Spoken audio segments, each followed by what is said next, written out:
and should recover. Raikou is going to have that second ice block basically rotating back up. So Raikou been doing a better job than Oscar, I would say, defensively here. And also on the damage is basically tied with Oscar. But here comes the setup onto Waz. Ray of Frost is going to connect. Do they have a restun? It doesn't look like it. Nice defensive ring, though, from Raikou is going to slow down the setup. Beautiful work there by Raikou. Dropping that Ring of Frost in that position is what ultimately saved Waz there, I think. Nice place here from Raikou, just playing a great game so far for his team, but they're going to need more. And JT is feeling confident here, pushing in for a full stun onto Dex. Can they get the Ring of Frost? Doesn't look like it. It's going to be a polymorph, actually, by Oscar. He snipes it onto JT when he's going for crowd control, and this could turn the tides of the fight here, Chan. Yeah, this is a crazy game, but notice that Raikou's block has actually rotated back up. Habas Babos deciding to spend some time hitting Waz, realizing he had no Cloak of Shadows earlier, trying to get a Smoke Bomb go on him, doesn't really materialize into anything. Full blind onto Dex, though, is able to sit, so very nice from Habas Babos. Maim onto JT, can he follow that up with any CC? Waz instantly there to play bodyguard. Raikou, though, might have to go into a second block. Heavily. Raikou forced into the ice block, though, so Waz not going to be able to commit too much damage there, but they're swapping to Queener. Queener's taking a lot of damage here. He's got no Cloak of Shadows. What is he going to do? It's a rogue versus rogue situation in the midfield, and Raikou is going to be the one who pulls ahead there with the damage, taking him down, and Echo is going to lead first game of the series here. It was looking a little sketchy there towards the end, but they found a way. I mean, this game, it started off fantastic for Echo, you know. They got the opener onto Queener, the cheap shot into the kidney shot, into the disarm, shut down the adrenaline rush. But then Habas Babos really took the pressure onto Raikou and started forcing cooldowns, getting some nice CC chains on Dex. But I think, you know, a huge reason for why this game turned around is because every single time that Dex pushed onto JT, leapt in there in cap form, trying to go for a Maim, an in-cap roll into an NS clone or something, Waz is there. Look at this situation. He was trying to CC JT, Waz is there, lands a cheap shot on him, gouges him, despite Raikou having a block, sets up a kidney go onto Queener, who doesn't have Trinket, and then it's JT's turn to go on Dex, and Queener, of course, leaving that kidney shot, isn't able to stop JT from CCing his healer. Dex has the Trinket, doesn't have the Cloak of Shadows on Queener, ends up going down. Very, very nice punish, but this is what Waz is always so good at doing, and he did the exact same thing when they faced Burger King. Let the enemy's healer go for a CC, come in, do their go, and then counter go yourself. Yeah. You get a lot more value when you do it like that, so it really does set it up nicely. But also, I feel like Raikou had a really good game here on the Mage too, absorbing a lot of that pressure, not afraid to trade out his ice block in that situation, knowing that they're going to do a big hit here onto Queener towards the end of that. And also that Ring of Frost here in this moment where Waz is actually in very real trouble. Look at Raikou, he drops the Ring of Frost right here and it hits Queener, and that kind of leaves the gap here for Waz to get out of that smoke bomb and actually start getting some heals. So I think Raikou had a good game defensively and offensively in this position as well. He knows they're setting up for the rogue, goes into the ice block, they get the setup stun, gouge into the follow-up stun, roar, and Raikou has enough damage pulled up as well with that frozen orb to actually take him down. So good game from Echo, but a close one for sure. I think Habos Babos did have a good game as well. So I think based off of this first game, it's going to be a close series. What do you think, Chen? I mean, yeah, it was back and forth, right? Habas Babos had definitely like windows of opportunity where they did force cooldowns, and it was looking a bit sketchy for Echo. I feel like they really need to find a way to shut Waz down from stopping Dex. Perhaps going for a clone first onto Waz and then pushing in order to prevent Waz from stopping you know, Dex from CCing JT. That could be a start, or maybe a polymorph, a Dragon's Breath, really anything. Because as it stands, every single time Dex went in, it was just too hard for him to play the game. And I think that's the right move for Echo, right? And Waz is very, very good at this. He understands, and he's covering JT from that Druid. Yeah.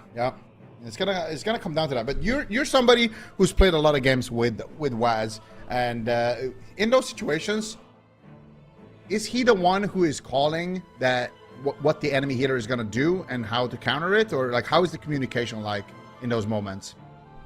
Yeah, exactly. I mean, Raikou, I'll be honest, Raiku's probably just sitting there chilling, just tanking the Outlaw Rogue and the Mage, and Waz is talking about the next go that's going to happen, how it's going to get stopped. Of course, if Waz does get CC'd, he'll scream that he can't stop the go, and then someone else needs to make a play. But seeing as he's not really controlled in these setups, and Dex is just blindly going for the setup onto JT, Waz is just there every single time. A cheap shot, a gouge, just to break it up. give JT those globals, give JT that space to get away from Dex, and that opens them up to do a counter go of their own. Of course, when Dex leaps in like that, he's losing time on his hots, he's also exposing himself positionally, and Echo is able to punish that, as they did at the end there. Absolutely. And do you think that, I mean, so far, based on what we're seeing from JT, is what we kind of expected to see holding true here? I mean, it's just one game so far, but how do you think he performed as the Resto Druid there? Because I was personally expecting a big gap coming in from Dex, but with Waz kind of offsetting a lot of that, I feel like JT actually did a decent job there, better than I expected. What do you think? I mean, I agree, and I think my prediction is kind of troll now, because you got Waz there to back you up as your bodyguard. You're going to look good. And the reality is, I didn't really see JT do anything too much offensively to help his team, like Dex was doing, and that's kind of the main Druid gap, right? When you're on a main class, you're very, very comfortable, you can make these plays. JT, of course, more of a defensive player, but with Waz, they're backing him up. He didn't look weak at all in this matchup. It was good. Yeah, all right, we'll see if we can continue with that performance. 1-0 right now. This is EU upper final. You can see it on our beautiful overlay at the very top. And you can also see how many points each team has up there. But game number 2, Ashamane's Fall, RMD mirror all the way through. And we're going to see who actually pulls out ahead. JT with a nice interrupt there, actually. Actually, he got stunned, but Dex got blinded there. So Dex sitting through the first blind here, and Queener now still has his blind here for JT. Let's see if Habos Babos can make something happen with that cooldown. Try to force out a trinket from either Waz or from JT. Yep, going for the Ring of Frost on JT. Oscar unfortunately misses it. Goes for the poly, gets gouged by Waz. Doesn't have kick available. Doesn't want to feed the precog anyway. Just play it safe. Big Ray of Frost. Counter Ray of Frost from Raikou. Nice play from him. And clone onto Queener to shut it down. Yeah, and we're going to see here, set up onto Queener, but Waz gets caught up in the Cyclone. Now Raikou is going to be taking a decent amount of damage here from Oscar, but so far both Druids doing a great job just staying out of crowd control. And Waz almost has his blind back up. Finally, Queener, I was just about to say, Queener hasn't used his blind just yet, but there he finally did. But JT sits through it. Waz sits through the stun as well. So Queener really waiting a lot there to use his first blind. Waz is going to have his second blind up in just 20 seconds here. So I feel like Queener trying to be very patient and use it at the perfect time there, but still not getting any cooldowns. And here comes the setup now on the Queener. He's caught up in a cheap shot. There's the kidney shot as well. Big damage connecting here, but Queener managing to sit through it. Good defensive coordination between Queener and Dex there. Dex gives him the iron mark and says, you are going to be completely fine. And they trust that call, and they sit through it. Beautiful. Dex pushes in right there, gets cheap shot by Waz into a counter clone from JT, and he has the Incap Raw out of that if he needs. Of course, follows that up. Queener now, though, looking like he might be in trouble, gets the kidney shot onto Waz first. Smoke bomb comes down. I think Waz is going to be okay. Does have the trinket, does have the cloak available. Habos Babos go, though, gets disarmed, basically, by that play from Waz. Yeah, Waz is just all over the map here. Just playing bodyguard for his healer. Doing a great job just giving JT these free setups. But look at the Raikou. Could be forced into the ice block here. Raikou taking a lot of damage in that position, but it looks like JT is going to be able to heal him back up. Oscar moving in offensively on top of JT here. Maybe looking for some crowd control. Glacial Spike is going to be casted onto Raikou. Queener now in a cheap shot as well. Can they cleave him down? It does look like they're going to be able to connect too much damage in that situation, but JT pushing in for crowd control. Dex is going to get maim stunned by JT. JT gets caught up in a cheap shot as well. It's a 2v2 right now. Queener's the one falling behind. Does have the blind there onto JT. JT's going to trinket out of the blind. Both rogues holding onto their cloak. Both rogues. No, as I say that, Queener had to use his Cloak of Shadows in that exchange. So JT trinketing the blind. Queener, no Cloak of Shadows. This could be an opening here for Echo. Not looking good for Habos Babos, though. I feel like Queener is just getting shut down. Look at the damage difference. Game 1, Waz was gapping him on damage. Game 2, it's the same story again. Oscar, of course, doing a little bit more damage than Raikou, but Queener having a difficult game. He's just not... He doesn't have the kind of pressure on Raikou that Waz does onto Oscar.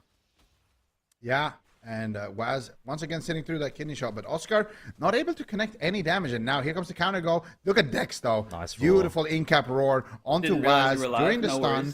Allows Queener to get that extra global, hit him with the dismantle, like 9 minutes and remove his weapons. Oscar, though, gets swapped to, forced into the ice block there. Raiku's doing a lot of damage in this moment here. He is completely powered up, and Oscar just died a little bit early. He's still in a lot of trouble here. Ring of Frost coming out. JT, though, in a gouge. They're looking for crowd control onto Dex, and they find it. Looks like Dex is going to get caught up in the Dragon's Breath. Raiku's looking for the polymorph. Not able to find it in that position. That was a nice mass invis there coming out from Oscar to save the day.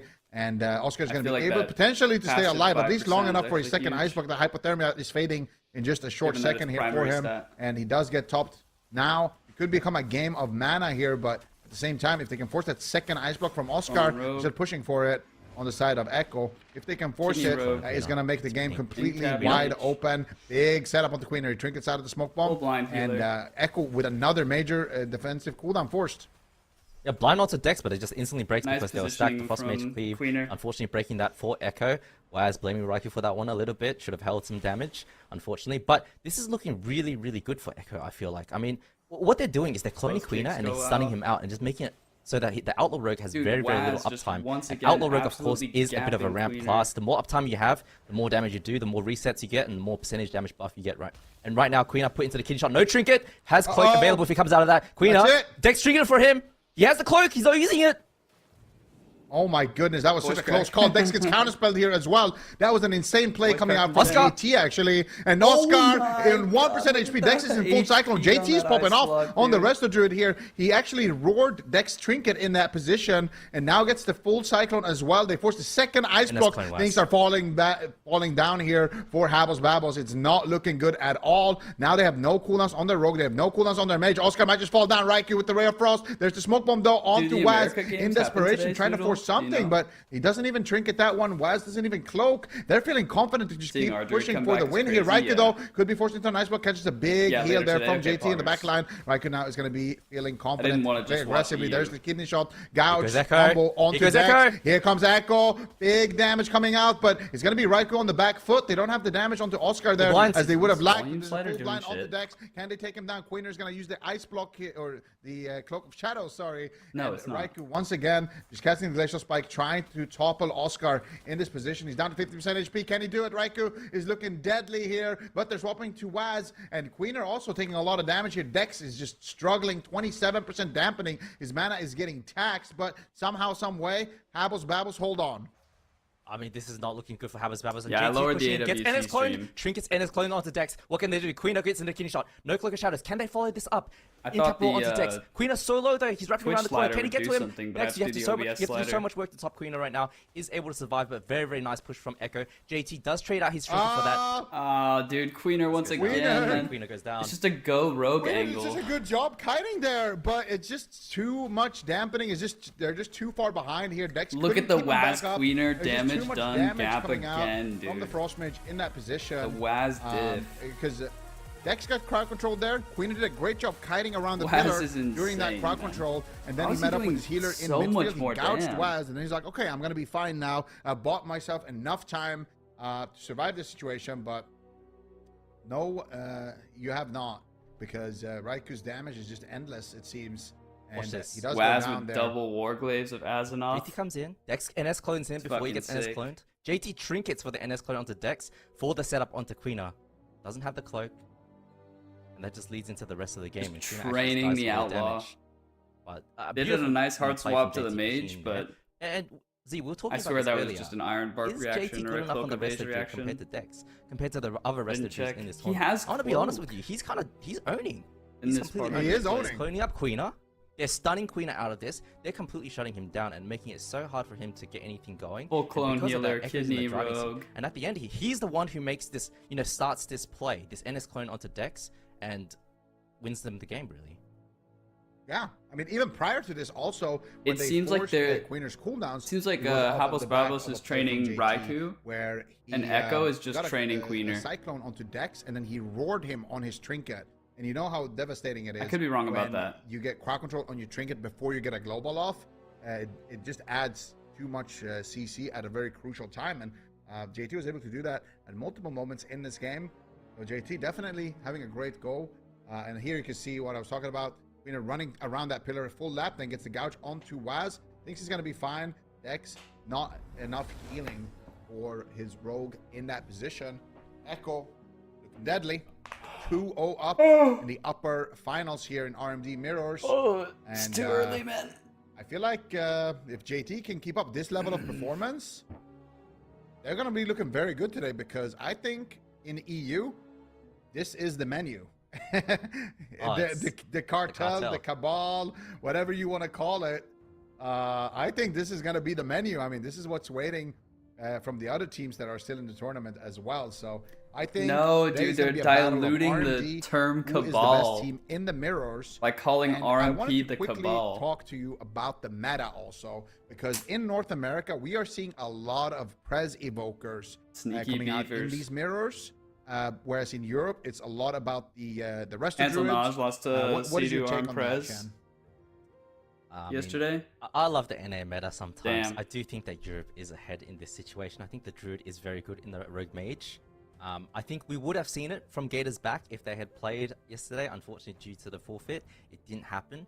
But I feel like Druid just complements Mage so well. The problem with the Evoker is it's very good offensively, right? You have the Sleepwalk spam, of course, Cyclone exists as well, but it's a bit of a short-range healer. And You what think that it was a means is healer it diff or it a gets rogue really diff? abused by other rogue mages and I taking feel like advantage of Samayam position. and Hansel are pretty. With the Druid, the Mage can just kite evenly and matched. play very safe. It's a lot nicer to play with than an Trill Evoker. was outlaw. Doesn't have as many weaknesses as the Evoker does in this kind of matchup as well. I think Druid is the right play. I think we'll see that from Gators back later today. But yeah, over I think in Europe, it's the Zico said that R&D Trill mirror, was like an outlaw for, main. I think every single series that we're going to see today. And I'm a big fan of that. I love mirror matchups. If you win, it's because you're better. If you lose, it's because you played worse. And, you know, Yeah, he for kind of Echo, is. they lost Cup 2. Naj would be better Mirror. on sub if it When was do a you sub ever see meta. Raz and Raikou lose a mirror? And I can tell you that is a big hit to their ego. It is the worst feeling to lose a mirror, especially if you're these kinds of players. You need redemption, and they're showing why they're the best rogue mage in the world right now. Are they just running it back with the Absolutely. mirror? Echo. Yeah, they run it Like, back they with might the clean mirror, sweep bro. This, so, I on the chat might be the only ones who call this right. The rest of us. Nagrand, Doesn't matter Ashen if it's Mains, hot. and Tiger's Babel's Peak not are a able to good- fight it good back. Yeah, I think you might have trio been of as maps. well. Naj was sub? I wasn't No, I think he sure, was you know, outlaw. yeah, it's a tough one. It was a tough one to call on paper. He was outlaw Look when at we the- fought him. Yeah, overwhelmingly, the chat knew what was going on here, but yeah.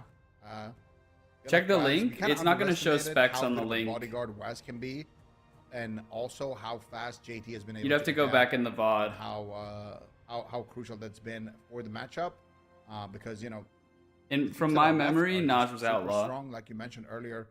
You know, next on It the rest does of the Druid, hover over it? Lothar on the Druid, Dex on the Druid. These are all more or less Druid mains, right? So JT has his work cut out for him. He's gonna have to catch up to some. Oh, he did pretty play insane sub Druid versus players. them. So yeah, we'll see Yeah. if Echo According to the can ladder. sweep this, or if Habbles Babbles can adapt anything here. I feel like when it comes down to this mirror, it's just gonna be about who plays it cleaner, who has better goals, and I feel like the rogue gap is very, very large right now. I'm not gonna lie. I don't He know if it's necessarily a was. rogue gap as much as a strategy gap. I feel like Echo understands Damn. that Outlaw Rogue is a ramp class, a ramp spec. And the Outlaw Rogue They needs kill uptime, Hansel round And one. the issue is Queener just gets spam cloned by JT on cooldown, and I feel like I want to see Dex do that to him. Just make it unplayable for the Rogue, make it a 3v2 situation on Raikou the whole time, and then from there you lead the snowball and grow it bigger and bigger and collapse onto JT. But as it stands, he's just going for solo CC onto JT. He's not really working as a team. They whereas kill Hansel round 2 as well, man.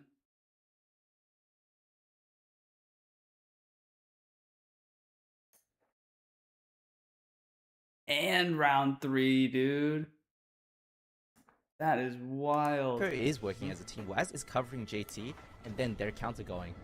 Dex has to W change it up a comms, little W bit. Queener comms. perhaps needs to stun Waz a bit more, lead it into a cyclone. Yeah, but we'll see if. It's they so can- if they interesting, can though, get to that, but watch. I also want to see Queener go for early blinds. The as Outlaw well, Frost because, Mirror last time in around, EU. Waz was getting more blinds. Echo out, just Queener was focusing down trying the to rogue. Time it at the perfect moment, whereas Waz, he's okay with just throwing it out there as soon as they have damage, and to see, you know, never know how it's gonna play out. So Waz going for the stun, and there it is, Cyclone onto Nice. Waz here, shutting him down. I think onto just the with random how players, making him less OP playable. But look at that. Outlaw is, Early blind coming out from Queener as well onto JT. it's Not gotta gonna be able to force be too much the with it, though, Outlaw diff. unfortunately. Waz still gonna be developing some pressure onto Oscar, and both teams making some Especially if they were adaptations here. Both practicing teams going with through their lines, controlling the rogues, but it's Outlaw. gonna be Raikou here, forced into the Very nice. Ardra does a little burst too, if you didn't know. No, yeah, we've been by new. Dex, clip it and ship it. The Bear knocking Hots him into that ring of was frost. showing us the Unfortunately, it's not going to lead to a kill, potential but of Convoke they did get the ice block and developed a lot of going momentum insane. at the back of that CC chain. Raikou still, though, actually, maybe it does lead to a kill. Raikou taking a lot of damage here. Not Convoke. They force out the Iron Buck, but Swap coming out onto Dex. Queener is there, though, playing bodyguard for his Druid for once. And things are looking a lot better here for Habos. Babos, probably the best opener they've had so NS far. clone Dex. They keep pushing in, though, for the NS clone. They're going after trinket. Queener. Do they have the damage? Doesn't look like it. Dex actually gets polymorphed there by Raikou. Just the traditional Ardred build does damn. On global, Oscar in big trouble. Glacial Spike doing tons of work here, but Dex is going to be able to keep his team top That's in crazy. this position. Good offensive counter push though by There's Echo. Dex. Now Dex pushing in for a full maim stun, and look at that positioning behind the pillar. No one can counterspell that. That's going to be a full casted clone there onto JT. Can they develop more momentum though to push for that second ice block of Raikou? They certainly would like to, but it's going to be Oscar actually on the back foot. Yeah, greater invis gets traded up by Raikou. Full bomb onto Queener, though no trinket available. Dex trinkets to save him. Nice read from Dex there. Raikou stops the Ray of Frost. Excellent plays from Habos Babos, communicating that Queener doesn't have the trinket in the smoke bomb. Dex Clone choosing, hard swap choosing the Oscar. trinket to save Queener from death. Oscar now under a lot of fire. Half ring lands onto Dex. Counter bomb onto Waz, who does have the trinket and cloak. We'll see if he has to use it. Nah, it doesn't look like it. He's going to be greedy once again. And I think he's he not even used gonna use his neck cloak there. I think in that Waz position. necks. But once again, when it's all said and done, Dex is the one without trinket. Queener's the one without trinket. They have an opportunity here to potentially KO him. Waz didn't is- look is close enough. enough. Ready. And he's got his set. He's got his side set here onto Queener. Can they KO him for a quick 3-0 here in the upper bracket? There's the gouge. They keep pushing in. DB. There's the gouge. There's the DB. There's the kidney shot. There it is. Full cycle Look at into Queener. Dex. Here we go. 3, 2, 1 setup. Looking very clean. That's the man. win. Oh And my that is going God. to be it, ladies and gentlemen. Echo with an insane setup right there. Dude, they the see the sweep from opportunity. Echo, They man. see. Okay, well, we got Dex trinket there earlier on. We had the trinket for that one. Queener still has no trinket. If we set this up perfectly, we're gonna get the win. And JT, what a performance as well, capitalizing on that moment as well with his team. Perfect coordination, perfect execution, and Echo making it to the finals. You hate to see it. I'm about to get a message from Waz with a big smiley again, but what a beautiful setup at the end there, man. He gouges Dex, right? Dragon's Breath onto Queener, prevent any pre-feint from happening, and then he grappling hooks over into the kidney shot. And Oscar's so desperate, he tries the DB Waz on the hook, actually gets it, but it's unfortunately a DR DB because he was cloned earlier. Look at this. Lands a kidney shot, clone onto Dex from JT. That's an NS clone, and he goes back into the full cheeky maim. Queener gets re-cheap shot. Ray of Frost comes through. I mean, beautiful setup from Echo. Start of this game was good, I feel like. Habos Babos were doing the right thing, CCing Waz, but Echo just took over after that, really. They shut down Queener, they had better momentum onto Oscar, and developed cooldown. Did they ever get getting Waz's cooldowns from cloak Queener ever? and Dex, I don't think they and were did able this to game. Punish him at the end there. They got Raiku's block. Yeah, they just know how to close out games on the side of Echo. But also, look at JT here. This is so cheeky what he does. So many. He actually trinkets. He trinkets out offensive. Wait, can we rewind that? Can we do the rewind tech that we just saw a couple of days ago here on the replay? That was Oh, look at that. Look at A little bit more. She's got a little bit more. When look at JT here, he gets crowd control. He actually trinkets out offensively.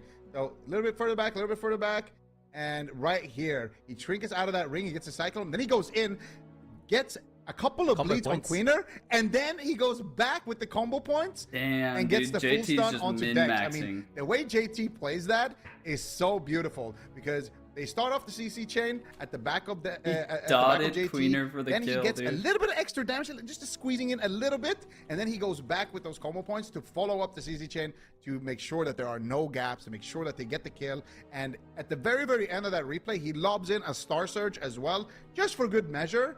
It doesn't hit, I think. Queener dies before it hits, but just as an extra kind of safety measure, you can see it here right towards the end. After he goes for that stun, you're going to see him lob a little Star Surge right there. You saw it. So JT, I thought he was going to get gapped in this series by, a Druid that's as good as Dex, but he definitely went above and beyond. He had a great series.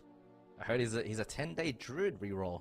10 Wow. days. 10-day and he's Druid looking this reroll. good. Baby, he's a Yeah. kitten. Oof, that's scary, man. That's scary. I mean, I really want to say JT. He was kind of the GOAT this The Waz series. He did. played really good. I didn't see any real mistakes from him, and I love the offensive trinkets. This is something I always say They about were JT. kind of tied He's this historically game. always been kind of not the strongest offensively. He's very, very good defensively, keeping his teammates like nice and healthy. But offensively, I don't feel like he has contributed to kills as much as he could have. But on the Monk, on the rest of Druid this season at Midnight, this guy has changed it up, man. He's grown as a player a lot, and it's good to see. Agree more. Well, that definitely sets them up nicely for the rest of the day. 3-0 Habos Babos. I don't think anybody on the desk, even Ven and myself, who predicted Echo, predicted a 3-0. So certainly unfortunate for Habos Babos, but well done to Echo, and definitely just kind of knocked them over on the side of Habos Babos. So I think that's going to set them up nicely for the rest of the day. Chan, what do you think? I mean, this is the best feeling if you're Echo. You just Habos Babos is getting this rep as, like, you know, very, very good at RMD. Of course, we mentioned this earlier, Dex on the rest of the Druid, whereas Echo is practicing with JT re-rolling. He's at 10 days to get to this That's point. actually crazy. And he's looking so good, man. He's looking absolutely incredible on the rest of Druid. I love to see it. I love to see a player grow like that. I feel like he's playing very well offensively, and I feel like that big part of that is because of Waz's you know, teaching him as they play together. So it's wonderful to see, but excited to see how Habos Babos is going to do in the losers bracket as well against Borgie King or Streamer Zone. Yeah, definitely true. Also, you can see down there in the bracket, we've got that next series coming up, and the winner of that will determine who goes on to play Habos Babos in the semifinals, and the loser unfortunately knocked out. And there's Jan with your smiley face, or there's Waz. Oh, with your so smiley face. disgusting. I hate this. There's two DMs from Waz as soon as that game ended, and I'm just molding seeing it. You got 2 DMs and an at Dude, in I the might need a chat. third coffee. He's so happy right now. I hate it. That's so toxic. You reverse psychology them to win. You should be happy. I mean, to be fair, you should never bet against Echo, especially in a Rogue Mage mirror, right? But I voted with my heart today. Wanted to give the people below me in the prediction standings a chance as well. So happens. Yeah. We ruffled the machine's feather a little bit. All right, well, we're going to be heading to a break. When we come back, we've got that lower bracket series up next. Winner determines who moves on to face off against Habos Babos. It is Burger King versus Streamer Zone GG up next.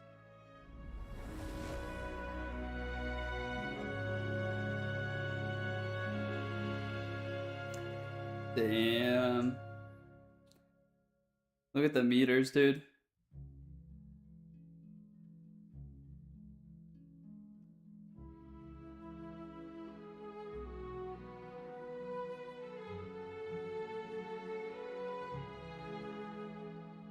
I think Habos was just really hoping to kick Raikou on Frost and end the game early. But Echo's played too much AWC to make that kind of team play.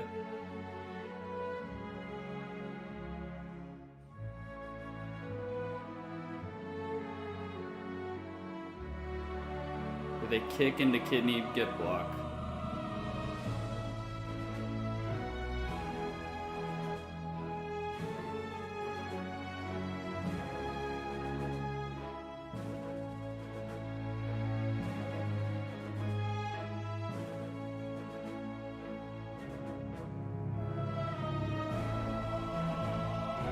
JT tricketed an in-cap roar with the ring incoming to avoid the ring, and NS cloned their healer.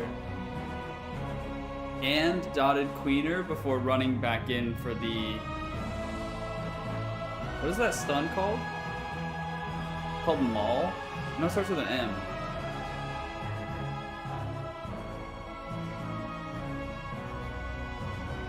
It's not Bash, though.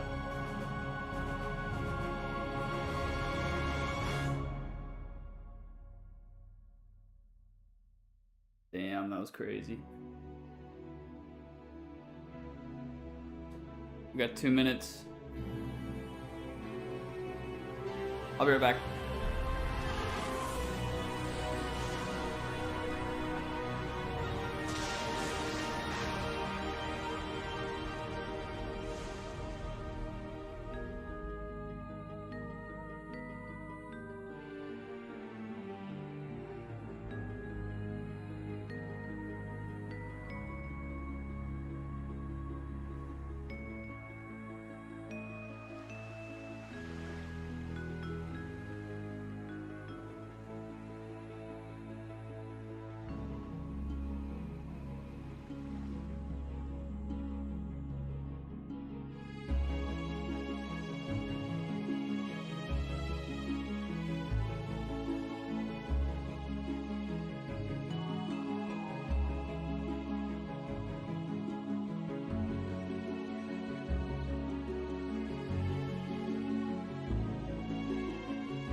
Alright, I'm back, I'm back.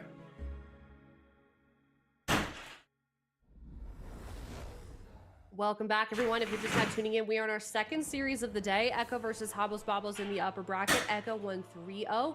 Now Habos Babos is waiting on an opponent from this series, Burger King versus Streamer Zone GG Chan.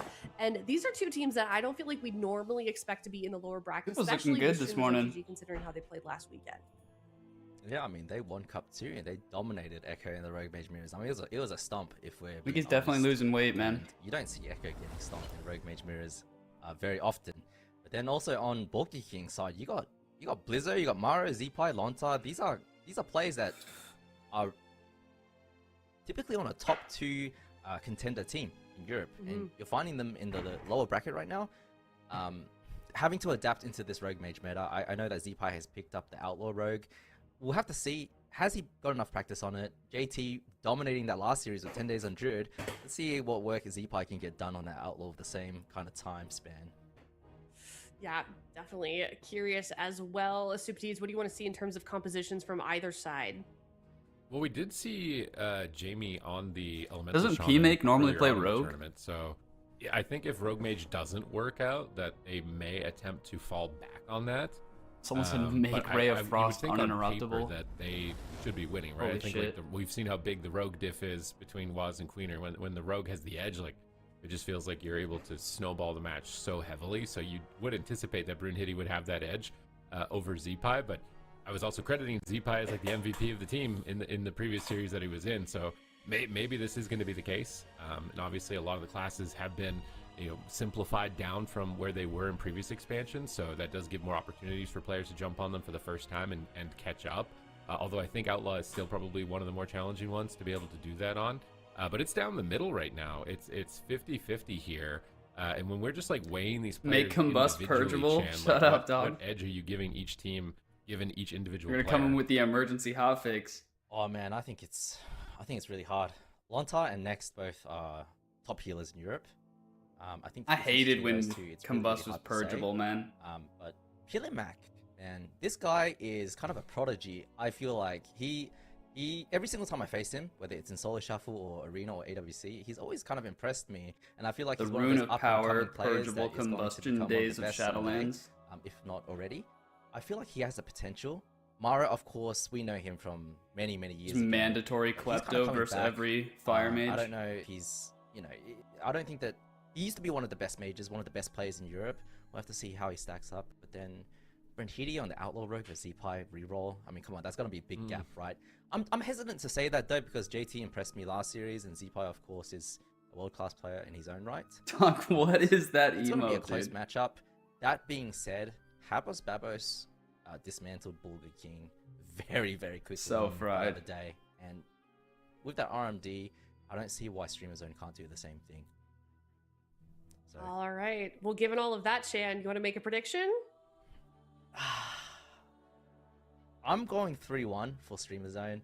I'm not Okay. convinced in the Zeepai Outlaw. Oh no. I think Zeepai on Ellie Shaman's great. His ults I'm not the biggest fan of, to be honest, but we'll see how he does. All right, Supties, He's what you gonna be got? he's gonna be in the chat now. You know that, right? He's gonna be.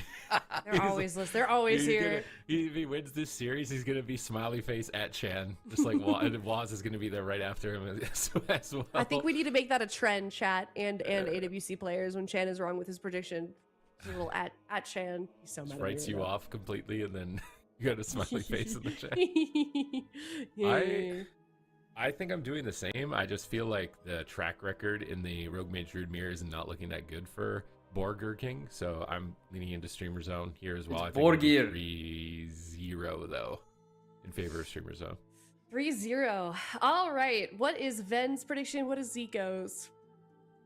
3. Ooh. Oh no. I think I'm also gonna go 3-1 in favor of Streamer Zone, which is so weird that a team like Burger What's that King last one? Chin. is Everyone's like just copying considered Chin, the bro. underdog Supatees. Like I would have thought that we would at least be split. I don't know where Chad is right now, but you've got like these big names, and no one seems to think they can win this. Yeah, I mean, I think it's just that they don't have a main rogue. They have Blizzo, Yeah. which if it was a Windwalker or Warrior meta, I would be more willing to bet on their side, but they've got to level Zeepai up a lot right now in Yeah. such a little amount of time. So that's where the big question. And they don't have somebody to kind Kinda of guide split them on the through chat, it though. either. He's gonna have to just figure that out on his own. There's not gonna be any sort of speed run catch up arc for him. Some hyperbolic time chamber training or something that doesn't exist. He's gonna have to do it this montage. the slow grind way for Zeepai to get there. Chat's starting to lean a little bit away from Burger King, but I'm excited to see. Maybe they don't even play Rogue Mage Druid.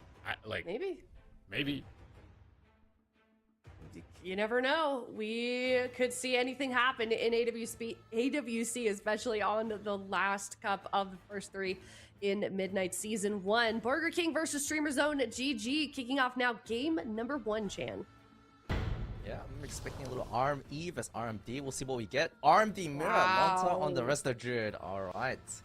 I love to see it. I love to see the mirrors. Team that wins is indeed better at the game, so ego's on the line, and that's the best part about PvP is that, you know, when you beat the other team and you can rub it in their face, right? Double So Outlaw Frost. We'll see how Zeepai's gonna do on this Outlaw Rogue. I RMD. heard he does a lot of damage on the Outlaw. He's kind of scary with it. RMD, sorry. But Brunhilde, you know, a bit more of a control player. Cheap shot onto Zeepai, big damage onto Maro. He make What gapping in the opener. Maro and P-Make just trading shatter combos on each other in the midfield right here. Now some pressure swap to Brunhilde. He's got evasion up though, and it looked like he was actually going after Lontar. We see a little bit of pressure towards the Druids. I think it's important to kind of poke the Druid a bit in the matchup. Dude, to keep him Marrow with the threatened, precog to keep ray. him, you know, conservative with keeping hots on himself as well. They commit blind very early on here from Brunhilde, but they're not really getting Lontar's trinket. They gouge him. They really, if they don't get a trinket on a bomb. blind, and they drop a Nice, bomb, yes. that was a bomb and a blind. I feel like Burger King are in a great position as a result of that. They cheap shot Brunhilde, grapple over to next for a kidney shot, and this is what I mean, the Druid swaps. Just poke the Druid a little bit, make him commit globals and mana towards putting up hots, and then maybe winning in the late game with mana. Brunhilde is falling behind, Maro is falling behind, Lontar uses Iron Bark to restabilize. Next Or is you're making some struggling. nice swaps to His the entire healer. team is just below 50% health, and Brunhilde is stunned now in a MAME. Big barriers activate with that Voidstone embellishment to be able to sustain themselves throughout that attack. P-Make shatter combos coming through, gets low. Can next sustain him. He should be able to. He's got some options here. Nature Swiftness available for both Druids. I haven't seen Counterspell on other Maro. Druid really kind of make a push on each On other Frost. just yet. They're just playing catch up with the damage and playing conservatively in the back at the moment. Spam sheep. Yeah, Brunhilde having a counter. really hard time getting soloed. Free put into sheep the on Brutiny. Maim and then into the full clone. Not able to play the Cheap. game as much, but right now turning it around onto Pilimac. Nice fake from Clone him. on See if you Lontar. can get a follow-up ring. Kidney on The next. Cyclone does land onto Lontar. See if he will tick the Ring of Frost. Isn't able to, unfortunately. Next, the target for Borgia King. Doesn't have the trinket available. Has to trail the Bark Skin, but Maro right now Disarm in on a bit of Zeepai. trouble. Doesn't have the Void Shield available to him either. PvEing Does Ice Maro. Barrier. Looks like he's going to be okay. We need to see a lot of CC on the Rogues to shut them down. Let's see what they can do. The Maro, it's Cyclone on Mayro. Brunhilde here. Yeah, the Mayro. Cyclones, Frost Novas, and Polymorphs Into and bash. stuns. So they need to just crowd control Rogue as much as possible. Zeepai's in Polymorphs. Brunhilde is getting stunned and knocked away as well in Polymorphs. Whoever can control the Rogue better is going to put their team ahead for the late game. Maro has a significant damage lead. That is Dude, something Zeepai that going could for enable another their team a lot of solo on the success. And I feel next. like these swaps on Druid right Gets here him on down to, next like, are 30, actually leaving a lot of 40%. options on the table for themselves as long as they don't get too overboard. We see Lontar stunned up, Maro interrupted, so they're going on Zeepai. No, they polymorph him, they switch back onto Maro. Lontar's Lontar trinket. will just trinket his blind, not to fall too far behind. He's lining it up with the Adrenaline Rush from Brunhilde in this position, so that should be a fair trade on his side. Zeepai now has Adrenaline Rush available. Where is he going to go with it? Next has Barkskin, so I don't think that's going to be the target. It's going to be either Mage or Brunhilde possibly. At the moment, it looks like he's just kind of getting kited. He's going for a Vanish. Does he want to make a swap? He actually gets caught on his Vanish. Blind and on pulled out a next. He stealth. holds And now he's trinket. caught getting Clone on bursted, but Brunhilde. Brunhilde does get put into a Cyclone. Ox Mana Cyclone. is still even at this point. And honestly, Cheap. as Burger King with Zeepai on the Rogue here in his debut, not looking too bad. Yeah, I like that. When when Nothing Zeepai got stunned, for- Lontar, NS Clone, Brunhilde from Streamer shutting Zone. it down on the stun DRs. Of course, during those stuns, the Rogue wants to do damage. Kidney wants on to next. Develop that into Zeepai's something. back on Zeepai next, right now bro. onto next. Maro He's under a hitting lot of fire next as well. way too Ray of Frost much. onto Zeepai, instant CS from Maro. Beautiful read by him. Void Shield traded out by Zeepai. He's got Iron And it Bark looks like he's soon. going back onto Brunhilde, but I don't know. It feels like it's going to be a bit of a longer game. Perhaps mana will be a win condition in this game, Sid. It seemed to be a bit more passive. I don't really blame Zeepai's team, considering, you know, this is going to be a new composition for them. Zeepai is so fresh to it. Honestly, they probably want the game played like this, where it's a little bit slower and they can rely on Lontar's strength as a healer to get their team into the late game. So I kind of feel like it's up to Streamer Zone to try and push the pace Did he? as far as setups. And here comes a smoke bomb. He chooses to disrespect it. Oh, He he's triggers stealing the that trinket, a bomb. kidney shot. It was a beautiful timed kidney shot by Zeepai in that position to punish. However, not enough damage to finish.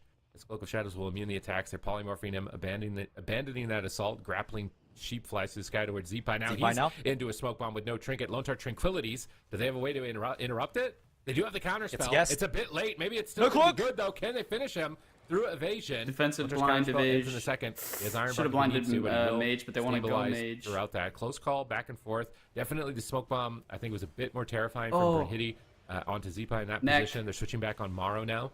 I think the swaps are important. That's how you're going to win on mana. Lone Star is crossing map here. Cat form. What does he want to do? He's just going to pull away. Also, Star Surges. I feel like that Druid damage output is important to keep track of as well. We saw that 140,000 Star Surge yesterday. Morrow gets in-cap roared by next on his Ray. That was nicely stopped. Double DB. But Zeepai is still in a stun. Lone Star doesn't trinket the blind. He manages to greet it. They gouge Brunhilde. Are they going to kidney shot him here as well? He missed his ring by a centimeter. Here comes the adrenaline rush. Big push by Brunhilde right now, but he gets grappled away with the dismantle, and he manages to survive. They switch back onto Morrow. He barriers immediately as they connect, but it's a lot of damage. PMake goes for the Ray, and it forces an ice block. Streamer Zone is focusing away Mage. Burger King's cooldowns just one after with another. Swaps to Rogue, really I think. only mana even in this place for their team. I do feel like Streamer Zone is starting to win No, this. they're just focusing Rogue. They're starting to find focusing their Rogue. plays like right here. Counterspell Morrow, Ring of Frost on Lone Tar. Zeepai is Yes, isolated. Next jumps into the fight Both as teams well. going Rogue. Try and assist. The NS Streamer Zone swapping to Mage, whereas denying him from Borger recovering. Fortunately, Lone Tar didn't swapping panic. He to didn't Druid. Iron Bark at that period of time, so he still has that cooldown to be able to recover. Lone Tar is doing a phenomenal job to keep his team kind of alive, get them into the late game, and then hopefully Morrow's damage will win the match. But PMake is catching up. If PMake can do the same, they're just winning on damage right now with one counterspell. Lone Tar trinkets. Next gets stunned, but will it be enough? He's gouged with no trinket. Kidney shot. Zeepai has options here. Does he trinket cloak on the Ray? They choose to Iron Bark instead, but now they don't have Iron Bark for Morrow, and he doesn't have any ice blocks. He's going to pop barrier to try and absorb hits. I think this Iron Bark might end up being a mistake. Blind on Zeepai next. had Cloak of Shadows. Kidney on Brittany. Morrow dies here.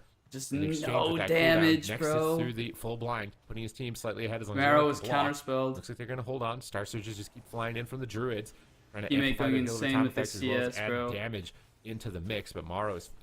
He is back against the wall right now, and he can't really play Brittany's confidently. He's gapping dead, full blind, no Zeepai. trinket, and no block. He blinks around the corner, but that's a full ring of frost. What are you going to do, Morrow? What are you going to do? You can't do anything. You're just, it's over for you. Brunhilde, PMake, they move in. Yeah, they got cloak from Zeepai and safe swapped at the beginning of this Morrow match, but then as we got a little bit into it, they realized some weaknesses. Just before things they Iron could Bark take came back advantage up. of, and then they were able to win it into the late game, and Streamer Zone looked good. I mean, I feel like you said, man, at the start of this game, I feel like Borger King was kind of in the driving seat. Just There's a little no bit. Though. way It looked you're like they were killing kind of heals further in ahead. I feel like when AWC, things really started to man. turn around, Not when they're was sitting pillar this like first this smoke with bomb two that Brunhilde restos. did onto Zeepai.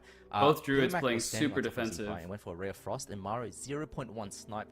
Like they had good damage Ray on right next, before the but bomb like came down. What that Marrow meant was Zeepai never able to hold all the there. cooldowns, and It was from just there, Zeepai it felt like soloing Streamer him. was kind of behind. But at some point, a few minutes into the game, it really turned around. They were just constantly swapping between Morrow, between Zeepai. Damn, what's the And as rest CD of on you, you're only Adrenaline left Rush, with one man? target, right? You're really struggling to swap healing and actually topping people when Is it there's 2 minutes? split damage Or in a way. 2.5? That's really tough. I really feel like when Zeepai was able to get on next early game, that was actually putting them ahead. But then they started swapping to Zeepai, and then he started getting pressure, and he wasn't able to make the same type of swaps that he was making. And then when he started playing more passively, it let them start overwhelming Morrow, and then it let them kind of just collapse on top of Borger King here into the late game. And there's really nothing you can do. Like, I mean, maybe defensive ring, you can't even do that. He's trying to Frost Nova and move away, but Brunhilde has Cloak. It's pretty much game over there as soon as that Ring of Frost lands, or when the blind lands. This close call earlier on with How did they land this ring on from Lone Tar and Zeepai? Like, if that got counterspelled, like even a Lone Tar, millisecond man. faster, Zeepai would have been dead right there. I want to see Aside that from ring kind of like again. cheeky early 2 minutes into this match, I don't know if they're gonna be able to win this mirror. I mean, did they even? I think they got one block, maybe one block, maybe a little bit close on Blind Rogue. ring. I'm just trying to think if there would be anything Wow. better. Like, is this just? Do they have anything else that they like? Windwalk? Like, what happened to Windwalker Mage? Like, what happened to that? Is it just because they're all Frost Mages now? Yeah. I just think that with the outlaw buffs and also the Mistweaver nerfs, it's not possible to heal the mage through the outlaw damage, and so meta has kind of shifted into this mage druid.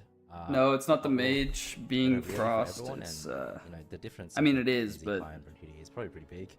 But it's very interesting to me, Sid, how differently this matchup is played between these two teams. Frost needs in the previous cover series. for Ray. You know, I was really noticing. And they that don't have Rex and enough healing Lontar for both Fire were cloning up Mage. the rogue and stunning the rogue instead of letting So their they're rogue going stun the rogue, Frost and kind of with splitting the Arthur. game up into a 2v2 1v1. Ever since situation at the Mistweaver start. got nerfed. Very interesting, like difference in strategy, but I think it's good. I think it slows down the game a lot, and it makes it more controlled.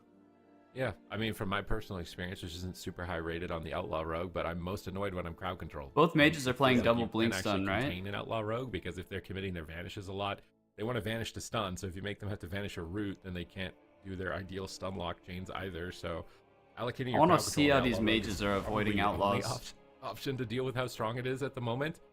So teaming together as the mage and the druid and using mage druid synergy as opposed to going after the healer, you can just contain the rogue and lock them down. I think that's even more important for Z-Pie's Dude, team, that because background is Brunhilde, I just think, is slightly gonna be out off Z-Pie. center. It So they bothers my have to OCD crowd so control badly. Brunhilde as much as possible. Take him out of the game. See if they can make him Z-Pie with the rage belly cloak, shirt where he transmog. uses cloak to get out of crowd control, and then maybe set up a swap to him later on. Because if he's able to just get uptime, it seems like he's going to outpace Z-Pie overall in the match. They go to Dalaran Sewers, which is an interesting pick. In Rogue Mage Mirror, we usually see them go to like large maps or medium-sized maps, and not a map like this. Yeah, I mean, I think ultimately the map won't matter as much. Dalaran is a bit chaotic because it's a bit smaller. A lot of random line of sight, but overall the map is very small. You can't kite. Oh, they're not in showing blink circles. on the CD Maro tracker. defensively is very, very good when he does have the large map. I think this is going to be a little bit more in Pilimac's favor. He's a bit more of a playmaker. Full kitty onto next though, choosing to go onto him from streamer zone. Nice NS clone onto Z-Pie, leaving that immediately. And I like that. Just trade every NS to clone the rogue and shut them down and develop pressure. All right, both druids sitting through the opener there, but Next used Ironbark and Barkskin, so I think Next is likely going to get pressured a bit more in this matchup. They get P-Make low He here, but blinks he's got when he's ult time. low. Reverses back, looking for polymorphs, trying to fake interrupts, spamming polymorphs, so he gets interrupted.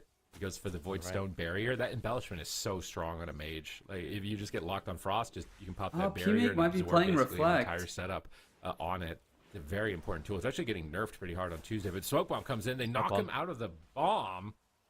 I don't know about that. They had a really good bomb there. Lone Tower was just typhooned. Like, here you go, Brittany. Here you go. Next, you can heal him. I don't need the bomb. Oh, Next, is it no a power basket. play? They just kill the healer out of nowhere on a swap, and Z-Pie gets caught. bomb. And this is what I was talking about. Z-Pie likes attacking the healer, but now he's Did he getting restun? punished for it. Ooh, this gap. But he pre-void barriered in between the stuns there, and that embellishment is so important in the matchup. But he's low. There's Lone Tower. I think Lone Tower might be tilted from the typhoon a little He bit as he's trying to pre-next recover the go, bro. because that basically meant the bomb meant nothing. You just passed Brunhilde back to his healer. Here comes a Ray with a stun.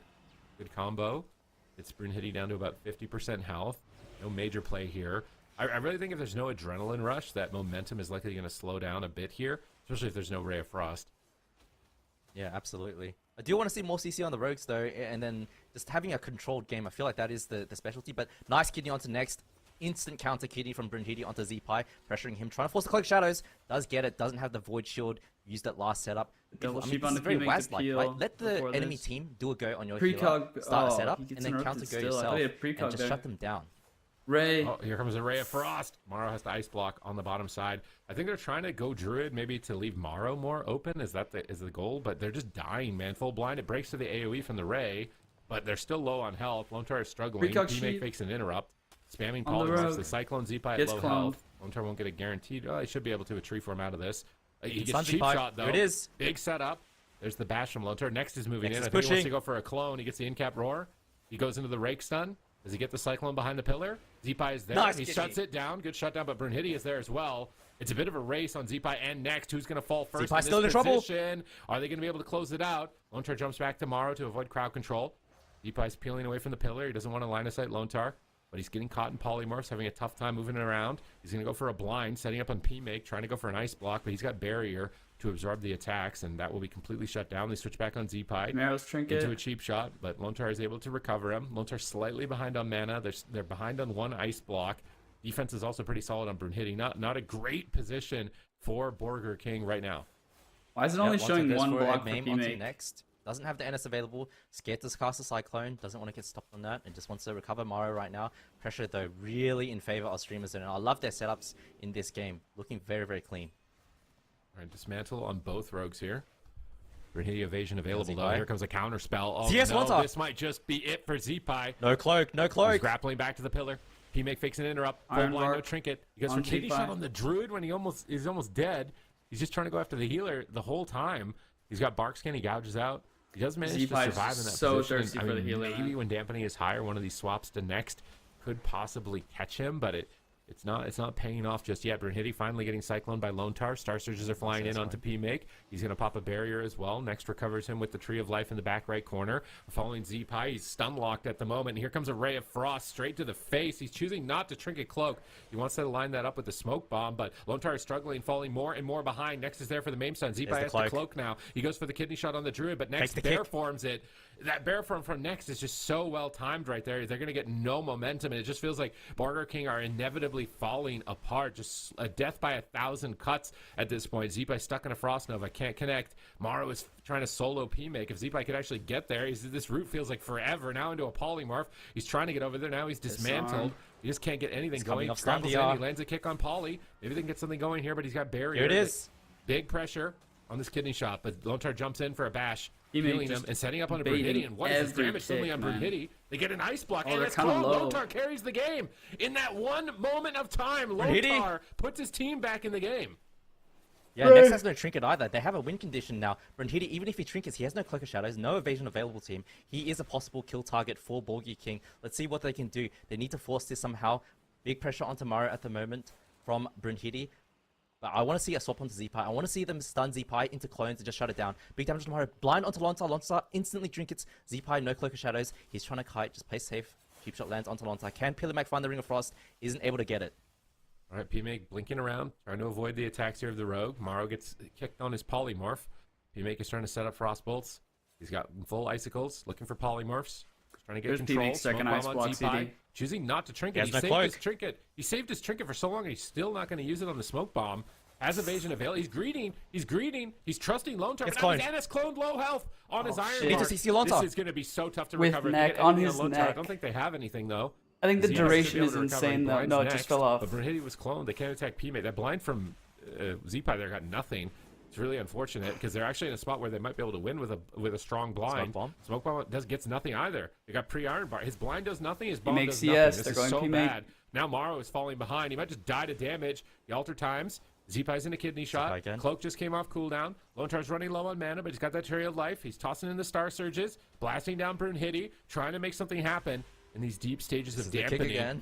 As they're evenly matched on mana, cooldown's in a similar situation, but momentum in favor of Streamer Zone as Maro is pressured. The tempo is leading out of control. P-Make Frostbolt spamming in the middle. Star Surges from Lontar. Next into a kidney shot. Z-Pie is trying to go after the healer by himself. He gets the Bark Skin, but it's not going to be anything more than that, and Innervate here from Next is getting big value.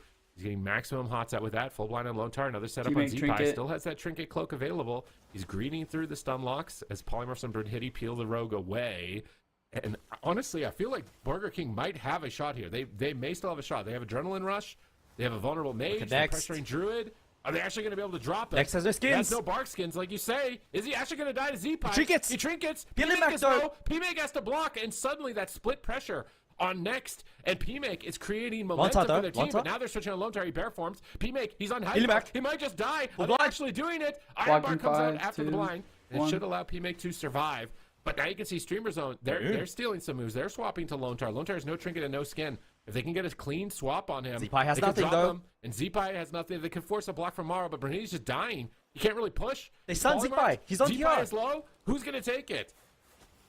I mean, Brunhilde's the target right now. He trades out the Cloak of Shadows. Z-Pie is on stun DR, so he's not a target for StreamerZone.gg because he is on that stun DR. They're choosing to go on a Next, force the Bark Skin, but they do get a Cloak out of Maro, a block out of Maro. The thing is, though, dampening is so high. Lontar right now into the full stun. No skins available to him. He could go down as well.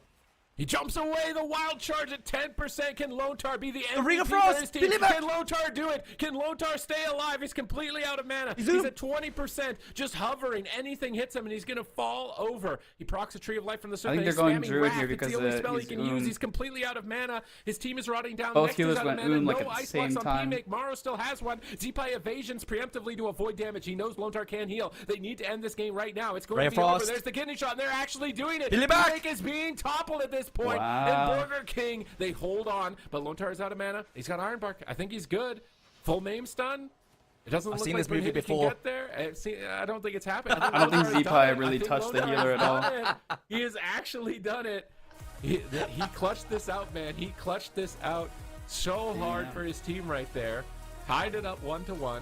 Doing their best to try and get a high placing in the European region for this final cup before the grand finals. Want to show that they can go toe-to-toe with the best of them. even with Zeepai green on that Outlaw Rogue. The swap onto next. It's interesting how Zeepai was doing this strategy.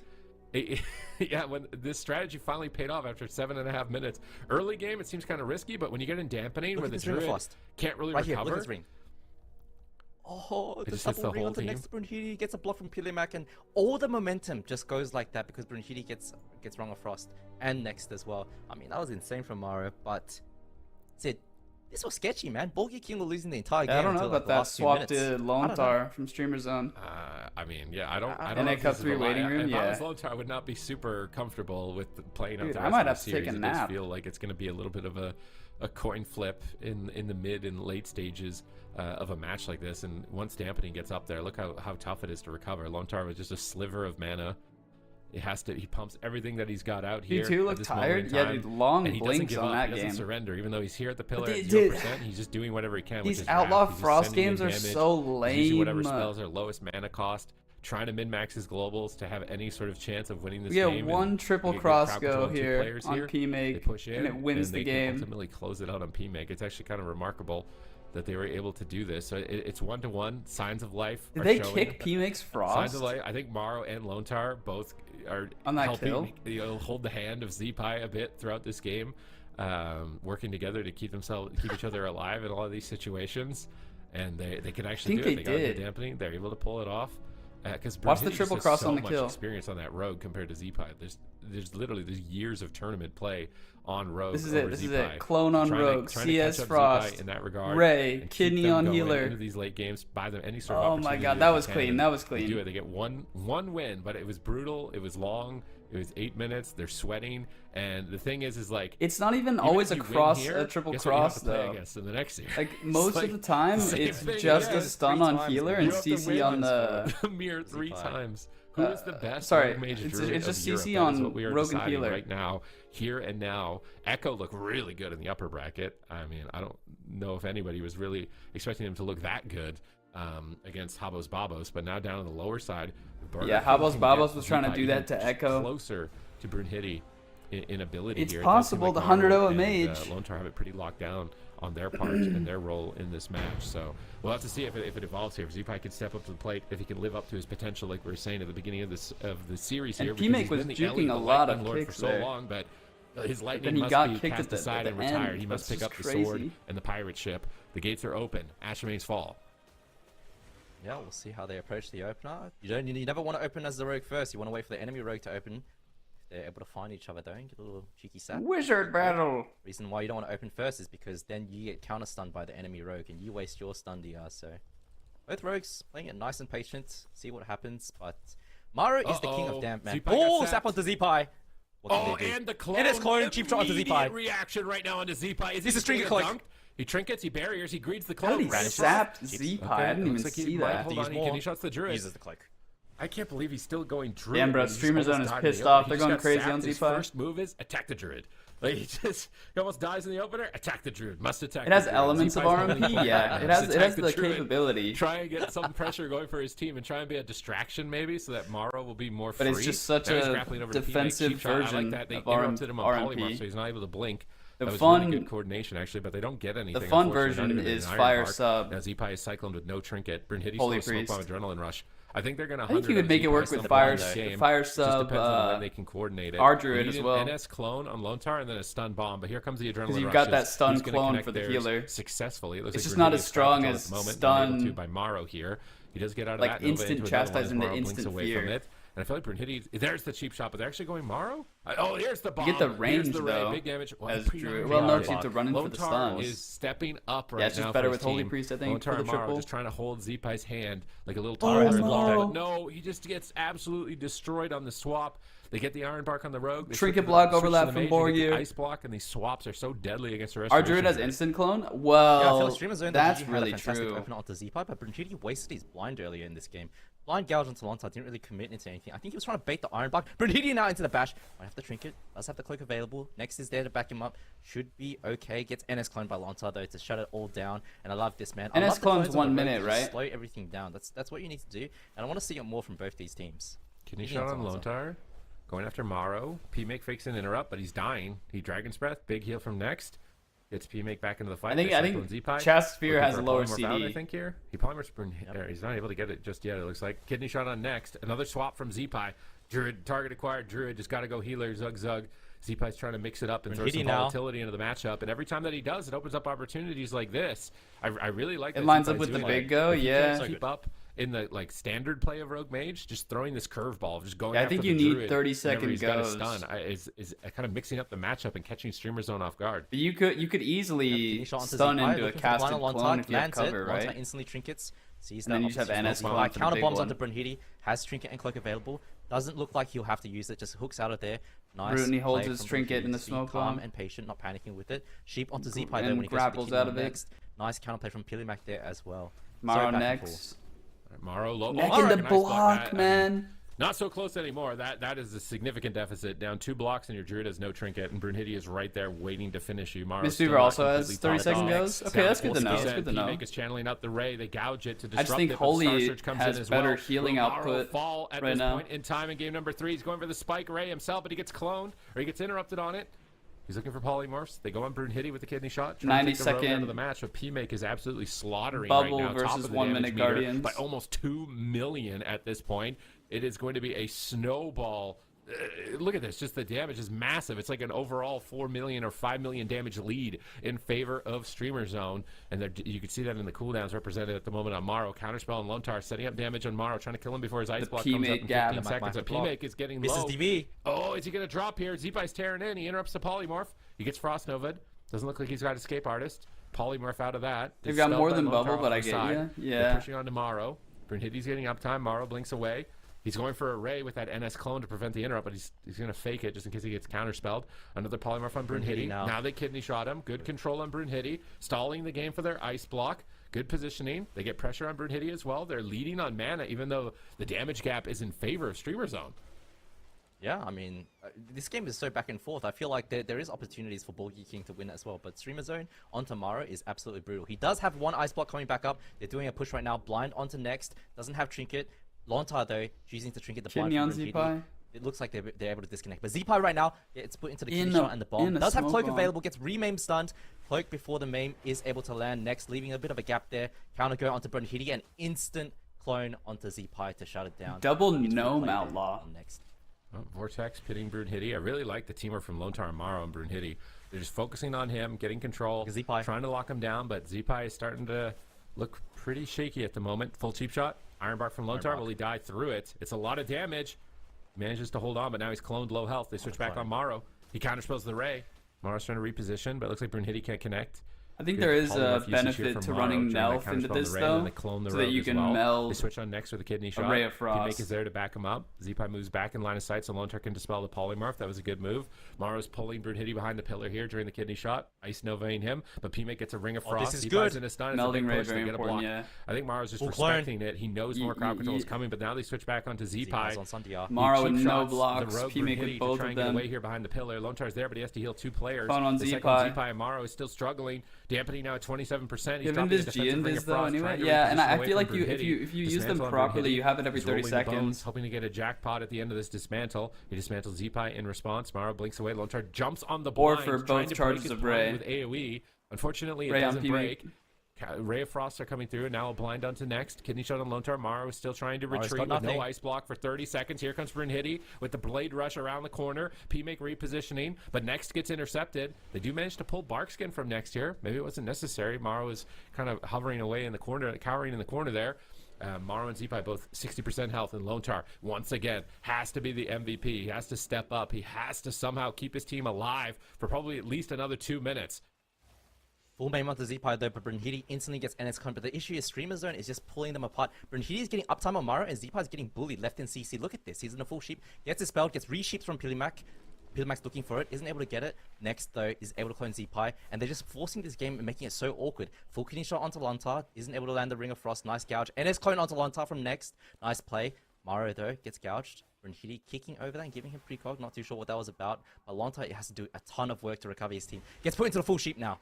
They Zeepai? trinketed. Oh, big swap on Zeepai. He's so greedy. He's so greedy. Good. He's so greedy. Cloak and Void Barrier and Evasion. Now he has to pop everything. He greeted it all and had to use everything anyways. And now Next is moving in. He gets a Mame Stone. Zeepai's trying to chase him away and protect him from Clone. He bombs him defensively to stop the Polymorph, knowing that he has no trinket. But now they're caught in a double Dragon's Breath, and Morrow is in trouble. Will Lontar be able to stabilize him? So far into dampening at 37%, but they bash Next. They turn it around. They clone Brunhilde. They isolate PMake, and now. suddenly they flip the table. And PMake is forced into the ice Morrow block. got his block Such an back. insane recovery. Quick reactions from Zeepai with that smoke bomb to deny the crowd control chain when his Druid had nothing. He goes for a blind on Next. Kidney shot on Brunhilde with no Brunhilde, now no trinket. trinket. Will he be able to get dunked here? Glacial Spike comes in from Morrow, but Zeepai's getting controlled. Morrow is getting Dude, they just controlled. had everybody Zeepai back. kidney shot smoke bomb. Big play. Zeepai trinkets. He moves over to the Mage. PMake fakes the interrupt. He's spamming Polymorphs. Lontar into a stun. Can Next follow it up? They do. They get the Zeepai, no blind. cloak. Zeepai Full has blind. nothing in game 3. How is Full he going rough. to survive here? He's trying to kick the Polymorph. Oh, but they get the full ring, and shit, Zeepai will dude. be crushed. Streamers How? pull it back. Keep it clean. Don't panic. Another and move to blind match ring point. on Lone Tar to God, win it's the disgusting game, when the dampening man. ramps up to about 30%. You can notice how hard it is for Lontar for Next to heal up their teammates, and that just opens up all these opportunities. Every single He time. didn't have Trinket one of these back. He guys had is Iron just Bark, like, and he yeah, didn't it's pre-Iron opportunity. Bark. It just gets harder and harder for the healers to top them back up. I mean, how do you And you saw pre-Iron that Bark at an the end instant there. blind, Lontar had though? to do so much work healing his friends, and Shit. you know, Predictions Zeepai are looking eventually going accurate down so in that far. setup from Streamer Zone.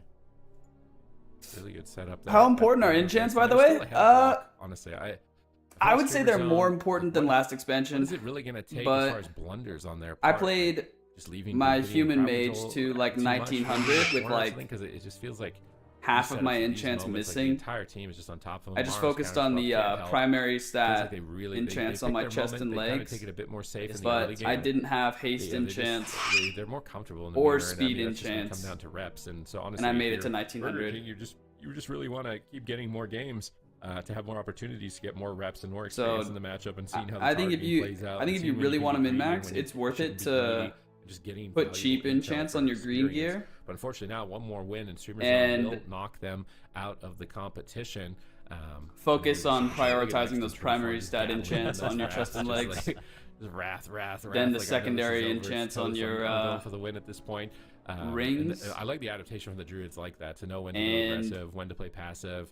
It's just finish a very with important component. enchants It's not on like chest and previous iterations, helm. think of I mean, Druid, where shoulder you can helm. just sit 80 yards the whole game and speed. not participate. Shoulder helm Into boots. the match, I think it's very important you're participating. What about but Not at gems? the wrong times. Precog because if you gem do it at is the wrong time, extremely you might lose important. the game for your team. So all these teams, It gives all these primary teams play at the highest stat. level. Really clean setup from Streamer Zone in these final And moments. Isolate Zeepai and prevent any assistance. And now it's match Same point, thing with and the you can see a enchants. Like clear you can difference in put strategy, cheap though. You're saying gems you don't think the maps matter very on much, but green gear. I think Zeepai's team are going to prefer smaller maps. I think it's because it creates more hecticness for the druid, And- and they're going to go to hook point. I think the map actually plays Max a them little out bit when of a factor here. They like the you volatility get of the purples. small map. They're pretty like cheap. the ability to pressure next and get. It's only close like to him 2k and gold try for to the create more gems. The chaos, because if they enchants can't are what are create chaos, expensive. then just on paper, Streamer Zone are going to outperform them. We saw that represented in the damage meter and the cooldown situation. I never didn't Yeah, I mean, run it also gems. goes both ways, right? The more chaotic it is when you have Zeepai on the alt rogue, the faster it crumbles as well. So we'll see how it does play out. I do want to add on to what you said about, But the especially damage for and Mage, speed like you're teams. getting I so was hearing much, from teams that StreamerZone.gg, you know, of course they want cup so two, much but haste they were versa really from your struggling in gear practice on that ladder, because Pillar Mac the wasn't able to last bring like out the 1 or damage 2% that other mages were able of to. secondary We're seeing in stats this that you series get now, from he's gapping Mara in gems damage like time. barely Part makes of a the reason difference. for that is because they do have some good CC onto It's only Zeepai. like 1 or Zeepai's 2%. not able to like get things going as much as Brunhilde Dude, is, this and because of wall, that, he's this able to background clean is up, just do more damage barely his off lane, center. and it looks a lot more playable for him. So I'm Take, very like, excited to see how 4 StreamerZone levels up in this series. steps in to the next right, series, man. If they win this one, and how You they, go Versa gems? I go potentially Versa perform haste against Atlas, gems. Babos, and Echo as well. Well, I mean, a lot of the healers obviously weren't druids. So But that's I've been something thinking they've of had to running more adapt to, but haste the because mages you were get also so fire, much and Versa they with were having to Master kite a Chef. Windwalker. So that was like their And you're main pretty much prerogative was, how do I perma-locked do the best Master fire mage? Chef. How do I kite a Windwalker? But now it's different. Now it's an Outlaw Rogue, and now you're Frost. So it's a significantly different kit, swapping between those two. And, so if you need some time to can, level up and scale up as well. As a here. DPS, I'm not You sure would about have thought healer. Tessie Getting would have these been full favored in that sense, 'cause I Versa think he's been playing Frost the entire engineering time pieces regardless, but Dobob already out of the competition here. really does Brunhilde cover a lot of your definitely the goat versatility. here, for streamers. You have on this room to road, go just more with haste. Remarkable pressure, finding these opportunities and just pushing forward or when mastery. necessary. And then of course next on the Restoration Druid, backing him up at critical moments. A lot of these druids opting for Innervate as well, because these matches, when they go long, can come down to mana. We saw that one game where Lone Star was healing at absolutely 0 mana, so if they know these matchups are going to be going the distance. Master Shepherd's better now because the stat DR isn't as bad. Yeah, it's really strong season 1. You just perma-slot it season 1. It might fall off season 3 though, when we have more Versa. In the late game stages of this matchup. But here we go, it's Hook Point, it's a small map. Burger King are trying to sow some chaos into this series to try to all right, I think my drowsiness is passed to a game 5, because otherwise feel a little better they're now. looking a little bit outmatched here. Potentially we'll be able to reverse psychology them into trying Hook harder. Point. This is a very interesting shot of Borealis right here. I didn't know we had this B-roll. This is very nice arena map entry for the map here, the Culturian. So just straight from the live map here. I like this zoning in here. Miss BFA, man. Miss the Mage Lock days. Reminds me of I miss those- Borealis, Oh, dude. it's like I was walking around Borealis a couple streams Absolutely. ago. It's such a nice I think city. that Zipai wants the small maps. I like it so much better than I can see him complaining Silver about Moon. that. I know Zipai is that kind of player. Bit of an emotional player. Silver but Moon very, just very pisses good. me See off. what he can do. Kidney shot onto next to start it off. Because but of how Brunhilde much there, they changed gouge it. onto Zipai, and they're gonna set up instant NS clone onto Brunhilde, prevents the stun onto Zipai. Nice play from Dude, Lontar. Borgir trying He's Adrenaline again Rush, with these though. goes So on Nature's next, Fitness is down, and man. he still has Adrenaline Rush. I don't He gets know some about data that. pressure with that, whereas Zipai used Adrenaline Rush and didn't get anything with it.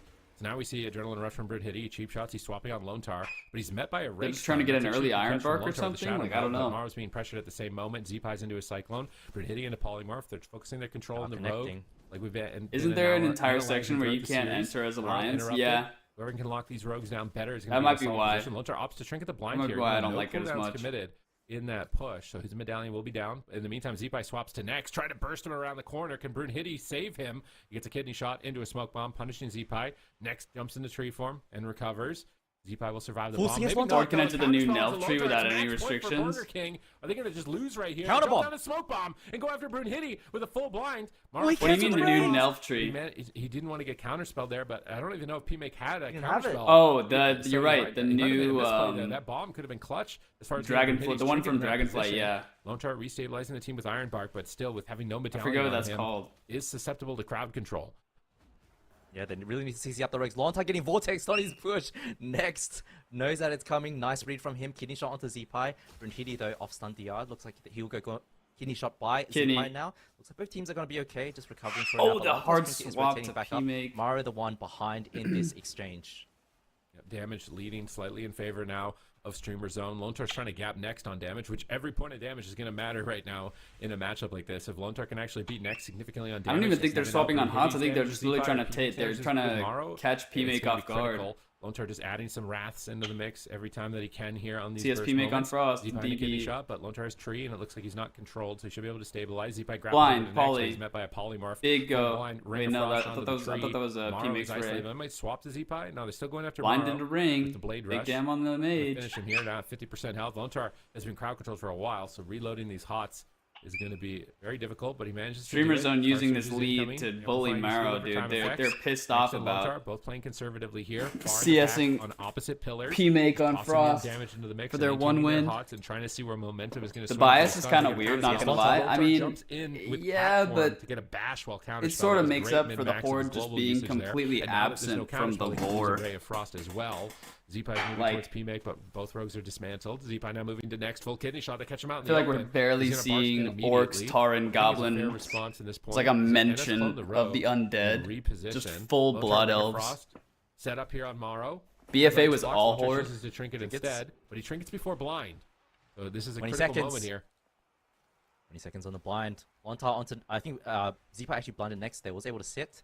Brunhilde right now though does have the close shadows. I thought Should be okay. Borealis Full was kidney so shot much onto Zipa. better Next coming out of that than meme now. Should be able to heal him up, Zoldazar, but though. nice I NS, feel like Cyclone that from city Lontar. got way more Shut love. Brunhilde down. I love these stuns into Cyclones, man. Makes the game so much more playable for the mage. Easier for Maro to get something going.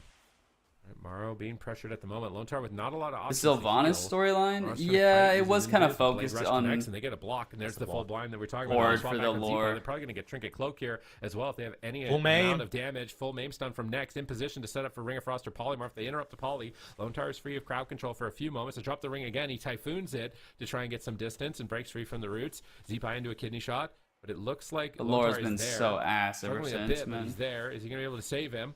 Maro is whittled down as well from some of the shatter combos in the mixed, and Lontar's really getting They're tested stalling on this the just to heal over lose time the Echo. allocation. Where is he putting You the think life, but isn't so? on the right target at the right time to deny some burst here. Maybe He's that's why they're juggling it going too much. He's Marrow. gonna run out of mana. He wild charges in for the bash again. Trying to give him a chance. Goes into cat form. He's got the feral frenzy. He's set up for a maim there. Trying to warm up some more before fighting Echo. Low-key good strats. That'd be pretty big brain though. At the pillar right now, wrapping around the corner. He's See, in some cat form, teammate, ready for the kidney on maim, but healer. He actually gets cloned. He's met by that with Nature's Swiftness. Maro getting pressured, looking to force that final ice block. Evasions. Adrenaline Rush is up. Lontar Iron Barks before the kidney shot. From both They rows. still want now. Z-Pie, but he Adrenaline Rush from hit. Brutney. His cloak as Big well. go onto He's just dying Z-Pie. through He it. next. Pops his Voidstone barrier to absorb hits. Blind. He should be able to Bark as well from re-stabilize in this Lontar. position. Where did the Swap blind back from go? Brunhilde with the maim stun. They bomb it. They're really trying to get his trinket, but Tranquility from next. Did it is break? off in the corner there, just healing him through that line of sight. No effect. trinkets, Brunhilde grapples tomorrow. but blind is Beautiful gone. Tranquility. Z-Pie low. Just vanished Brunhilde low. instantly. I Mages didn't even are just see where it went. brutalizing each other's rogues at the moment, really putting them to the test in these final moments. Brunhilde gets faked by Maro and put into a polymorph. Next can't Come stop on, for a Borg second until he's years. out of that kidney shot. Z-Pie I gets a vortex believe. rooted away from P-Make as he's trying to connect. They punish Z-Pie. Oh, the They're going after him. kidney. Smoke bomb. Adrenaline rush. A big commitment. Z-Pie trinkets. Little kick He on greets the Cloak of P-Make. Shadows. Appeal. Disrupt the Ray, but he's still getting low. Lontar Nature Swiftness, and his clone on the Rogue at low health. Oh! Denied recovery, big swap on P-Make. He doesn't want to not block. He in this necks position. into They block, back dude. for the follow-up. They Double just trinket 3-minute close. CD Got Iron Bark, they overlap. got a block and Iron Bark, and Get Lontar everything. once again MVP in this game. If they win this game, it is all off the back of Lontar. Yeah, Maro is absolutely cranky the damage right now, gapping Pilimac a little bit. Feels like momentum is shifting in favor of Borgia King now. Streamer Zone in the driving seat first half of this game, but now turning around. Full clone onto Z-Pie. I like that. Maro now going to be in a bit of trouble, but full kidney onto Z-Pie, full blind onto Lontar. Z-Pie has no trinket. Instant DB onto Brunhilde from Maro. Reads the situation and then clone. Counter kidney onto Brunhilde. He does have no trinket or cloak, but Z-Pie has cloak ready, available to him. Should be okay. Big Maul heals in from cap Lontar, rogue on recovering. His Lontar. mana looks good. Cooldown situation is solid. They have kidney shot coming up in about 10 though for Brunhilde, and they're probably going to go Z-Pie with it as the mage has 2 blocks. They're trying to get one right now, but Maro, this is the first time that Burger King I feel like have an advantage in the matchup. And if they can maintain this, I they don't should be able to close it. know. But here's the kidney shot. Z-Pie is Lontar's pretty ready, and naked it's right Lontar now, dude. They've got no 9 trinket damage, for and Nature's Swiftness Lontar. is almost exclusively used for Blind's Cyclone not gonna Druid come right up now for them in midnight. time, And the though. healing is just very minor relative to the amount of control you get with the Cyclone. I mean, When they you get that actually, before it he actually gets put in would control, if but they now he's sent it struggling to recover. immediately. They get cloak anyways. It's adrenaline rush at least, and so Half in Evasion his will line clone. up with that. That's not very good value from next. We're starting to see some holes in their play, but Maro is still being pressured. Cheap shot for engagement. They cut through the barrier on Maro. Tickling It's the mage. counterspell now as well.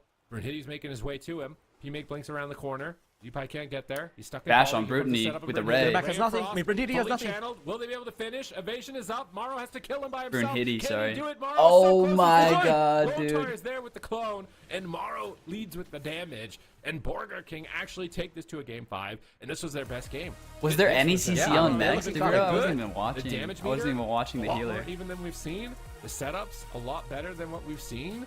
This is a significant improvement in game 4, which is making this game 5 really tough to call. Yeah, I mean, I don't know.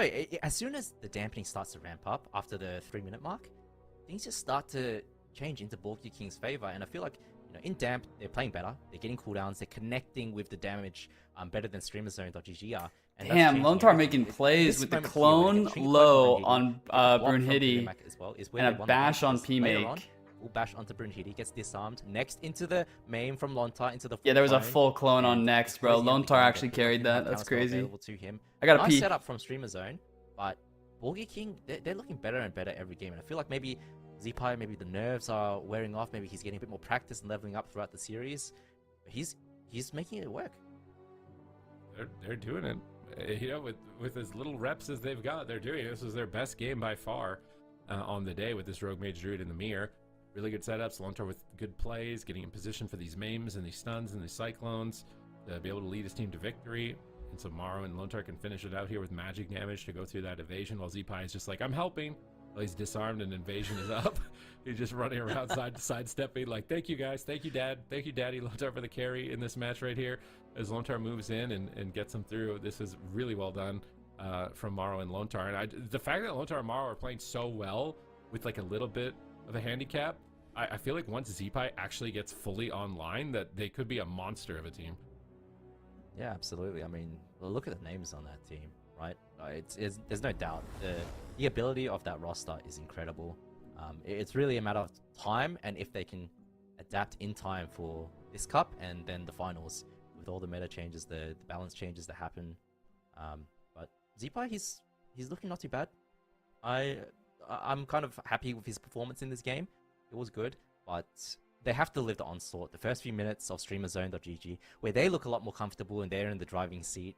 If Borgia King makes defensive mistakes, they can easily close out the game. You can see how much damage the Rogue takes during the kidney bomb combo. If you don't have Trinket, if you don't have Cloak, you might just die through healing. Yeah, it's a very tough gamble, but again, we see the dynamic shift here. Empyrean Domain, Streamer Zone opting for those larger maps, trying to take advantage of Zipai's ability at Rogue to maintain uptime, as opposed to the smaller maps where he can be a bit more of a playmaker and it's less punishing. These teams are vying for, you know, third and second, although that means they fight each other anyways, regardless of who comes in first and second. But you want to be, you know, establishing dominance, I think, here in the final cup, and, you know, winning out for the prize money as well for this series, and establishing yourself as a Rogue Mage Druid dominant force, because that seems to be the meta right now, the comp to beat between the two of them. So evenly matched throughout the season. Burger King has in Cup 1 took Echo to Game 7, almost beat them, then kind of fell off towards Cup 2. Now Cup 3, they've had to reorient themselves around Zipai on this Rogue, and honestly, with how limited the time they've had with it to move forward, I feel like they're not looking that shabby. I was expecting them to kind of get wiped away with. They got another, I like the intros, like a little bit away from the arena, finding little cinematic intros here for the arena matches. This is pretty epic for game number 5. Who is going out and who is going forward? Second and third seed battling for dominance in Europe. Who is the greater Rogue Mage Druid? Gates are about to open and there will be no going back. Absolutely. I think we're going to see a slow opener here, Sid. Wait for the Rogues to just suss it out, and a few Frostbolts casted on each mage as they try to get in position and close to the enemy healer. Zipai choosing to pull the trigger first. Kidney shot onto next. Big damage onto Maro. Kidney shot onto Zipai though with a smoke bomb. Let's see if he has to use anything. Brunhilde playing very aggressively. NS clone onto him. Or, yeah, NS clone onto him after that. Just slowing it down, but not achieving too much. Ray of Frost set up on Brunhilde. Next in a blind. Big play on Brunhilde. It's match point. Next, what's this map called again? I forget. Restabilizing with Tree of Life. They're not caught too off guard there, but the bombs have been blown very early. I think that they're realizing, like, early game, the only chance of winning is probably like a very kind of a toss up here. With a bunch of cooldowns stacked up, so they're just kind of Streamer Zone's too. Oh yeah, Empyrean Domain. If Streamer Zone is but Zipai is low. Oh no, to battle so too confident, they can lose. Zipai with the neck. Lontar's trinket as well. And he manages to recover. They made it darker, thank God. Yeah. Even without his medallion to escape crowd control, he gets a stun. He can't get the Cyclone though. Next re-stealths to avoid it. Ray of Frost and Brunhilde. He gets interrupted by he gets interrupted also by Brunhilde. W comms. Reconnect. P-Make is blinking out into the middle of the map. Beside next here, trying to pull the Rogue out in the open. Did they take it off the arena cycle? No, I get Empyrean Domain pretty often. Not in Shuffle. Not as often in Shuffle. And it's clone. He gets it. Zipai stun. No, that's it. GG. Stun lock. Is he going to be it? No, they don't get another stun. Oh shit, Zipai. He trinkets for roar. That's such an aggressive play from next. If they win DB in the MAME. Oh, not Maul, it's MAME. Dude, Streamer Zone just went insane that round. With an aggressive trinket, chaining the crowd control and allowing them to bulldoze. No cloak, no evade, no Iron Bark with a block cancel from Morrow. It still wasn't enough. It felt like maybe there's going to be some hope here, and it just got snuffed out so fast. Damn, dude. He really didn't hit in this game. Having to overlap that trinket. Yeah, comparing this game from last game, Void Shield as well. Now it really seems like Streamer Zone was stalling. Cooldowns, and then even though Zipai had the trinket for the next go, Cheap he didn't have advantage, right? Look at this. The Kidney Zipai, Zipai. the kidney shot, and then next is pushing. Clone Lontar. Lontar, of course, doesn't have trinket. Zipai gets cheap shot onto his, and then next is there. Instantly trinkets the into a double roar, in cap DB into a full MAME. I mean, roar. This is all next setting this up for Zipai should have triggered the kidney. Next was like, all right, commentator, stop talking about Lontar. Pay attention to me.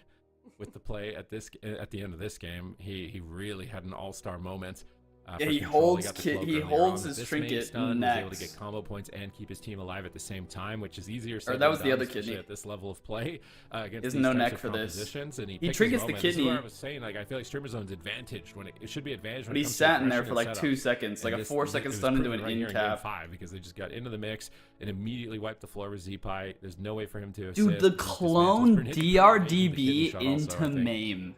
He could have trinketed on it if he Lontar. wanted to, but he pre-evasioned the kidney shot to immediately unit. So just everything went perfectly for them right at that point in time. They're able to overwhelm them, and now that means that Burger King will have to go back to the drawing board and start preparing for the European Grand Finals. They are locked in, although I do believe that means that they'll be the third seed. No overlaps on the CC, no gaps. But it means they're third place. There's a tiny gap here for the in-cap roar. Matters a lot in terms of pride. Out of the competition, no gap. There's patch and a notes tiny in, gap though. on the main. Honestly, I think patch notes are favoring them. I feel like if you're Blizzo, like with those warrior buffs, like you're probably not too unhappy. You're unhappy right now. You lost. You fought pretty hard, but like they all made top 3. Yeah, that's with true. the They changes coming do through, get a prize honestly, for this. Their team could jump to a #1 team. Well, $1,000 in the I mean, layer. these cups are important, right? These cups are qualifying to the finals next month. But realistically, what these teams really care about is qualifying and performing well at the finals. Is it Go to 1K? BlizzCon I think it's and winning that 1K event. At per LAN, person. We haven't had one in a while. For in person, third and versus second. NA, so I'm very, very excited. But it for might that. be And, split. of course, these teams losing this cup to between all them, 3 of them. It's unfortunate, but it doesn't change the end result. They're still second and third. They'll face each other. I don't actually know. They're really praying for the meta changes away from this rogue mage. I think if you're Ball Geeking. Yeah, definitely. Just like looking back, I'm kind of curious because I know that leading into that series, we were really worried about Zeepai on that rogue in particular. Chan, how do you feel like he did throughout the course of the series? I think he did fine. I mean, I feel like there's a few specs that are very, very difficult to ult. Outlaw Rogue is one of them. After Wrestling Cup Rogue 3, is they another, qualify which for the is why I AWC gave some praise finals, to which JT happened in like early in the June. day. Typically, when you see people reroll to these specs, it's a disaster, man. And Zeepai, yes, he's played Outlaw before. I remember he played it in Shadowlands. Oh wait, there's finals Comparing, after Cup 3? His level on Rogue to Brunhilde to Waz to all these other rogues have played it for so long. It's very, very difficult, and I think he did fine. Damn, I didn't even know. This last round in the series was a bit of feed, but it happens. Yeah, certainly does. But that does mean that our next series, Habos Babos versus Streamer Zone GG, they're staying alive in the lower bracket. Habos Babos, of course, did fall earlier. Super Tees to Echo 3-0. Do you feel like that's weighing on them at all as they move into this series here against Streamer Zone GG? They're probably psyching them out a little bit, I would think. It doesn't feel good. Top 3 of the leaderboards automatically qualify. Either, so the rest have to fight in the gauntlet to qualify for the 4th place. Well, so they might not, maybe they can't put it back together in time, mentally here for a series like this. And then all That's 4 gonna be a teams real fight in the test for them. finals.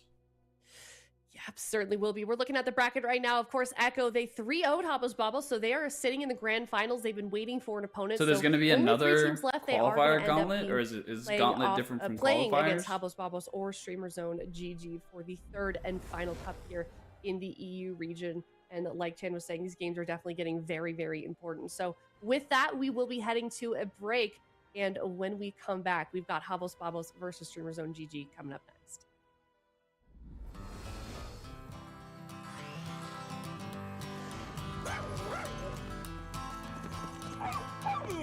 Qualifying the gauntlet, you have to be top 4 to 8 on the leaderboard.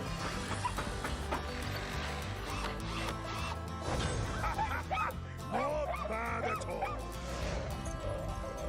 No, not a chance.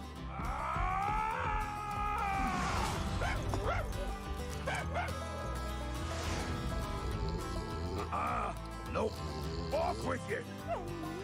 Top-notch craftsmanship guaranteed.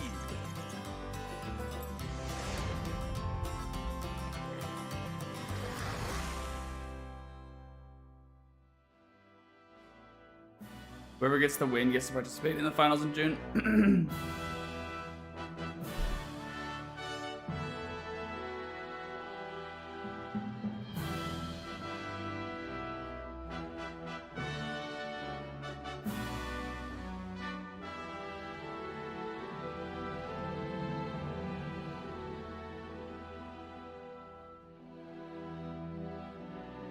Does that mean we'll see pre-hardcore try again or no?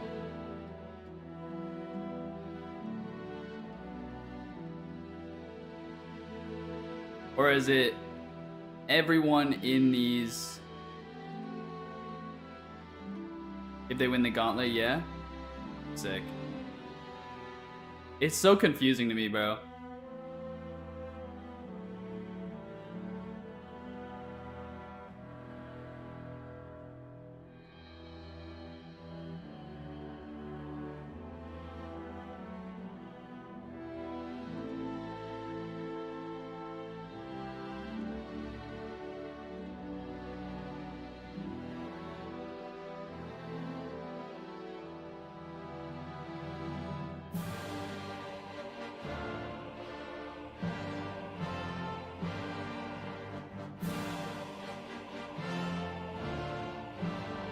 So when they show the leaderboards, all 8 of those teams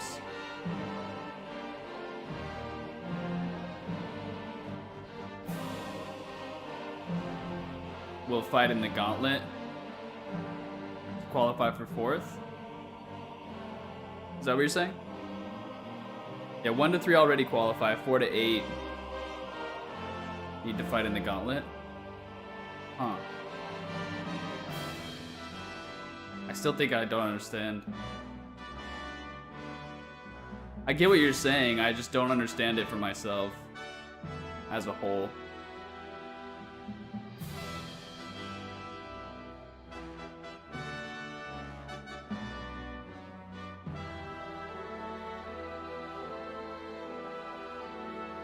You'll see soon, I think they will show, okay.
Are they PvEing and saving both rays for 1 minute? Or are they usually starting with shatter combos and saving Ray for a hard swap?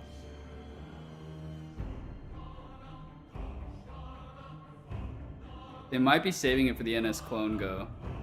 Because if you save, I think you could save both Rays for NS clone go, and you can Ray one and Ray the other target for the swap. I think.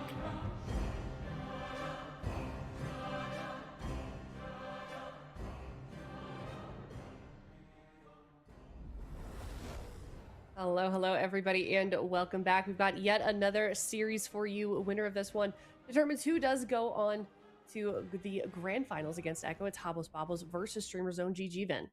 Yeah, I mean, it should be an exciting game.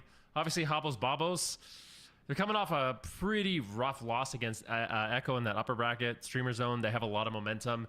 And in my eyes, Streamer Zone, they've kind of been like the top team in terms of these Rogue Mage mirrors. So I think this one should be quite a challenge for Hobos here.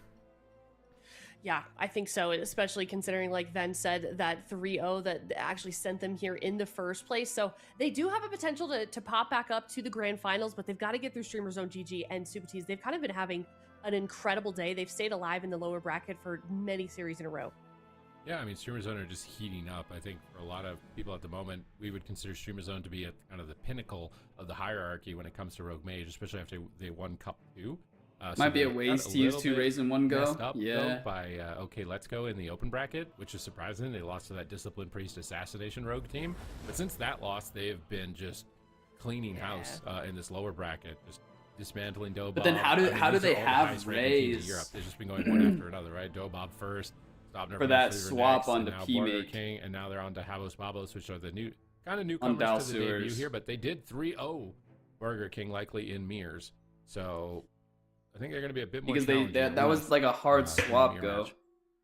Yeah, some big names for sure, and we just know how important momentum can be in a series such as this, especially when you're against so much pressure. So I feel like this is going to be a difficult series no matter what side, but I'm curious to see what these predictions are going to be. I believe they are started in chat, so definitely get those in chat. Remember, I told you to lock in. You got to catch up to Zico. But in the meantime, Ven, what is your prediction for this series?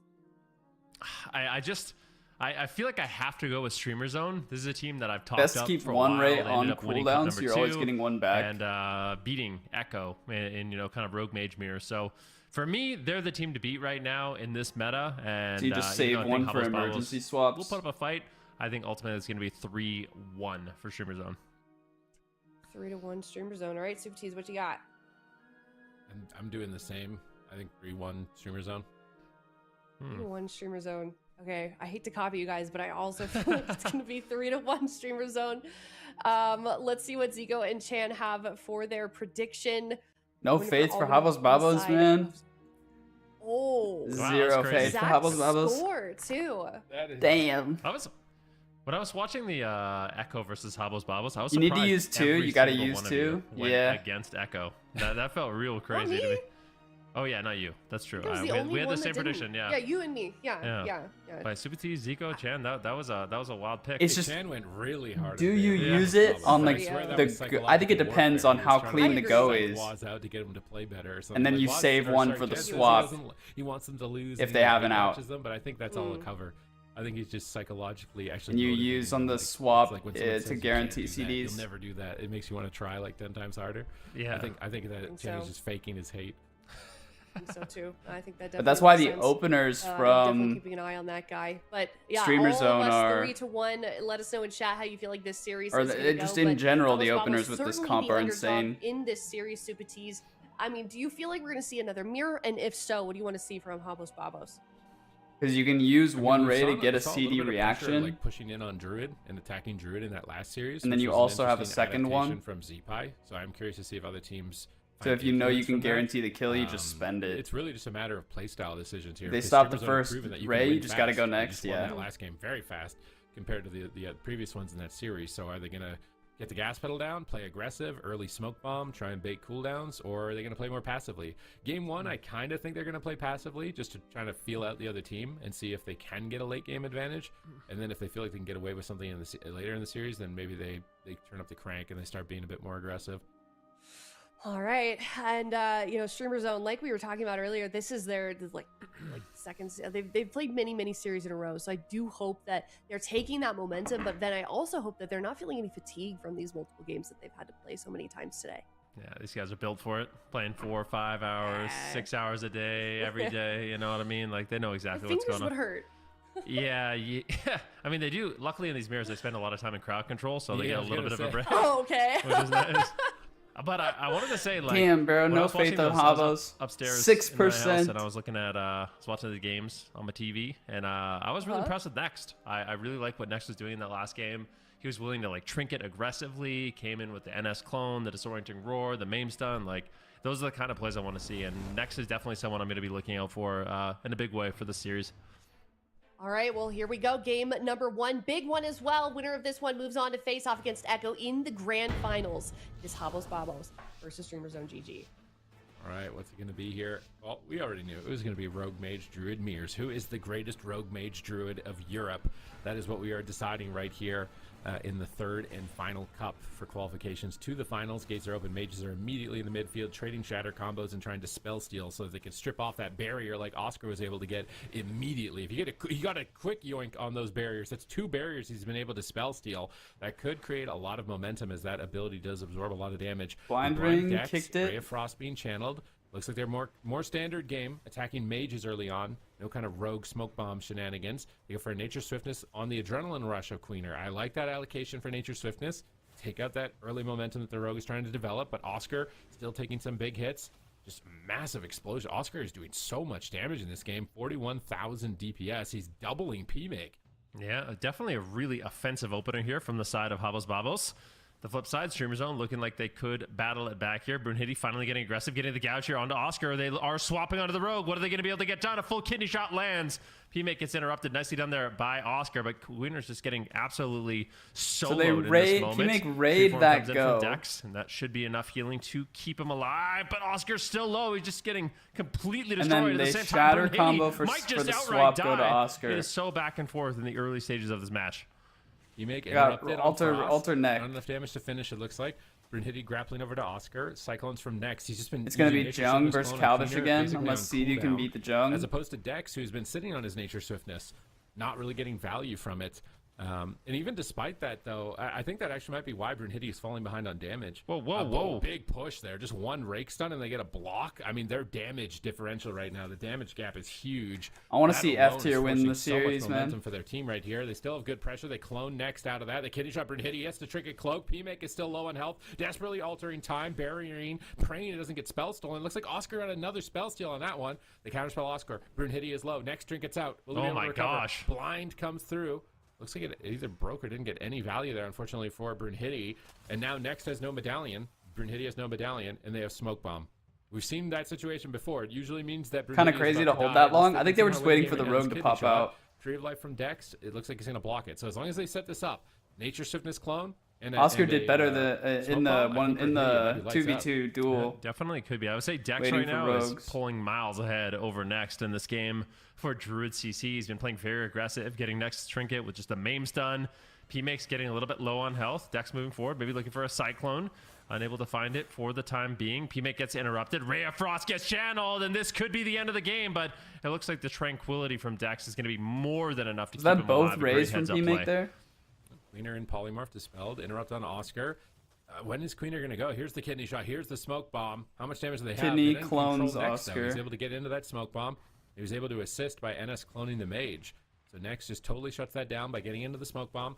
Mana's in favor of Habos Babos. Cooldown's in favor of Habos Babos, though. The Streamer Zone need to find their footing here as far as where they're going to build momentum. Is it going to be a rogue game? Is it going to be a mage game for them? Where is their target going to be? The kidney shot Dex. They maim stun Queener, Full but clone. they clone out. They really need to get a cloak here, but the blind on Next is actually putting P-Make in a tough position where he has to attack while his healer is in crowd control. It's very unstable for him. He fakes an interrupt, which is critical. He's just polymorphing Oscar, polymorphing Queener, trying to CD slow down on and Ray rush is so it. Last short, has some man. damage, but Dex looks like he's going to be able to recover. I feel like Oscar is just getting a really good spell, but Queener out of nowhere almost dies.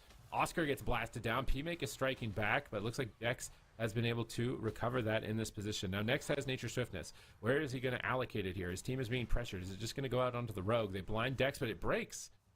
It breaks on Dex. That blind gets 0 value. I feel like Brunhilde's blinds have just not been getting anything for his team. Yeah, hasn't been looking good so far. Kidney shot onto Queener. Let's see what they can do. Dragon's Breath on Oscar. Just all out damage. Dex is a little bit ahead on mana. I don't know if it'll come down to that, but just something to pay attention to.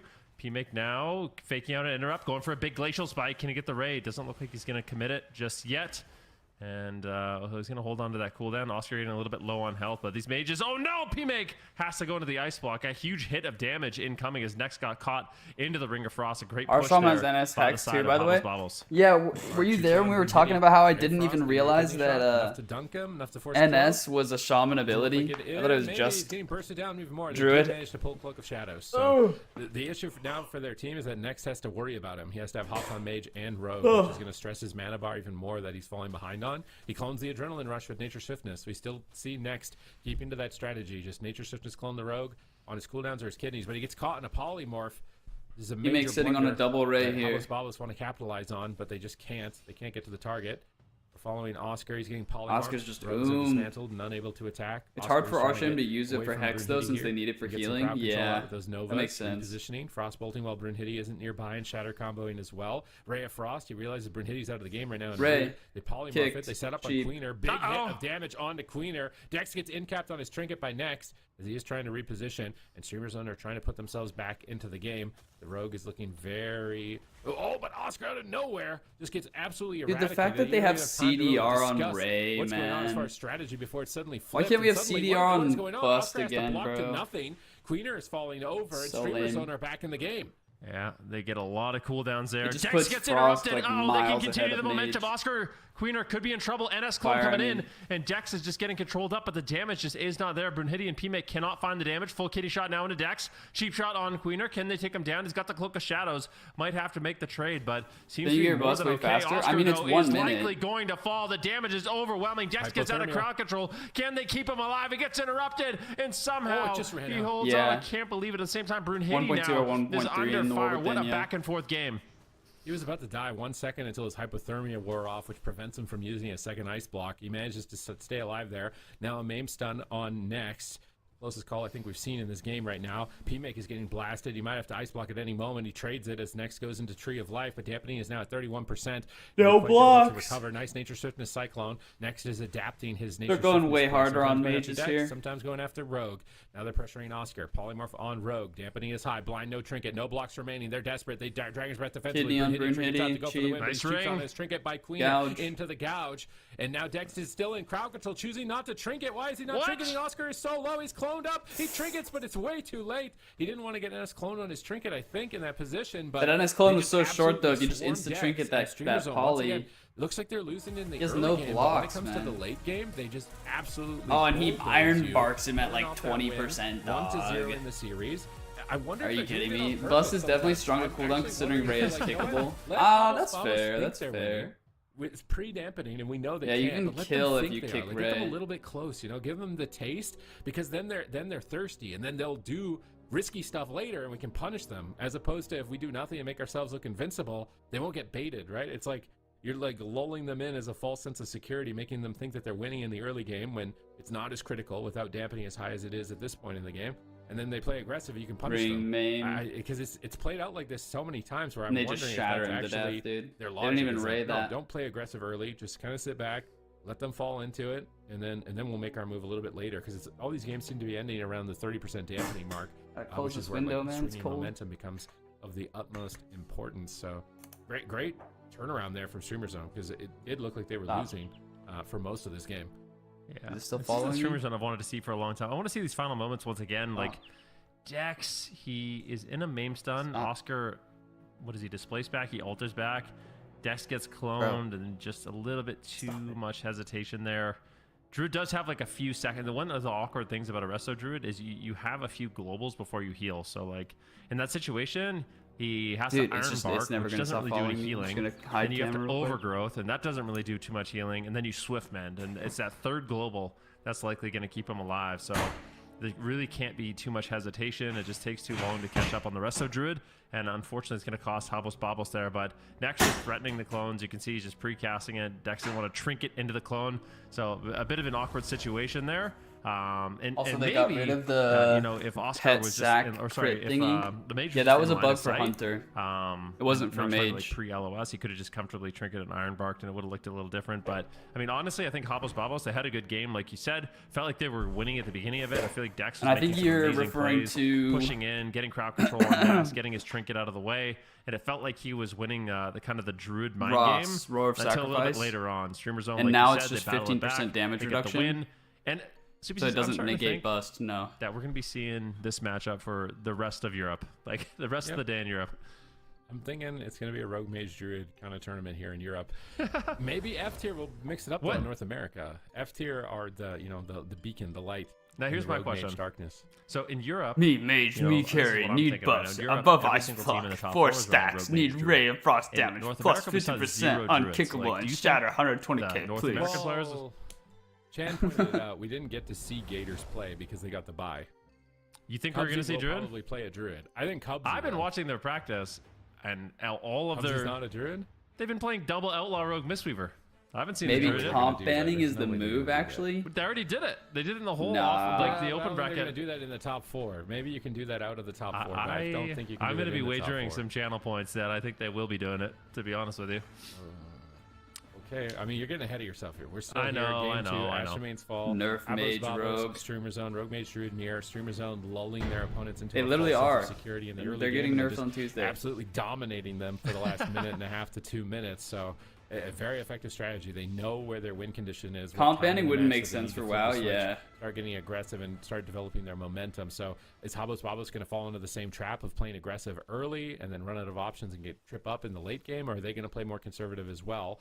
PMake blinking away from the rogue, but Queener does immediately I guess you could do spec ban, maybe. Cheap shots and polymorphs on Oscar, trying to Like slow down their assault. If we banned Outlaw Rogue, I wonder how that would change the tournament. Is trying to hold on without committing major defenses, but now he's NS cloned low by next. They switch the pressure onto Oscar. They cheap shot Dex. They're setting up for more momentum. They switch back onto Queener. He's so greedy. Queener was so low there. And NS clone from next. Ultimately the cloak of age to save. Would have gotten, but now he's no in full blind. No trinkets. Barriers up, soaks some hits. Dragon's Breath Queener into an Ice Nova. He actually used the gnome racial there on that. He's going to have to vanish the root afterwards and try and connect, but Brunhilde is there, and they're focusing Rogue a lot more, constantly putting these kidney shots on Queener. This is an interesting strategy adaptation from Streamer Zone. Yeah, Dex comes in, gets the double roar, NS clone on Brunhilde. He wants to shut that down. He's sick of healing the damage, taking full control. PMake, though, getting a little bit low on health. Tranquility comes in from next, and he just cancels the Tranquility. Going to be throwing in those heal over time effects. PMake seems to have stabilized, and you mentioned it. Queener seems to be the main focus target for Streamer Zone in this game. It's a lot of rogue swaps. Oscar also under fire, and it makes it very awkward for the rest of Druid because you know it's easy to have HOTS on one target, but once you have to Polly, he waits a second and goes for a DB missed. Things can get really dicey. Kidney shot now on Dex, interrupt on Oscar. Queener seems to be okay, but Habos Babos just has no damage at this point of the game. Yeah, there's just no momentum, even though on the damage meter they're on top, but they're not actually securing that into any sort of major cooldowns just yet. Oscar repositioning, Brunhilde in pursuit. He fakes the interrupt. 2 stacks of Ray. Here. Trying to get control. Polly's the rogue, they can't go. At the same time. Gets counterspell on the polymorph, but Brunhilde can't get there cloned. just yet. Ray of Frost immediately cloned after the spell, man. Blasting an ice block, so PMake regrets that. He gets bombed on his block. I don't really like this. He's just going to recover to HOTS. That bomb doesn't get too much value. They switch back onto Brunhilde. They do get his trinket at least, you know, and he's going to trinket here because he sees the bomb. So you can just line that up. NS clone on next. Nice play here from Dex. PMake low on hypothermia, I think. Is he just going to die? Next uses Iron Bark to reduce damage. PMake recovers. They switch on Brunhilde likely, but now Dex is into a Cyclone from next. Oscar's the target, it looks like, but no one can really get to him. He's off in the corner here, and we don't see the rogue Brunhilde able to connect. He's in a cheap shot, so Oscar will survive. They do manage to land a Ring of Frost in this position. Maybe they can kill the rogue. Big swap on rogue. They get Iron Bark from Dex. They don't want to attack into that damage reduction. PMake getting blasted here. The barriers. They spell steal. They blast back again onto PMake. He blinks away from Queener. Queener reconnects here with the Blade Rush. He alter times to reset that blink. Blinks away with the Frost Nova from his Water Elemental. Queener's making his way over. Just waddling into the slopes. They choose to clone PMake. He actually trinkets it, realizing that he can just blink the stun, so he wants to try and get out of that. But now he's in a polymorph dispelled. Maim stun on next. Brunhilde in trouble with no trinket if they get a kidney shot here. But Queener doesn't have a kidney shot. So all this crowd control on next, I think, is basically going to be wasted. They blind Dex. Evasion ends for Queener. Pressuring Rogue. And Caproar on Dex now, but PMake is getting owned at the moment by Oscar. He's doing a colossus amount of damage. He gets Ice Block right there in that position. Just Oscar and Queener topping the damage meter. And we see it's similar to the first no game. blocks They for are like massively a minute and a half. now.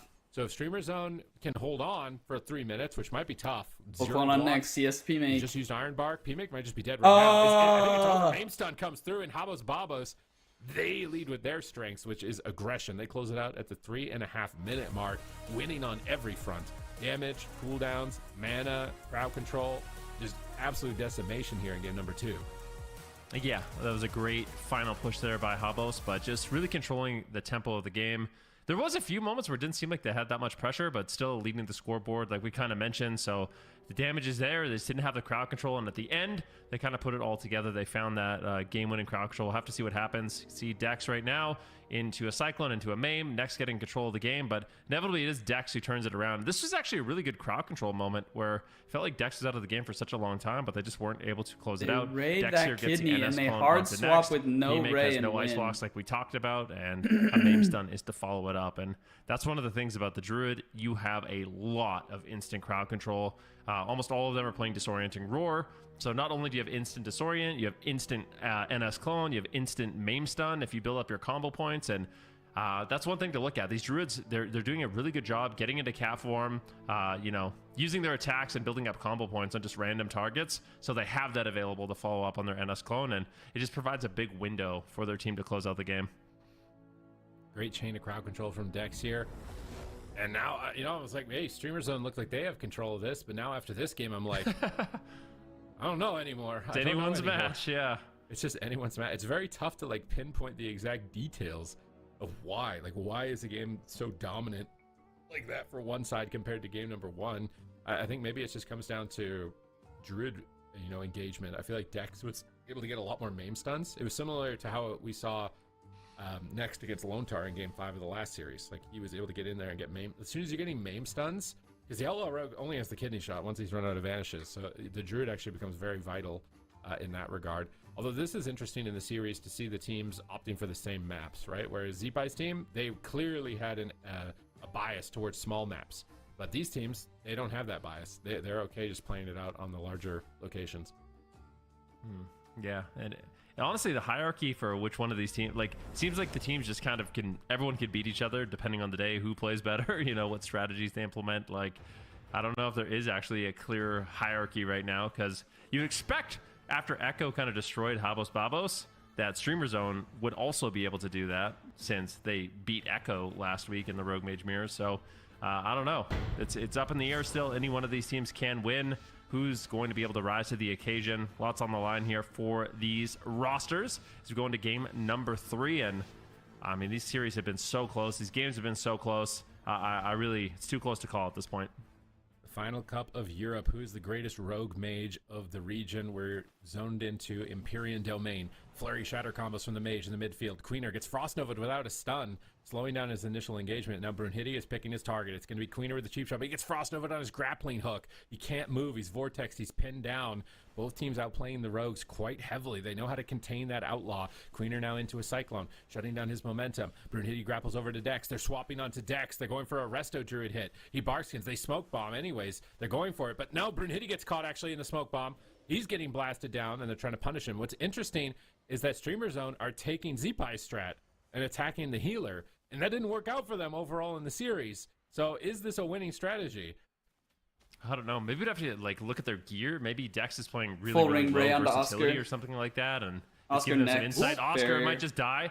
Big Eye Spirit comes in. Looks like it will not be dispelled off. Queener at the same time, taking some damage as Streamer Zone looks to get aggressive early on, but at the same time, P-Make is under fire. Needs to be careful. A full polymorph lands onto next. Queener, though, getting low on health. Double Dragon's Breath from P-Make, trying to just lock them in place for the kill, but it looks like at this point, Habos Babos should be able to find some pressure here. Oscar, though, low on health. I mean, this damage is just insane from these teams.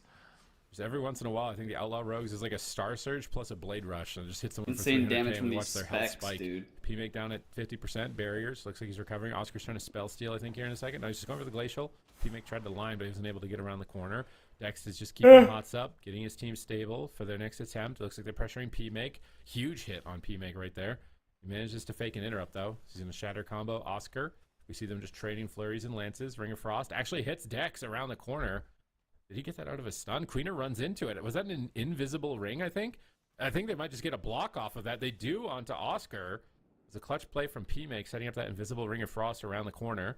Now Queener's trying to find a target. Kidney shot on Brunhilde. NS clone on the healer. So this is a more standard You think Blizzard's strat. going to Use the notice Nature Citizen's clone Druid and Supa Kidney shot calling rogue out the attack rogue. invisible This is the strategy Ring of that I've seen Frost? teams play a lot more consistently. Oh my On gosh. these setups. Unfortunately, it doesn't get anything. Oh, maybe it does. It Oh gets my motion. gosh. Invis from Right the at the tail game, end dude. of It's it, they always gouge Queener. bugged. Grapples Like, if over they to can't Oscar. fix the He gets Invis it map, onto the like, poly, Invis full ring blind has on been in the Dex, game. big power play on Oscar to try and get his second block, but Massive he's Invis rooted up, goes for ring has kidney been in the shot game now, for but now so he's many polymorphed. expansions now. He grapples over with that Blade Rush. That's How a is big it connection not of fixed? damage, and they're just gonna, oh my god, almost finish him. They get the second block. And now suddenly it's like Streamer Zone. They're the better RMD. Like, we're just one game. I'm like, how was Babos is farming you? Like, what is this? If they do that 3 times, it's over. But now here in game 3, Streamer Zone have complete control. Oh my Setting up gosh. damage onto Queener, keeping their momentum going. And it seems like Streamer Zone are answering aggression with aggression. Yeah, Dex just had an amazing play. We need a replay of about a minute ago where he knocked Next out of line of sight for him to get a clone, but Oscar getting low on health, and that play might not matter. His Streamer Zone has a lot of momentum right now in this match. Oscar with no ice blocks left, a full kidney shot on Dex, and this game is looking like it could go in favor of Streamer Zone. Oscar doing what he can to survive. He fakes out the interrupt. What's he going to do with it, though? Glacial Spike incoming. P-Makes seems to be completely fine for the time being, and Oscar still just on the back foot. Dex cannot keep him alive. This damage is completely overwhelming. Finally, Dex is able to get the Swiftman and top him off, but what a close call that was. Mame. Mame stun on Tree over here. Doesn't have Ring of Frost, so he'll come out of this and be able to heal. They're going Brunhilde to try and put themselves back into the match here. Queener evasions a bit aggressively to stop himself from being CS on the disarmed, Ray. I think. He doesn't want to get peeled on his adrenaline rush, so he's committing cooldowns. They Maybe have also Iron to Bark bait back. them off of the Mage at the same time. So I actually like that tactically from Queener in this position. His adrenaline rush, though, has faded, and now Brunhilde has his as well as blind. So this kidney shot blind play is going to be very important from Brunhilde. He gets Dragon's Breath on it. They do go for the blind. They're committing it, but Dex actually breaks out. I think he jumped in to the fray there, and it actually broke the AoE, but he's still just dying. It's so much damage on Oscar. A completely different streamer zone here in game number 3. They're going to have to wait for that Iron Bark to subside before pushing in for the final nail in the coffin. Oscar repositioning to center field, going for a Ray of Frost. Brunhilde grapples over to gouge it. Double Dragon's Breath, double Ring of Frost attempt from P-Make. It gets counterspelled and removed from play. Dex is looking for Cyclones, but if he gets counterspelled, it could be game over, and he did get Dude, I'm so counterspelled. fried. Oscar, why did he trinket the clone while Dex is counterspelled? They go back onto Queener in the kidney shot, trying to really pressure Dex Hots locate his allocation and trying to pressure the target as less Hots. They go into Brunhilde now. Big pressure. Local Shadows will be forced from him. He's just trying to stay on target. But Oscar actually has a block available again, so they don't have as much of an advantage as they did just a few moments ago. Dex into tree. Next, moving forward. P-Make gets low. Big blast of damage from Dex with that Star Surge. He wraps around the corner here. Off to the right. Brunhilde's looking to make his way in on top of Oscar, who just alter-timed. So he's going to absorb this damage and get a free blink in a second. Brunhilde's moving forward towards Dex. Wants to go for a cheap shot. I don't think they're going to be able to get crowd control, and P-Make is in trouble. He gets counterspelled. They Just Iron going Bark, with they a go rogue cheap with no shot. trinket. They disarm out a kidney shot, slowing down his aggression. Trying to blink away as well to get some pressure out here. They have blind available on Queener. Blind coming up from Brunhilde. Oscar is low. Dex Iron Barks. That should allow Oscar to recover. Brunhilde gets caught in a kidney. Dex next trinket's out. Was for the blind, though. He's maimed on his trinket. Dex clutches out with a maim. Can they chain that into anything? Brunhilde will be over for him. That's Into the it. end cap roaring No Dex way, once dude. again, securing the win. The with crowd underdogs control are for his team, actually and coming up on the this game ladder can here. just flip. It feels like you know what's going on. It feels like this team is winning. This is And then crazy. in the final moments, it goes completely the other direction. You cannot anticipate who is going to take this whatsoever. Babos move to match point. Yeah, Ideally- Dex is a monster. This should just be he- anyone's He had a play game. in the mid game. I hope we got a replay. I don't know if we did or not, but With he- it being he did mirror something matches so and like cool such good that I've players. never seen. He got like a disorient into a main. I don't and then see how he you can call a typhooned the 3-0 Druid streamer into a zone. position where he could use the pillar to get a line of sight cyclone that P-Make couldn't counterspell. It was amazing.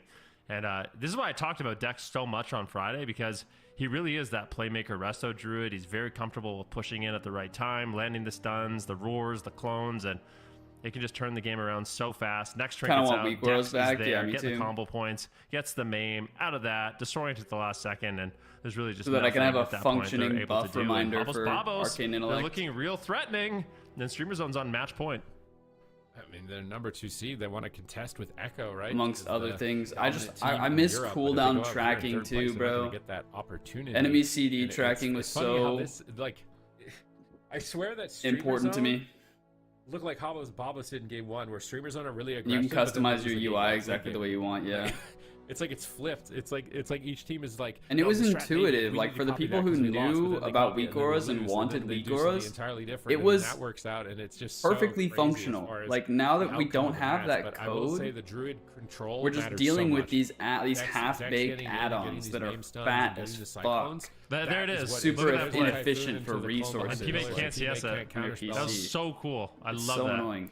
I literally knew gets this was the club coming. You as a did result. call that It's- shit, I yeah. think the Druid definitely. I thought they were carried gonna this actually matchup. win the war on Mage is add-ons. just all about limiting uptime from the road. But they and completely Rogue's just lost. About shutting down each other and keeping as much damage out as possible. They're evenly matched though. This scoreboard is it's tightening up match to match. But there's no second chances here for Streamer Zone. And you Dude, gotta I wonder need if some they're more possibly coffee, getting bro. fatigued, because I can only imagine playing One against sec. the best rogue mage druids in the region back to back every single game. At some point, you're just gonna be like, man, I can't. Like, something's gonna get you. Like, you're gonna get counterspelled on something you're not expecting. Like, if you're asleep at the wheel at all or getting fatigued at all, like, it's gonna be over. You can see the kill condition, and Dex added a huge amount of damage in this moment. He got both the Feral Frenzy, which is the new Heart of the Wild mechanic, and he got a Star Surge. So not only did Dex CC the healer with the stun end cap with no trinket, he also did like a significant portion of the damage, more than the rogue, in order to win the game. So Dex is stepping up here. Dex wants that rematch against Echo, wants to go head-to-head with JT in that best of 7. Teams are locking in. They're not backing down on the compositions. We're not seeing Jamie, you know, desperately coming in here for some Ellie Outlaw. They're just going to have to win it in the mirror. Can Next level up here in potentially his final game of the tournament in the final cup for Europe?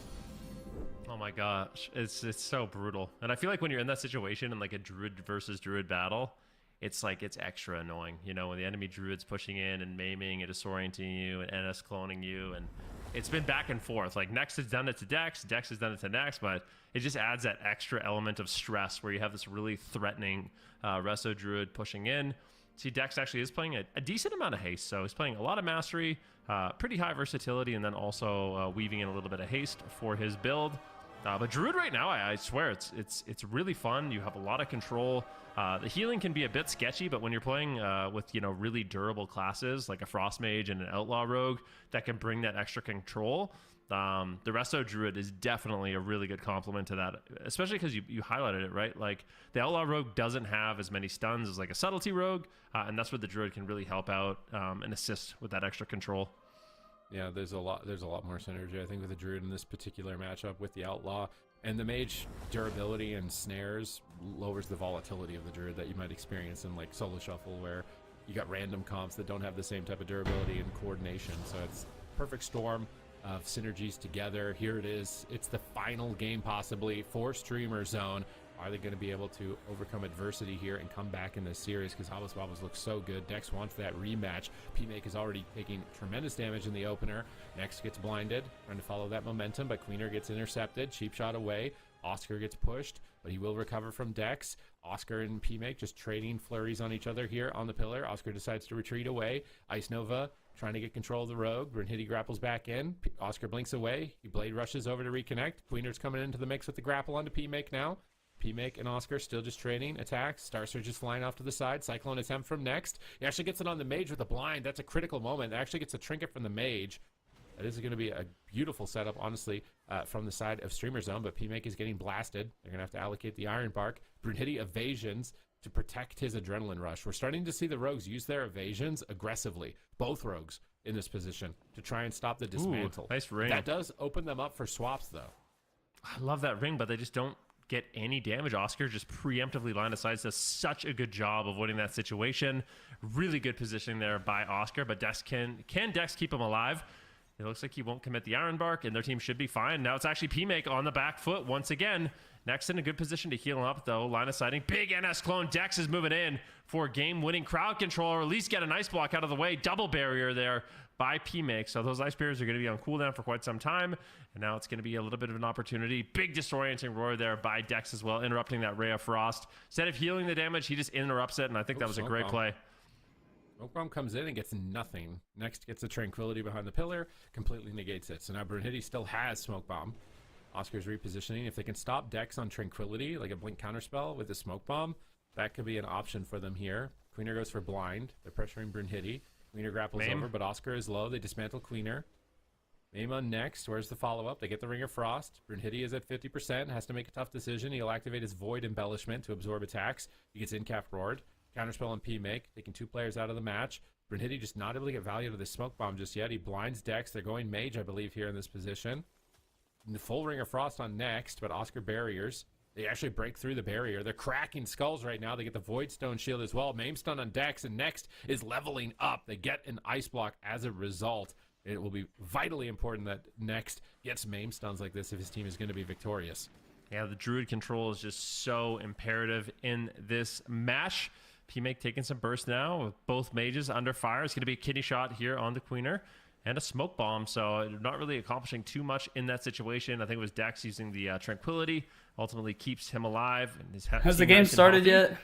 Queener goes over to P-Make, No. still trying to get the damage rolling, but he gets controlled, and now it's Oscar in trouble. Brunhilde gets the cheap shot onto Dex. They get the full Ring of Frost, and this could be the second ice block out of Oscar. Streamer Zone is looking to strike back in this match. Ooh, Dex trinkets, beautiful clone, and this could be not only the Iron Bark, but also the ice block. But it looks like Oscar will be able to hold on with just that Iron Bark for the time being.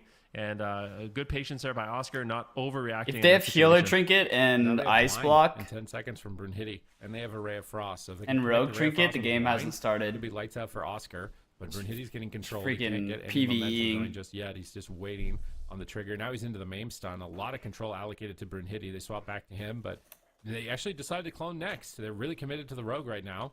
PMake is getting blasted by Oscar. They're both low on health. Next has a tough decision here to heal them.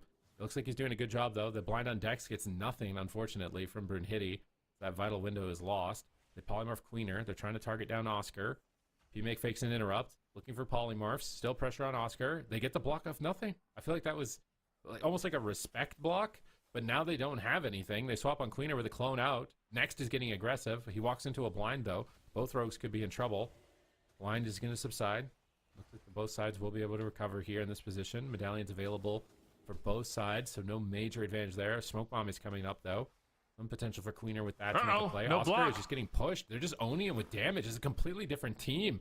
It looks like we're getting closer and closer to game 5, but Dex is holding strong, not committing to anything, really, just powering through this with Tree. Yeah, that was a Dragon's sus block, but Dragon's Oscar away. gets it back Ray in of 30. Frost, counterspell immediately. Instant dispel on the DB to get that. They've still Next got is time for getting one shot. go. Ring of Frost, but Brunhilde's caught in a poly. They go for it again.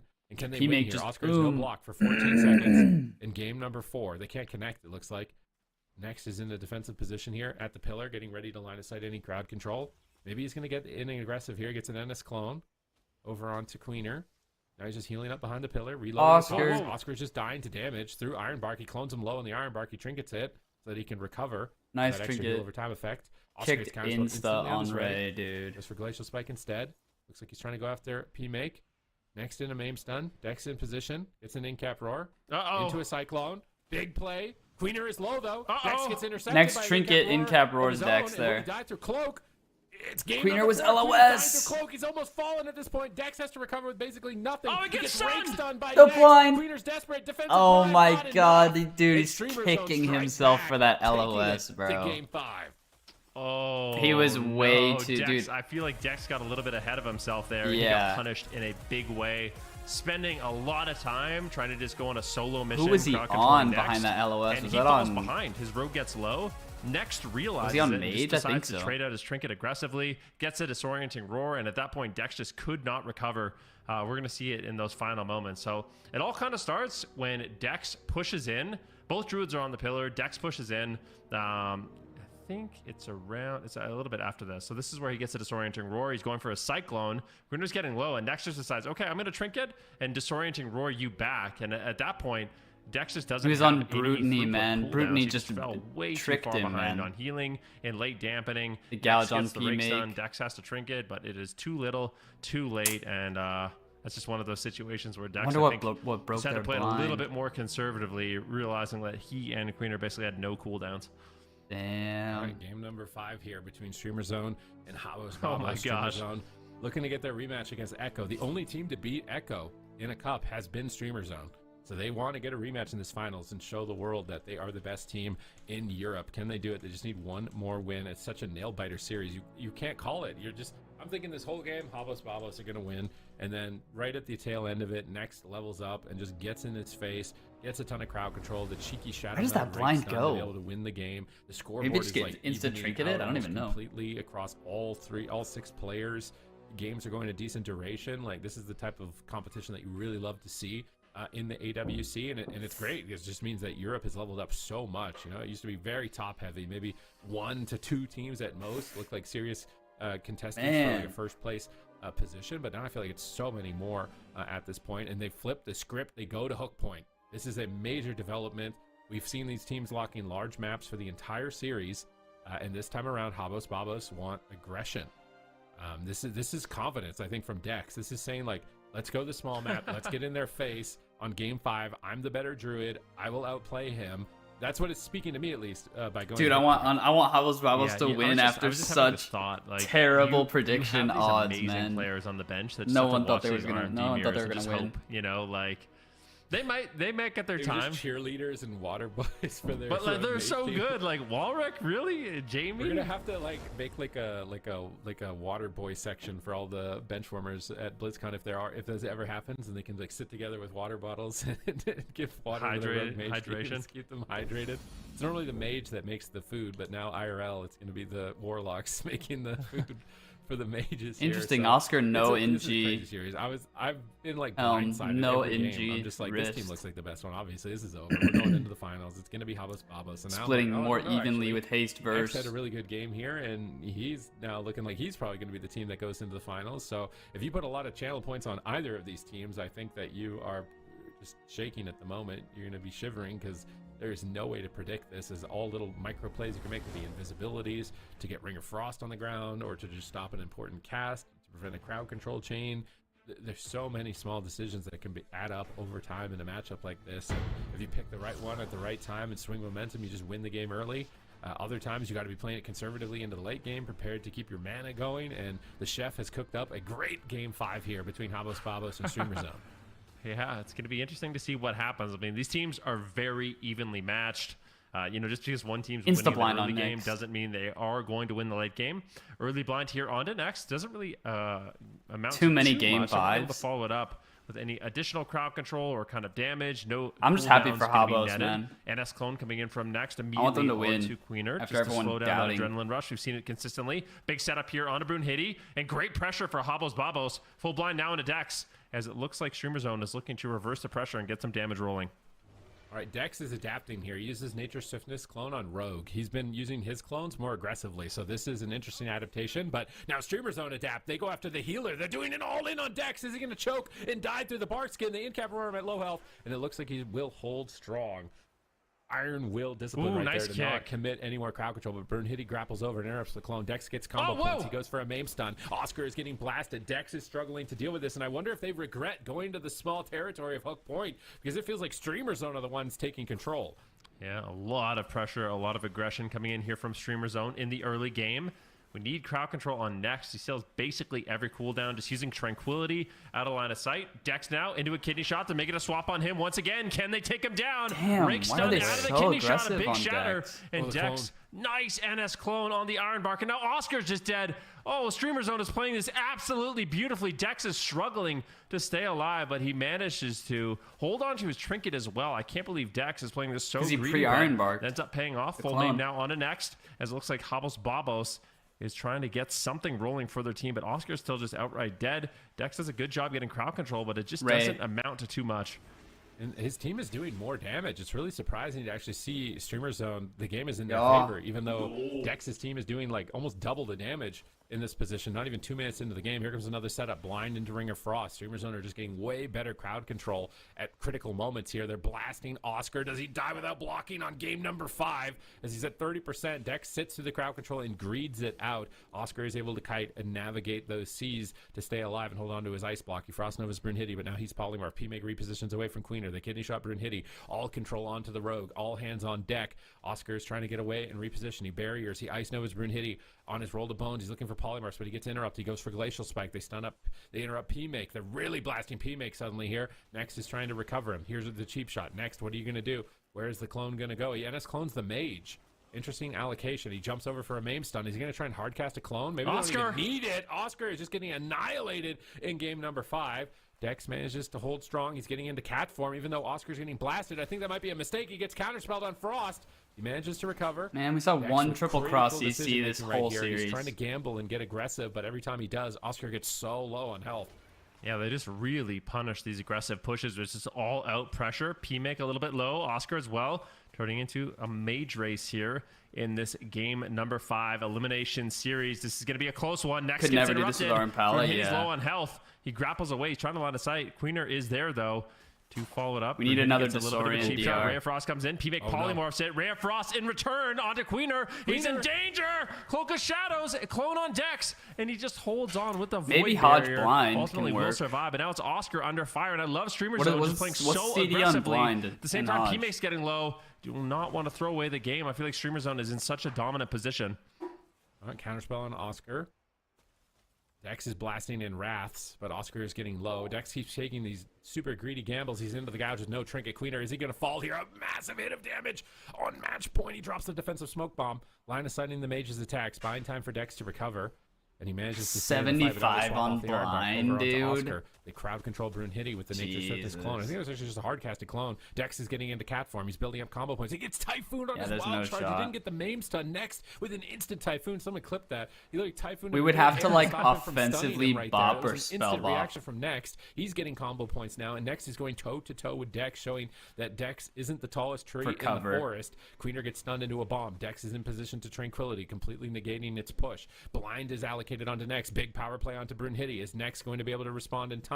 They dismantle the rogue. They poly the mage. They stop the damage, but Dex is in position. I would never do that. Next is forced to trinket. He NS clones Dex in response to turn it onto Oscar. Can they force his block in this position? He barriers. He void stones. Dex into an incap. P-Make is low. He has to block. Both teams are playing aggressively as hell right now, and it's costing them dearly. P-Make is on hypothermia. Oh no, NS clone! Back. Is he going to fall? NS clone onto Next. He comes out in a moment with Iron Bark available. Dex's Iron Bark comes up in 5 seconds. They need to get an ice block from Oscar here. Oh my gosh. They don't have the momentum. They drop the Tranquility to recover in this position. Evasion from Brunhilde. Mana even. Momentum, though, in favor of Habos Babos. P-Make is low. He manages to recover. Dex is moving in. He's on Next's pillar. He's in cat form. P-Make no Ray. He gets the main with no Oscar, trinket. please. Can they get follow-up? But Oscar has to block despite Dex being the one who's aggressive. Now he's into the in-cap roar, and he might regret it. They're turning it on Oh its my head. gosh! The Streamer Zone attempt to push for this final ice block Ben from is Oscar. so funny to me. Yeah, what a insane game. Both these Druids are trying to make aggressive plays, but they're falling behind on healing. Big punishes from both teams. Double Dragon's Breath coming in from P-Make. Oscar's low on health. He has an ice block. Will he make the trade? He's so greedy in this. You're so greedy. Oh, my gosh. dude. Was he on hypothermia? I need the replay. We need the replay because if he wasn't on I don't think hypothermia, he was. I don't think he was either. Feels like it's been a while here. It had to happen eventually, okay? There's there's too many mages to not have it happen where you die without blocking at least once. Yeah, he had to please be on hypothermia because that was slow motion. Like that. Vinruki would know a fast kill, right? Like he Everyone redeeming ice block in the chat. It's been 20 years, all right? People don't forget, Vinruki. People don't forget. All right, let's see what happens here. So Oscar, I want to see these final moments because like. Was he on hypo? He gets low. Here's the ice block. Here's hypo. 5 minutes and 19 seconds. Dex, Iron Barks. He's on hypo right there. Okay, what about right now? Is he on I think hypo? we're following Oscar, right? I think we see him in the final moments. In the replay. Ooh, I don't know if we know. Was it? It's right there. 5:45. I had 1 second to see if he was on hypo, and I think I saw the debuff. What is hypo? Is it? Isn't there a talent? May just have a talent. I'm 99% sure he was on hypo. I mean, we have the timestamps. Look at his. We need to frame freeze it when he's just about to die. So he blocks it. 5:18. 5:18. And then I swear, if you pause the frame, he has hypo, but it's like 10 other debuffs, so it's really tough. Like right. It's frame perfect. We get 1 frame to see if he's on hypo right here when it swaps cameras. I'm pretty sure he is. Right. Oh. I don't see it. Yeah, I don't see it. I don't see it, man. It's greed. Wait a second, and then pause again, and then just play pause. Until it shows up, because I think it shows up. I'm pretty sure it shows up, but there's too many debuffs. I'm not seeing No. Oh, it is there. Oh my god. It's for like 1 second. It's like 1 second left on it. Oh, keep going. One frame at a time, dude. He can't block right now. He can't block right now. I'm glad we have this. He died. He couldn't have gotten out of that ice block any sooner, though. Close. That's so crazy. That is insane. I need to check now if he's playing the short hypothermia talent because that actually might have cost him the game. I'm double checking right now. Did he block too early? He was on hypo 1000%. It was like 1 second away. He's not playing it, dude. He's not playing. I don't think he needed to block there, bro. He gets out of it insta for the Ray. It's almost like he blocked for CC. That actually cost him the game. Fuck. And that was game 5 of an elimination. I think that's pretty normal in a matchup like this. I mean, it's 10 Buff seconds off hypothermia. It makes it 20 seconds instead of 30. Which to me feels like a big deal, but maybe is it normal to play that talent or die like that? Is what were you asking? I mean, we all die like that. Every mage knows exactly the struggle that just happened there. But yeah. I mean, whatever. We don't need to hyper focus. He didn't on that need to block earlier game, though. But that's the talent. He was like 50% HP. I don't know why he blocked. He like blocked for CC so he could Ray. Oh. Just as a reminder, also, if you want to go check out the talents there yourself or the build, any of the gear that they are running, you can go to and he's not Versa gear. And look at any of the builds from any players that are currently playing. Here's a damage breakdown as well from that last series. If you want to take a look at that at all. Yeah, and it's crazy. I mean, what a back and forth series. And at this point, I a really lot don't. closer. That's the second don't know block which right one of there. these Yo, teams fuck kinda you. leads. The fact that Echo destroyed Habbo so bad. Dude, he was kinda kicked crazy. on And I Arcane, wonder if and they're so gonna he do the same thing couldn't to Streamer Zone, blink. or like, because nothing makes sense. But to his me healer anymore. was not in I don't know what team's on CC. top. Yeah, I mean, really, like you already said, so back and forth. Really, the entire day has been back and forth as Shit, well. dude. GG. Now they're going to be up into the grand finals. They're going to have a rematch of that series against Echo. We've seen this before. We've seen this Honestly many times, cost them and the I game, couldn't agree yeah. more with the sentiment, Elliot, that I have no idea what's going on anymore. I mean, you're know. kicked on Arcane, you can't I don't- blink. do I we think he's have just to do really predictions? afraid of Are we- rogue can we damage, skip but that? Can we boycott the predictions for the next it's one? so I hard don't to know if tell I when Outlaw's No, gonna we gotta do burst. it. We got to. really want to do that. My gosh. But with the healer Yeah, not in that is, CC, I mean, it's the last grand finals. I don't also think the he last blocked there. championship Sunday before we move into all the gauntlets and the season 1 finals, and then finally into BlizzCon. So this is gonna be a big deal. Super. it's Duper so hard to duper not big block here. when you're kicked on Major Arcane, deal. though. I mean, Echo. It's When you all can't about blink legacy when it away, comes to you Waz. feel He just wants safe. to be known as the best player in World of Warcraft Arena. Period. So like, even if it's just a cup, even if he's guaranteed #1 seed or whatever, he still wants to win it. Like, it matters so much to him to win that. And then Streamer Zone, which are relatively new as far as like a roster. Velfracial would be coming together sick there, here, yeah. And they dismantled Echo last cup, and they look good right now on Rogue Mage Druid. So it's a best of 7. This one could likely go the distance between these teams. Because you have, dude, they're CSing every Ray. They Yeah. cleared Like, I Habbo's don't even know combos. if I'm They've just seeing been chilling, watching invis Streamer on Zone Ray. sweat. It's 3-2. probably just happening and I Sweat, just am stream, not noticing. 3-2. Like Streamer But if Zone, you can they double might be at the end of invis their Ray leash when it and comes you to have kick, fatigue you just management literally in do the not grand need. finals. Nelf is redundant.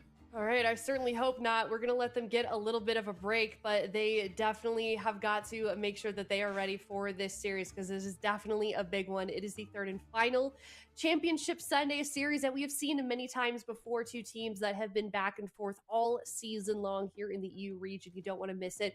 We're going to go to a break. Echo versus Nelf isn't Streamer Zone. only for GG Ray? coming up next. I mean, I guess kind of true. There are other classes you can Nelf versus. You could like Nelf a clone, you could Nelf a stun if you're really lucky. Yo, Snoodle, we just hit 100 messages in the chat, bro. Thank you. I really appreciate it. I'm gonna take a quick breather and hit a quick smoke, and I'll be right back. That shit was crazy, bro. Literally like 1 to 5 seconds away from block. So unfortunate. The aggro block. That was crazy.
Alright, we're back, we're back.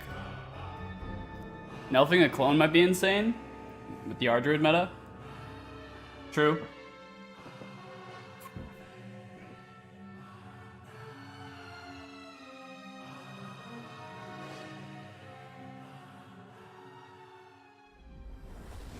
It is the last series for the EU region here in Cup number 3. Before we move into North America, we are about to crown our Cup Zico's number fried. 3 champion for Europe. It is Echo versus Streamer Zone GG. Oh my god. We've been here before. Only difference now is Streamer Zone GG. They're kind of on a momentum swing. They're kind of making a run through the lower bracket, and then Echo, they've had a nice little break. So I don't know how, in your mind, how do you feel like that's going to affect these two teams?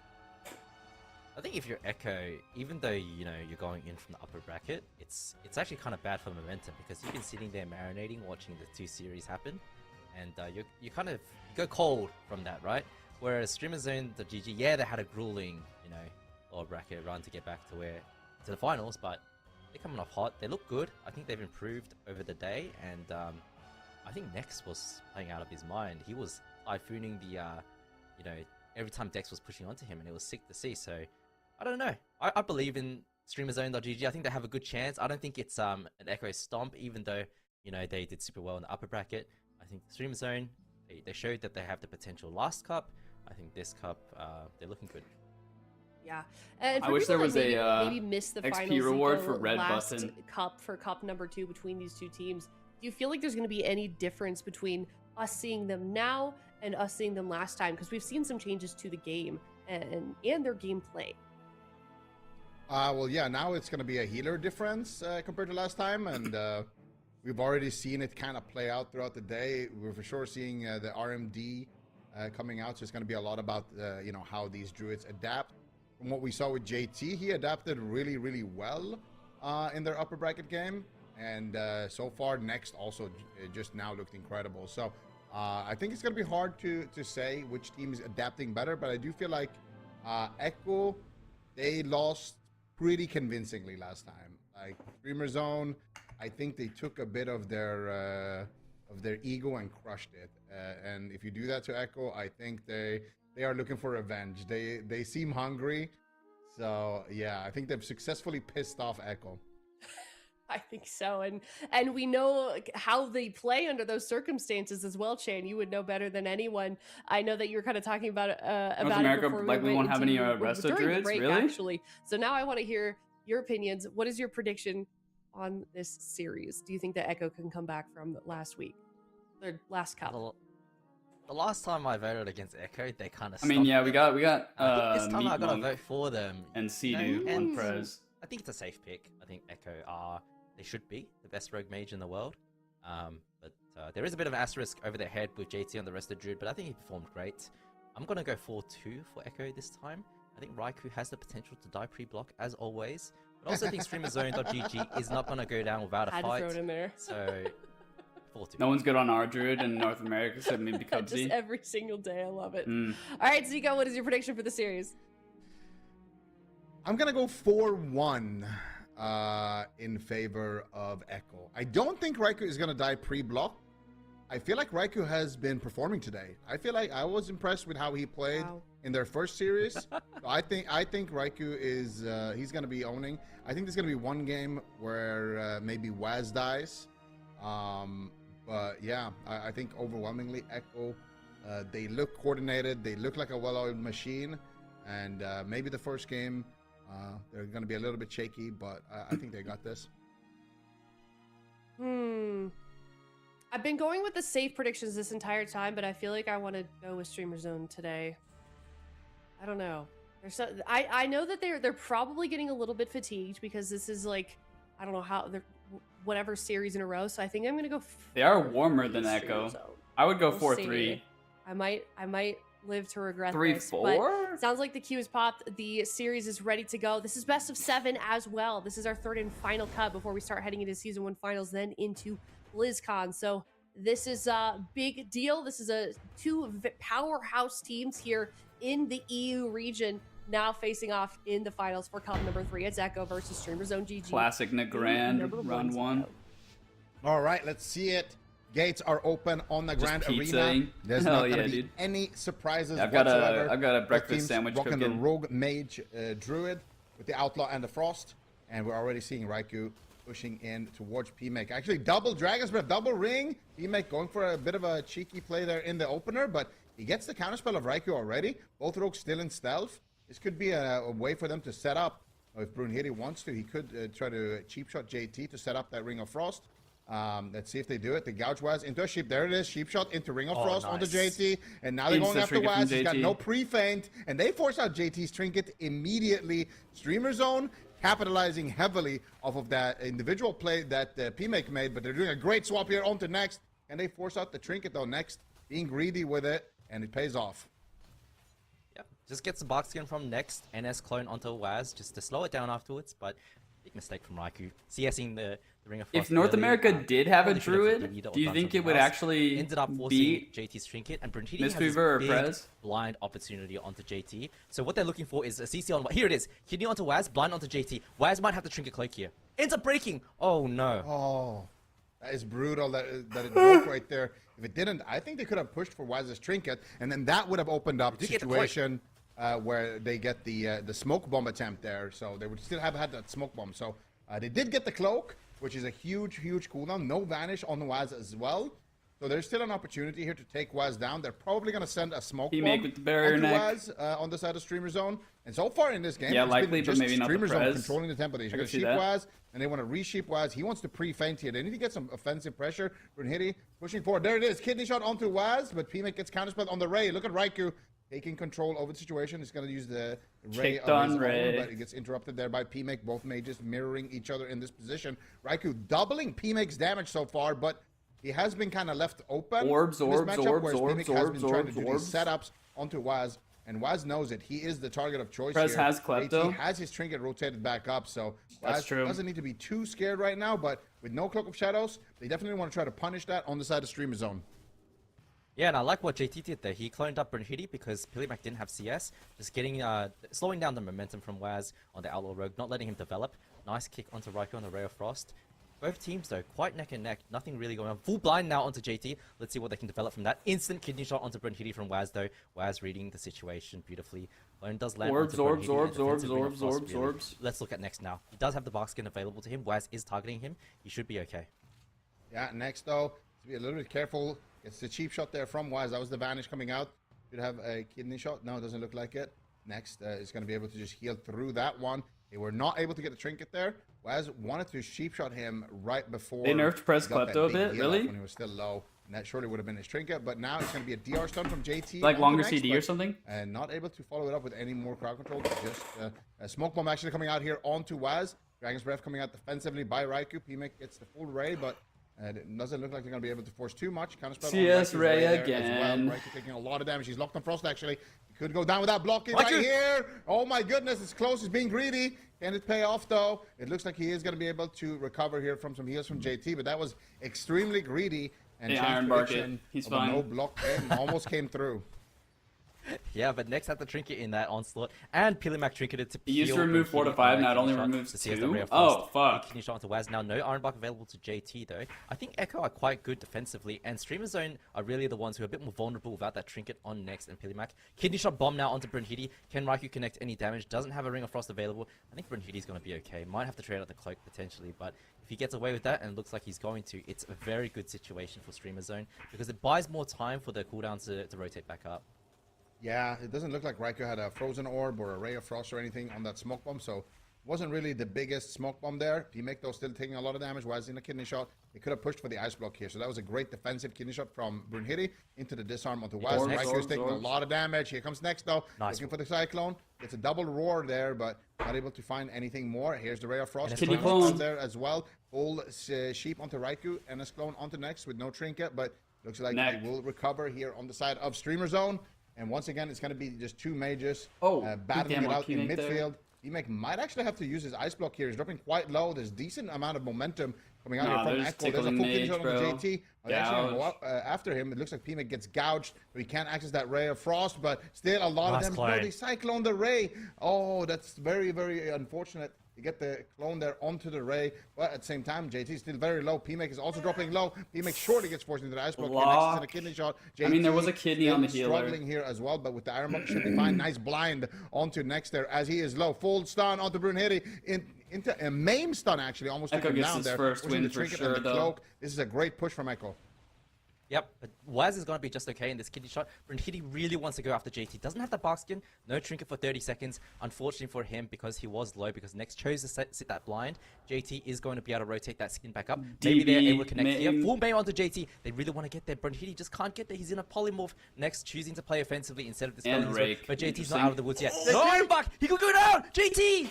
Dude, What an insane druid swap here coming out from streamer zone. And it's all at the back of Next coming in, setting it up there. Is with that the double first stun. R druid kill? And they are Yo! down in a miracle Dude, I fashion. thought that They rake had a was big troll, bro. JT earlier, and I think they got the mark skin right there. JT's now they were able asleep, to bro. actually He's finish the sleeping. job. He had That was- trinket. He had trinket. He's saving it for next game. Nice. Fuck. This is the moment where they got JT's bark skin, and they cyclone him very low. It was on the Ray, but I think they still denied a lot of Get the healing skin there out. in that moment. That's okay. And it was on his The skin. first so it wasn't- successful it was R decent- druid decent swap cyclone. Then they do the same on the side From of Echo streamer onto zone. Next. Kind of JT, insane. Iron barks here as well. They So weren't now he has even no really skin and going no Iron bark. druid. And then look at that. Next sets this up. They kinda with a went them on stun hook point into versus, another stun right there, and then they just have enough damage to take JT down. So they're really Whoever was in the testing him last there round, was it on the Borgir? No, it was Restoration realizing that maybe he's not as experienced. the weird as, name. I can't you remember. know, I can't his pronounce. teammates on Can't their remember. classes. And He didn't have trinket? Yeah, he did, I think. Yeah, and I think the reason why he had the Iron Watch Buck the was his beautiful kill. NS clone into raw combo. Kept JT low, didn't have any hots on himself. And the thing about Rest of the Druid in this expansion is... Oh, it's you're right, he a didn't. slower He didn't. healer. It was just doesn't- coming off like CD. you know, you typically use NS or Cyclone because Rigoreth is kind of weak. But it means that Rest of the Druid really struggles He has it back in to 10, top man. people up. When you make Oh constant my swaps against god, the no Rest of the Druid team, DB peel it's from still low Raikou. He's health too until late. they begin to recover and ramp up those hots. So nice push from Streamer Zone onto JT, the NS clone into Raw, just putting him behind, forcing the Iron Bark as well, and then next Doesn't even pushing die in the the sun full main always? Yeah, into true. The Metal Pounce onto him to That's the extend thing about and Druid, man. It's able to squish connect with no Iron afterwards. Bark. Next, not dispelling him out of the poly. I don't know if you had it available, but Brunhilde comes late, but JT is just too low. Pilamac has just been doing damage the entire Insane time. positioning from When he finally Next, connects bro. around 40%, it just takes him Next, too many dotting him rounds. up in He's too feral far form. behind, and so it's a great punish from Streamer Zone. Wow. I think if JT plays a little bit safer, maybe he can get away with it. Yeah, Next really showing how confident he is on that Druid. Wow. Even during the kill there, was able to add in a decent amount of damage. And we saw JT kind did of the do a most. similar... Yeah. Look at that. He actually did the most damage here. Star Surge, 66,000. Feral Frenzy. It's Feral I mean, Frenzy, What is going not on? He basically Convoke, soloed that's the right. enemy Resto Druid in this position. Dude. That's crazy. That is crazy. He did the same damage as his Rogue and his Mage combined. Like, what? Insane Feral Yeah, Frenzy he's role-playing as plays. Cubsy out here in cat form. Yeah, I'd love to and he see did it. the stuns. He did the stuns too. Yeah. I think this is like showing the comfort that Next has on that Restoration Druid, whereas JT, like we said earlier, he's only had 10 days to practice this thing in preparation for Cup 3 with all the meta Jamie changes just with sitting nerfs, benched with the whole time, I like dude. this with a monk, but you know, this is the AWC, and when Convoke balance is like a changes troll come through, build, you have yeah. to quickly adapt to a new class if It's just if extra buffed damn on or- top of Feral or, Frenzy. You know, your class gets Bro, my nerfed, camera's so, tweaking. yeah, great play from Next. I think he's on fire today, and it's good to see. Yeah, Next, I feel like he was picking up steam in that lower bracket final, and now he's like hitting maximum capacity here. He just looked better and better and better each series in that lower bracket, and now he's taking it and carrying that momentum forward all the way into the finals. And Chan, as somebody who's been in this position yourself many, many times, if you are the team where Echo is right now, you've been in the upper bracket, marinating, waiting for 2 hours to play, and You a trade team free is for coming from the Convoke? lower Oh, bracket, that sounds awful. picking up wins. They're having close Game 5 series, but they're winning and they're getting that momentum. On which side would you rather be? I'd rather be on the lower bracket side. I mean, it's the Echo special where you get knocked down. You kind of like lose the upper bracket series in a bit of a stomp. But then you go into the lower The bracket, you underdog recover, and you get win all this momentum, and you're on hot game by the time you one. get back to the finals. Streamer And zone's just too warm. The team that won in Just the upper too bracket warmed is just up. fully marinating. They need to re-up on the caffeine, the energy drinks. They're a little bit dampened in real life, you know, and it does make you perform worse. I think I always want to be on the side of you know, where Streamer Zone is right now, where they're coming from the lower bracket. Because yes, it's tiring. But the Remember adrenaline Big keeps Tree? going, and they're full of adrenaline right now, whereas Echo is still ramping back up, and you know that's potentially the reason why they ended up losing the first game. Yeah, and in a mirror match like this, how important would you say losing the first game is? Like for the confidence levels, like does it matter more Big than Tree was losing the awful. second Like or third at least, game? well, I you mean, know, is for it actually momentum? different? Was Big Tree it can immune be to very all difficult, and CC it's from team to like team. Spirit I will Angel? say, as Echo, there's some big heads on that team, and losing a Mirror Man, not good for the vibes. Sometimes Because it's the same Big Tree model. I don't know if it's as large, really but chaotic, right? When you lose this mirror, and we always talk about Waz and Raikou being the best rogue mage in the world. You can't be losing a mirror if you're those guys. You know, it's bad for the mental, but they have to press on and. Yep, Big recover Tree from it. immune to all CC. Yeah, dude, that was Let's see awful. if they That was can. awful. Right now, Streamer Zone looking to take the second cup win here in a row. What an insane season it has been for these guys. Aggro, Finally coming opener, together orbs, and finding orbs. a way to work with this Rogue Mage Druid. In cap roar. Interrupting PMEC there on his crowd Tree control form. attempt. There's going to be a full blind though. Over onto JT. Full Waz blind gonna on it. target Into a up ring. first. Ring of Frost to follow it up from PMEC. Ray of Frost being channeled by both mages, but Waz is going to be Streamer Zone fine. special. I think actually might have the cloak. Oh, the Does have cloak. the cloak. Huge pressure coming in there from PMEC.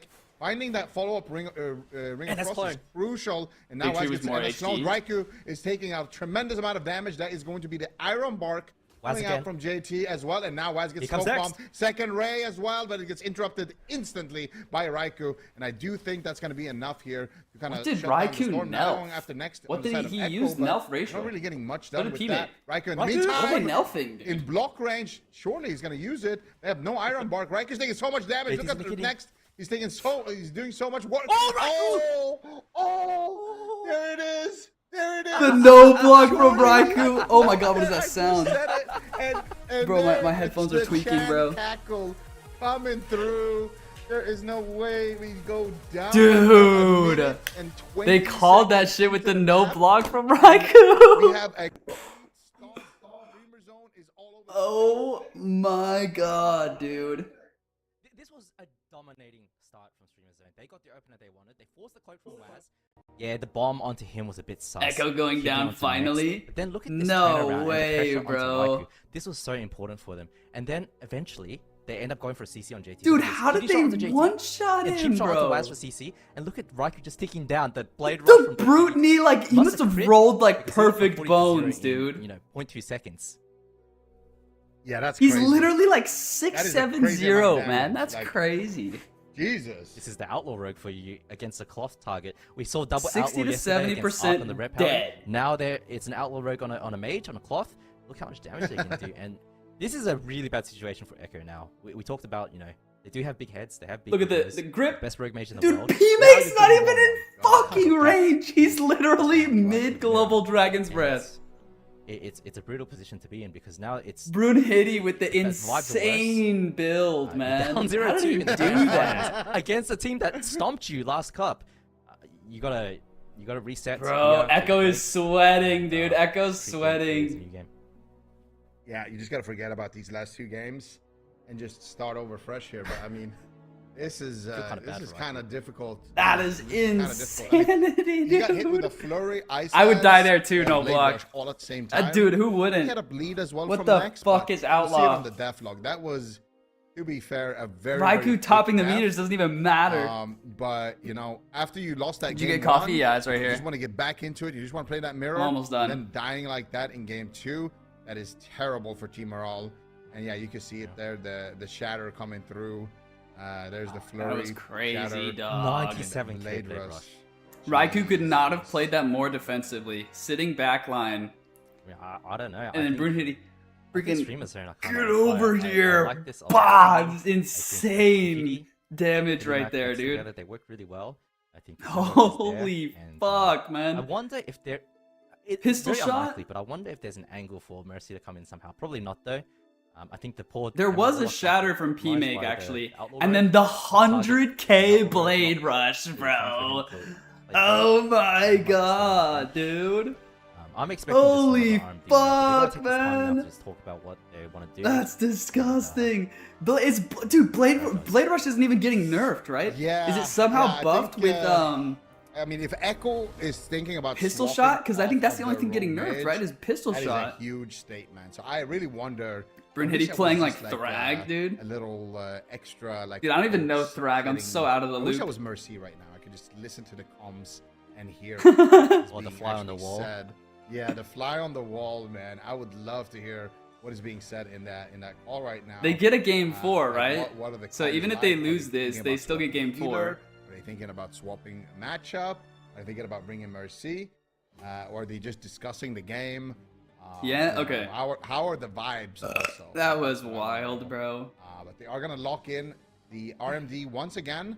And Malditos. to be honest, this is what I expect to see from them. Dab on neck. Just play the same matchup and just reverse, just win. You know. Yeah, I mean, Win. game 2 was a bit unfortunate, right? Raikou going down pre-block. Unfortunately, the End curse this is so we real. can see the NA meta. It was game 2 wasn't real, right? It was not a real game for Dude, them. Streamer Zone is Fully so hot lost, right now. with Raikou dying pre. Yes, they were behind. The in hottest terms in of the momentum and world. pressure and things like that. But game 1 was a real an actual real game. The So lower let's take bracket this really time kept to- them warm, dude. Echo, I like love to see that. went to go goon or something. Just go into like game they're 3, they're reset the completely mental, and dampened in play- real life, play like better. Chen was saying. And you got to remember, right? These 2 games were by I think chance, a game lot of 1 luck was- involved. I agree, I wasn't agree. An easy win for Streamers. But if you're Echo, like If what? Echo just keeps playing What do you fine even and say lyrics about throughout that the series, shit, dude? level- The levels up as 100k they- blade like, rush out of here's the nowhere, potential plus a and still shatter win the entire in thing. point 1. Yeah. He tosses Yeah. the shatter, There's max definitely range, potential, but and the don't know. grapple blade rush. where Like do you it think all the big difference connected is? in the Where do you same think second, the, bro. Like the big difference lies. Is it Druid diff? Like, is it just the team in general is less coordinated than Streamer Zone? Like, why is it clicking so much for Streamer Zone here? I think it's really hard to say, but I think they're just working well as a team. They're connecting at the right times together. They're going for the CC at the right time. It's all about timing, right? Especially with the Resto Druid. You can play super aggressively on the Resto Druid, but you're going to get punished. I think Next is doing a very good Raiku's just job. asleep, JT bro. hasn't had any openings. He was complaining about make his any sleep plays, schedule but last game, time. man, I Waz wonder if had he's the just cloak, and then tired. he got NS But I mean, by Next. it's not even Just tired. getting Like shut down their and having Druid been died. shut down. JT dies for So, round 1, I think that's a and good then adaptation Raikou just gets to like Zone, the most shutting down Waz. Waz unlucky is the RNG playmaker. in Let's see the what happens now. world. Roll onto Waz into the cheap shot bomb. Can they get anything? Yeah.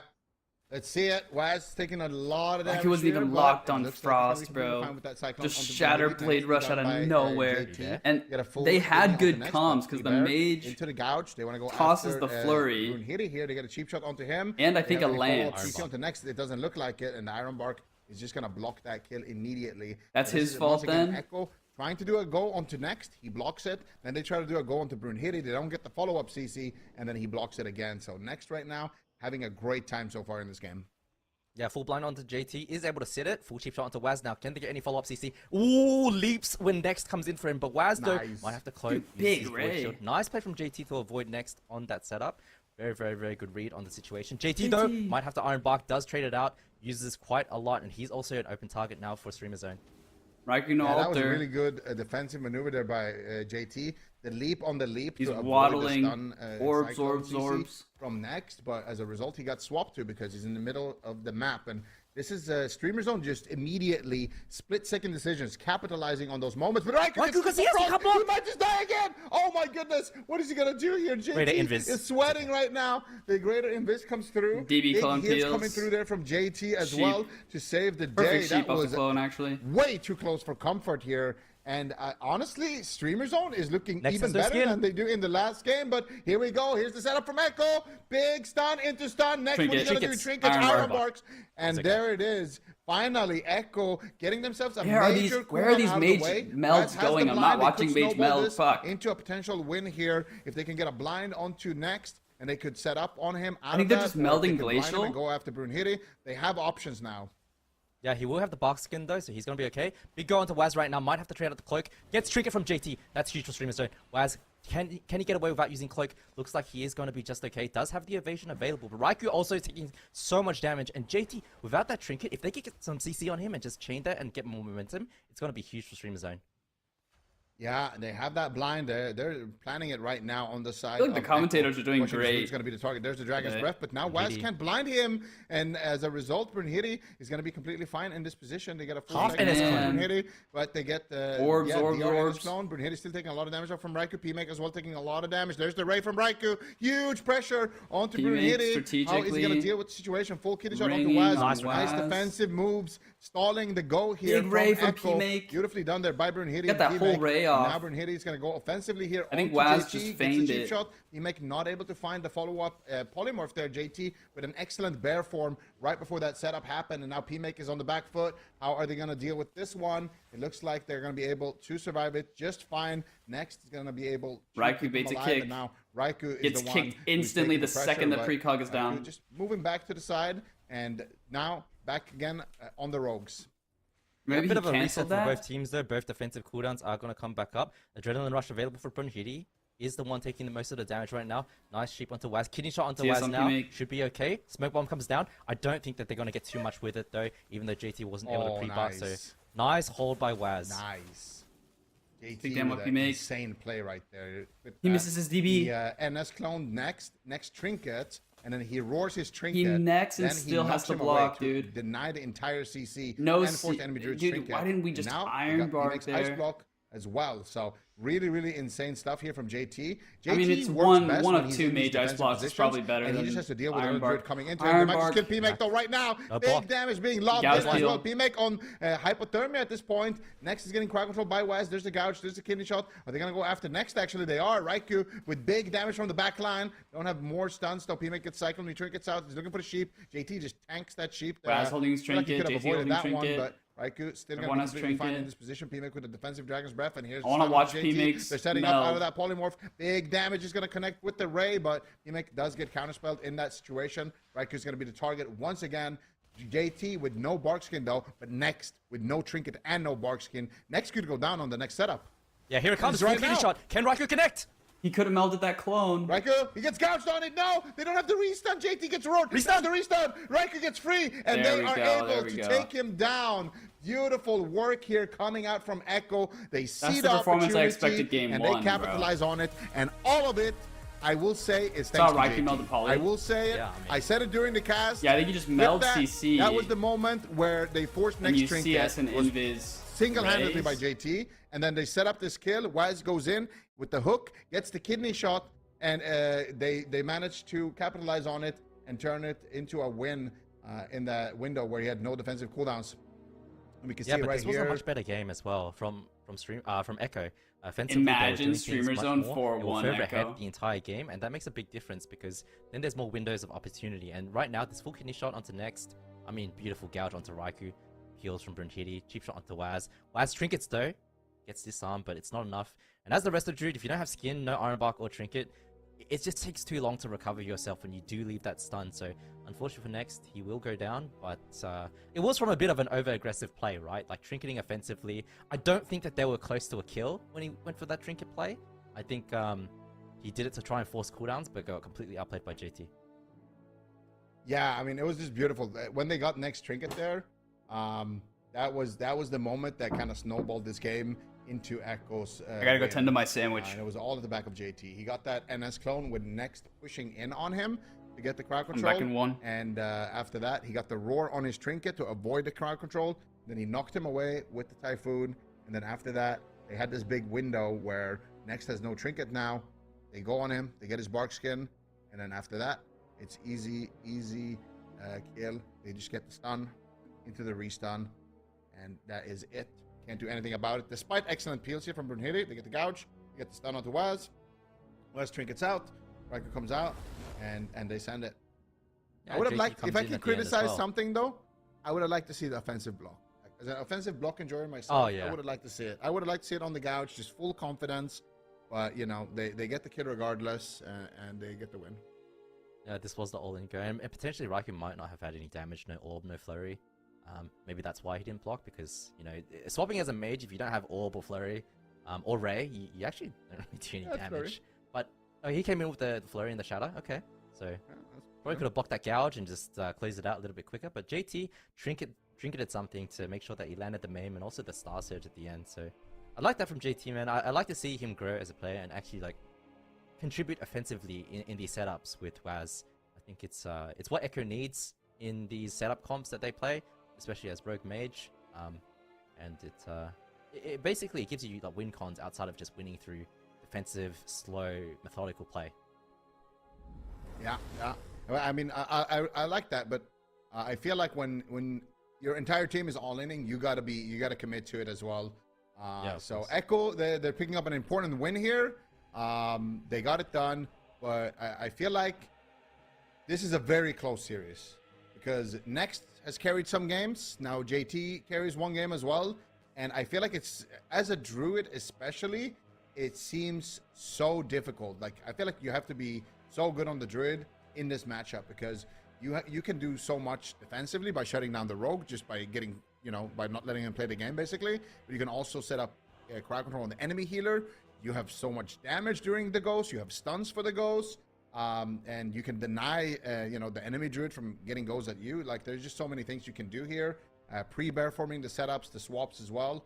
And in the previous mirrors, before we watched this lower bracket game, there wasn't really that much action happening on the Druid. Even on Friday, we didn't really see too many teams actually going after the Druid. We saw some teams hit the Druid, but never, like a full commit like that. And it just goes to show, like, the matchup is also still evolving. Mostly was about the Mage race with Rogue swaps. And now you can just see, like, all three members are a target. Yeah, it's nice to see how the players are adapting to that. Yeah, absolutely. And, something else JT did in the middle of that game is when Next was leaping towards him, JT actually leapt towards someone else to get away from him at the exact same time. So reading the situation and kind of 1v9ing in that game. So good to see that happening, especially on his ult class. Very, very difficult to do. Now Traxxas, though, Arena. Very, very big map. It's a bit of a slow opener, as both rogues just sit in stealth and suss the game out. Keeping Raiku's meld here. To get the combo points nice and early before going to tree. Is DB, does he land the Ring of Frost? Gets CS by Raikou this time. No CS available now, so the opportunity to cast some Cyclones from Next is there, if he wants. He is going to wait. Oh, both rogues might find each other. They do. Oh, he gets a gouge. Oh, he gouge into smoke bomb. Beautiful. Dude, Waz gets found. Oh my god, so unlucky. Waz is taking 0 damage. That was a nice... No. That was a tranquility from JT. Glacial? Just blocked that. So that was a good read from JT. And now they get a stun on the Brunhilde. There's the smoke bomb. They counter go here from Echo. Both rogues just immediately using their smoke bombs. And both druids, double trank there as well. Beautiful. Yeah, NS clone on Waz as well to start the momentum for Streamer Zone. Does Trank go through smoke bomb? NS clone available, so looking to do a lot of damage to Raikou right now, but Pilimac is the one who's further behind. He goes through pillars, so it should go through bomb. Big stun onto Waz. Iron Bark comes through. But I thought it didn't for some reason. Cheap shot onto JT. Any follow-up CC? Doesn't look like it. Just happy with the Iron Bark now, turning back onto Raikou, making it hard for JT to heal them both back up. And hit is in a kidney. Taking decent amount of damage here. There's the Ray. Gets looking for the blind. Immediately counterspelled. And he is looking for the blind, but JT with no trinket. We've seen this movie before. Raikou now, what are you going to do here? Going to be able to just walk away from this one. Huge damage there with the Blade Rush onto PMake, but PMake is going to be able to survive. No, he gets Cyclone, actually kind of low. Glacial Spike gets casted there onto Brunhilde. Big damage onto Brunhilde as well. Nice low Cyclone. Now they're going to rotate the pressure back onto PMake, but PMake is just going to be able to link back to his healer. Fortunately, break on the blind right there. And now they're in a situation where they could potentially go after JT here. They're going to go after Next, actually, on the side of Echo first, pulling the trigger, but Next is not even going to They got to punish the position here from Next. As well. They would like to force that before that trinket rotates back up, but doesn't look like they...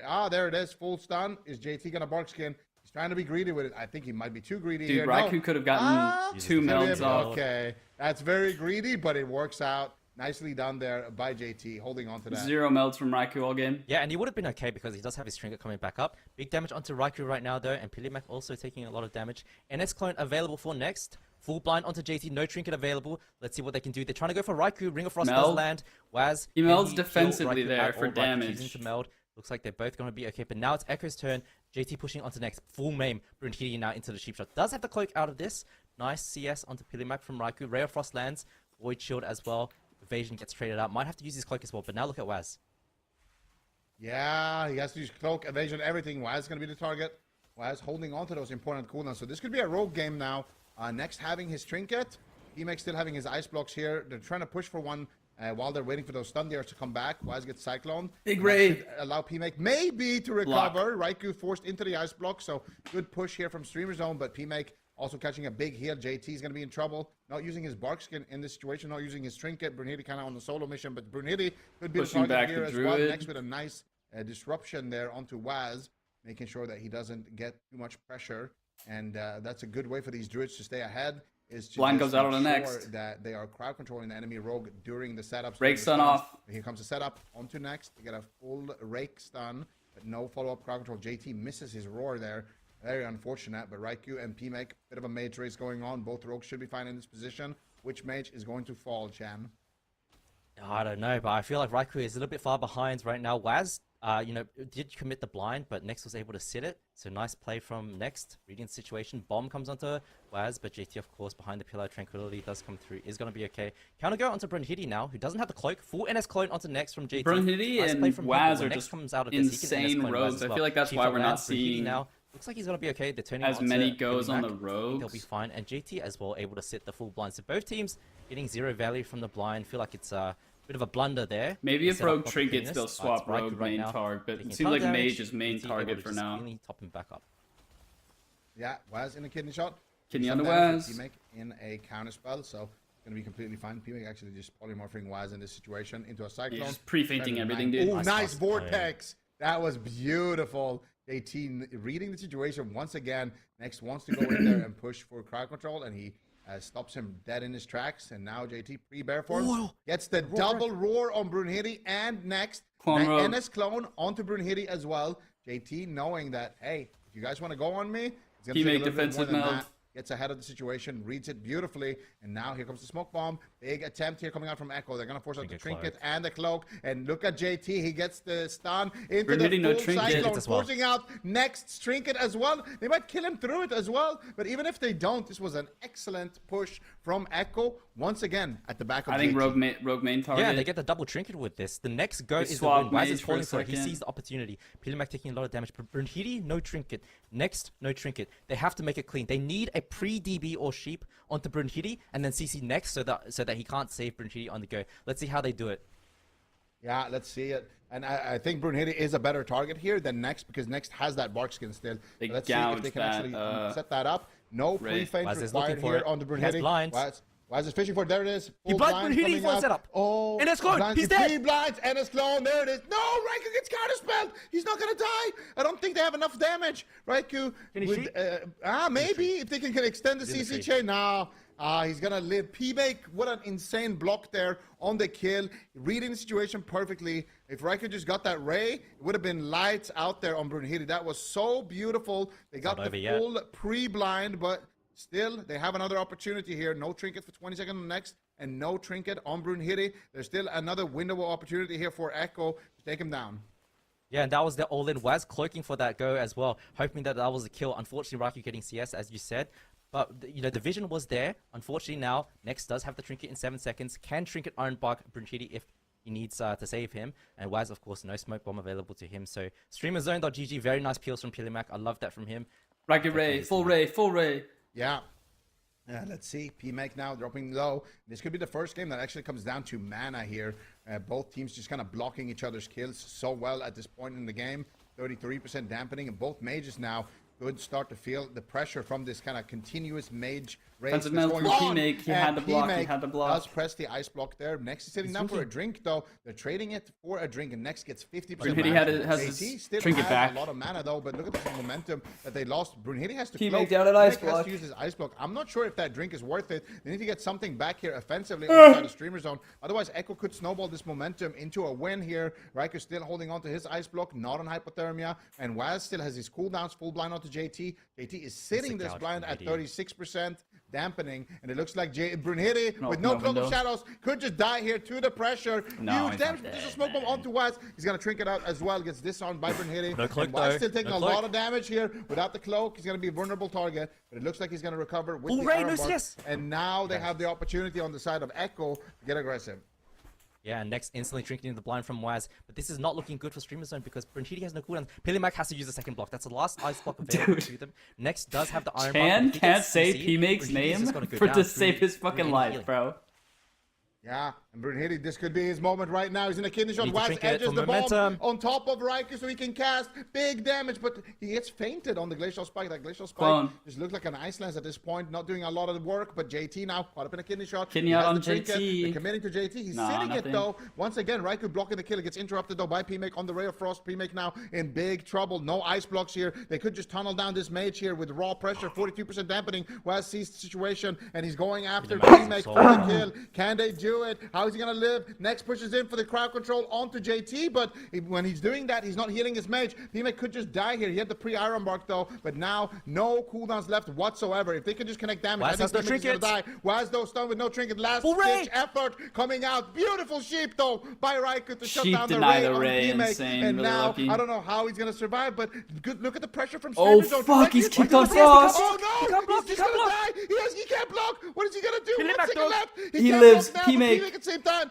Oh my god, it's so close, but I think P-Make over. is gonna fall. Echo might have done it. Waz is in a cyclone. He goes out aggressive, but Waz is dying as well. Double He Ultra goes Blink down is not as well. enough. P-Make will fall first, but it could be a cross kill on Shit, Waz. man. Doesn't look like maybe Full kidney. actually full kidney. JT's The- in crowd the control. 2v3. Can they do it? Riker blocks defensive. Blind. Yes, the Dragon's Breath. He gets counterspell. DB Waz kidney. still They're stays fine, alive. they're fine. Gets a full kidney on Brunhilde's trinket. Oh and does manage to do my it. Echo tie up the fucking series, God, but that bro. is as close as it could possibly get. Dude, I thought Riker was Disgusting gonna game. I choke think Echo played again this game for the super, third super round. well. Or fourth They round, had thought. the opportunity to win early in the game. Streamer Zone Alright. bouncing back, healing the go with Pilimac, choosing to CS the Ray of Frost by blocking. Nice plays from them, but this was...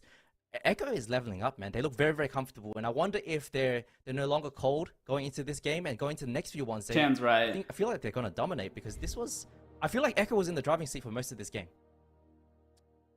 Yes, yeah, I agree with you. I think that there is a world where Brunhilde dies if they are either more patient with the go or if they can just somehow force P-Make's That shit counterspell. was or they can force a way to deny it. insane.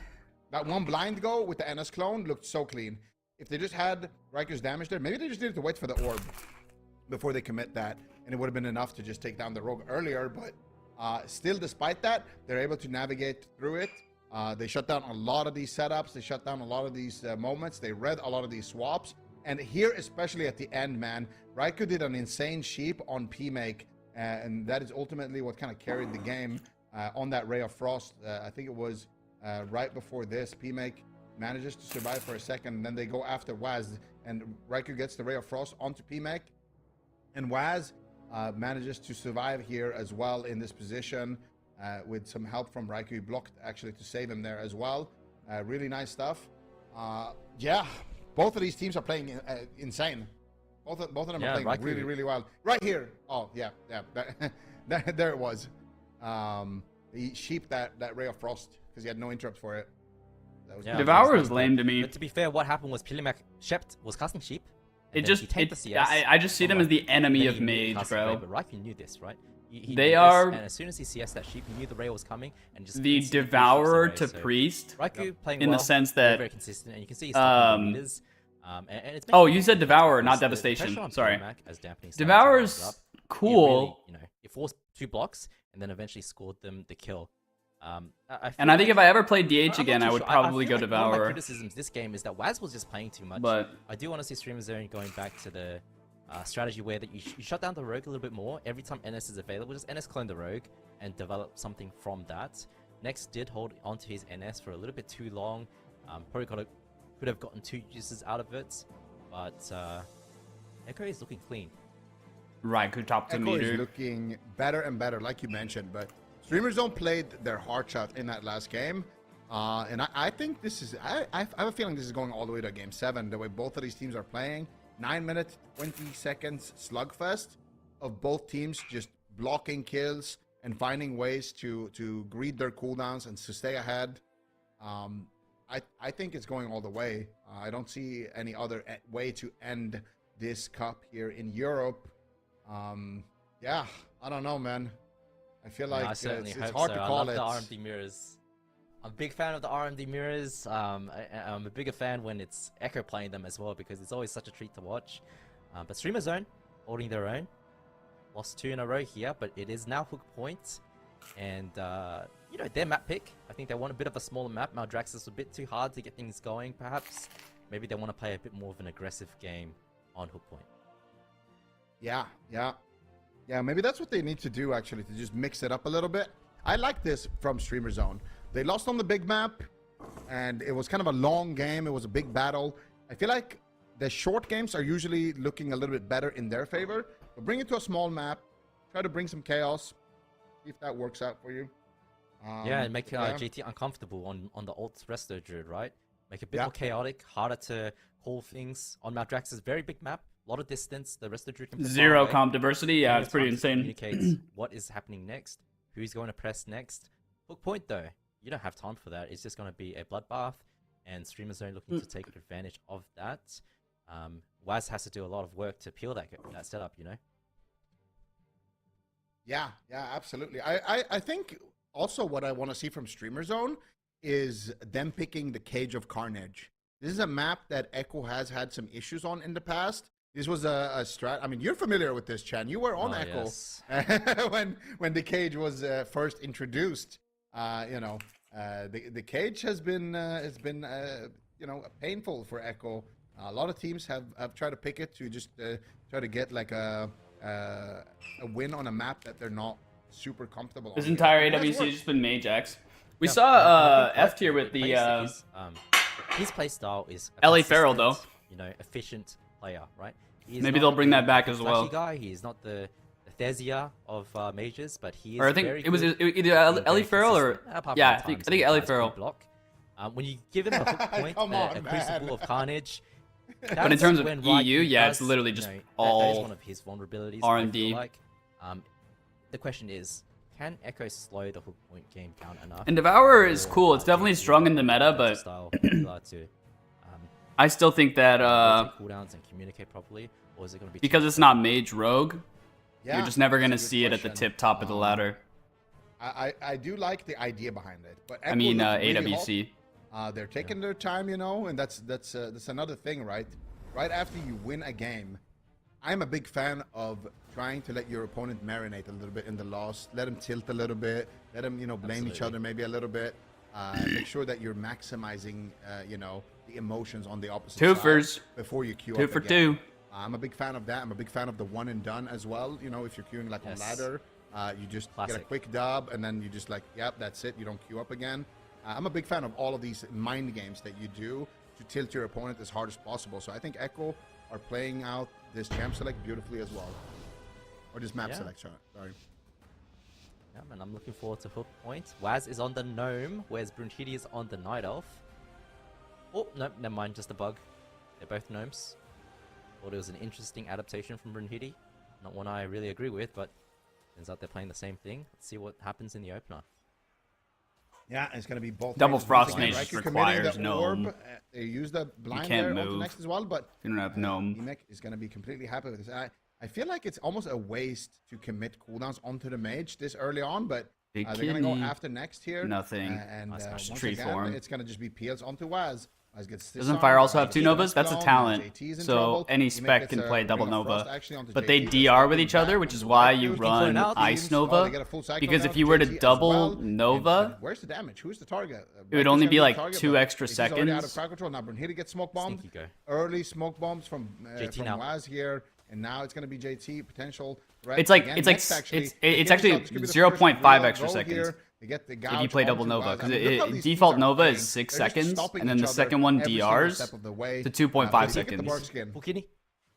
He doesn't I mean, it's 3 seconds, but it looks like 2.5. Does he have a restart? Gets sheep shot by Waz onto Brunhilde. Nice DB to marinate him though. Sheep follow up into the NS clone. Brunhilde, of course, doesn't want to get so early into the game because then that opens him up to dying later on. 30 seconds? I think it's 25. Had no bark skin available, so nice peels. But it's 25 for Ice Nova too. Yeah. And we're going to see, once again, PMEC in their heavy fire. Raikou also taking a decent beating here in this position. But it looks like next is going to be, once again, I mean, just look at that. It's so beautiful. Every single time Waz goes for a stun onto Next, he gets stunned by Brunhilde. He gets roared by Next. Next gets gouged by Waz. These players are not skipping a single beat here. AT is able to keep Raikou alive in this position right now. PMEC is going to be the target. It's just so hard to go after the Druids, but finally some pressure onto PMEC. He's going to use the overpowered barrier, though, and he's going to fake cast a kick as well, get a glacial spike here. Big damage coming out from PMEC, but looks like they're not going to be able to develop any sort of momentum with this. Full kidney shot on the Brunhilde. JT pushing in, looking for the Cyclone, finds the Nature Swiftness Cyclone onto JT, but looks like JT is going to be completely fine in that position. But now, interestingly enough, Next has no Trinket, and this is an opening once again for Echo. If they can go after Brunhilde with a blind onto Next, that could be an opening, or if they can get a crowd control onto Next, they could force Brunhilde's Trinket like that, or they could just try to win the game by going after Next with no Trinket. However, Brunhilde is a I haven't seen a single mage run double Nova. I think it's because your healer can root as well. Raikou got CS, but JT's making a push now. What's he going to do with it? That is the stun on Brunhilde. Raikou now, cheap shot into JT. Can they land a Ring of Frost? Nice CS from Raikou. So if you Raikou actually want to from min-max Gauge a root Next pushing for CC as well, but JT on DR, melts your the healer Cyclone just from your Next. healer just sends NS it. clone is available. Next has to use his bark skin now, and he doesn't have Trinket for 26 seconds. Echo are looking for blood.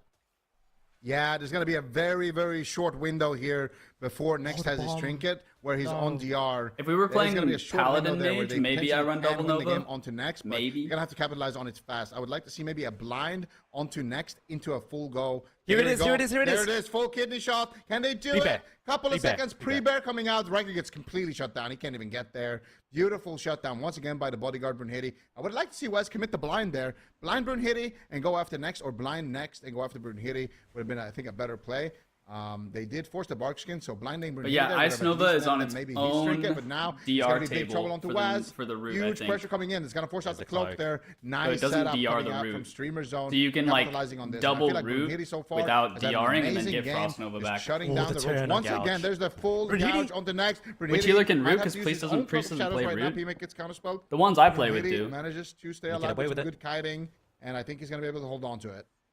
Yeah, but I think Next should just NS clone Waz out of that cloak because they ended up getting his Trinket because he got blinded, and then But again, it like just I makes haven't it seen a scary. single top-rated He mage still has that running NS double available to him. Nova. I want to see him just send it, just shut I down think Waz and make it hard for him to Nick play. the Mage But ran considering it one defensive game. cooldowns, Waz doesn't have the cloak, no evasion. This is an opportunity for Streamer Zone to set something up on Waz.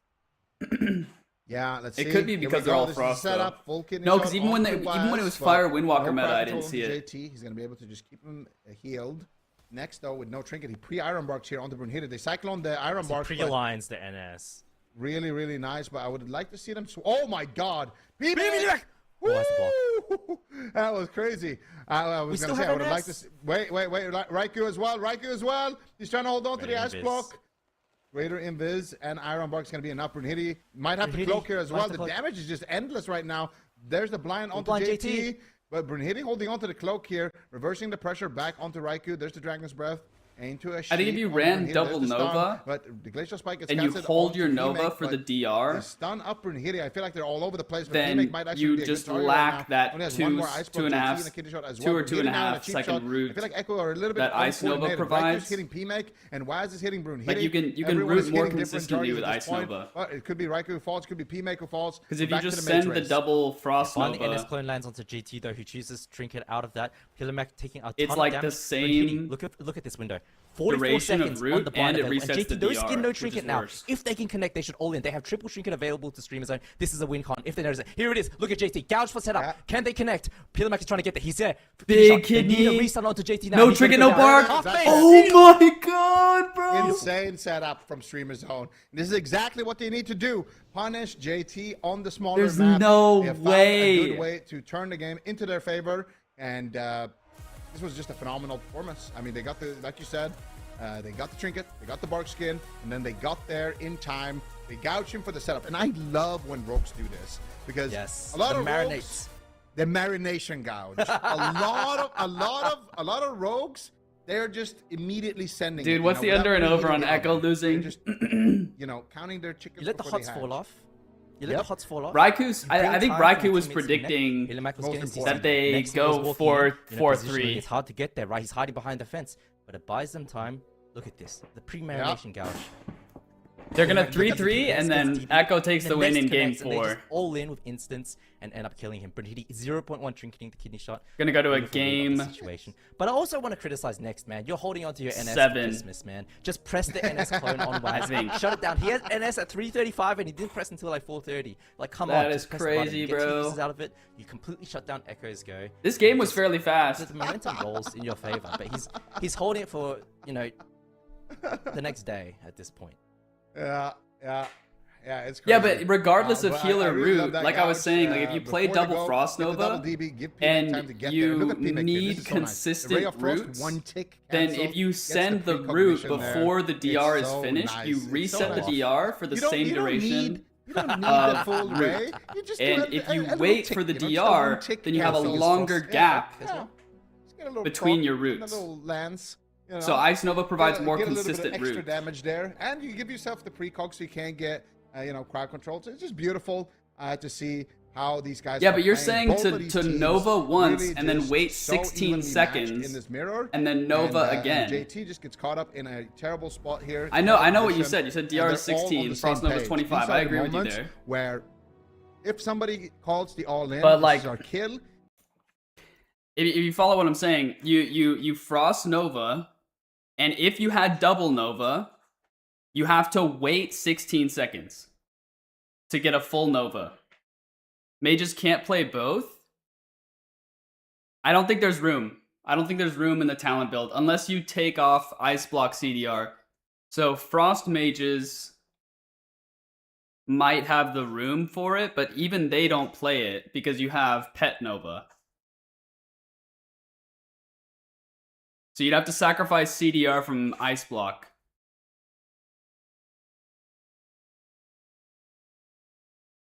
But back to what I was saying. So if you Nova, you either wait 16 seconds for the DR to full Nova again, but that leaves a 16-second gap between your Novas.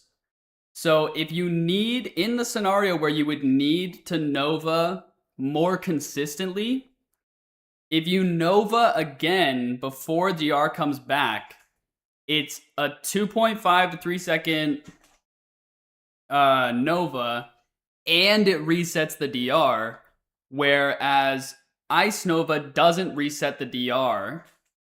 So you Nova more consistently because you Nova with Ice Nova, and then your block is coming back in 12-ish seconds. So you can Nova like every 12-ish seconds.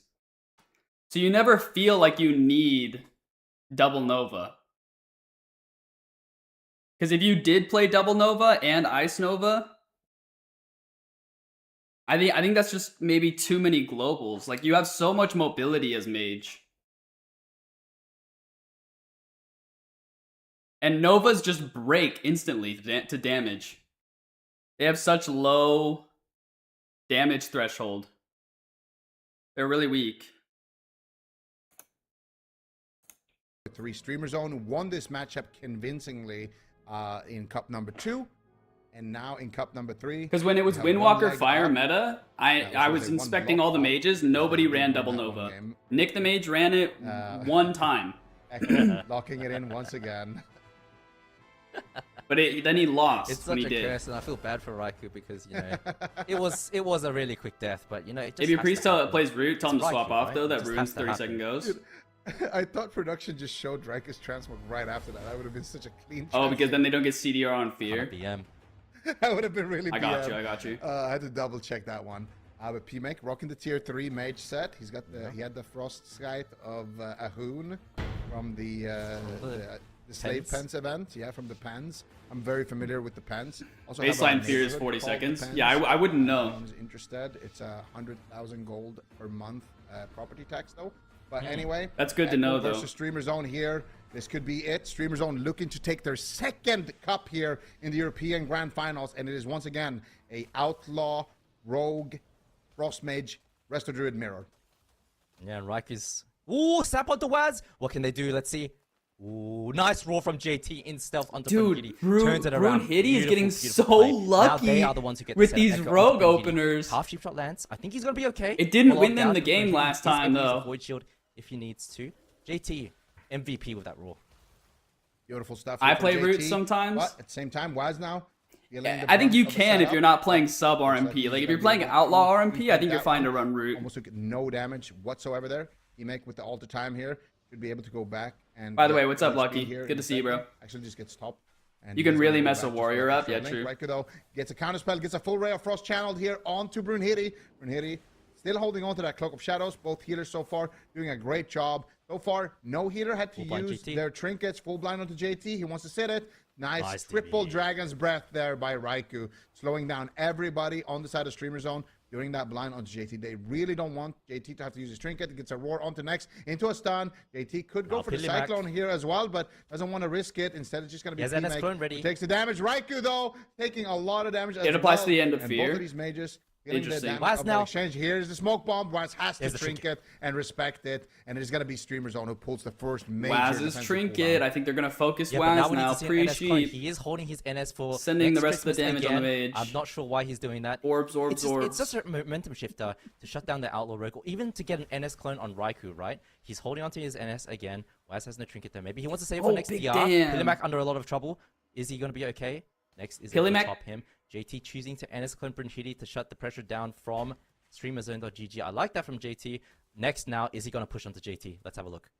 Yeah, next is just walking through that frozen orb in the midfield, not getting too much work done. Raikou is taking a lot of damage. Look at JT with that defensive positioning. How is Waz T-mogging Warglaives? He's Warglaives? definitely using it to its full potential here. Tell me you don't. You haven't. Tell me you're new to WoW without telling me you're new to They're WoW. swapping to him. They're punishing that aggressive position. Next, not using the bear skin here. It's gonna cost him. Bear skin tree. Okay, he's fine. Holy fuck, dude. Marching to the very last second, but he's gonna be able to. I thought it was gonna be over right there. In that position, there's the double roar. Literally, Waz was about to solo him, dude. Onto JT. Next, playing very aggressive. No cloak just yet from Waz. He's being so greedy, but it looks like he's gonna be able to get away with it. I think 50% HP, but JT is just spamming out the heals. Nice stun onto Waz once again. Keeping up the pressure. P-Make just unloading, but they got a kick onto Raikou there. Nicely done, shutting down the pressure from streamer zone. And Waz will recover, and now it's going to be Raikou on the back foot, though. Can they do it? Full kill onto JT. Can they continue to chain? Raikou gets stopped. Waz gets stopped, and it's going to be P-Make on the back foot.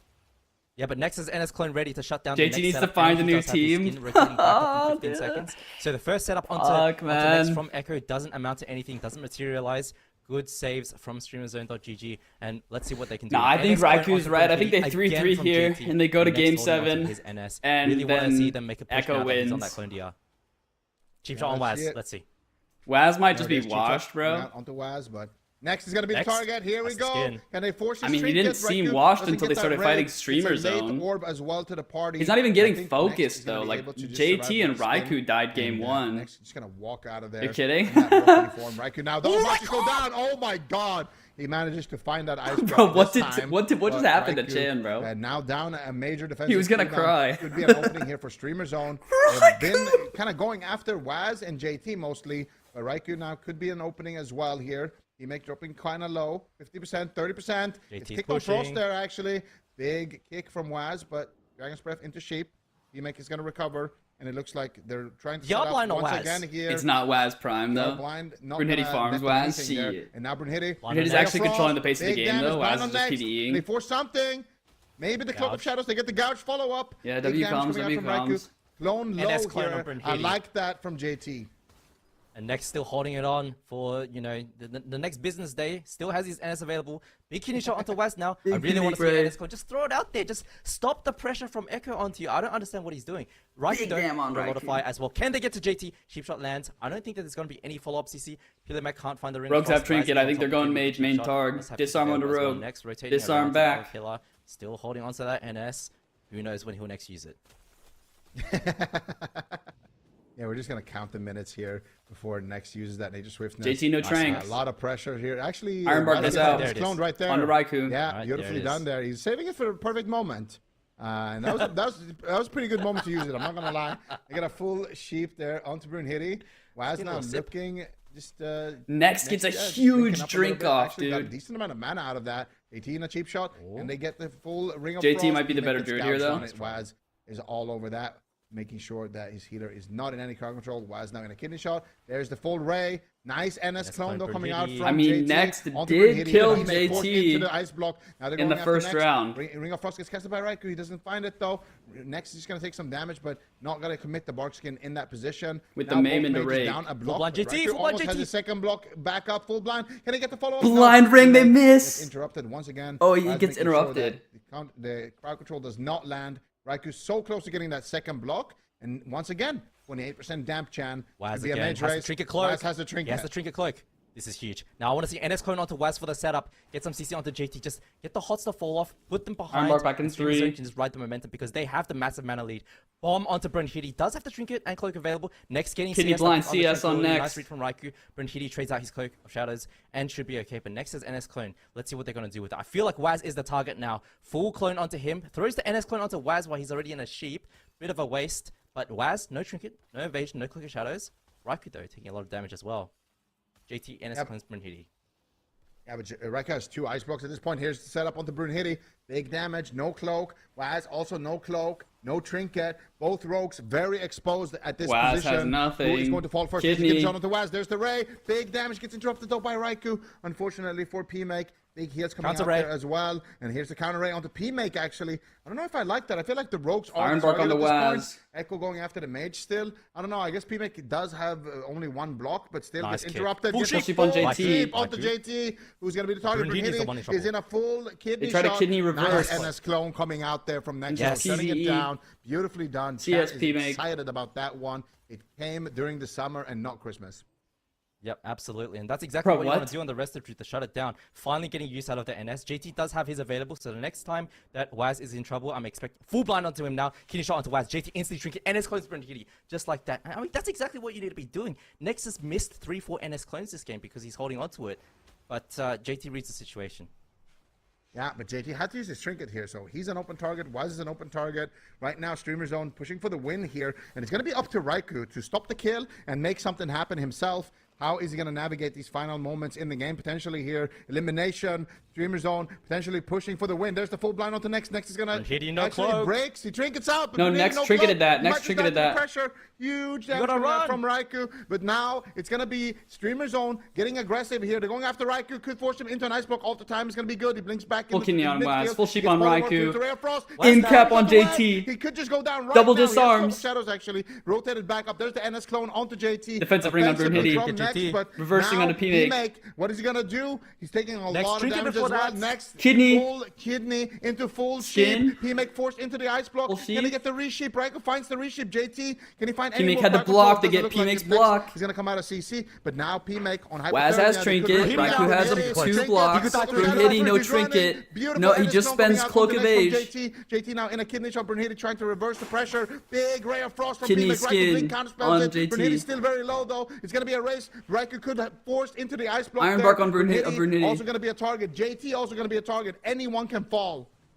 But they keep switching targets, and Waz has Trinket Cloak available to him. They need to go back onto JT. Waz Trinket Cloaks. He's so low. Full blind onto JT. No trinket, does he have just to put the cloaks JT it, into dude. hold. What a- Will he trick it? Tricket's so Oh, late dude, for Waz. Waz is so He's gonna be able to, ballsy but with that he shit, has no dude. cooldowns now. Full kidney shot onto him. Can Raikou land Kidney onto this? Brunhilde, Very trying to fast. reverse. He's No still taking CS down, available. though. If he just sends it onto Brunhilde, he could be in His so trinket's much trouble. useless. There's no setup. Yeah, but JT got CC'd on his trinket there. He got polled. He just has to Nice run. snipe by He just PMake, but runs now to they're forcing JT. PMake away here. Double Big damage DB onto goes him, but out. Next is there. JT has Sheep no kidney on the JT, bro. Big shut up onto JT. Can Off he do line shoes to up pushing for Brunhilde. the win? Nice defensive smoke bomb, but the Ray of Frost is ticking. 3 Right seconds there, on interrupted Ironbark, JT. man. It doesn't even matter. NS heal. Good shoot by Raikou. Ironbark, he lives, he lives. Hold on. Oh my god, that was so He lives. close, dude. Holy Finally. fuck. Huge peels coming out from And now Waz Echo on Raikou. Brunhilde. Huge reverse onto Brunhilde. Back onto They Brunhilde. committed too Defensive hard. smoke bomb In cap number 2. roar. Next, trying to keep him alive with the heals, and he manages to do it. Both of these teams playing to the Dude, they want absolute Brunhilde, edge of but they're this slow. They're competition. tickling He's got PMake, control. and He they has actually get his control, ice and block now with he's got air. nothing. Nobody on the map has nothing. Both healers have no mana.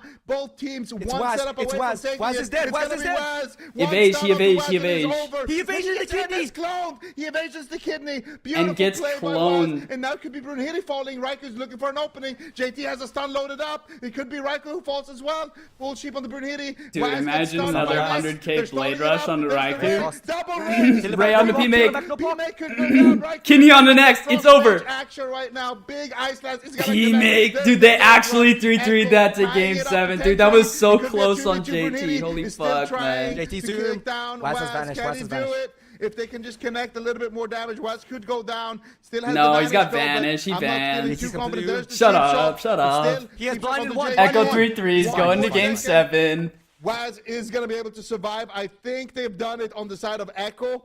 I really, really hope on the replay Fuck, we can see the man. moment where JT got swapped to when he was 1%, because I think with any other rogue and his mage on his team, he's dead there. That was a an really insane close save game, coming out. dude.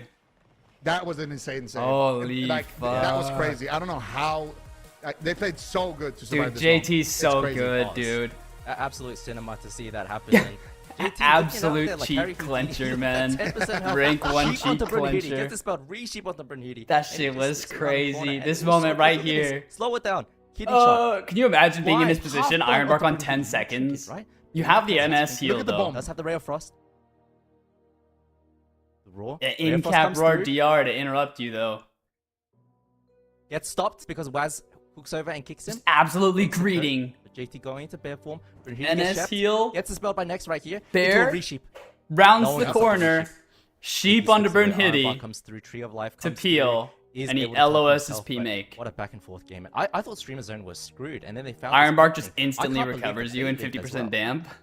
Yes. Disgusting. Dude, not when after it's on that, me, I thought bro. for Sure. Okay, well, I'm always now getting Echo's one Ironbarked hand. at like Then 20% and I Brunhilde still have to drops the block, defensive dude. Smoke bomb and survives It's so because of it annoying. As well, like on this pillar right here, and then eventually they find a kill onto P-Meg. But yeah, that was- 50% this was damp is insane. insane, Like, here, bro. like look at Waz. 10 Goes minute- over 10 and plus smoke minute bombs game. The mage, so P-Meg has to blink out. to What get a in good range there, game, and what then a he hooks good over, game, dude. And it just he gets faked on the raid, but he still interrupts it, and then Raikou with the double sheep, like you mentioned. AT ducks around Keep the playing the corner. clip as well. Right here, Yeah. right before this. Can we We're back do in some one. rewind tech for like 5 seconds before this? Waz actually wins them the game right here as well, second time. Can we Yeah, get with rewind? the evasion, The evasion on the kidney. So disgusting. Look at this. Oh, yeah. Waz right here has evasion in 5 seconds. I think this is where it happens. 5 seconds on evasion. They force the block, right? And they realize, okay, GT's not a target anymore. He has the bark skin. Waz has nothing. He's stuck in mid. Look at this. Brunhilde hooks over for the kidney shot right now. Yeah, right And the here. evasion comes through. Dodges the kidney. He dies there. 50% full kidney shot lands. It's over. NS clone onto JT. It's over. But Waz Yeah. comes through a second time. And this was like 20 seconds apart. This guy's making plays, man. Yeah, I mean that's why he's the goat. Like that's why he is the goat. Don't He's say the that. player. He is the goat. Like I mean, it is what it is. It is what it is. I've said Yeah, it. I mean, he's... it is. You know, I we think all know he's- it. We all know it. It's crazy. Yeah. It's crazy. It's disgusting. It's crazy. First he stops his team from losing, and then he stops himself from dying. He And then 1v9s to they- live there. Yeah, And yeah, he just 1v9s twice. You know, in the span of 30 seconds. That's insane. ruins a lot on. And Sid isn't here, but Sid's the final fitting resting place. As it is Taking a us back to cemetery. Wrath of the Lich King. Oh wow, that's crazy. I told you we're going to game 7. Who knows what's I gonna didn't happen believe. here? I didn't believe after who game 2. knows? I thought Echo were in the dumps. I thought it was Jova, but they're looking really good right now, man. This is not over yet, though. Echo is not, you know, undisputed champions of this game 7. I think Streamer Zone is yeah. playing very, very well. There's been so many back and forth moments, and I want this to be a good one. I don't want to see any pre-block deaths here. I want to Yeah. see a back and forth, and whoever wins deserves it. I mean, just both teams to making it to this point is just hats off to them. There, all 6 players on the screen right now are just playing out of their minds. But there's only gonna be one champion here for this last cup. Streamer Zone having an insane year though. Like, I feel like they have really risen up to their potential. Like their first cup, they looked very, very sketchy. But second cup, they looked amazing, and this cup so far as well. They had a bit of a blunder early on in the open bracket, but they have just been picking up steam. They've been playing absolutely crazy today. Taking Echo to game 7 here in the grand finals. And I don't know. I mean, we both predicted Echo to win. Do you still feel confident about that? I don't know who to believe in anymore, man. I feel like it's... you never find yourself in this situation where Echo is being matched in the mirror. yes, we see them lose here and there. It happens in the mirror, right? But it's a consistent storyline that Echo wins every single Rogue Mage mirror, or just, you know, any Rogue custom mirror in general, because they have Waz. He's the best rogue in the world. He's been the best rogue in the world for a long time now. As much as I hate saying that, it's true. And Raikou on the mage as well. He's been consistently the best mage in the world. Now they have JT backing them up. It's just too much individual skill in the rogue mage combo. It's very, very difficult to overcome. But Streamer Zone are looking really, really good, being able to match and overcome that. So I love seeing Echo getting challenged. But what I love more is that, you know, it's not just a challenge. It's last cup, it was a stomp, and this one they're making them really fight for it. Yeah, absolutely. And that's the cool thing as well, because PMake has been a mage that we've been talking about for a while now. He's kind of been brewing as this newer player, kind of coming to the scene. I would say like since the Dragonflight or so, he started, you know, like making big waves, maybe even in Shadowlands. But compared to the level of, you know, somebody like Maru, who's been, you know, to the biggest stage in the world, someone like Raikou who's done everything that you can do in the game, there's still, you know, a little bit to be desired there. And he's been looking better and better and better. He's been consistently one of the highest rated players on the ladder. And we've been talking about him as, when is his time to come in a competitive season? When is he actually gonna kind of reach his potential? But I feel like with this roster, he's got a phenomenal healer. He's got a phenomenal rogue. And Jamie on the bench as well. One of the best shamans that you could wish for. So he's got a great roster, and he's making the most of it. Game 7, grand finals here in Europe. Echo versus Streamer Zone. Who is going to take it, Chan? I don't know, man, but Big Go on to next is able to get away with it just with the bark skin. But I love this setup from Echo. You know, it's actually cheap shotted, but JT just NS cloning Brunhilde, just slowing it down. So nice counter plays from them. Blind into Roth onto JT now. What is Streamer Zone going to do with this? Looks Game like 7 ruins. Next, of course, no bark skin. Now forcing JT's bark skin, and both druids are looking extremely juicy for the rogue mages. That was a really nice play by Raikou. He fake casts, he makes counterspell, and then sheeped him. Oh my god. Sheeped him on his Ray right there, and now they're swapping to next here. Can they get the trinket? They're pushing for it. No, the restun is a little bit too late there. Unfortunately, not gonna be able to find it. Both druids now with no bark skin, but I would say it's still in favor of Streamer Zone. The next setup onto JT could force out his trinket. They're looking for it. There it is. Full stun onto JT. Can they get? No one is gonna be able to reach him there though. Waz shutting it down once again here before it even gets going. It's gonna be forced to be a mage race here. Raiku's gonna be able to blink away. You could half NS clone. They could potentially still force the ice block here onto Raikou. We need to be careful as well going down pre-block. Raikou, what are you gonna do? Alter times, blinks away, manages to get double alter blink, gets himself fully topped here. Mel's double alter blink. Close call. Here's a smoke bomb though coming out onto Waz, but he just gets pre-iron bark there, I think, by JT. Yeah, nice pre-iron bark there by JT, and that's just gonna completely shut down the momentum. Yeah, but next again, holding on to his NS for Christmas. He's had this one since 45 seconds into the game, choosing to hold on to it. I feel like he could do something with it. Maybe NS clone Waz, slow it down, make his team just, you know, pull further and further ahead. And Brunhilde now taking a ton of damage because he's choosing not to. But on the flip side, now he has an NS clone opportunity for JT after this gouge. Is he gonna do it? Gouge clone kidney. Beautiful NS clone. Can he make something happen with this? Waz is in a full kidney shot. Nice counterspell. Once again, look at Raikou with the precognition. Fake casting PMake. Weird go on to Waz. Shutting down his Ray. Every single one of these setups, and now here comes the Ray from Raikou. I feel like Raikou really wants this. He's playing really well so far in the Mage v Mage matchup, but it's still early on in the match. Every player still has their cooldown. They're just focusing rogue. They're focusing rogue. From Echo though, full kidney shot onto Brunhilde. Nice trank though from next behind the pillar there as well. Line of sight, but look at Raikou, fully channeled. Oh my god, close, blind. He's so low. Oh my god, the pressure from that Ray of Frost almost taking Brunhilde down. Dude, it's like they're saving the go rogue strat for game 7. They go mage all 6 games, and then they go rogue in the final game. Miracle, and Waz has no trinket. Next has NS. There it is. You just used the NS clone onto Waz though. I would have liked to see them wait the for mind the setup games here, and then potentially just go after JT. They have all the cards right now. Next can die. Next can die. Brunhilde needs to heal. They could just kill any of these druids right now. Next, what are you going to do? Full cheat from JT as well. It could be a 2v2. There. JT also going down here. PMake with the full Ray of Frost. Can take down JT. So much damage. Both druids. Bro, Zico's losing it, bro. An almost impossible situation there. Yeah, but JT does have his skin coming up in 20 seconds, so there is still an opportunity to kill him on Streamer Zone side if they want to. Next has his trinket coming back in 40 seconds. Brunhilde actually trinketed to save Next there, but not able to kill JT. Not enough damage, perhaps. Raikou doing a good job healing the setup. both teams sort of resetting right now with both bark skins available to them. I want to see another Yeah, but now the 100k best Blade thing they can do Rush, is go after the 70% to rogues, 0. because now you have And Waz uninterrupted Ray blind really in just 10 forces seconds. He can everything. easily blind next and go after Brunhilde. Yeah, we need He's those got Ray no cloak, nerfs and I think that's what ASAP, they're trying dude. to do here. Can they do it? They just need to pre-sheep play it. Brunhilde or Dragon's Breath. They need to do something onto Brunhilde so comes he JT. can't pre-feint it. And look at this, JT's pushing in. Brunhilde get And his most of the clone's guys Waz. Clone onto pre-gouge. JT. The NS clone Waz. But look at that. In JT cap with roar the on the defensive Brunhilde. roar there onto Brunhilde, shutting it down before he gets going. Now in broccoli form. Full Full blind Brunhilde. onto Brunhilde. Blind There's on the NS Brunhilde. clone. Pre-blind in the They kidneys. set up Here it is, here it Brunhilde is. about For the to die right clone, now. Huge rake, damage. There's the trinket. But he gets his okay. trinket back up, and he manages to save him with the trinket bark. Trinket kick Now on the JT goes P-make. into the blind, is able to sit the full blind into the in-cap roar. Who are they going after? In-cap Waz looks roar, like rake, full pounce onto kidney, JT. Nice CS on crosses. Raikou, triple Waz has no cross. trinket, no cloak, so every stuns his trigger. Waz in so much trouble. Void shield comes out. but Waz, still under so much Waz, trouble. Pillar Mac Waz. goes into the ice block. Waz running away. Looks like GTU is able to top him with the iron box. So nice saves from Echo Dude, there. his getting the ice trinket block out of was Streamer on Zone. CD, Yeah, they got Phoenix man. ice block in the middle of that. Waz somehow surviving. 30 seconds on his cloak. Does have the trinket. Brunhilde with no trinket. Next with no trinket.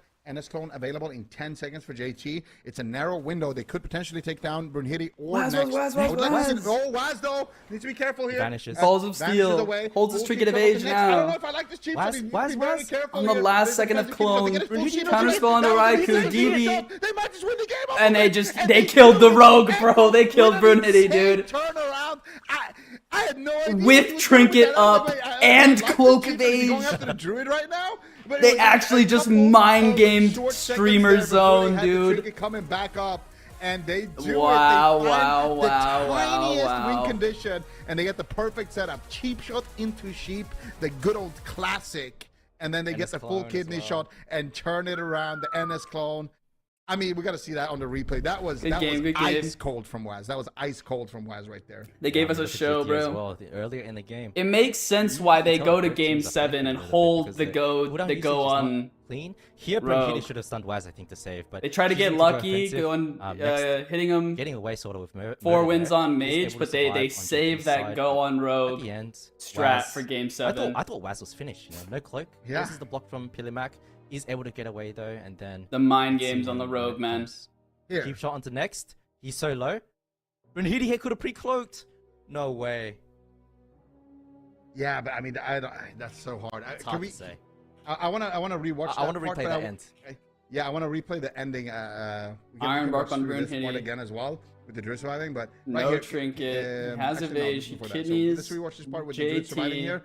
I feel like there was a world where the druids could die here. Both of them. This could have easily been a rogue mage 2v2 here if they executed a little bit better. But here, Kidney, Waz cloak survives, coming back Kidney up. blocks, and then He the make next it part force here. block. Actually, if This is we when can Waz rewind almost it died. a little bit on the next part, Free sheep on right the here. Brunhilde. Yeah, If we can get rewind a before this. rewind on this Cheap part, sheep on right next, here when he kidney, goes for and the he vanish, has that's no what I wanna evasion, see. and he has When no Waz trinket goes for coming the up for vanish like part, to get literally that his shot trinket's into on the 1 beginning. That second, part dog. is crazy because they're doing a full setup there on Waz. They get That him down is to 10% HP, and it crazy, looks like a dude. defensive vanish, and then he just waits for a second or two. Then he goes in and turns it around with a setup. And during the commentary, I was thinking, what is he doing? Why is he going after the druid? He's dead. Like, he's just going to die while he's attacking the druid. But he turns it around beautifully, and they find that kidney shot win condition. And if you look at during the kill, Brunhilde's trinket, look at it. Look at that. Imagine he 7 pre-close the seconds. sheep here, though. Like, they kill him with 1 second left on his trinket. Yeah, and the sheep Oh and my NS god, clone that's just to so seal the deal. nasty with 1 sec Yeah, on I Trink, think this bro. last round, man, Zico, this could have gone either way. I don't think that, you know, even though Echo won, it wasn't a clean win. It was very, very close. And I want to commend StreamerZone.gg, of course, putting up that fight in the RMD mirror against Echo, man. It's not easy to do that. It's not easy to do that against Waz, Raikou, JT, but of course, hats off to Echo because they came ahead in this They have a series. decent and go they on came ahead P-make from down here, though. 0-2, by the way, off a Raikou pre-block. Waz just greeting the go on Showing P-make. that they have the And resilience they're tickling to Mage. power on through. They get the cheap despite sheep, the insta-swap Rogue. honestly terrible start to the series. Oh my god, bro. That's crazy. After that no block game, I was thinking this could be we're an O right now, but it just shows as well like the resilience of these players. You know, how badly they want it and how badly they can kind of refocus in that situation and just lock in. They took like a little bit of a break there, just like kind of let the timer for like, comp selection drag out to the max, and then they just focused in and whatever. Remember, Shan, when I said I would love to be a fly on the wall, I would love to be Mercy just sitting in the call. That was the moment. That was the moment it all turned for Echo. So I wonder what they actually said at that point. Put it this way: the triple cross go for the win, man. They see us MAGE. It's funny, cheap heal, you know, to look back and they on just those moments. They absolutely destroy Bryn on Hitty the wall. But at the time, man, it's a bit Monka-esque. It's like it's rough vibes because you're down 0-2 off a Raikou pre-block death, right? And it's the grand finals. And of course, for this team, no, that was just unlucky being down 0-2. Right? They expected that though. Raikou literally called it like they have historically won. Almost a month ago. He's like, we're gonna go to Game 7 for the most part. So it's a difficult position to be in because it's not a position that they find themselves in all too often. I mean, if I He had make Chan topping the Capo meters again, there, I'd doesn't even probably matter. lock in too. I mean, I'm mic muted when that happened. You know, the Discord comms sounded a bit like some big arguments, but they never let it affect them too much. They, as soon as the next game starts, they bounce back. Yeah, I mean, do you think that's like a credit to them as individuals, or just the fact that they've had so much experience? The being in 80K between the situations like eyes. I mean, it's a bit of both, right? They've been competing together for such a long time. I mean, especially Waz Raikou, which are the two bickering. But they played together for so long. It's pretty heated. Yeah. Oh yeah, it's like it's terrible, but it's also like it's Love the okay data that you fighting. can speak to each other like that because they've known each other for so long. Only Whereas, 12,000 other damage. teams, maybe you have to. Soften Wait, no, what I you think I say. did. I think I did. No, I did 15%. They never yeah. let it affect them, and as soon as the Not that arena big. game starts, it all is in the past. And Wow. work together to make the dub happen. GG's chat. Thanks for Yeah, I all feel the like that's love. also part of why I'm so excited. Waz for in the chat. BlizzCon Zico, because at With the LANs, smile at you don't really Chan. get to see that kind of communication amongst the players, and it's really prevalent when you get to see them actually interacting with each other on stage. Yeah, absolutely. I mean, you can tell like that's the thing, right? If you're great friends, you can be brutally honest with each other as well, and kind of not take that personal, But it's also like you know how it is. Like every rogue mage druid, every rogue mage duo. It's just a classic, right? Every rogue mage duo, we hate each other and then we also love each other. It's just it is what it is. I have the same with the rogues I play with. Zico in the brick. I think every rogue mage, it's a typical thing for rogue mage. The Cabal Lounge Rogue mage. 15 is real. Yeah. Let's go for it. Bro, what are these comms, dude? Definitely. All right. Well, it sounds like we've got an interview ready already. Dude, you gotta stop JT, calling Rogue Mage the Echo. Cabal. JT, can you? The hear me? Cabal is an idea. It's not a team. It's Hello? not a You guys hear me? comp. I can. Yeah, I can hear you. Can you hear me? Yeah, I can. Look at JT, awesome. I'm man. on phone, so the mic might be a bit bad. No, sounds fine. Well, I mean, you must Okay, feel perfect. amazing after that series. I mean, what's going through your head after that win? I mean, the series was incredibly close. I don't know. I was very, very happy. I mean, I think when we won Very, Cup very 1, happy. I wasn't as happy as I was now because the Cup 1 was. I mean, maybe I was as happy because it was also close, but I went into Cup 1 and I thought I'm gonna win for sure. This Cup with the changes and me having to play Druid. I mean, I listened to the broadcast a bit. I think you guys were aware that I was pretty new on Druid, like 10 days, 7 days. Like I barely picked it up. Yeah, I'm incredibly happy about it.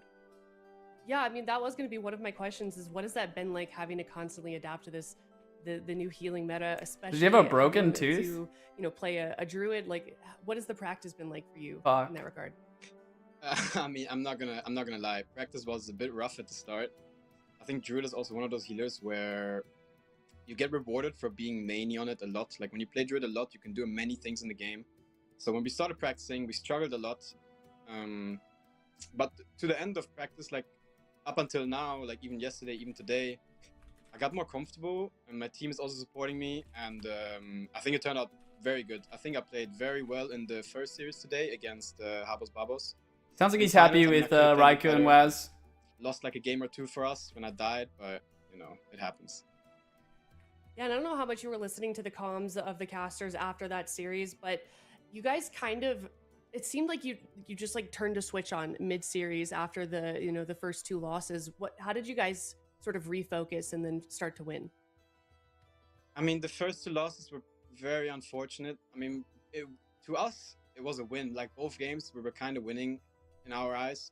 The first game, I just did like a really bad sequence where I ended up trinketing something, or I don't remember exactly, but I was caught with no skin, no trinket. So enemy team realized, it was smart by them. They realized that they can just kill me, and then they just killed me. And the game was kind of good for us. So it wasn't like tilt or anything. We were just like, I was just saying, yeah. I mean, it was my bad. And then the second game, obviously, Raikou dies 6-0.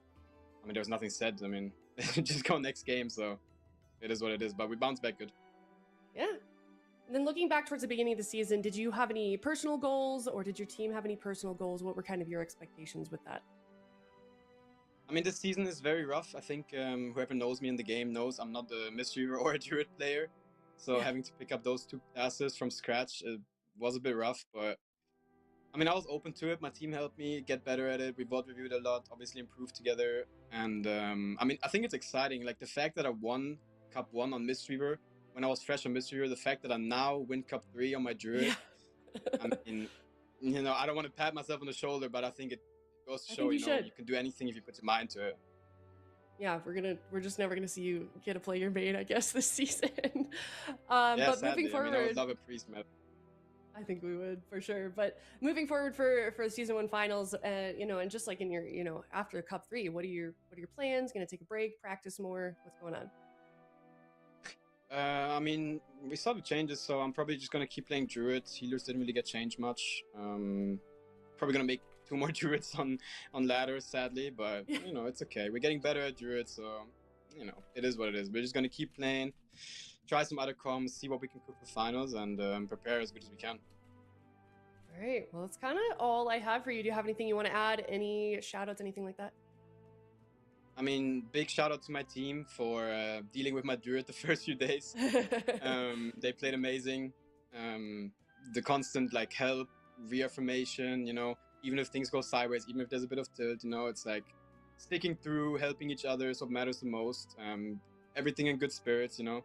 Shout out everybody else, shout out my family, my girlfriend, you know, everybody that supported me. It's like, it means a lot to me, like everybody in chat cheering for us, like all the support, all the messages, everything in the world. I just appreciate it a lot, so that's that. That's amazing. All right, well, congrats, and we will see you soon, and have a great rest of your day. Thank you, you too. Bye-bye. That was JT of Echo. Congratulations once again to them, and we will see them, sure, I am certain. But that means Echo in first, Streamer Zone in second, and Habos Babos in third for the third and final cup of the season. But that is not all we've got for today. We are going to be hopping over to North America. Habos Babos did good. And before we do that, we can take a look at the bracket, of course. We have got every team except for the Gauntlet winner. That means Echo has to wait for the Gauntlet to conclude. Only one team. Streamer Zone just mogs Borgir King again. Quarterfinals of Season 1 finals to face off 1000%. against Echo. You can see how that works here. There's multiple rounds. 4 Last Dance versus Specialty will be in the first one. And then the winner of that moves on up to Habos Babos. I see. This is what you were talking about earlier, Snoodle. Winner of that moves on to Stop, Nerf, Mistweaver, and Chan. From previous Gauntlets, it's brutal. Oh yeah, it's absolutely horrible, man. You've got to sit there and you have to practice against so many different teams. You don't know who's, you know, if you're at the head of the gauntlet, you know, you don't know who you're gonna face. You don't know who's gonna make it through that gauntlet to get to you. So you have to do so much more work, and it's really tough. Are NA games at 4 p.m. Remember the teams in the in gauntlet. 2 hours? For me, I mean, seeing Thesia, a player like Thesia in the gauntlet. EU AWC is boring. There's no real team outside of Echo. Had a great performance this cup. It's not easy. Yeah. And you also have a little bit of an. At least AWC is a good fight between Jung and Caldish. Yeah, true. I mean, Streamer Zone did well. But, you know, I just think Echo changes, and the fact that you better at the mind game. You're facing the first seed, it can change the dynamic of the tournament a lot. Hopefully we see. All right. Well, we are going to. Hopefully we head see to more a break. comp We're gonna diversity. go over to North America. It is Gators back versus In F NA. tier, starting first for NA. We'll be right back.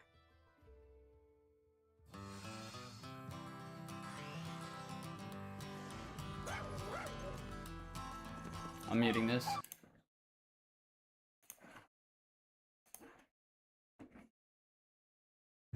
That shit was crazy, bro.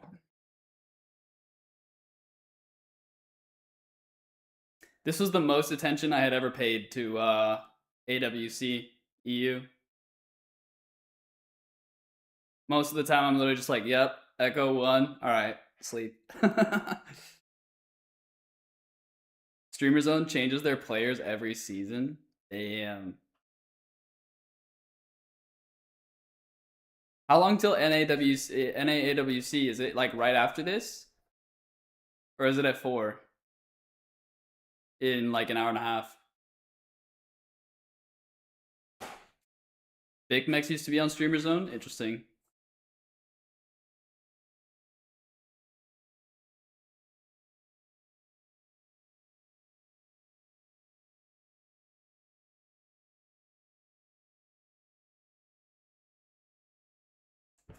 Let me unmute. There's 30 seconds to the game. Maybe we just go right into it.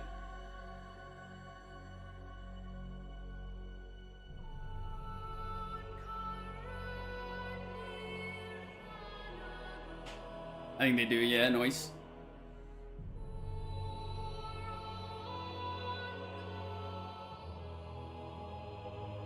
I'm rooting for F tier, man. I want them to win.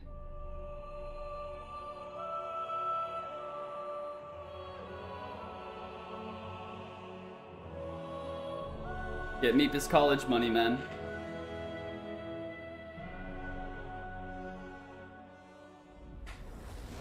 Hello, everybody. Welcome back. We are in North America. If you missed it, Echo took cup number 3 for season 1 of Midnight. Now we're moving on into the North American games. We can take a quick look at the standings and where NA currently lies, because not only was EU competitive, but I feel like Chan, the North American games have been just as competitive and fun to watch.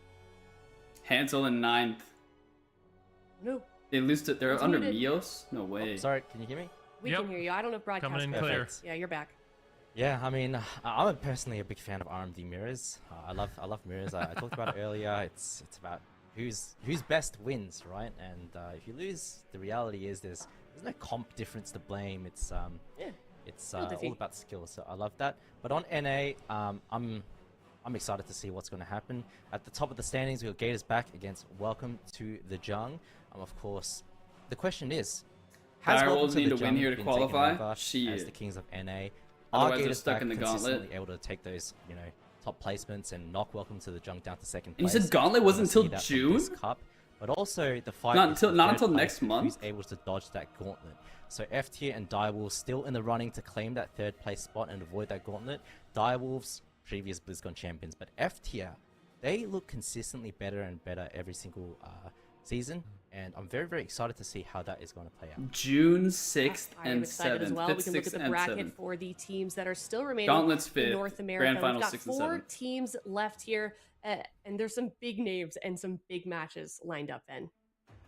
Yeah, I mean, it's going to be really exciting. In the upper bracket, of course, we've got Gators back going up against F tier. For me, we already talked about it. Gators back. They want to have a first place seed, so they need to get through F tier, make it into the finals, and potentially win that. But for F tier, they finally beat Welcome to the Jung, and I feel like in North America, it's been kind of a 2-horse race for quite some time between Welcome to the Jung and Gators back. F tier is breaking in. They want that top 3. They want to solidify their position. If they could beat Gators back, that not only be huge for them making the top 3 guaranteed pretty much, but also it would be great for momentum moving into the finals. And then of course for Direwolves, no pun intended, they find themselves in a dire situation. They have not done well into Welcome to the Jung. That's been like their main opponent. You can see earlier in the tournament, Welcome to the Jung sent them to the lower bracket and kind of a brutal 3-0. So I feel like for Direwolves, they need to like really lock in this matchup, but it's not going to be easy for them. Yeah, certainly you will not. But out of the 2 matches I don't think that we've already CNU's got ever set won up today, versus or Chain, Jung. any potential Shit. matches that we might have today in North America? What I'll are you go most looking bald, forward to? baby. I'm going to go with 2 of them. I'm going to take a little bit more time here, sorry. Gators ahead. back versus F tier. I want to see this They happen. beat Calvish, We but did get not to see the Jung. Gators yesterday. I've said this before. Cubsy is the best druid in the world, Resto druid. He has been for a long time whenever he's been playing it, and complementing Calvish on the Mage and Daze on the Outlaw is going to be amazing to watch. I wanted to see it on, yesterday. Unfortunately, we weren't able to, but I want to see how they do into F tier, because F tier gave Welcome to the Jung a very hard time. So the 2 teams to beat in NA, it's Welcome to the Jung. Venruki, still no They've taken furniture, that one, still no end and now table they for have his to take down the trophies. Gators. So Very curious to see how that's going to play out. And then Trophies are secondly, the I wanna see anchor how for Gators his back Ethernet potentially cable. does into Welcome to the Jung, if we're able to see that, because you know it's the two best teams in North America head to head, and that's going to be a Rogue Mage mirror. You really do like mirrors, huh? It's all about the ego, man. Ben's moving to and California with soon people anyways. Is watching he PvP, actually? Whenever you lose the mirror, it's the most soul. Dude, imagine if I met Venruki IRL. A mirror. I remember when I was competing and I lost mirrors, I would just feel I couldn't sleep, man. It was terrible. Yeah. Should we do a Getting hunting little Venruki off topic, stream? but did you like? I think that would playing be. I think. mirrors, I or think. were you better?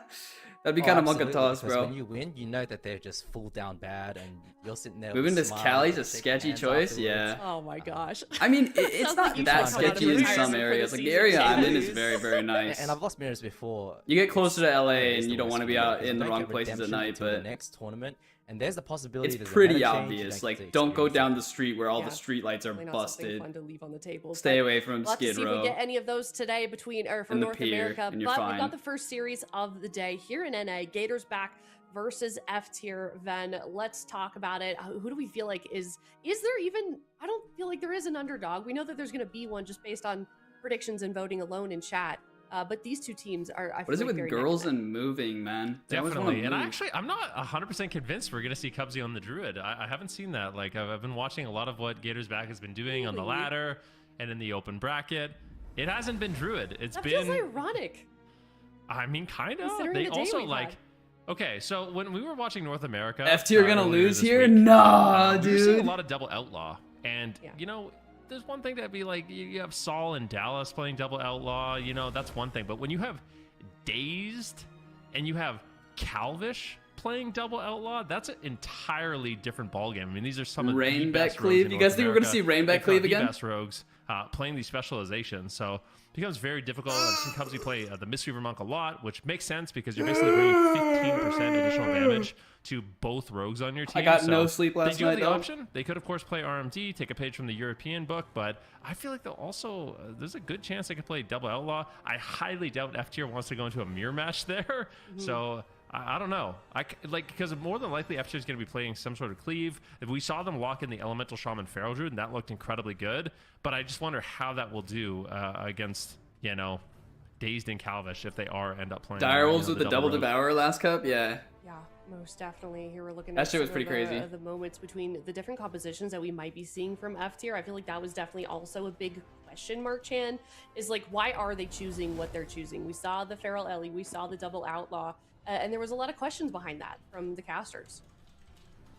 Yeah, I mean, I think it's really hard to say. It's a 12.0.5 just released, not too long ago, about a week and a half ago.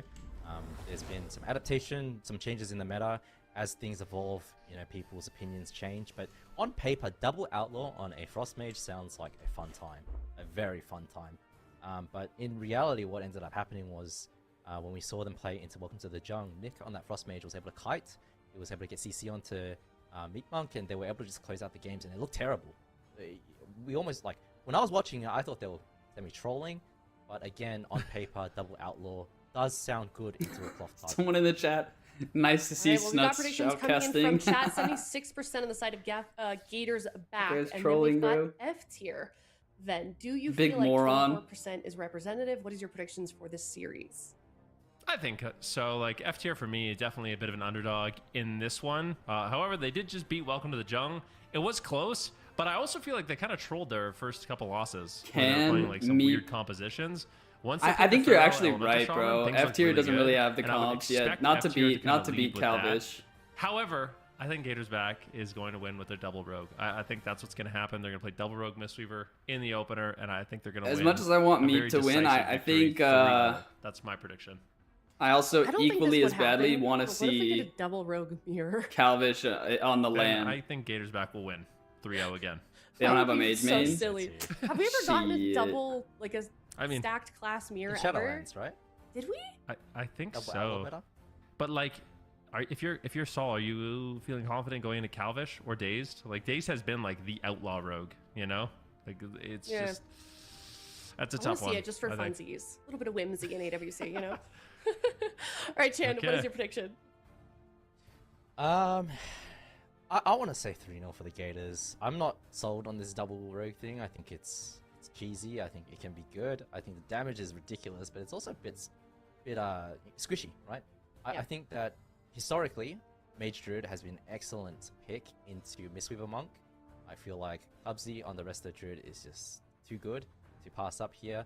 I can see the Rogue Mage doing well into that, but at the same time, man, rest of Druid healing AoE damage from the Feral Ellie, I don't know. Okay, all right, let's see. 3-0 though for Gators. 3-0 Gators. Okay, let's see Zigo and Supatiz's predictions. My gosh. All right, last time I went against the grain, I got burned, so I will go 3-2 for Gators back. I do hope it's a very close series and a good series. I definitely never want to see a blowout, but we will have to see. Sounds like the game is Not having a ready Mage to go. main is kind of in AWC's control. North America on Championship Sunday. Gators back versus F tier starting now, Ben. Oh, you were right. It is going to be the Rogue, Mage, Druid, Gators back, taking a page from Europe. This is actually the first time we've seen Saul Dallas with the Ellie this Feral composition in North America. I do believe this Blind season. on a So, I mean, it makes sense to me. Like you said, Cubsy phenomenal on that Restoration Druid, especially when he can be enabled to play aggressive. No raid. And he really knows how to pick that timing well. Main on today is Skullbash Calvish. Damage on Cubsy, but he's probably going to be okay here. And I think it's going to be Meep that does end up getting controlled a lot in this matchup. However, the damage from F tier in the opening stages we got an RMD. Yeah, the Incandescent is forcing quite a lot of healing from Cubs. He gets the Bark Skin, the Iron Bark. But ultimately, RMD should be okay. Full NS clone onto Meat Monk. No wall available on Soul. Do they have any follow-up? Ring of Frost comes down. Does he have the Typhoon into it? There it is from Cubsy. Beautiful Soul, though. Nature's Guardian also very, very, very strong in this current meta. Heals for a ton. Sits the full NS clone into Ring of Frost. Gosh. Doesn't really have to use anything. Cubsy just completely destroying Dallas, roars into rake stuns, into potential clone. I think Saul actually grounded it. And finally, a little bit of damage coming in here. Nice mass invis. Cubsy, yeah, nicely done there by Calvish denying the Cyclone.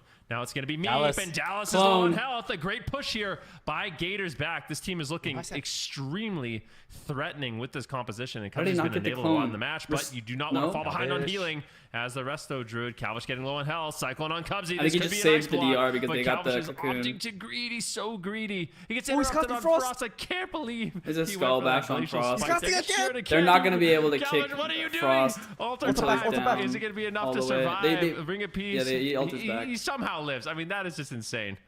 There's the greater invis, but the blind lands now onto Meat Monk. Soul gets away with it. No cocoon, does have the wall back. F tier looking quite good, and Gators back actually taking a ton of damage, a lot more than I thought they would. Interestingly enough, they're mainly going after the Elemental Shaman. I feel like Dallas is a fantastic target on the Feral Druid. Full kidney onto Meat Monk now. Soul in a lot of trouble, does have the wall available. Nice stop from Dallas on the Ring of Frost. Gouge comes through from Daze, reading the situation, knowing Calvish can't get the Wrath. Soul has to just trade the wall from pure damage. No cocoon available on Meat Monk. Yep, back and forth so far, but I would say Gators back seems to have a little bit more threatening setups so far. There's been a few close calls on Calvish, however, and he is getting absolutely owned. He needs to be careful. Cyclone on Cubsy. Calvish, is he really going to greet it? He goes for the Dragons, but Calvish, I mean, this is insane. But I mean, really pushing the limits of his health. He's also getting low. Cubsy's falling behind. I think he's regular dwarf. This is amazing pressure for F tier. No, he's Dark Iron. He's Dark Iron. Number one, that would be incredible. Meep's doing well on his mana, and I don't know. F tier is making a real case for themselves with this composition so far. But Saul's low on health. No Dallas real still defensive topping the cooldowns. meters It's gonna be though. minus setting for the time being. Meep has the life cocoon, but plays it safe. Doesn't opt to trade it out, and it looks like F tier will survive. Yeah, but, you know, Gators back are playing super aggressively, just playing on top of their pillar. And look at Cubsy's positioning. He's also playing super aggressively. So they want to close this game out pretty quickly. Full kidney now onto Meat Monk. Looks like they want to set up on Soul or Dallas. Dallas is the target. No Trinket. Does have the Park Skin available. Meat Monk able to port and just avoid any CC. I feel like F tier actually, yeah, like you said, are doing actually quite good. Daze now does have the evasion and cloak, but Cubsy is going to top him back off. RMD, I don't know. I feel like the Feral Ellie is just doing so much damage. I mean, look at details. Yeah, Dallas is shredding on that Feral Druid right now. Polymorph on the Meat Monk, Saul still looking fairly durable. And that's one of the things about the Elemental Shaman of the Feral Druid is you are pretty tanky. We'll see, though. As soon as I say that, Saul in lethal pressure. It will be a Life Cocoon that trades out from Meat Monk. I do think he has some Mana Tea that he can use right now, and that's going to be even. Calvish low. He blinks out of the stun, but getting low on health, and you play it that greedy at low health too many times, we all know what happens. Cubsy now getting swapped to. Big Maim stun coming in. Cubsy getting destroyed. As you can see, Dallas is just putting out immense pressure on that Feral Druid. This is very impressive. Full sheep now. Full sheep lands. Saul has to trade out his wall. No cocoon available. Revival is available on Meat Monk. if he does use the trinket. Nice stop from Soul on the Cyclone. Isn't able to get the follow-up. Kidney shot lands. Cubsy doesn't have NS, so Meat Monk will have some globals to top Soul off, depending on how much healing he has with the Shaylins. But Soul under a lot of trouble right now, and Calvish is running at him. Yeah, Saul has the Ascendance. He pulls the trigger. He's got a lot of damage, but blind. can he survive? He has to trade the trinket. He burrows on his offensive cooldowns. A little bit of a nightmare. Gets out of that as fast as humanly possible. He wants to get the damage rolling. The smoke bomb from Daze, so annoying. Not allowing Saul to connect damage, but decent damage incoming. Saul, because he's going to fall at the same time. Dazed and Calvish are forced defensive. Saul might die, though, and it looks like he will fall. And Gator's back. Just throw caution to the wind. They play this very unafraid. They're just on top of F tier the entire game, spamming out crowd control, and I mean, it ended up working out. That was a 4 minute 50 game.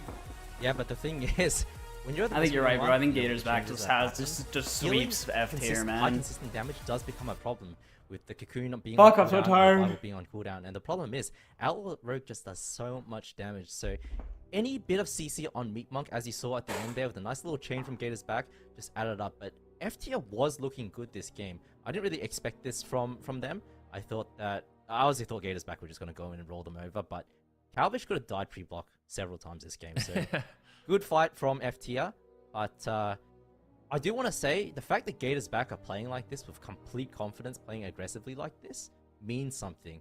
Because when you're in a tournament, you don't play this kind of style of game where you just run on top of the enemy healer and just like completely smother them like they did here. I feel like it's like something Calvish loves to do. I think Absolutely, and it's a confidence thing. He's a young man. Like, he still has those young man reflexes. He's confident that in these high pressure situations he can outplay his opponent. He's faster than them, and he's gonna get the block off. Yeah, he's a very confident player, and it's good to see. I think with a composition like this too, like that style is really good, because the more annoying Calvish can be in the face of his opponents, that allows Cubsy to be like a real threat. What is this transblog that Calvish has, bro? Then it becomes such a nightmare for the side of F tier to deal with, like, 3 threats that are just in your face, spam full casting, heirloom killing mug. you, and Dazed is just going Circle crazy of with flame. gouges and kidney shots, and yeah, it's just insane the amount of pressure. It's all it's so sad, man. When you block, cancel, you're waiting barrier, so long for your Ascendants kill. and Bloodlust to get off cooldown, as soon as you go to the Ascendants, Oh, that was you neck. have to burrow, and you're just Block, so cancel, annoyed about neck. it. He just gets out of the burrow as fast as possible.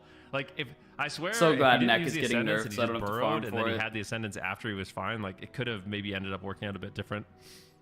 Yeah, and I wonder if part of the problem is because of the positioning and how Soul is stacked on top of Meat Monk.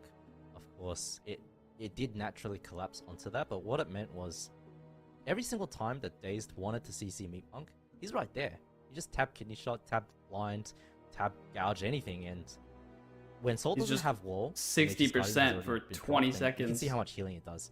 200k healing, that's a 33% heal. On a That is 30-second crazy. cooldown, right? But Daze just sliced through that with Calvish's damage, and I don't know if they could position it a little bit differently, where perhaps Soul is at one pillar and Meat Monk is at the other. They wouldn't take as much damage because Daze would have to grappling hook over, CC Meat Monk, and then come back. Of course, a good punish from the Gators. We are going to see the same matchup again on Empyrean Domain. Ven, what are your thoughts on the big map? So this is going to be, of course, Saul and F tier's map pick. I'm just gonna fall asleep, and dog. I think it is mostly about kind of exposing Cubsy a little bit more. He's gonna have to play in the open potentially. Saul's probably gonna be hugging this pillar as much as humanly possible. But it's like you said, when Saul is collapsing onto Meat Monk, that's a good situation for the Rogue Mage Druid in a lot of cases, because then you can land double Dragon's Breaths. You have the Rogue who's able to set up the Mage with off stuns and gouges and kicks, and it can be really awkward really fast. But I think the idea behind this map is just, if Cubsy is in the open or Calvish is in the open, it's going to be a little bit more difficult for them to get away and utilize some of those bigger pillars. Yeah, fair enough. Feel like Calvish kind of got lucky last game. There were a few moments where they could have forced the ice block. My camera's tweaking. Calvish, but Zap Right onto here. Meat Monk, Kidney onto Soul, instant rake on Daze to counter that. Ship on Meat Monk, and he might have to trade out his wall. There it is, but that's all they'll have to really use. I think Meat Monk will be able to top them off and counter pressure at Cubsy now. Yeah, Cubsy taking a bit of damage, but he's in tree form. He's got the bar skin. He got a lot of pre-healing out. I think he should be fine for the time being. Calvish getting hit, though, quite hard as Saul is still in that Ascendant, so that is a very threatening cooldown. However, now that it has faded, Saul is potentially in danger. NS Clone here on a Meat Monk. Saul burrows. He's already traded out the burrow, so no burrow, no Astral Shift. Meep is just in crowd control endlessly so far in this game. Adrenaline Rush finally fades here, and maybe Saul has a moment to breathe. Yeah, Cubsy looking for the clone though onto Meat Monk. Grounding comes through from Saul. Nice read on the situation. Isn't able to get the clone. Dallas getting a clone on Daze though. Nice play from him, just peeling it up. Cubsy's fishing for it. They realize Saul doesn't have all 40 seconds. They need to get onto Saul right now, and Daze is able to connect. Calvish is able to connect. Cubsy, NS clone 8 seconds. Let's see how they do it. Full sheep on Meat Monk. Yeah, big damage on Saul. Does he have the Nature's Guardian proc? I think he does. He's in Ghost Wolf right now, reducing incoming damage, just trying to be as tanky as possible. He uses the Void Barrier as well. But he gets cloned up. Nicely done there by Cubsy. Paralyzed finally onto Cubsy as it looks like F tier is trying to get some damage rolling. But this game offensively hasn't looked quite as good. They've had a few setups on Cubsy, but he shakes it off easily with just a bark skin, not overreacting. And just look at how aggressive he's able to play. Full Cyclone onto Dallas once again, giving Gators back full confidence to make a push here onto Saul. Could he fall? Saul. Super low on health, and that will be the life cocoon from Meep to keep him alive. They crack it though, and Saul's in so much trouble. The next time that Daze and Calvish are able to connect on him, they're going to force the wall, and then it's a revival, and after that, they have nothing left. Meat Monk can't actually heal this, even if he doesn't get CC'd, if they keep up the offensive onslaught onto Saul, and Daze realizes this. He has the kidney shot available in 5 seconds for Meat Monk. Full Sheep does land from Calvish, nice play from him. Saul does have grounding for the follow-up if he needs to, choosing to save it for now, preventing Cubsy from, wanting to prevent Cubsy from coming in with any Cyclones. But Talus is the target, does have skin, he's going to be okay. Yep, Calvish right now. This is really late. Damage on Dallas. They might take him down. Whoa, that was such a big push. They get the revival. They get the bar skin. Dallas plays a greedy. Cubsy, though, half health in a leg sweep. Daze is low on health. Finally, some good pressure. They're going all in on Cubsy. He doesn't panic, though. He holds onto the trinket. His team should be fine. Big heals incoming. Saul's getting low on health. And I like the fact that Gators back put pressure on Dallas. A full polymorph lands, and no skin, no trinket. Seems to be okay. Big setup no skin, no trinket, Dallas in the smoke bomb might fall. Somehow he survives. Offensive the double block. Disorient. Nicely done. Calvish blocks out, trying to continue the aggression, but F-tier survive. Yeah, but look at the cooldown situation on Zero F tier. pressure from F tier, Meat yeah. Monk, no trinket, no revival, cocoon in 10 seconds, but that's the last cooldown. And Dallas But has look no at the trinket, no meters, fast man. either. Like, the next Dallas stun tier just is going to be so popping brutal. the Saul does meters. have the wall available to him, so he should be okay. Calvish looking for the Ring of Frost around the corner, a little bit perhaps adventurous. Not a big fan of that one, but lands a full sheep, and Dallas now no skin for 5 seconds. Yeah, Dallas in trouble. Cubsy there Daze for a stuck on Cyclone. two, good catch. Manages to find it. Nicely done. And now Saul's in trouble. Good raw pressure. How's Meat Monk going to respond? He does have the life cocoon available, but opting not to trade it. Stun now on Cubsy. Cubsy's burned through a decent amount of mana. It's at least even at this point between the two healers, as dampening has ramped up to about 15%. Increasingly more difficult. Daze now getting completely owned. Uses the stone form to remove the bleeds and reverse the momentum here onto F tier. But F tier has a lot of pressure. Ascendant's coming up in 30 seconds. If they can force an ice block, Ray of Frost being channeled. Beautifully done there by Meat Monk, using that Ring of Peace to deny that cast and slow down the damage of Calvish. Yeah, looks like they are able to get a bark skin out of Dallas though, so there's an opening there. Meat Monk going for the CC on Cubsy. Goes for the incap. Didn't go for the leg sweep for some reason. Gets put into a full sheep. Dallas pre-running, knowing he's the target. DB lands onto Saul. Clone on Meat Monk. Dallas, though, in trouble. Meat Monk has the cocoon. If he makes it, life cocoon comes through. F tier survive for the next DR.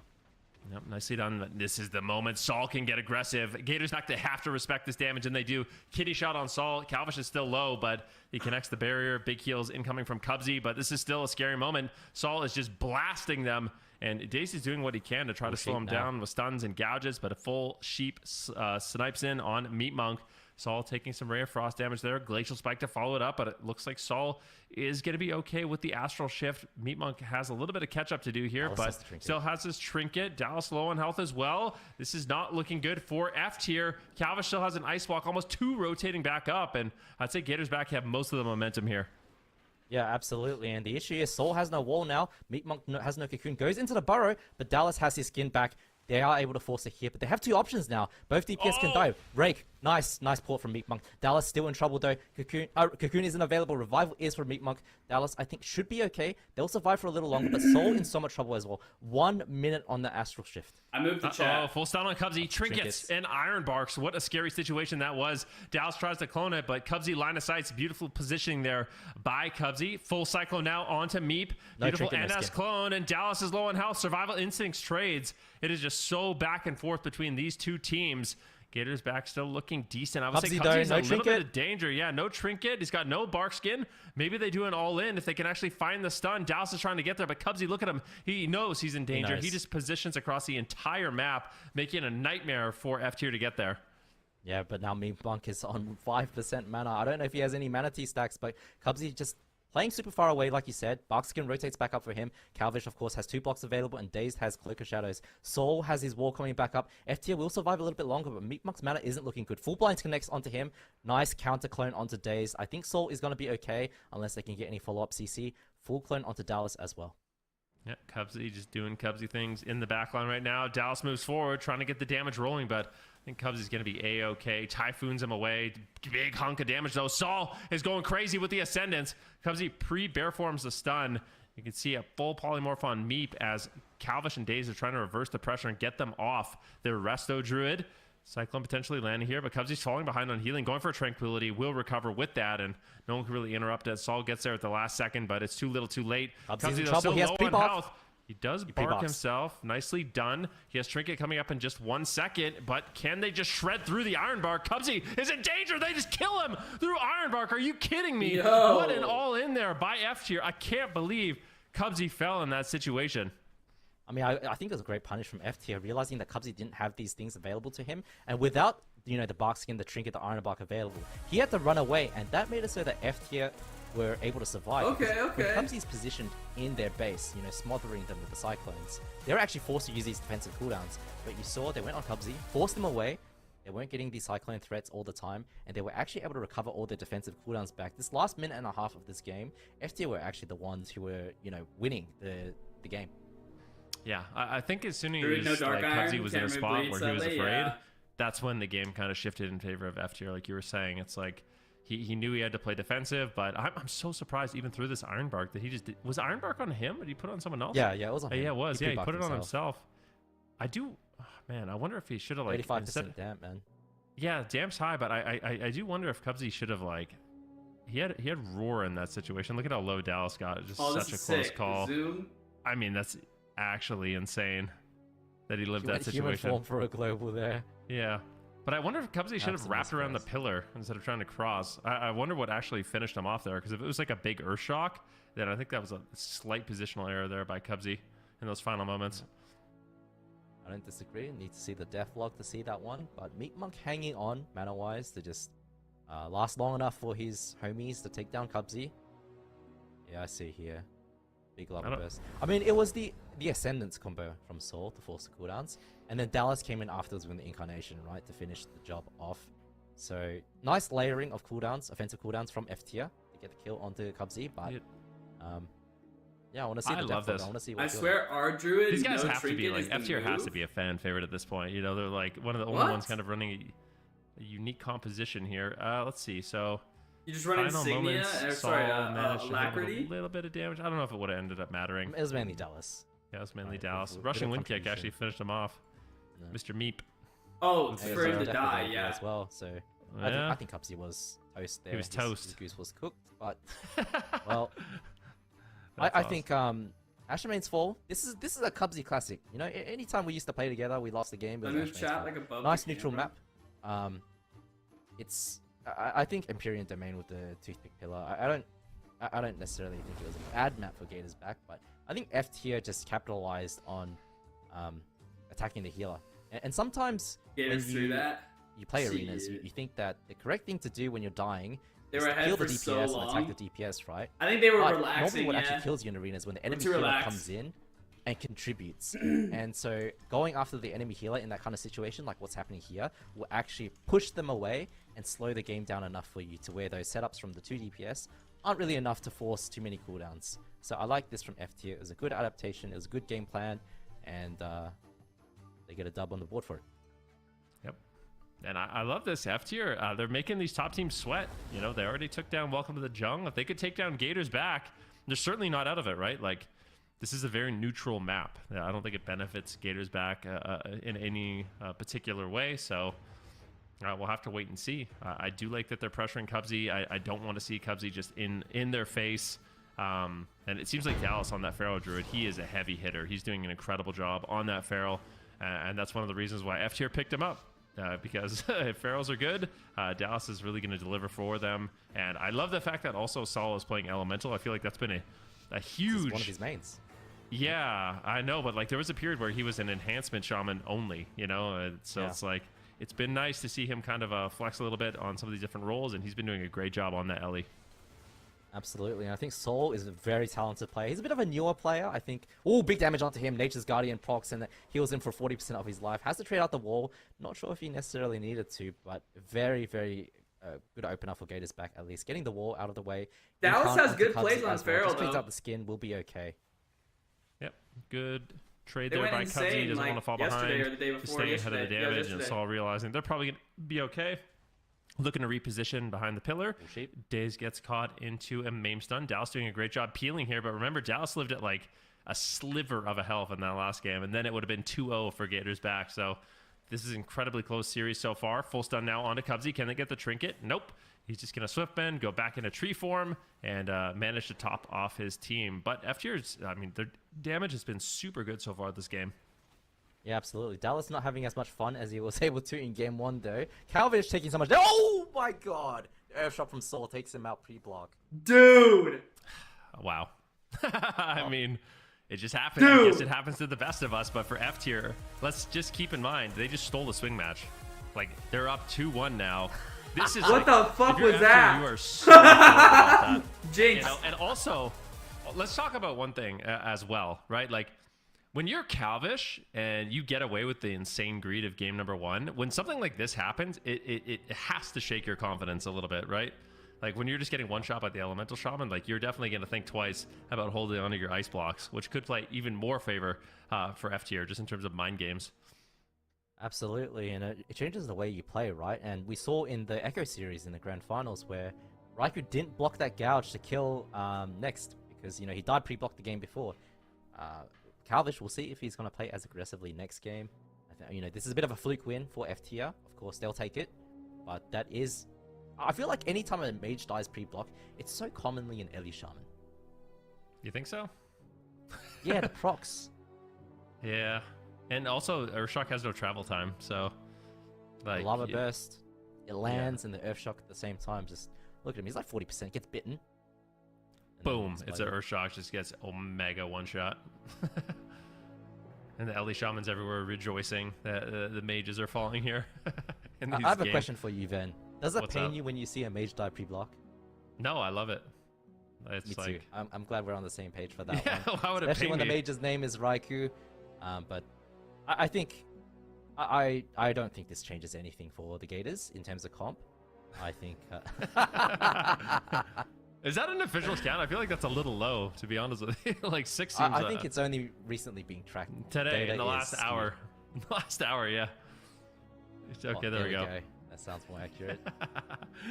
That's perfect. Yeah, this game was unfortunate. I don't think it changes the comps, though. I think Nah. I'd be quite disappointed if the Gators swap comps off this. I think, you know, it's unfortunate loss for them, but this is what happens when you play the Mage. The Mage is not as tanky as it used to be. A little bit of pruning going on, and I feel like Mage's expansion is a little bit softer than it used to be, so happens. And Ellie Shaman, of course, from Seoul, coming in big for F tier. Yeah, Mage is all about, like, it's all about the, like, avoiding damage, but just spamming out invises. And your barrier is really strong. But once you get through those, you do take quite a hit of damage, which we saw though in those final moments. It also removes Ellie dots? Saul able to put up quite a bit of damage. 84,000 Earthshock, kind of crushing them. And for Gators back, is that going to shake their confidence? Are they That going to play dispel different can be like composition? 100k, Are they you have gonna to be careful. confidently lock in the Rogue Mage Druid? Because they just lost 2 in a row. And let's not pretend, I mean, the first game was kind of close too. I mean, I would say the first game was probably the best for Gators back, not only because they won, but just the overall game looked the best. But F tier seems like they're kind of heating up in this match, and it's definitely not looking too bad for them. I feel like they could definitely win this series. Yeah, absolutely. I feel like, I don't know, like you said, man, FT is a fan favorite team. I feel like I'm becoming slowly more and more of a fan of them myself. I am. I'll tell you, if I was still competing and I was facing a team like FT, I hate it because they're running these off-meta comps, man. Like, how do you practice against this? You can't find a player on, you know, it's very hard to get practice against this kind of thing, typically. Of course, Welcome to the Jungle could theoretically run this as well. I bet they're watching this and taking some notes because... Yeah, DI is going to be so much worse for the Affliction meta, and yeah. Of course, Previ, Drake, and... Affliction's Zen already very strong. on these I can't classes believe they're as getting well. even We've more seen them play buffs. the Ellie in previous AWCs. Oh, but, yeah. I feel like the off-meta comps from they're FT... doing it! They're doing it! Oh, no, man. Well, what if, like... I kind of feel like this will win. Rain back, like, please? this is what I thought they would lock in game number 1. I feel like this is what you do when your backs are against the wall and you're super desperate. This is a big red button.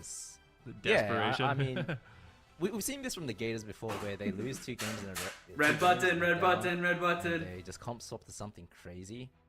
I really feel like if they locked in RMD, they would potentially Finally. win. Like, if they just had I confidence think in so that. too. I think they're very good at it. I think that game was just a fluke. I think Empyrean was very, very close. Like I said, man, they were in the driving seat for the first 4 or 5 minutes, and then it took over from F tier once they started going on Cubsy with the cooldowns. But it's not an unwinnable matchup. I think bringing in the double rogue, it's a good experiment in the upper bracket. I will say that much. They can always do a lower bracket run, and they don't mind a lower bracket run. We've seen them come from the lower bracket after losing Welcome to the Jung and just blitz through that lower bracket and win the whole thing. So experiment while you're in the upper bracket. I get it, but I also think it's a bit of a YOLO pick.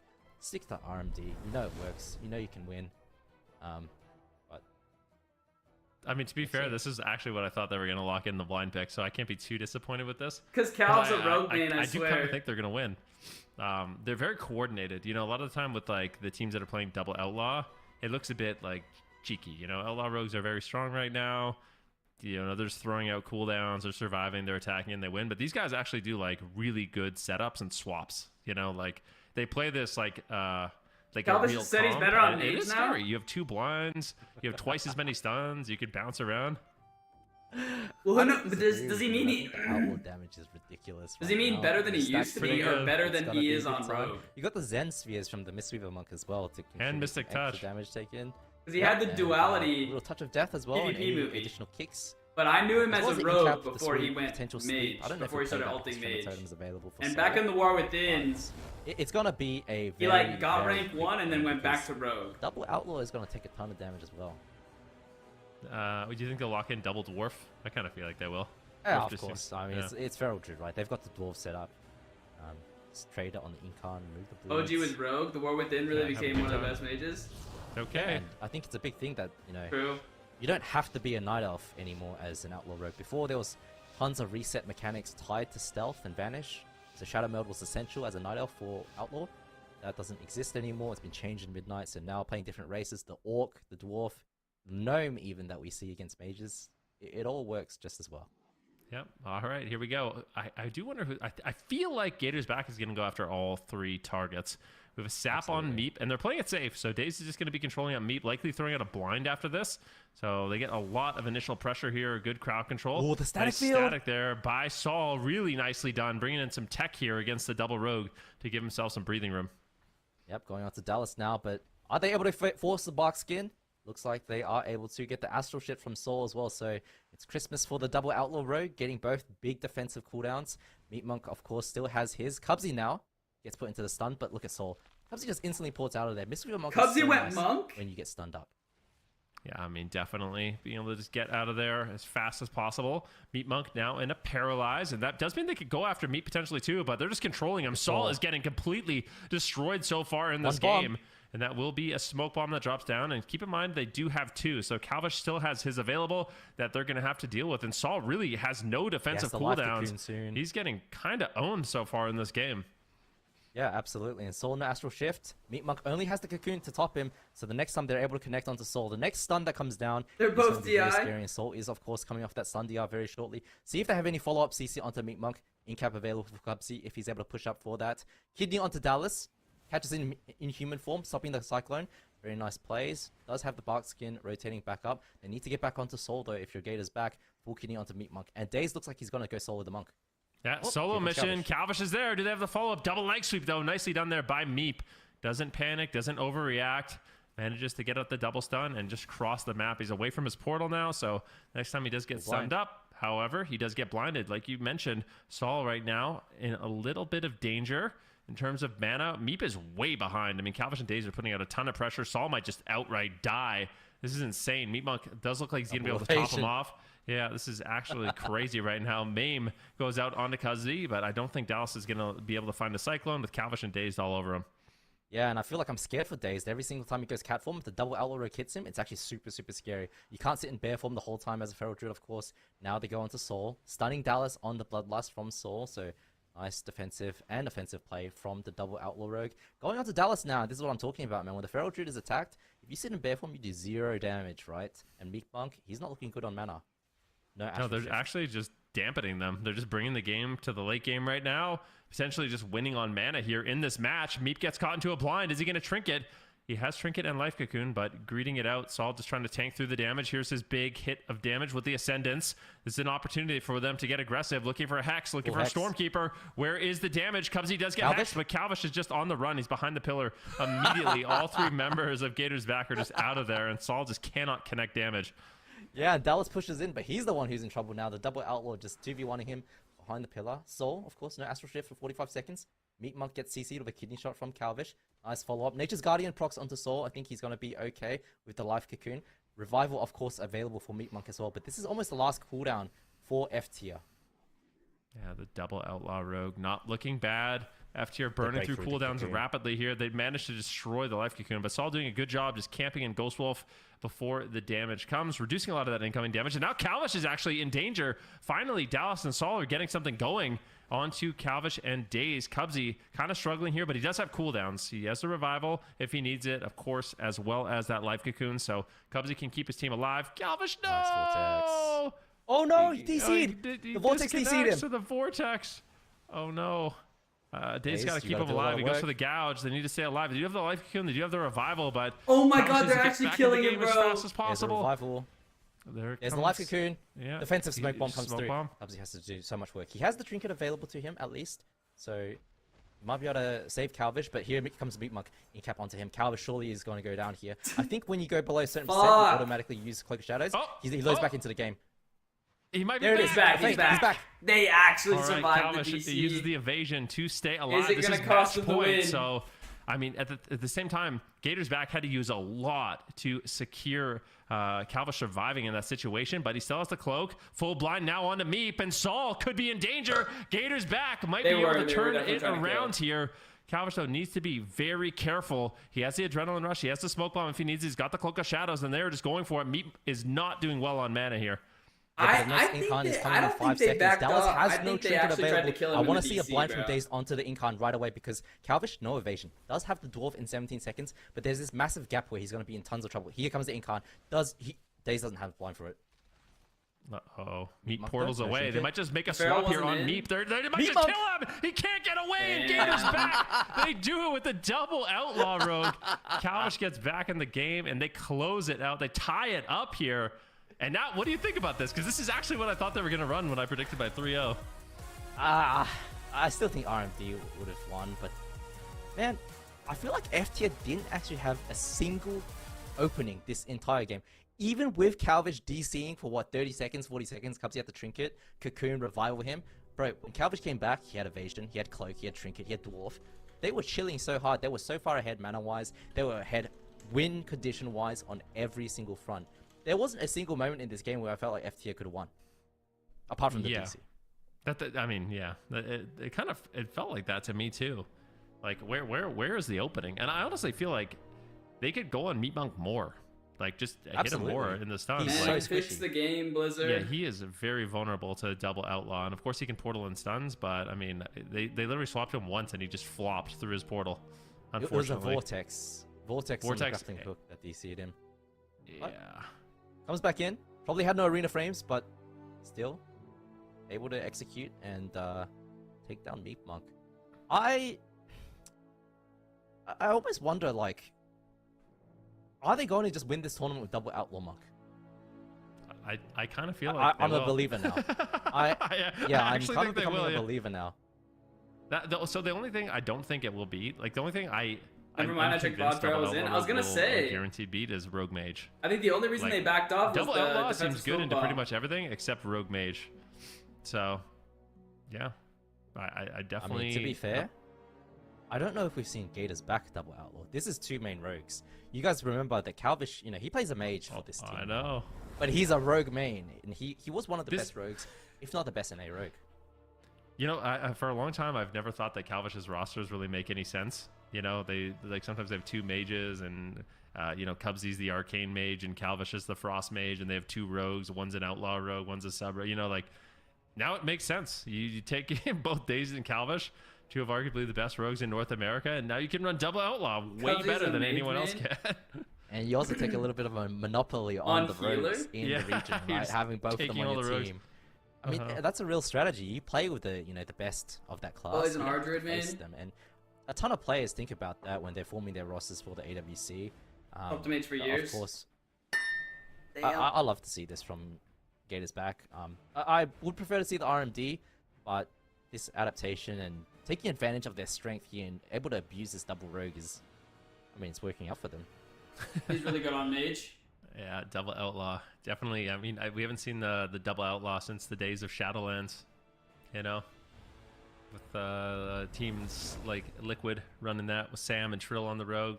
So Gators Yeah, I back, a little remember bit of a those. throwback here. I was in the Outlands at that time, but I remember tuning into the AWC and seeing double outlaw and being confused. But you know, Well, it's been welcome. a long time since then. Outlaw has been seriously redesigned since those days.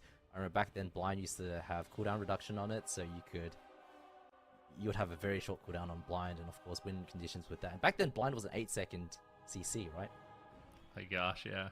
It's hard to even think about that, Blind honestly. Yeah. Blind sap kidney. Oh. Okay, so I like this fan. Warrior Red is the king of melee cleave mirror. However, Allegedly. Dallas takes we the are in bench. an outlaw meta.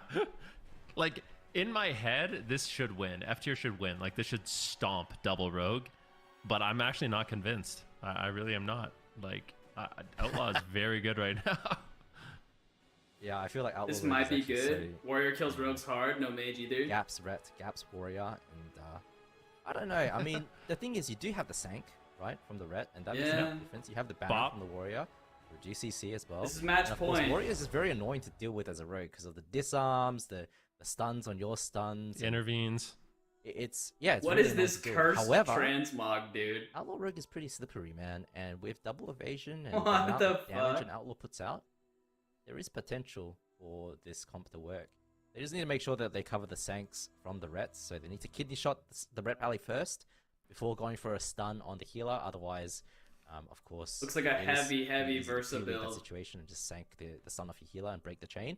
But I'm expecting They're Dark Gators back. Iron We know too, which that is useless versus they will Red War. execute. True. They could also get rolled by this comp. I really don't know who's going to win this. Like, all my World of Warcraft experience points to the Ret Warrior winning You a can fleet Dark matchup Iron like this, a, but I think anything is Searing Glare. possible with double Outlaw Rogue. But I will say, Laros, That's it. he's really good at dismantling setups. Like, he's really good at intervening at the right time, Helps you dismantling with at the the right mage time, staff. making sure he's away from his team so he can't get crossed easily at the right time. Pre-blade storming goes, intimidating shout. If you're running, I do wonder if they're going to play Undead, maybe, Doubt Ret will for the give up intimidating blind shout. for Like, what Glare. race are the Outlaw Rogues going to play here? Because intimidating shout is going to be very disruptive for their setups. Absolutely. Mm. I don't think that they'll play Undead. I haven't seen an Undead rogue since Classic WoW. Since TBC, yeah. Yeah, it's been a long time. I feel like they will go with the Dwarf potentially for the stuns. We'll see. Undead. No, Undead! Oh, triple Undead. Wow. They actually set up Undead rogues. Oh, They we gotta, went wait till Undead! the, Okay, we gotta wait till the gates Might be are bait. open. Might be bait. Alright, we're gonna get a refresh on the gates open. It's Undead. They are Undead. Wow. They're actually triple Are Undead. they? Yeah, they are. See, I was right. That's every once in a while. Alright, you know a thing or two, for sure. That's crazy.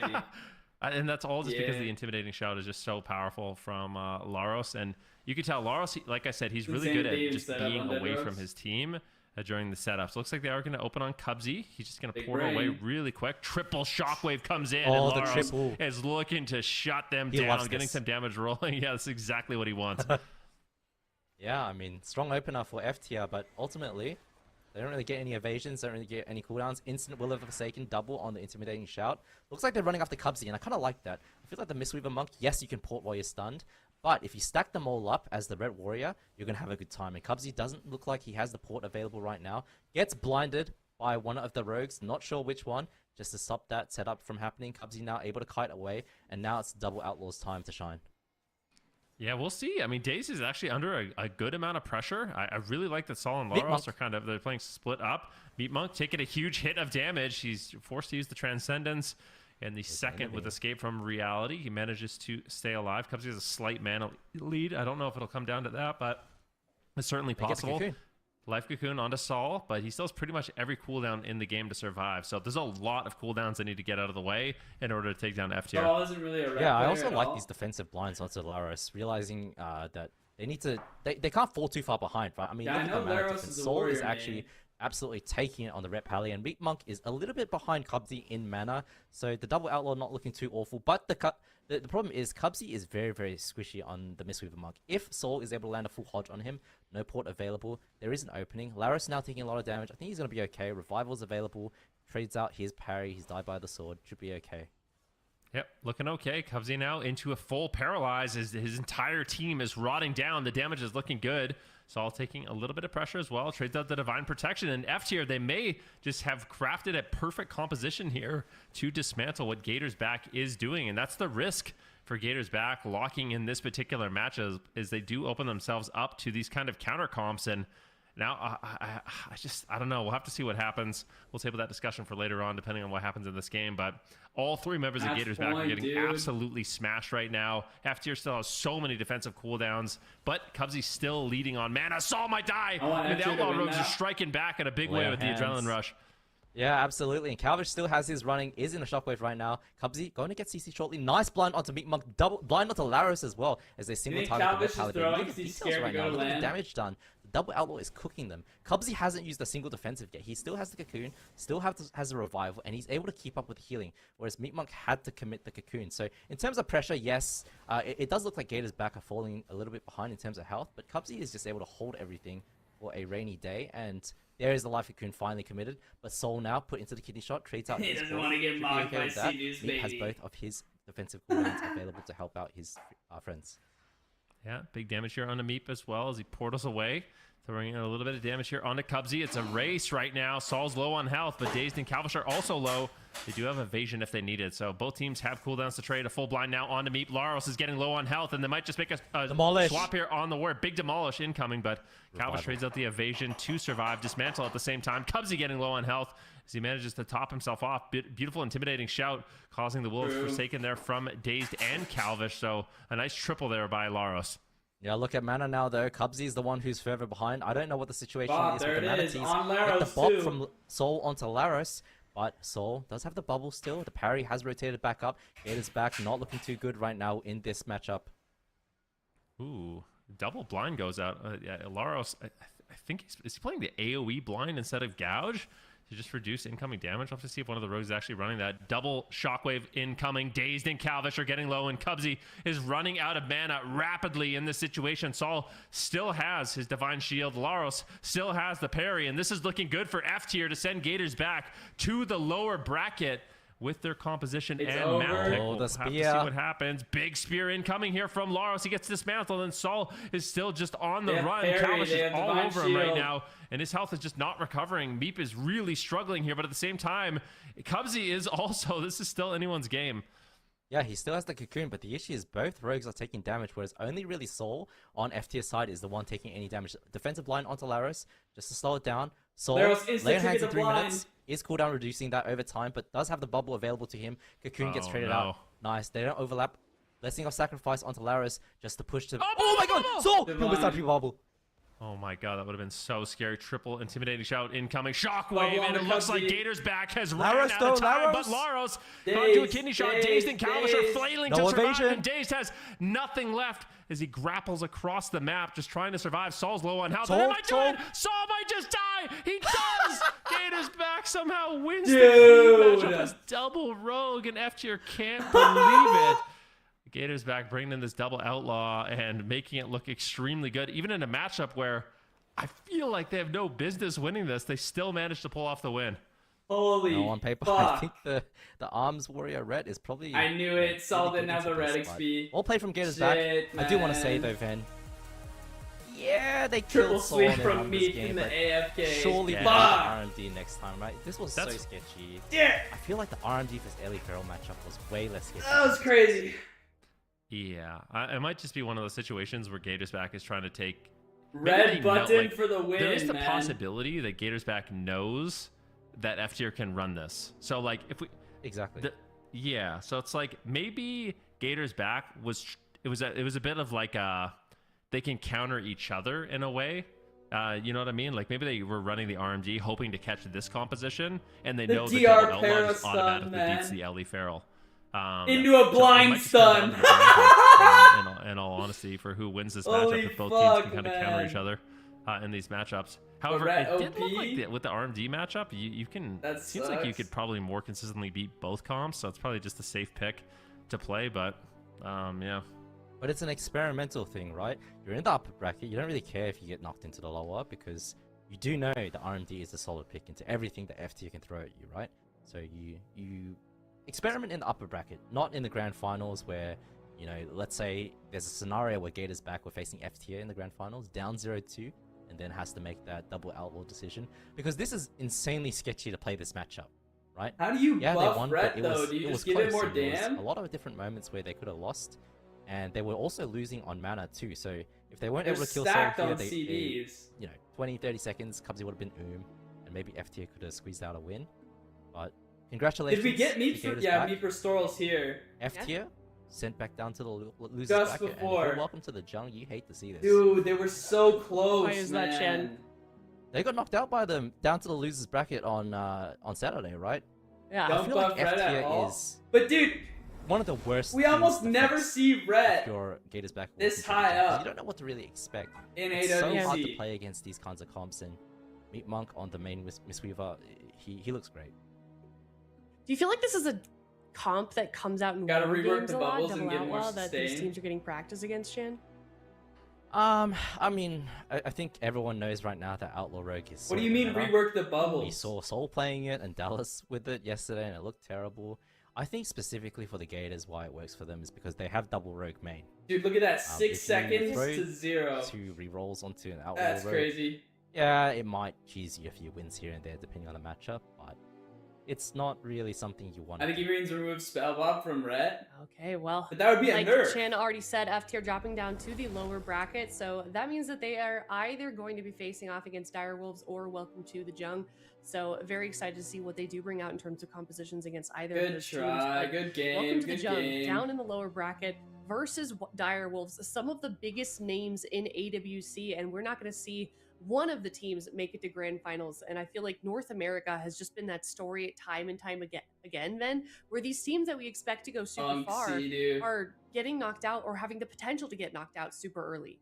Sea-Doo and Calvin. I mean, it's a competitive season. We kind of say it every single season. Competition's getting more and more difficult, and I feel like this year That's is going to be crazy. really tough for these teams, especially if they want to win BlizzCon, right? It's a long road from this point forward, and you're basically fighting all-star teams all the way through. So I feel like, you know, for these teams that are in the lower bracket, welcome to the Jung and Direwolves.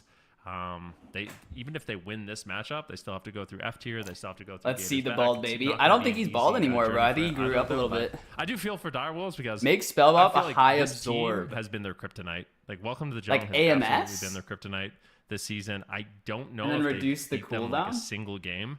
I was trying to look at the stats for that, but it's been really, really tough for them. But Direwolves is a really good team. You know, champions in their I think own they right, just need more and damn. We'll see what they can do. They have Mez on the bench. They have lots of different compositions. Maybe they can even run, if you and they just might buff have the a mobility. surprise in store for us. type shit. They certainly do, and we are, kind of expect that. I feel like from Direwolves at this point, they're always bringing out fun compositions. Direwolves for us, Jung, but yo, let me we'll have to be see. right back We'll one head to a minute. break. When we come back, we've got that series in the lower semis up next. Direwolves facing off against Welcome to the Jung. You definitely don't want to miss this one. We'll be right back.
Welcome back, everyone. It is Direwolves versus Welcome to the Jung. It is the second series of the day here for North America, and I am excited for this one. And believe it or not, we are down in the lower bracket. We have not even made it to the lower semifinals, and one of these teams is unfortunately going to be going home. And I feel like these are also very veteran teams, Ben. We already know apparently Yep. that chat thinks it's going to be Welcome to the Jung winning this one, but Oh, there we they're go. catching up a little bit. They're catching up a little bit. I mean, just given the history of these two teams, honestly, I'm really not surprised just with how Welcome to the Jung has been playing this season. But I feel like Direwolves does have a chance. They have a chance, but I feel like from what I've seen when these two teams play, it comes down to Rogue Mage mirrors, and Welcome to the Jung has done exceptionally well in those games. So for Direwolves, they're gonna have to have a really good day, and Welcome to the Jung, I don't know, they're gonna have to have a little bit of an off day here. I feel like, just based off the history between these two teams. But yeah, it's definitely going to be an uphill battle, because I'm trying to think of what else Direwolves could really run in a matchup like this, because I feel like Welcome to the Jungle will very confidently lock in their Rogue Mage. Right, doesn't need mobility. All the abilities is 20 yards. Jung Wings is wins this unless they throw. Seedu can play any healer, but I do agree with Van. I do think I think it's highly unlikely. As much as they're really good. Lord Maz, I think it's highly unlikely that we see him, and I think we are going to see the Rogue Mage mirrors, where Welcome to the Jung has been kind of the team that pulls ahead. Honestly, in any mirrors, I feel like it's been Welcome to the Jung pulling out ahead in this matchup. They've kind of been the kryptonite of the Wolves. So yeah, I think it's going to be a tough one for the Wolves. But one thing that that the Wolves have going for them is that I feel like they are a team that doesn't crack under pressure. Like some players, some teams, there's pressure and then they choke and they just crumble. You know, you just see them like you don't even recognize them, right? And some players, when there is pressure, when there's some stakes and there's something to play for other than, you know, like the ordinary, when there's like a little extra something, that's when they like get to that next level. And I feel like the Wolves are that team. They are a team like that. Right now, they need to win the entire thing. Like, yeah. Should we do what Chan does? Some reverse psychology and maybe try and anger them up a little bit? Worked with Echo. You can all predict against them. Chat's already doing that. They've already gotten with the program 71%. I can guess. All right, Zico, what's your prediction? Quick 3-0. Damn. That wasn't my prediction. What is this? Production is trolling. What are we doing? All right, Zico is a 3-0. Ben, what's your prediction? Yep. Oh my gosh, it's so brutal. Direwolves needs to win Jung and F tier I needs don't to like the production guessed my prediction. That's not cool. And F tier to qualify top 3, damn. Welcome to the Jung. All right. 3-1. Thank you very much. Okay. I'm gonna do, not to copy you, Ven, but I'm gonna do 3. What the heck? They know. On it right away. They know. I mean, they know. I think they know that I don't like predicting 3-0s. I don't like seeing 3-0s. I don't like predicting 3-0s, but I do feel like it's going to be 3-1. I would love to see Direwolves step it up. I feel like they definitely are capable, and I'm excited to see what they play in the blind pick also. I think that's definitely going to determine the pace of the rest of the series, but I do kind of feel like Welcome to the Jung has an answer to anything that Direwolves could pull out, even if it's not something that we've seen before. But chat also in agreement here. I don't know if those were the actual predictions of Chan and Supatees, but it seems like Direwolves 100% the underdog. Yeah, and they were actually the real predictions. So nobody thinks that Direwolves unfortunately can win this, but we could be proven wrong. We have seen a number of upsets this weekend and this season, Zico. Yeah, absolutely. I mean, I feel like the competition has gotten to such a great point at this point that it feels like just F tier has stepped up to the next level. You know, Welcome to the Jung, the Gators. There's just so many great teams right now in NA. And also in EU, we had that Game 7 finals, you know, new champions last cup. Even last season, you know, both regions having a new champion. I feel like just the top teams are more closely matched than ever. Could not agree more. Well, looks like we're going to be going into the series here. It is elimination series as well as we are Zhang's in an the lower H-Pal bracket. main that went Game multi-healer number down. 1, best of 5, Direwolves versus Welcome to the Jung. The starting lore. now. I wouldn't even be surprised. I'm curious if Welcome to the Jung does something. Nope, it's going to be Rogue Mage Mirrors. The only difference here is Seedu is playing his Evoker, so he will be playing the Evoker, which is, I would say, Seedu's kind of comfort pick at this point. Ever since the Evoker was introduced in Dragonflight, he has been one of the best healers to play it. Come on, so I'm Chuck. curious what they can do here against Young Bahai. In the chat, holy. Of course, going to be playing that Mistweaver Monk, and I really want to see Direwolves get aggressive. See what we got, keep man. Shanghai on It the is back foot Prez with versus sleepwalks and Mistweaver. polys, and that will be their ticket to winning. I would pick Let's see Prez, if they but can do it. The Mistweaver versus the Prez. Nick and already in a Drake kidney are shot. insane, A bro. decent amount of damage here. They're gonna blind him up actually and go after Sam I Am. Big pressure coming out there, but Nice managed to alter. keep him alive there. Nice alter time as well from Sam. And Trill now gonna be the target maybe potentially here. No, they're gonna just go for the polymorphs. Trill looking for Nick here. Bit of a mage race. When we watched this matchup with druids, it was more of a druid / rogue kind of swapping in between them. But maybe they can go after that Prez Evoker here as well. But so far, big mage race onto Sam Miami. Might have to use the ice block here. Sidu coming out of the crowd control. Actually gets full sheep. There's the Ray. Gets interrupted though. Sam, how is he going to be able to survive? Second polymorph coming out. Sidu needs a little bit more time here. Should be able to pick Sam back up after that. Great attempt though from Welcome to the Jung. Oh, Sam might just die. I mean, insane push there. And Nick, one thing I will say about Nick is he is one of the only mages I see consistently interrupting Evokers. Like, a lot of people don't even try interrupting Evokers outside of Sleepwalk, but if you can lock them on a Dream Breath, it's not an easy thing to do. But if you do, they fall behind really quick. Sam I Am taking some pressure here. This might just Prez be ain't the end good of the game. versus He's still on RMP. hypothermia. He's getting completely owned in this matchup. Welcome to the Jung, making a super aggressive push here. Ray of Frost from Sam, getting a little damage on a Nick, but Junk behind just such a good position. He's out of line of sight, and Sam once again, I cannot believe the amount of damage he's taking so far. Yeah, and right now Drake in a sleepwalk here. Nick taking a decent amount of damage as well. And it looks like there is no real opening onto any of the rogues. Young Bahai sitting through a blind. Sam I Am could be a victim in this position as well. He do sitting through that kidney shot, but it's going to be Young Bahai once again now in a kidney shot. Can they get the follow-up crowd control? They're looking for it. Gets interrupted there. Nicely done by Nick, but that means Sam is open to do frost damage. Gets interrupted by that as well. Drake doing a great job. Sam dropping to 50% HP. Sidu on the Prez Evoker struggling right now. Full sheep onto Drake. Sidu repositioning here on the outside of the map. Trying to get away from the engagement a little bit, adding in decent amount of damage as well. Here's the cheap shot, Ring of Frost being casted. Is he going to connect it? He connects it, and Sam I Am now on the run. Song of GG gets casted as well. Does he snipe that? Oh, that's a beautiful song right there that Jung Bahai is singing, and they sing it all the way to an ice block, though. Sam, with the overpowered barrier, is going to survive. That was the Emerald Communion as well that came out from Sidu. Yeah, Sam gets interrupted once again. Ray of Frost rotating up here soon. Sam will have some burst. He blinks into the middle of the map.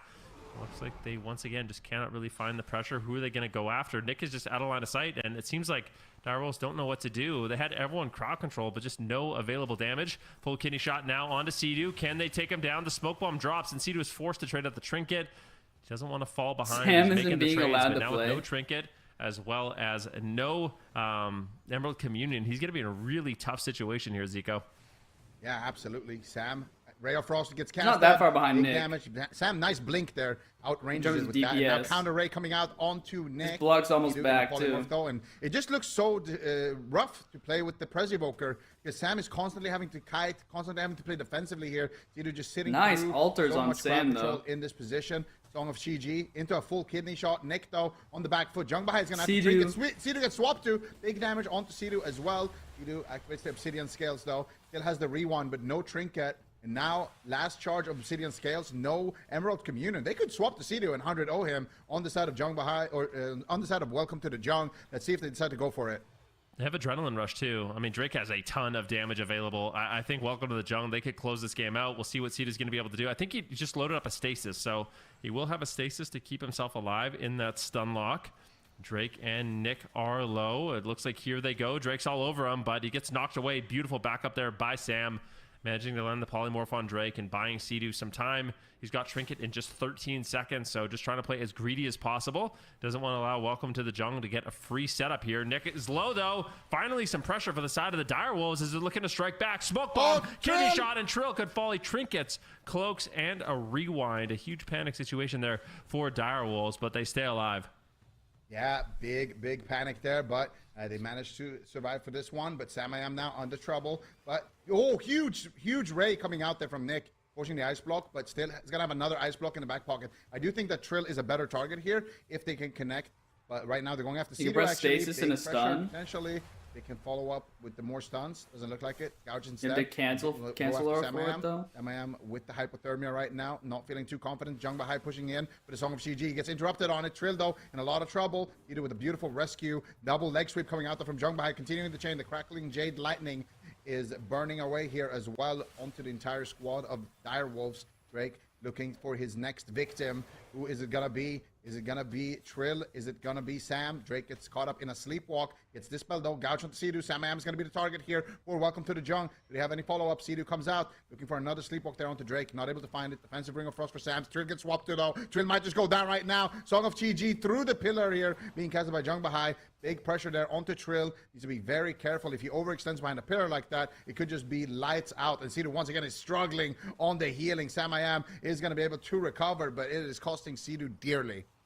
Yeah, I mean, it definitely is. This is looking like a rough situation for the side of Direwolves. However, at least Sam has one ice block. Nick, of course, will be getting stunned up here. It's still a mage race, but Jung Bahai just trades out the life cocoon, making Nick feel very comfortable in this matchup. Full blind on Sea-Doo. And Sam gets interrupted and almost just dies, exploding with a huge amount of burst, going down to 5% health, but he manages to find the ice block and stay alive. Great work there by Sam. I am reacting quickly to that situation, but still not out of it yet. A full Ray of Frost is channeling, and Sam I am might outright die. Insane alter time, He stays man. alive, but this is not looking good for Direwolves. Drake, Nick, and Jung Bahai are swarming Sam. He cannot get away. Sea-Doo gets interrupted, and they drop. Welcome to the Jung with a dominant push there at the end.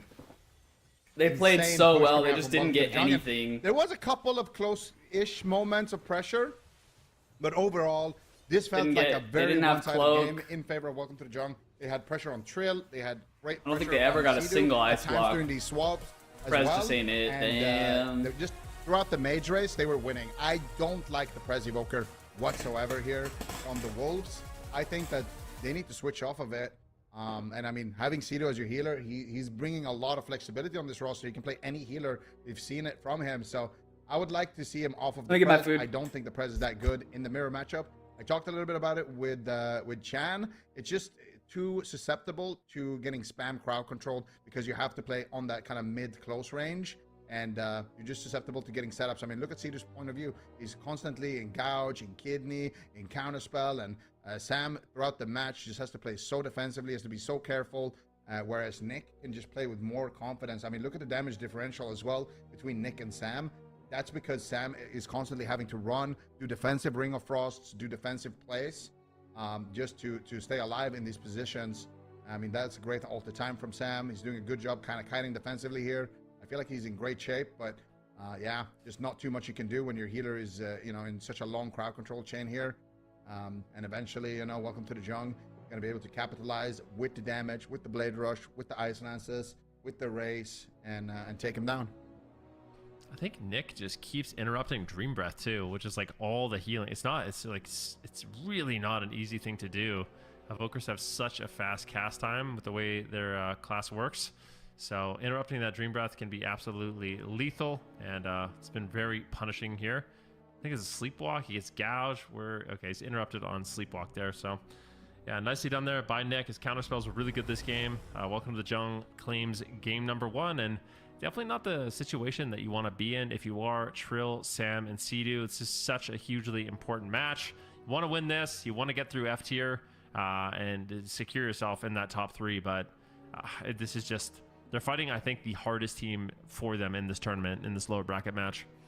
Yeah, I mean, throughout the seasons, this kind of has been the kryptonite of the Wolves here. Let's see what they decide to do though with the healer pick. We're back. But yeah, that game 1 was definitely convincing. Going to the Coliseum, big map. So maybe that will change things. I'm not sure though. We did see Sea-Doo play the Mistweaver in cup number 1, I believe it was. So he does have it under his belt, prepped and ready to go. We'll see if they just decide to do a full head-on mirror here, because I do think they could win that.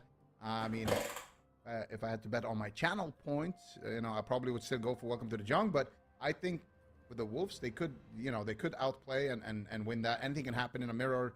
It just comes down to who shows up better on the day. And I mean, I think Welcome to the Jung has better teamwork, but individually, Direwolf has some fantastic players. who can definitely make it happen. What are they going to do? Is it going to be Rogue Mage once again? Are they going to lock in the Evoker? Sidu playing some interesting talents on his Prez Evoker that I thought was at least worth mentioning. He's playing Dream Simulacrum, which increases your Verdant Embrace healing, but it makes it so you don't leap to your target with your Verdant Embrace anymore. But you drop having 2 charges of Verdant Embrace, and Verdant Embrace is what gives you your Nullifying Shroud. So I feel like he's having access to Nullifying Shroud far less often than he normally would by playing that talent. So for me, that was like very surprising to play that, because that's like the only way you keep yourself out of crowd control, right? Is by using your Nullifying Shroud PvP talent with your Verdant Embrace. And with this talent, it allows you to play a little bit more at range, but you're just not immune to crowd control nearly as much. So I wonder if this is the right decision. Yeah, I'm not sure. I mean, he does get more healing with it, at least, so that's that's the plus side there. But I did feel like he still had to play in the fight, and it felt like he was crowd controlled quite a bit, regardless, even if he tries to kind of stay away. So I'm really not sure how it's gonna play out for him. Maybe he will opt to just play more standard. But yeah, he's locking in the Prez once again, so we'll see how that plays out for them. They have a larger map at least to work with, but I just feel like the Mistweaver is just such a solid option, because you have, the Life Cocoon, you have great healing, you have extra stuns, you have good offense, etc. The Crackling Jade Lightning is a big thing, of course, Touch of Death as well, but the biggest thing about the Mistweaver, in my opinion, is the Transcendence. It makes it so you basically have a healer that you can't swap to, because they can just use that port while they're stunned. They have a lot of abilities that they can use while stunned, so it makes it really hard to crowd control them, because they can just port behind the pillar during the kidney shot or during the cheap shot, like when you're trying to set up the sheeps, and they can just port back into the open as well, and they can do the same when you're swapping to them, whereas Sidu could easily just get swapped to. But kidney shot into blind onto Sidu. They actually could sap this. No, they're going to sheep it instead. Gosh. MIM once again behind the pillar, taking a lot of pressure. Sidu gets hit by the Song of Chi-Ji. Sidu gets counterspelled there as well. So Sidu, the game has started, and he's basically just been crowd controlled the entire game. Now finally leaving crowd control, going for some sleepwalks, and getting some pressure done here for the Wolves. Yeah, definitely a really good push there by Welcome to the Jung. Getting some initial momentum, but I think Samayam did a really good job diffusing that situation with his altar, just creating as much space as possible. Sidu's going to be crossing the map, and they are playing on a small map here, on a large map here, which is interesting. You'd think the Evoker would want the smaller map, but looks like they will make a swap here onto Sidu. He trinkets Obsidian Scales and Time Dilation, so a huge commitment there by Sidu. Did they get the rewind as well? They do. They lost. And Drake is just completely destroying the Dire Wolves. Trinket Scale, Time Dial, Rewind, and Ice Block. Rewind, Time Dilation, and they're still just dying. I mean, this is insane amounts of damage from Welcome to the Jungle. Sidu finally managed to stabilize here. Let's see what they can do, but I'm just afraid. It feels like Welcome to the Jung, they have all the pressure, all the momentum, and also it feels like they have all the confidence in this match. Yeah, they have all the cards. They're holding all the cards right now at this position, and Nick is looking for that Ray of Frost here onto Samayam, dropping quite low. Sidu in a kidney shot once again. Look at that paralyze as well, and again, it's just the Prez Evoker. He's still crowd controlled. They might actually be able to kill him through this CC chain. No, they're actually swapping to Sidu here. Kick on the Dream Breath. Beautiful, beautiful kick there from Drake. And now Sidu is really sweating in this position. Samayam just set a entire ice block. Now another counterspell on Sidu. Samayam could actually die on this hyper right now. Big pressure coming out from Welcome to the Jung. Finally a kidney shot to slow Drake down. But Sidu is in a polymorph. And I mean, so far, Sam has to play so defensively. Now Sidu's getting swapped to. I feel like for the last minute, I've been looking at Sidu's frame, and he just can't play the game. He's either kicked, he's counterspelled, or he's blinded, stunned, or sheeped. He just can't move. And now finally, he's getting some heals out. He's getting some sleepwalks. But Samayam, I mean, he just has to use this map and just keep kiting. The win condition for the Wolves has got to be to just kind of get a bit more dampening and then just try to take somebody down out of position. Maybe Drake out of position with a Ray of Frost or something like that. Because right now, the Wolves are just scared. They're looking like little puppies. Yeah, they are on the run. Nick taking a little bit of damage, though, as Trill finally gets to sink his teeth in, getting some damage rolling here onto Nick. Drake at the same time, and it just feels like Direwolves right now, they're just stalling. They're just running. They're just attacking. They're not doing any kind of setups here. They're just trying to win with straight-up damage. Drake's going to roll back here, and they might actually go after Trill. Trill gets caught into the leg sweep. They're making a big swap on him. Sidu playing from far away once again.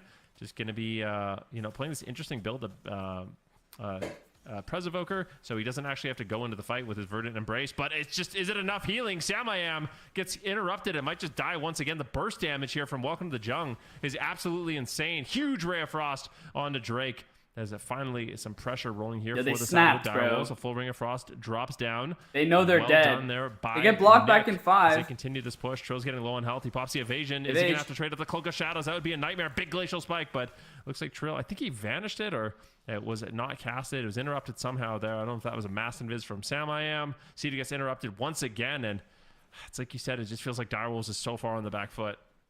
Yeah, I mean, even just there, Cedar tried to take one step forward to get offensive on the Presovoker, and immediate kidney shot, full Ring of Frost. Now he's in a full sheep here. Nick is kind of low. His team has momentum, but because Cedar is in a polymorph, Samayam has to kite and just run to the opposite side of the map. And I feel like you can't really get any offensive sleepwalks with the way the game is playing out right now. There actually, he does get an offensive sleepwalk right there. Onto Zhang behind. Nick is taking kind of damage. But at the same time, Alter Time activated for Nick. Full blind on Sidu into a sheep. Here's a smoke bomb down to Drake. Can they take him down? He's being greedy. Beautiful, beautiful exchange there. But they force out the life cocoon only. Sadly, they wanted to get Drake's trinket there, so they hold on. Sidu has to pull out the Emerald Communion as well, but his mana is doing good. So if they can hold on and just keep utilizing the map like this and kite, they could potentially dampen Welcome to the Jung. A full sleepwalk here onto Jung Bahai as well. On his Will of the Forsaken. Nick now actually feeling the pressure. There's the cheap shot. Samayam looking for the sheep. He fake casts the interrupt. He gets a full sheep on Jung Bahai. This could be actually the first time in the match where they are developing. Oh, never mind. Samayam is just taking so much damage. He gets interrupted on his Glacial Spike and drops to 50% HP. Immediate. Has to use the Greater Invis there for a second. Just buy himself a little bit of time, and oh my god, he's 1% HP. Sam almost going down there. Block. When the Wolves were the ones who actually had the CC chain. Immediate turnaround from Welcome to the Junk. Trill is dying still through everything. No Rogue Trinket, no Ice Blocks from Nick. He has a lot of work ahead of him. He gets counterspelled on the Dream Breath as well. His entire team is just tumbling beneath the waves. Nothing here, for but finally, Sam. Dream Breath connects there onto Trill. Samayam doing such a great job kiting. Finally, a Sleepwalk is going to connect onto Drake. There's the Verdant Embrace as well. Two behind. Flames, and Samayam is going to be topped, but geez, that was a scary moment here. Zang Trinket. Yeah, really, but I mean, this is actually the best we've seen from them. They have good pressure on Drake here. Nick was under a little bit of fire. Maybe this runaway strategy is actually working decently well for them. Just create space. Don't allow them to get these extended crowd control chains onto Sidu. Samayam still low on health. I feel like Direwolves has really good map and play. Sam might just die. Sidu's forced to trade his trinket. Sam blinks away, but Drake is there. Dragon's Breath shuts him down for a moment. Trill rolls Sidu, back no trinket, no communion, and he just caught an eye. Drake also getting Ray of Frost. It is a race between these two teams. Drake gets the life cocoon, and he continues his push as Sam is just blinking. He's altering, he's blinking, he's altering. And now Nick is kind of left behind. I love this. This is actually working well. Allow Trill to just do Trill things, get out as much damage as possible, and just get gaps in the crowd control chain. They're actually winning on mana, like you mentioned. This is a potential game-winning strategy. They get an ice block here. Sidu, though, in danger. Can they kill him? Sidu's so low on health. He needs to survive to get the ice block from Nick, and this is the closest we've seen for the Direwolves. They pick this large map. They run away as much as possible, and they're finally getting some pressure, and they might just win. Nick might just die. They're doing it. Sidu's there. Disintegrate, and he crushes them. Direwolves battle it back. It was not looking good for them, but as soon as they started playing a little bit more passive and force Welcome to the Jungle to push, they started developing momentum. Wow. That's a huge win for them. That is a huge win. Run forever. Just utilizing the big map, running in a big circle around the map, and just attacking. There's no Mass Dispel. He just came out of that ice block way too early. I mean, Zhang has no mana, though. With the kiting as well on this map, but it is crazy that they recovered from situations like this, right? Where Sidu gets counterspelled, he gets interrupted on his Dream Breath. But prior to that, with the counterspell, then he finally gets it off. His entire team is on 20%. He gets swapped to here, but they don't have quite enough damage to actually take him down because of that sheep onto Drake and that disarm on Drake as well. So good shutdown. And then here towards the end, they finally connect with full sleep on the Drake. If you sat the block, Drake can peel. Resheep there, and then they get the stun on Drake's trinket in that exchange as well. Have enough damage taken down, but they 8-second sheeped him. That's crazy. Green school, and then finally does manage to get out the heals here. But Samayam so low there as well. But that was a great chain, really, really good. And it just feels like anytime they try to play offensively, they're losing this matchup. But their knowledge of how the matchup is played out in a longer game seems to be working here against Welcome to the Jung, and could be a potential weakness here being exposed. What do you think, Van, should change on the side of Welcome to the Jung for them to kind of flip this strategy in their favor. Is there anything? Yeah, I know Prez can increase the CC. Yeah, the smallest map. It's going to be hook point because it seems like the way Direwolves is winning this is keeping Sea-Doo out of CC. He's just playing at range, keeping him out of crowd control. And it can be hard, right? Like the mages, hook point, surprise. It feels like as the mage, it's really hard to land crowd control on a healer that's just running away, right? Because everyone's playing Blink, you don't have Shimmer, so you have no run cast with Ice Flows. So the only way you're going to be able to really land crowd control is like out of something else, or if the healer is playing in your face. And if Sea-Doo's not playing in your face and he's just running away, I feel like Welcome to the Jungle, they have a few options. One, go on Trill a little bit more, and if Sea-Doo and Sam want to just run away, so be it. Then they can just go after Trill. But the other option is just play on a small map. So I think that's exactly what Welcome to the Jungle is going to do. But if Direwolves can win this one, I feel like they put themselves in a really good spot. Let's not forget, for Direwolves, they still have top 3 on the line. So it's very, very important that they win this series. Yeah, for sure, for sure. I mean, for the Direwolves, this is everything for them, right? But in order to get top 3, I'm pretty sure they have to win the entire thing now. So they're going to have to go through Welcome to the Jungle. They're going to have to go through the Gators. And then they're going to have to beat F tier as well. But what an insane story that would be if they actually pull that off. I mean, beating the entire competition, all the teams that are ahead of them. Like, because currently in the standings, they are 4th place. So beating the 1st, the 2nd, and the 3rd seed in the current standings would be just quite an insane feat for them. It would give them all the confidence they need to believe in themselves that they can actually win the finals too. So Direwolves here, picking up an important win. But like you mentioned, we are on hook point. And this is a map where Evokers, they might be walking the planks. So there's nowhere where Sam I Am can kind of kite around and drag the rogues away. There's no funny business going on here. You know, they may have the dragon on their side, but Welcome to the Jungle has the Drake. Wow, that was so good. Poetic. They both have pirates, that was good, for right? this one. The Outlaw Rogue, I think it's a special buff here at hook point. I think they get extra lucky rolls for damage. Yeah. You know, so. But unfortunately, both of them have that, so it kind of cancels each other out. I love Zico, man. Yeah, hugely important game. Damn, we'll that see set what looks happens. insane. Sam I Am, What the take a look fuck? at his build, what exactly he's going to be running here. Looks like just a lot of versatility. Any interesting honor talents or anything like that? Doesn't look like it. Things are quite standard. I noticed like none of the mages. The only mage that runs Ice Wall is Tessia. You know. Sam I Am's not running it. None of the No, mages you do. don't need short blockers, Frost. Tessia is still holding on to... He's playing double To Nova. be honest, a world where Tessia is not picking Ice Wall is not a world I want to be in. Like, I feel like Tessia is just... Tessia, that ability was made for Tessia, you know? He's making crazy plays with it. So I think it's kind of his signature move. But if we're talking about strictly efficiency, might not be the most efficient. It might be kind of ability different as Frost, though. You get more shatter meta. combos. It's, Like that a lot of Nova's these matchups, damage. Kind of revolve around the rogue setting up the kills and not so much the mage. But we'll see here. Going behind in a cheap shot. And Nick is going to get opened on. Sea-Doo getting a little bit aggressive. Paralyzed onto him. Nick fake has to interrupt. Looking for a Ray of Frost onto Sam. Huge opener here. Beautiful pressure coming out from Welcome to the Jungle. Yep, great job. I do like that Direwolves is not playing There's a overly Nova. cautious here at the beginning of the game, but the reason they did win is because they were playing safe. I love these sleepwalks Into from a sheep. Sea-Doo. Drake is getting controlled a lot more in this match. They're spam sleepwalking Drake. They're spam polymorphing Drake. And as a result, they are getting pressure. They get the life cocoon. Drake still hasn't really been able to connect too The much second damage so Nova far in missed. this game. Yeah, let's see. Sea-Doo now in a sleepwalk, but appears to have broken there as well, but he gets kidney shot into a sheep as well. Trill is taking so much damage. Trill might just die. If Jung Bahai can connect there with the touch of death potentially, not in range just yet, but still they get his evasion, they get his cloak of shadows. He does have the trinket though, at least for that smoke bomb, but still insane pressure coming in here, and you can see they have to play offensively here on the side of the Wolves. They have to stay in.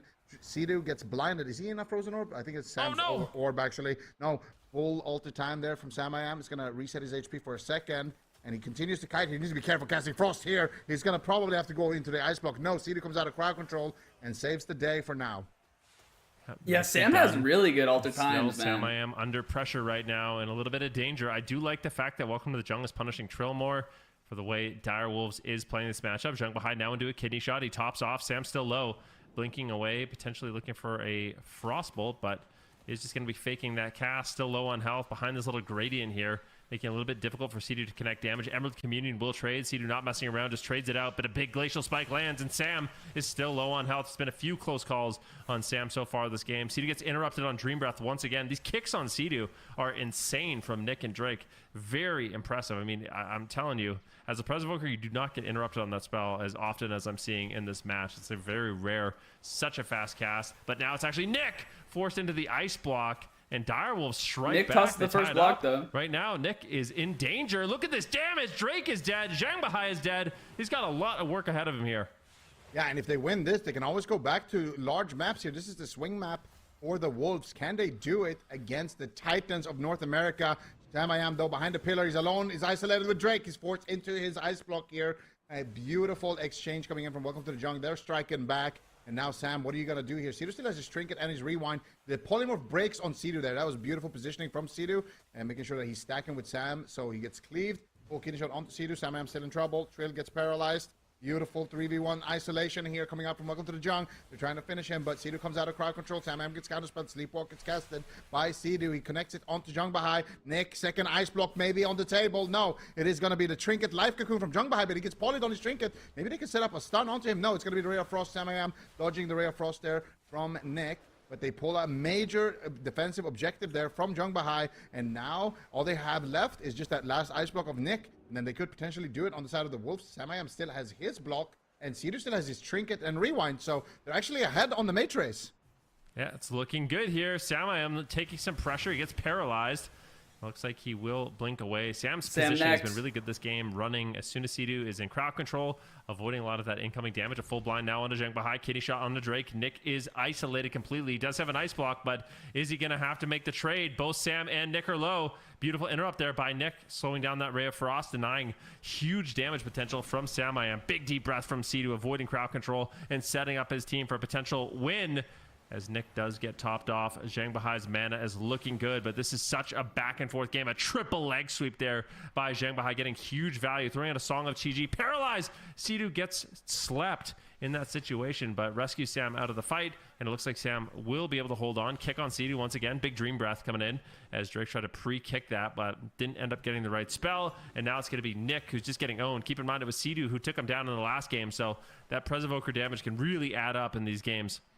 Yeah, and Sea-Doo just forced Jung Bahai's Will of the Forsaken there with the Sleepwalk. So there is going to be an opening here where they could maybe make something happen. Drake has the blind though for Sea-Doo. Sea-Doo has no trinket. This could be a big push. There's the Life Cocoon coming out onto Nick. Sam I Am in big trouble here. Sea-Doo, what are you going to do here? He's trying to keep him in the fight for now. Sam I Am still taking a decent amount of pressure. Drake has the Adrenaline Rush. He has the blind. Could go for the play right here. There's the cheap shot onto Sea-Doo. Surely a blind will follow that one up as well. Doesn't look like it.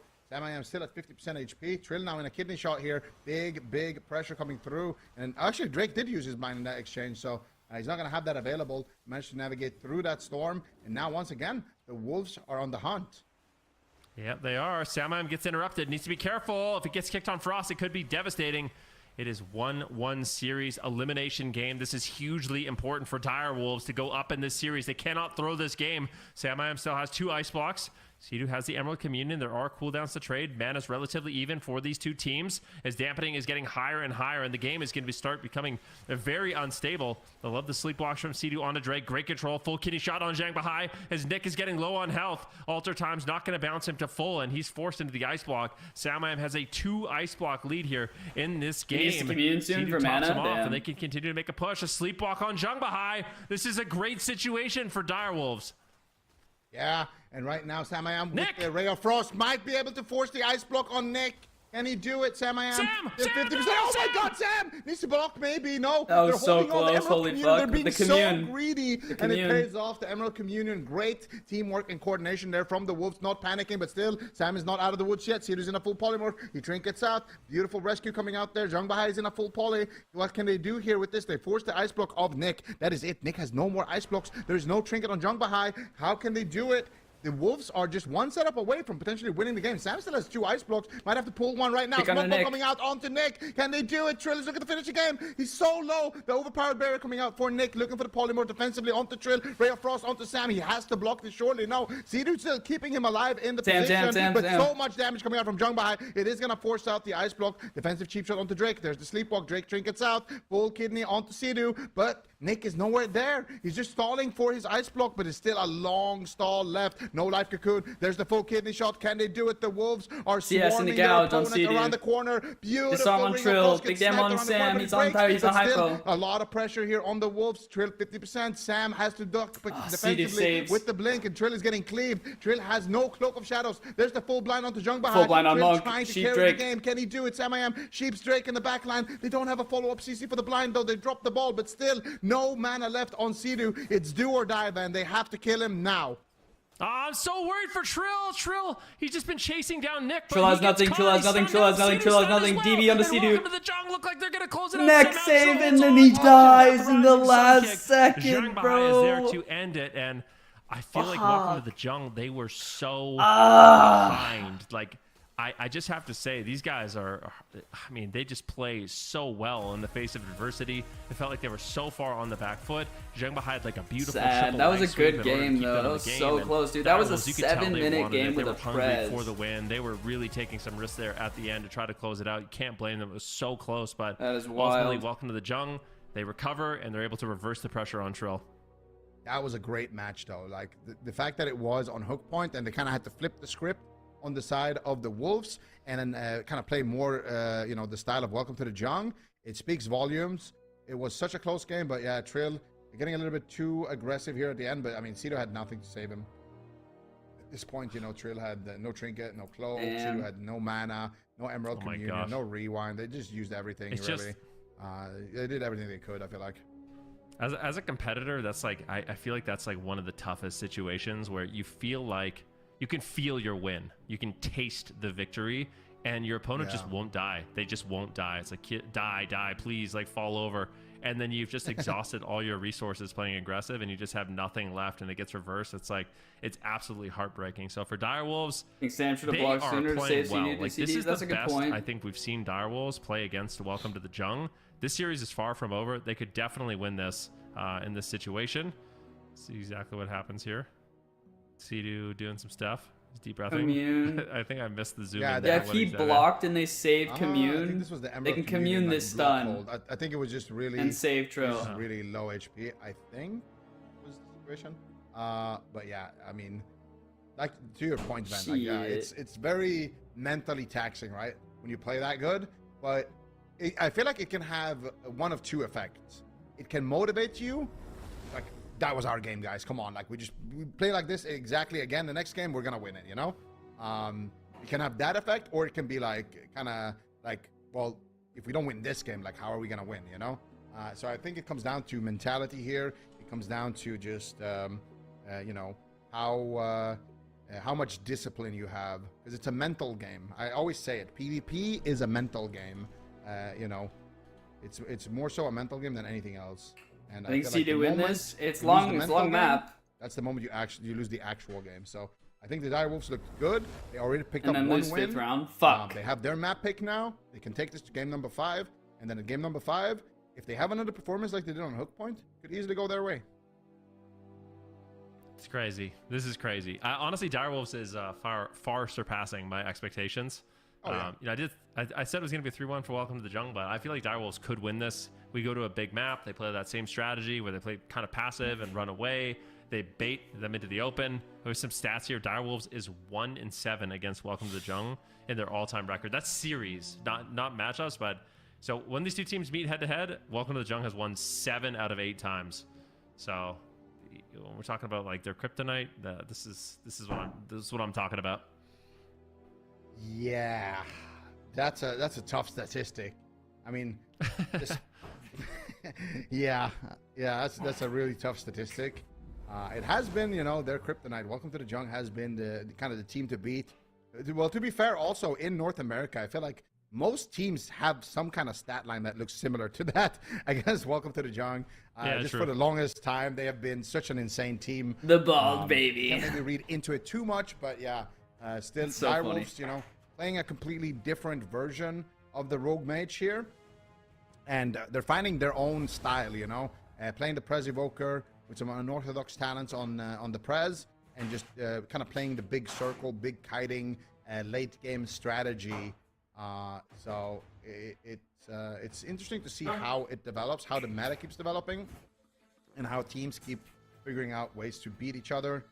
It's also interesting to see the healer meta differential in North America. You know, we're seeing Prez Evokers, we're seeing Mistweaver Monks. In Europe, it was all about the Resto Druids. So it is interesting to see how teams are adapting to the patch. Definitely, and we are going to a large map. This is the perfect map for running in circles if that's what Direwolves decides to do.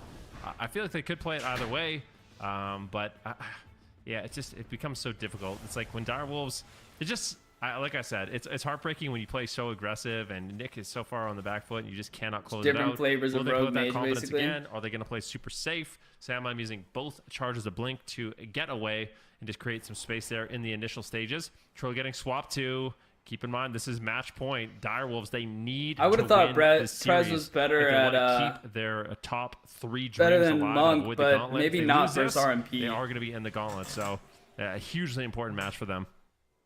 Yeah, let's see if they can do it. Drake's in a kidney shot. Cedar gets instantaneously counterspelled. Sam already taking so much damage, but he goes for the Ray of Frost. Gets healed by Sidu. No one using any major defensives as of yet. Defensive meld from Sam. Jung Bahai did commit there, but still Sam kind of moving away. You can see already the strategy here of the Wolves. You can see already they're dragging Drake away. They're doing the sleepwalks onto Drake. And now I am curious to see how Jung Bahai and the rest of Welcome to the Jung is going to adapt to this strategy, because we're seeing the exact same thing that we saw in Maldraxxus. Sam playing a wide circle around the map with his Prez Evoker, dragging Drake away. Cedar, though, gets caught up behind. He gets left behind. Sam has to pull back to him. Polymorphs Drake. Sam has to poop. Taking a lot of damage here. Nick is pushing for it. You get the Emerald Communion. You guys hear that? Good punish coming out here from Welcome to the Jung. And we saw a little bit of a strategy adaptation there. They rooted Sidu. As soon as Sam Am blinks away, they root Sidu and leave him behind, and then they crowd control him there. So Sam kind of cleaned with these do peels. that big circle. Instead, he kind of forced to run back to his healer, which is not how he wants this matchup to go. Definitely not. Sam throwing in some polymorphs, getting control of Drake. Trying to make space. Full blind here onto Sidu, though, and Sam is in a little bit of danger. Still fakes out the polymorph. That's really nicely done. Getting the precog. Now getting control onto Drake, allowing Trill to get some damage rolling onto Nick. And now Sam is deciding to make a push. He wants to get aggressive. They get a kidney shot onto Drake, and that forces out not only the trinket, but I think the life cocoon as well. No, just the trinket and Cloak of Shadows. So Drake trades in a huge way to stay alive in that situation. Yeah, and now Sidu caught up in a kidney shot. Sam what are you going to do? He polymorphs Drake, buying some time there. Counterspelling Nick as well. Nick looking for the polymorphs. Sidu doing a good job avoiding here. Just dispelling trade. Oh, nice counterspell. Immediate punish there on that one. Sam just so scared in the matchup, but I feel like they are using... Oh, wait, hold up. Drake taking a lot of damage here. No Cloak of Shadows. Needs to be careful. Looks like Jung Bahai is going to be able to keep him alive, but Jung Bahai had to use his trinket. What I was going to say is they're using a lot of their interrupts onto Sidu, which is nice offensively, but it can also cost them dearly defensively in situations like this, because if you're using your counterspell on Sidu to develop pressure on Sam and you don't force him to ice block or you don't get anything out of it, well, that means Sam can cast Sheeps, he can cast Ray of Frost, he can do a lot of offensive work here, and that's what we're starting to see. Yeah, definitely. Full sleep here on Nick. Sidu just spamming out the sleepwalks. You love to see it. It's one of the best things about the Evoker. Nick taking some damage right now. Zhang Bahai has no trinket. Do they have any crowd control? Beautiful deep breath incoming from Sidu. Immuning a lot of crowd control, landing a full polymorph on Zhang Bahai, and Drake is on the run once again. So evasive on that rogue, but they leave Nick in the open, who's just battling it, just throwing damage on Sam and forcing them to retreat. Drake opens up onto Trill now as they look to get some damage rolling, but Nick is just not getting recovered. He's forced to blink away, and Zhang Bahai is really struggling to just heal this damage. Ray of Frost, immediate counterspell. Nick is just so fast with those interrupts, shutting down Sam. Beautiful work here, but still, welcome to the Jung. Not looking too hot in the series right now. Having to use another life cocoon there onto Drake. Drake is going to have his cooldowns rotating back up. Crazy though, how so, tanky Outlaw I is. think his Yeah, I danger agree. has kind of subsided at this position. But I mean, if you have hook in a full to blind, pillar, Drake's like full you kidney don't, shot, full sheep onto trail. you don't really have to be too follow-up, careful. You across. can literally get out in one. There's the pressure. They're going after trail. Grip across the Big map. pressure here on the trail. He's going to trinket. But no, I don't like that smoke bomb actually from Drake. And I never criticize Drake, but I think that getting the Emerald Communion is enough in that situation. But still, Sam taking a lot of damage here as well. Sidu manages to keep him alive. I don't think you smoke bomb that Emerald Communion there. I think you're just happy to get the trinket, and then you set up with a smoke bomb for a kill later. But now they're going to get some value out of that trinket from Trill. It's like he trinketed the smoke bomb attempt on him, which is not the worst thing in the world. But still, Nick is going to be kiting defensively. Jungbahai sitting through some crowd control there. The sleepwalk's coming in. Drake's taking a lot of damage as well here, but finally coming out of the kidney shot. Going to respond with a kidney shot onto Trill. Trill now finally out as well, and is back to the mage race. Nick, low here. The Blade Rush doing work, and Nick forced into the ice block from Mr. Warcraft. Yeah, Sam! No, Sam!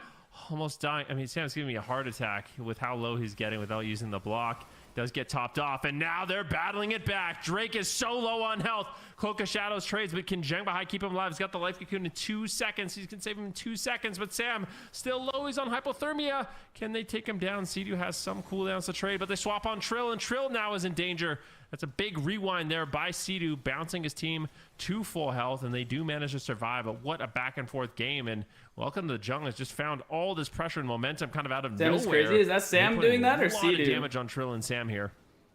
Yeah, and I don't know. The way this game is going, this is looking more and more like a Direwolves game. Drake has got no cooldowns left.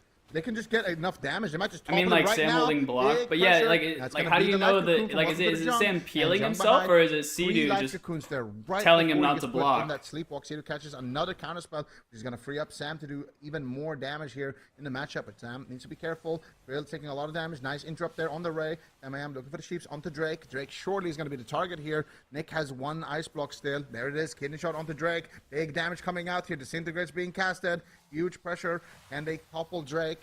Jungbahai just spamming out the manatees, keeping him nicely top there. That was the restore, although, from Jungbahai. So yet another major defensive cooldown being used. And Drake with no banish, with nothing except his trinket. Actually, now it does have the evasion, so he's going to have something here to deal with Trill's damage. It missed. Why is the Nova missing? Sam! And Sleep coming out. Sam on the other side of the map as well, using the greater invis, does manage to survive throughout that CC chain. Oh, that was a really close call. Samman was so far away from his team.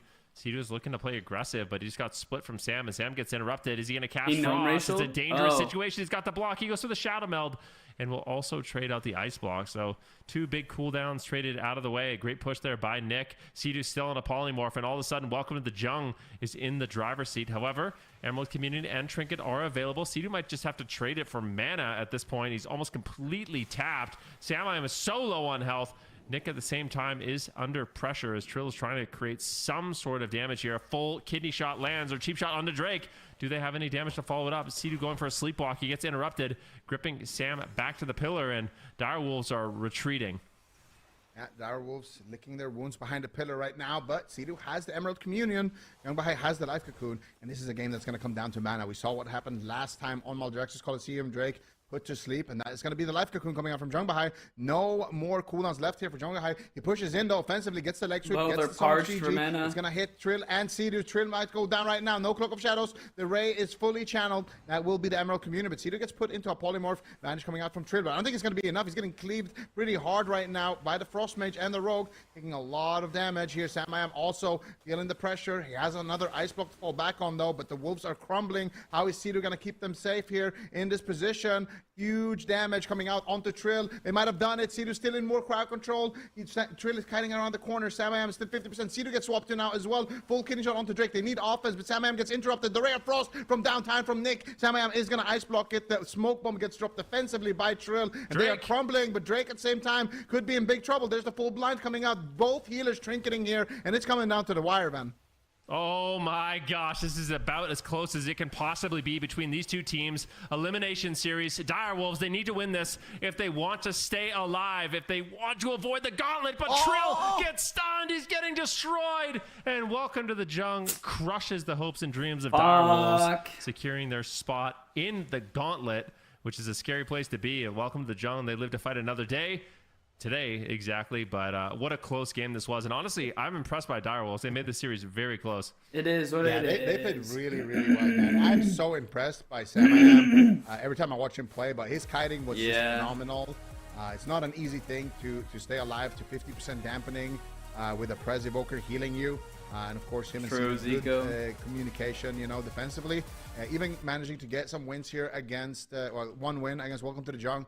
2 close games, could have easily been wins as well if a couple of things just went their way. I mean, really close call here onto Drake, for example, earlier in the match. And here as well, again, like anytime you're a fan of the Wolves, you're going to see these situations where it's just, you're having a heart attack because you don't know, like, how are they actually going to survive. How many more games are left? But they managed to recover. And then Jung Bahai rolls in, gets the triple, gets the Song of Chi-Ji, sets up the kill. And Jung Bahai is just so goated on that Monk. Absolutely deadly with the sweeps, with the Songs of Chi-Ji. Always just managing his mana so well. He is the full package when it comes to that Mistweaver. Well, when it comes to any healer, really. We've seen him just be absolutely goated on all of them at this point. 2 hours? And welcome to the Jung. Crazy turnaround here, but no way. We're gonna get to see them go up against the Gators. That is insane.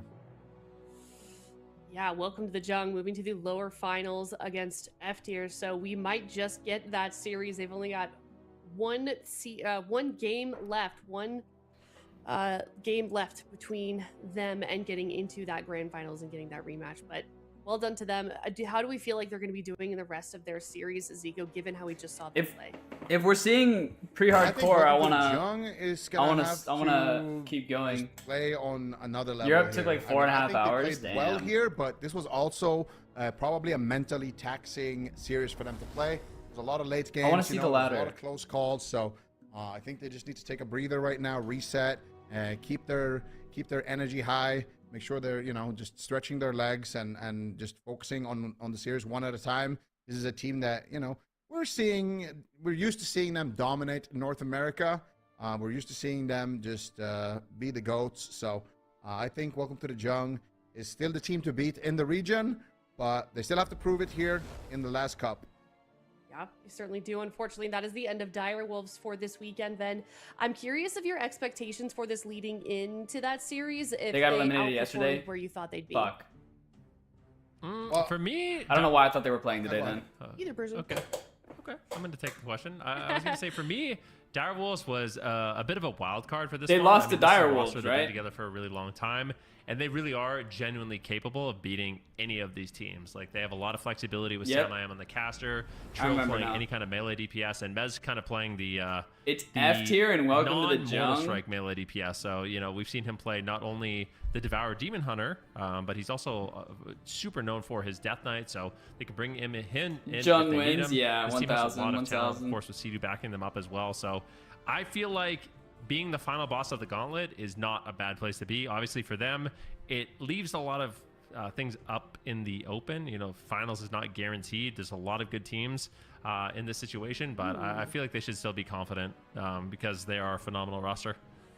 Also looks like we do have our Gauntlet fully formed now after the conclusion of that match. As we can see, Direwolves, they are in round number 4, so they only have to play one series in that Gauntlet, but they don't know who it's going to be. They don't know pre-hardcore not in the Gauntlet.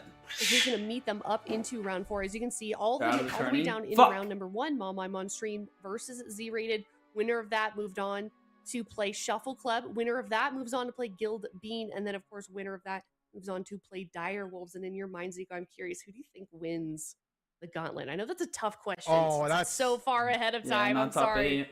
I'm curious. That's a tough question. I mean, the Wolves have won in the Gauntlet before. They have been the final boss in the Gauntlet and made it out alive. So I think it is a solid pick, but it's hard to call because we've seen Mom on stream have a top 3 performance. We've seen Z-Rated have, make it to Championship Sunday. Direwolves will likely Shuffle win Club Gauntlet. has been, an absolutely deadly force. Okay, so it's just all of those teams in the Gauntlet. It's a tough spot to be in, especially because you have to prepare against everyone. You don't know which team. If you're Cedar's team, you don't know which team is going to come crawling up out of that Gauntlet to face you. So you have to be prepared against everything.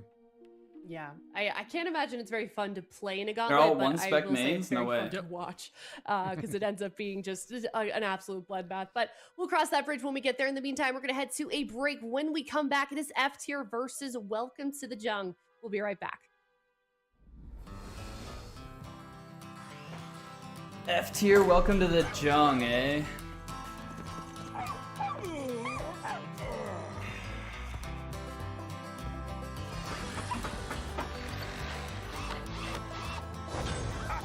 Yeah, I think you're right. I think you're right about the welcome to the Jung F tier matchup. Welcome to the Jung takes it. Not a chance. Z rated is just Ret X. Really? Nope. Off with you. Top-notch craftsmanship guaranteed. Just the same ad like all day? Bro, what?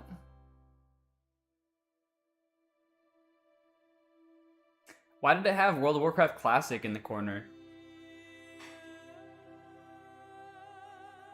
That shit is crazy, bro.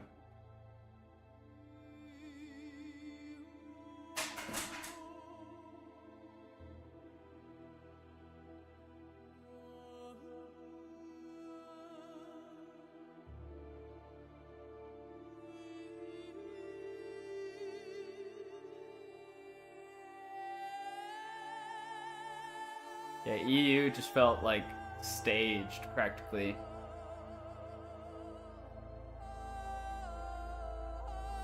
I feel like CD played his ass off, lasting as long as they did in the last 2 rounds. Or those last 3 rounds, because it was 4 games. CD did play his ass off, but it doesn't really matter, yeah.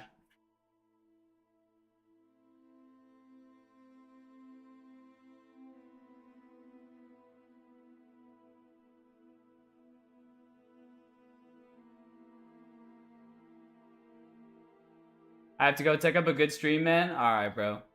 Bye bye. Love you. Take care. I'll see you next time. I'll see you later. Take care.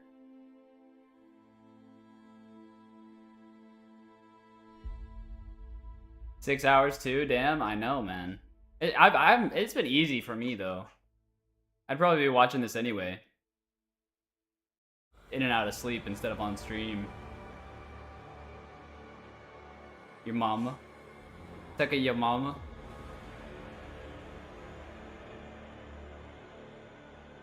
I'm gonna take a quick break, but I'll be back. I'm not turning off the stream or anything. I want to see these last 2 games.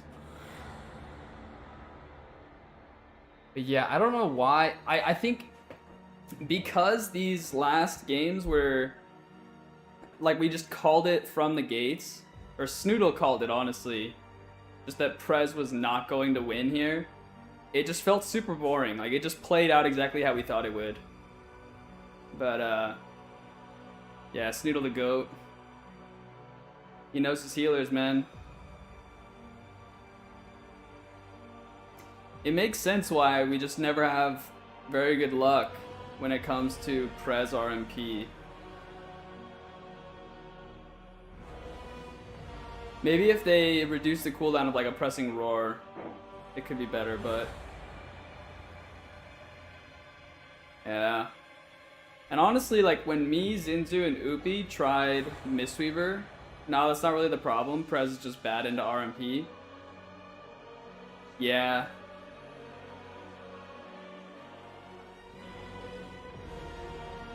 But like when me and Upi and Zinzu played Fire, Outlaw, Mistweaver, we just, I don't think we could pull it off because I'm not Frost.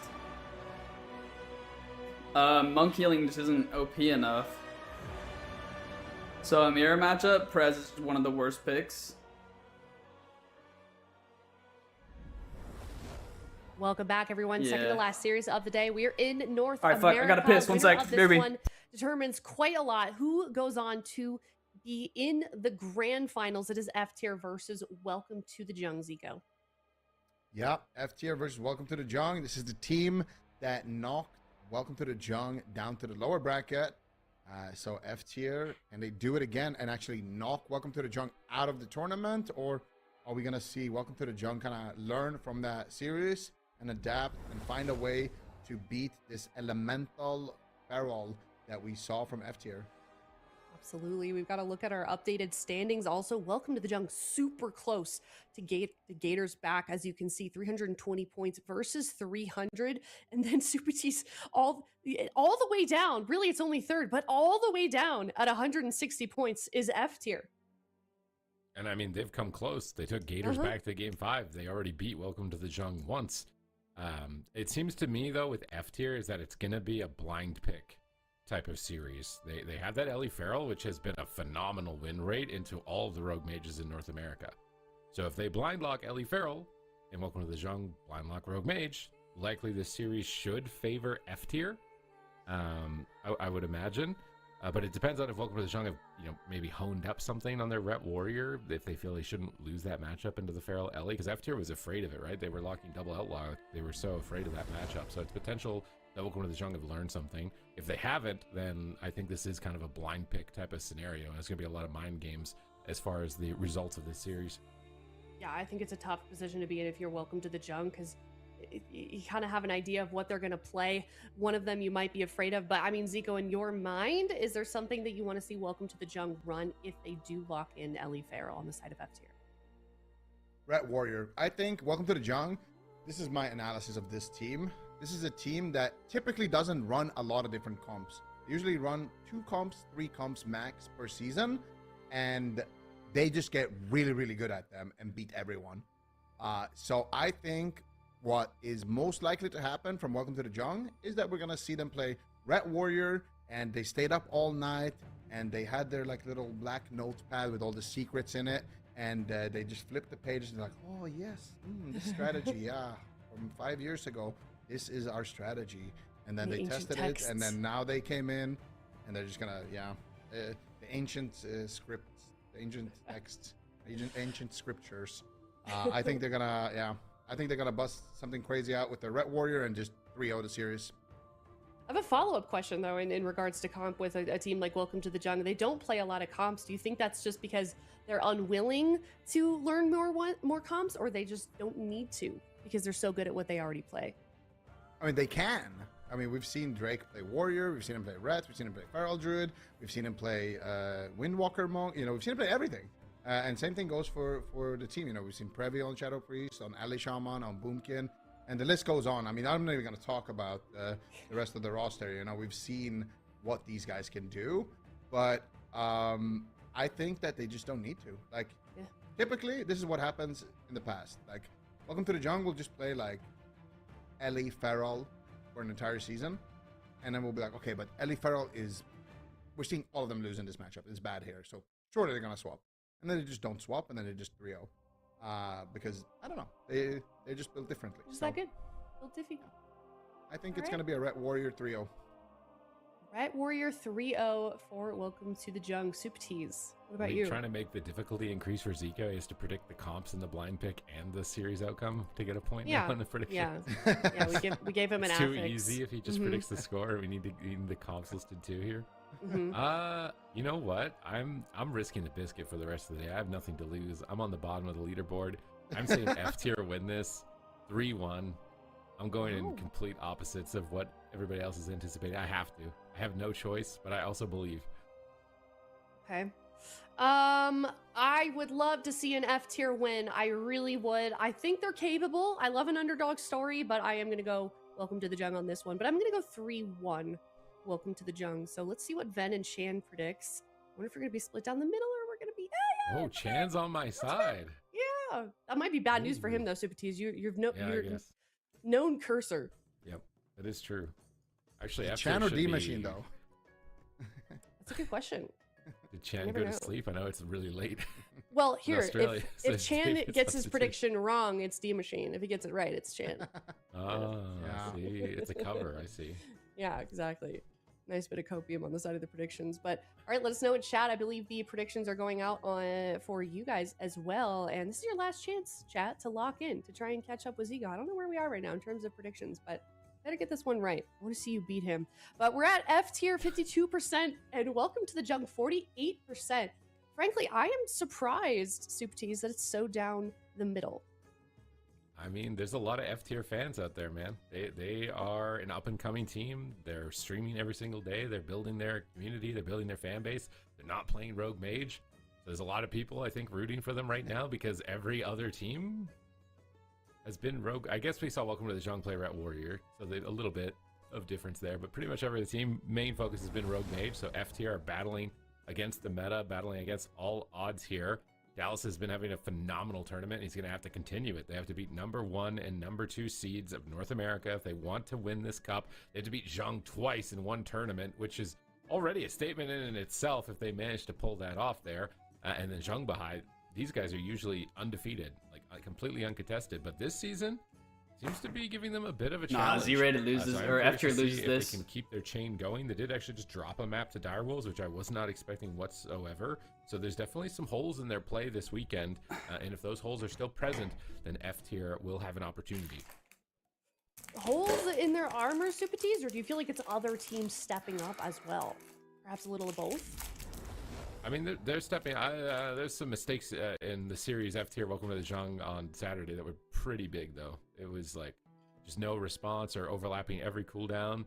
I feel like that was more so on Welcome to the Zhang to try and shore up some of the errors because usually their win rates are really good. I mean, we can see it represented here, right? The Windwalker Fire Mage up to this point, and then the Rogue Mage and the Ret Warrior. Like they typically have very good win rates in tournament. They don't often lose on maps. I think honestly, what it's been is it's the healer meta shift.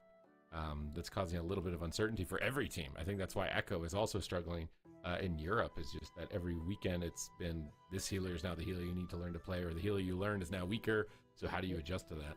Not everyone's got a JT on their team being able to adapt to alt specs in under 10 days. But we showed their they streams did briefly. win, Definitely or go check they these lost. guys out. Did As they lose the said, rain? a I lot of them think are no, they won the streaming rainback every single day, cleave. putting the work in for their own content. While I'm at it, check out our co-streamers as well. We've got a lot of people co-streaming for AWC, but F tier, I mean, they're one of those teams, Ego, I think we were talking about it last weekend, that have just kind of been stepping up every single weekend, improving their gameplay, improving their comps, improving individually, and their mental as well seems to be doing amazingly well. Absolutely. I mean, this has been F tier's best weekend all season. I feel like F tier, when we came into this weekend, they were barely third on standing, and it was looking sketchy. There was a lot of teams gunning for that spot, but they fended them all off. They were able to defend their position. They beat Welcome to the Jung.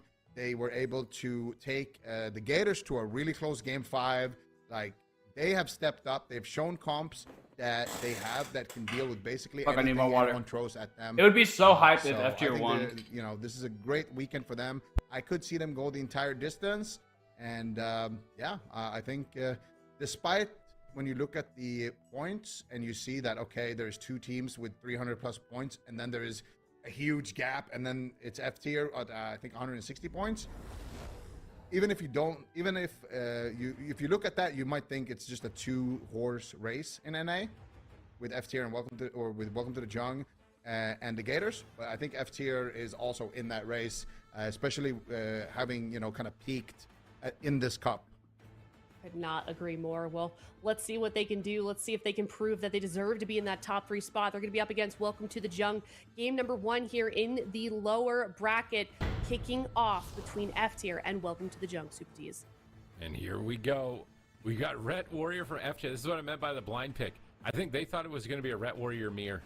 I think that's what F tier wanted. But now they got the matchup they didn't want, which is Rogue Mage. So this is a win for Welcome to the Jung. Before the game has even started, this is a win for Welcome to the Jung. Unless F tier have learned something in this matchup, they're sidestepping. They realize what they've walked into. They're walking into a Rogue Mage, and they've got a Gnome Monk, so you can't will out of the Songs of Chi-Ji. They're going to be completely exposed to crowd control. They're just staying at the pillar and maybe trying to talk this through, because I swear it's a sweep from Jung. We'll just have to see. And Welcome to the Jung, they played them on the mind game. I'm not watching too closely though. I'm just gonna get cozy. That it's a series that kind of comes down to the Drake with the Warglaives I again. gotta say, I love that alpaca. Rogues mount with Warglaives that are so Sol is sick, rocking. man. It's actually the same mount that I use. I've been using it for a long time now. The OG Warglaives. So shout out to that. But yeah, this is gonna be a brutal matchup. They could still win this one on the side of F tier, but it's gonna be tough. And if they do get a win, and an I outlaw. mean, I didn't say it's like they're very Just waiting for likely, but they dampening. could win. Just waiting for dampening, and Welcome to the Jungle also don't seem to care that they're waiting for dampening. Roll the bones from Drake. He's moving in, sprinting. They get the double Dragon's Breath, cheap shot, double Ring of Frost. This is a good opener from Welcome to the Jungle. He does get a double intimidating shout, though. Fearing the opener and denying their burst. Great response from Laros. Now he's laying in here with that Warbreaker going after Nick, but he's got Alter Time and they have no way to remove it. So it's just basically 10 seconds of immunity, and then he gets to reset a blink. It's a very powerful effect at the moment for Frost Mages. One of the main contributing factors to why they're so tanky. If you don't have a way to remove it, as the team of F tier doesn't, it's really tough. Nick fakes a kick on that heroic leap, and now he's spamming out polymorphs, getting through the spell reflex. Laros blade storms it, and he timed it so that he got put on diminishing return and broke out of it at the same time. It's very challenging to do that. But now he's into the kidney shot as they're switching over to him. Double leg sweep, and they're swapping off the life cocoon. Looks like they're still trying to target down Nick in this matchup, but Laros is having a tough time. He's finally, no, never mind. Nick is gone out of there again immediately, and the spell steals also on the freedoms are super devastating in this matchup. Yeah, and Nick is just happy to just kite around and just deal cleave damage. Doesn't even need to do it in CC. There's a huge ray connecting there. That's going to be the lay of hands coming out from Saul. Meat Monk in a full blind into a cheap shot. Nick's not going to be able to follow that up though with any CC, but Saul is getting cleaved. Laros is getting cleaved. Glacial Spike being casted by Nick. And Laros is in a full kidney shot. Beautiful disruption there though with the shockwave, but still Laros had to trinket that one, and Drake has a smoke bomb. All right, where are they going to go with this? Decent pressure on Nick, but he's behind the pillar, man. They get an ice block right now if they could get to him. He actually alters back to the warrior here for a second. He doesn't seem to care. Frozen Orb's down. The snares. The warrior's just trying to run to the pillar, but Ring of Peace almost bounced him out into the open there. That Ring of Peace from Zhongbai was a little quicker. Nice triple leg sweep from Meep. Fortunately, there's a ray being channeled. Nick is just free casting off to the side, and they're just stuck on the pillar in a blizzard at the moment. They're swapping on Drake, getting Mortal Strike up with that Warbreaker, so the sharpened blade is reducing healing significantly, but Zhongbai doesn't care. He tops Drake off through it. Spear Bastion swap on Nick. Does he manage to blink out of it? He actually has to resummon his water elemental here. Laros is taking huge damage. Saul, he's trying to split away from the rogue. He doesn't want to get cleaved by Blade Flurry and get AoE'd, but now he's just stuck in a Frost Nova, and he's watching his warrior die. It is not looking too great for Saul at the moment. They swap onto him. They get his divine protection almost immediately. They're trying to go after Drake, but Zhongbahai, the Ring of Peace from Zhongbahai to knock them off the pillar to the line of Nick, I think is eventually going to be what wins them the game. Yeah, with the frost slows, you don't need reflect. Absolutely. Eventually, something like that could make a big impact, but they also still have that smoke bomb on Drake. So Laros is very scared, as you can see. He does not want to leave Meep Monk's side at this point, because he knows if he overextends and he gets caught up in midfield, that could be lights out. And look at that, the Ring of Peace. So Insane annoying here for Drake, but Zhongbahai just chilling in the back line. There it is, finally making a push. There's 20 seconds on his trinket. Meep Monk pushes in as well. Double leg sweep connecting. Big damage on Drake. Double blind as well. Good push here coming in from F tier, but Drake going to be able to kite that one out. And now they're going after Laros. He realizes, if I get kidneyed into a smoke bomb, that could be it. And there it is, pre-life cocoon coming out from Meep Monk. Nice double leg sweep into full blind. Saul's life cocoon just got destroyed right there into a sap. He trinkets the sap. Laros is almost dying through his die by the sword. Critical mass moment for Laros. Is he going to sustain himself? Zhongbahai's crackling, having a time of his life right now, just shooting lightning bolts like a Sith Lord at Laros and chilling in the back on his gnome, sidestepping, completely full on mana. He is having the easiest game won here in this matchup. He is so happy that he got this matchup. I really don't even know a win condition right now. They got they got Medallion from Mage, but he just blinks.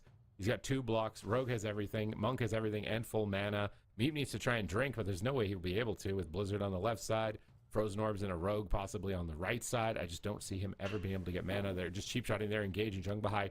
Chi torpedoes in across the map as well to make sure that his Rogue is safe. Laros leaps over, lands a Shockwave as they swap to the Rogue and a Hammer of Justice. They paralyze the Trinket, and out of nowhere, they almost clock Drake. I can't believe it. They actually almost won the game right there off an instantaneous reaction from Meep. He paralyzes the Trinket of Zhongbahai. They sent everything they had into Drake, and they almost took him out. Now they got 2 medallions. They went from having nothing and looking hopeless to maybe having a chance. However, they've revealed their strategy. And I think that without that element of surprise, it's likely not going to be as startling next time. Yeah, but now Drake has no trinket. Zhongbahai has no trinket, so they could potentially take him out. But Zhongbahai could still pre-life cocoon. Also 18 seconds on that revival, so still opportunities here. Full blind onto Saul. Saul's going to trinket. There it is. Double stun. There's the paralyze as well. Demolish. But Young Bahai not going to be falling for these tricks from F tier. It's going to keep Drake nicely topped in that position. That was the evasion as well from Drake. Swapping to Young Bahai though. Bahai needs to be careful. There's the double fear. Drake could still be in trouble. He's going to hook away. Laros charging in behind the pillar. F tier, despite having a pretty rough matchup right now, doing a great job. But at the same time, look at the pressure that Nick is developing. He gets a sheep onto Meat Monk into the ray of frost, forcing out the life cocoon. Basically single-handedly, Young Bahai is going to reposition behind the pillar across the map, actually, as Drake is looking for blood here. Meat Monk gets sheep shot behind the pillar. Huge damage coming out from Drake. Kidney shot onto Laros, but with the team not being there to follow it up, doesn't look like they're going to be getting too much work done, but still Drake is just soloing them behind this pillar with the Frost Mage kind of sniping on the side, and they're developing a lot of momentum, mana, heavily in favor of Young Bahai. You know that meme where the one guy's like sweating and pressing his keys really fast and it's just like super hard for him to play? That's Meep right now. And Young Bahai is the guy that's singing the song while he's just sitting in the back and he doesn't have to deal with anything. Can Meep manage to do this? Stormbolt into leg sweep, into paralyze. Does he have it? He has it, but he doesn't go for it. I'm really surprised. Now he's caught into a polymorph. They switch on Laros. Is he going to survive? They use the Sanctuary so that Laros can use Die by the Sword and recover. And this is what they're going to do. It's just pull to the pillar, line of sight, wait till you have your stuns, try and one-shot the rogue, go back to the pillar, hope that Meat Monk can keep you alive. But that Ring of Peace, I called it earlier in the match, knocking Laros around the corner there. He's managed to get back behind the pillar even still despite it. Ring of Frost on one side, Laros is charging in. He gets a double fear. Drake pre-cloaks, anticipating the damage. Young Bahai repositions away from the crowd control, restabilizing his team, but he does get caught in a paralyze. Drake is just pushing forward. Triple Dragon's Breath from Nick, and Meep is finally tapped out on mana. He has been sweating. Too bad he can't drink his own sweat because he needs mana right now. He's caught in a polymorph. Laros, will he die with no Die by the Sword here? Saul sacrifices, redirecting damage from Laros to himself. Young Bahai gets caught in a swap for a second here. Needs to be careful. Doesn't want to throw away the game. Repositioning away. They're struggling a bit to finish. Drake is low. Has evasion. He wants to line it up with a cooldown, but he might have to just press it. He's caught in a leg sweep. Young Bahai gets the life cocoon. And now Laros, limited options. What's he going to do? Meep gets counterspelled. I think that's a game over. Lay on Hands just came off cooldown and pops it. And tops Laros right when Meat Monk got counterspelled. And Meep actually got some mana. He must have actually drank some of the sweat.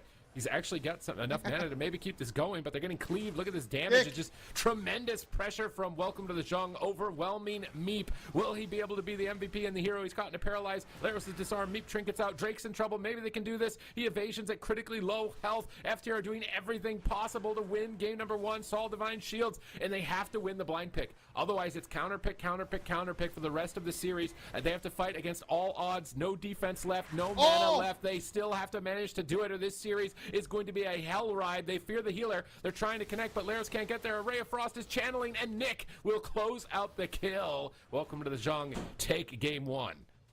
Yeah. That was a sick hook by Drake. No spellbomb trade at the end. That's unfortunate. Re-dodging the spear that was going to pin him down and maybe give FT a glimmer of hope of winning this game.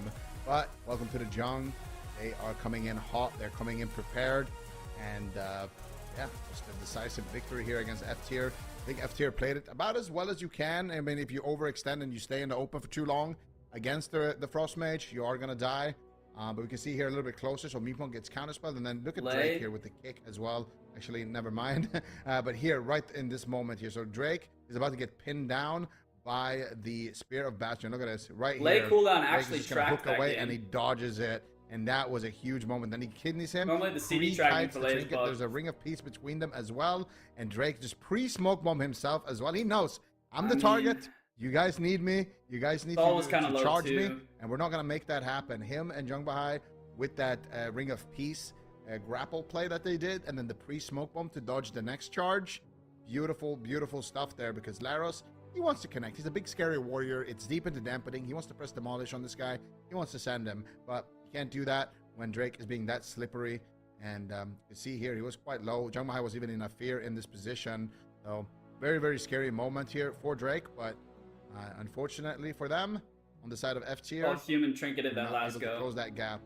And as a result, welcome to the Zhong, wins the mind games and wins game number one. You think Ret Warrior has a better chance to beat Rogue Mage than Ellie Farrell has to beat Ret Warrior? No. I think this was a bad blind pick from F tier. The rest of the series. Yes, absolutely. I think they should have played. That's what I said last time as well. I think F tier should just play LA Feral. They look so good at it. It looks like Welcome to the Jungle is not prepared for it. And I feel like they won that matchup on a large map last time. Now, granted, this is large map, damage. large enough, you know? Oh my god. 18 mil. He did F tier's damage combined. He's the entire team. He's the entire enemy team put together on the Frost Mage here. They survived 10 minutes against that. Poor Meep, dude. Poor Meep just sitting there. They pick a large map to bait a rogue mage pick. I wonder if there's any sort of strategy as far as map selection here. If they could somehow get all of the big maps out of the way, and then if they can get a small map matchup as Ret Warrior into rogue mage, maybe that would be better.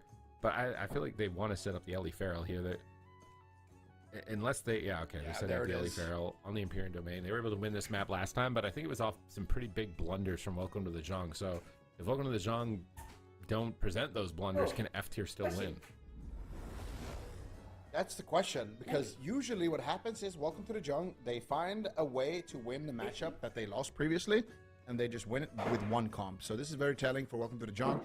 If they're able to win this game, then I think they've figured out a strategy to beat the Ellie Feral, but I'm not sure, because there's not a lot of Ellie Feral, going around right now, and especially not on F tier's level, because let's be honest, there aren't that many Dallas going around in this economy. I feel like Dallas is...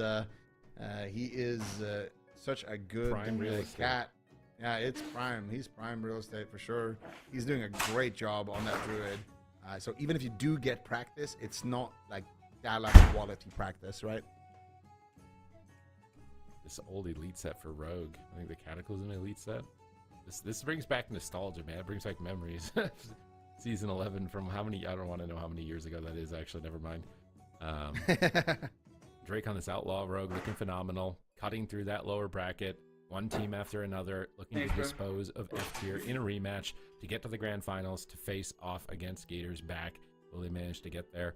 Saul on the Retribution Paladin. I feel like, I was kind of questioning his ability to branch off from the Shaman a bit, but I feel like it didn't have a terrible performance in that first game. Some good critical trades in moments when they needed it. To be able to get the game going that long in 10 minutes match right there. So maybe if he can keep polishing up on the Retribution Paladin, this could be a solid pick for them in future matchups and future series. But I think for this team, the Ellie Feral, like you were saying, is just it's got to be what we go to. And unfortunately, even though Laros looks sick with his transmog, I think he's gonna have to sit on the bench at least until Tuesday, and then it might be his time. It could be Laros Blizzo show when it comes to the finals. The Laros Blizzo show. Let's see it. Maybe they can pull it off, but I have a feeling that Welcome to the Jung went back to the drawing board on this matchup, and they're like, okay, we know what to do here. So I don't know, but at the same time, F tier won on this map with this exact same matchup in the past. Last time they fought each other. So if you go by history, then F tier probably wins this one. But if you go by, Welcome to the Jung's, I guess, pattern in previous cups. Double Dark Iron versus the Feral. They might have figured something out. But I'm excited to see what that would be.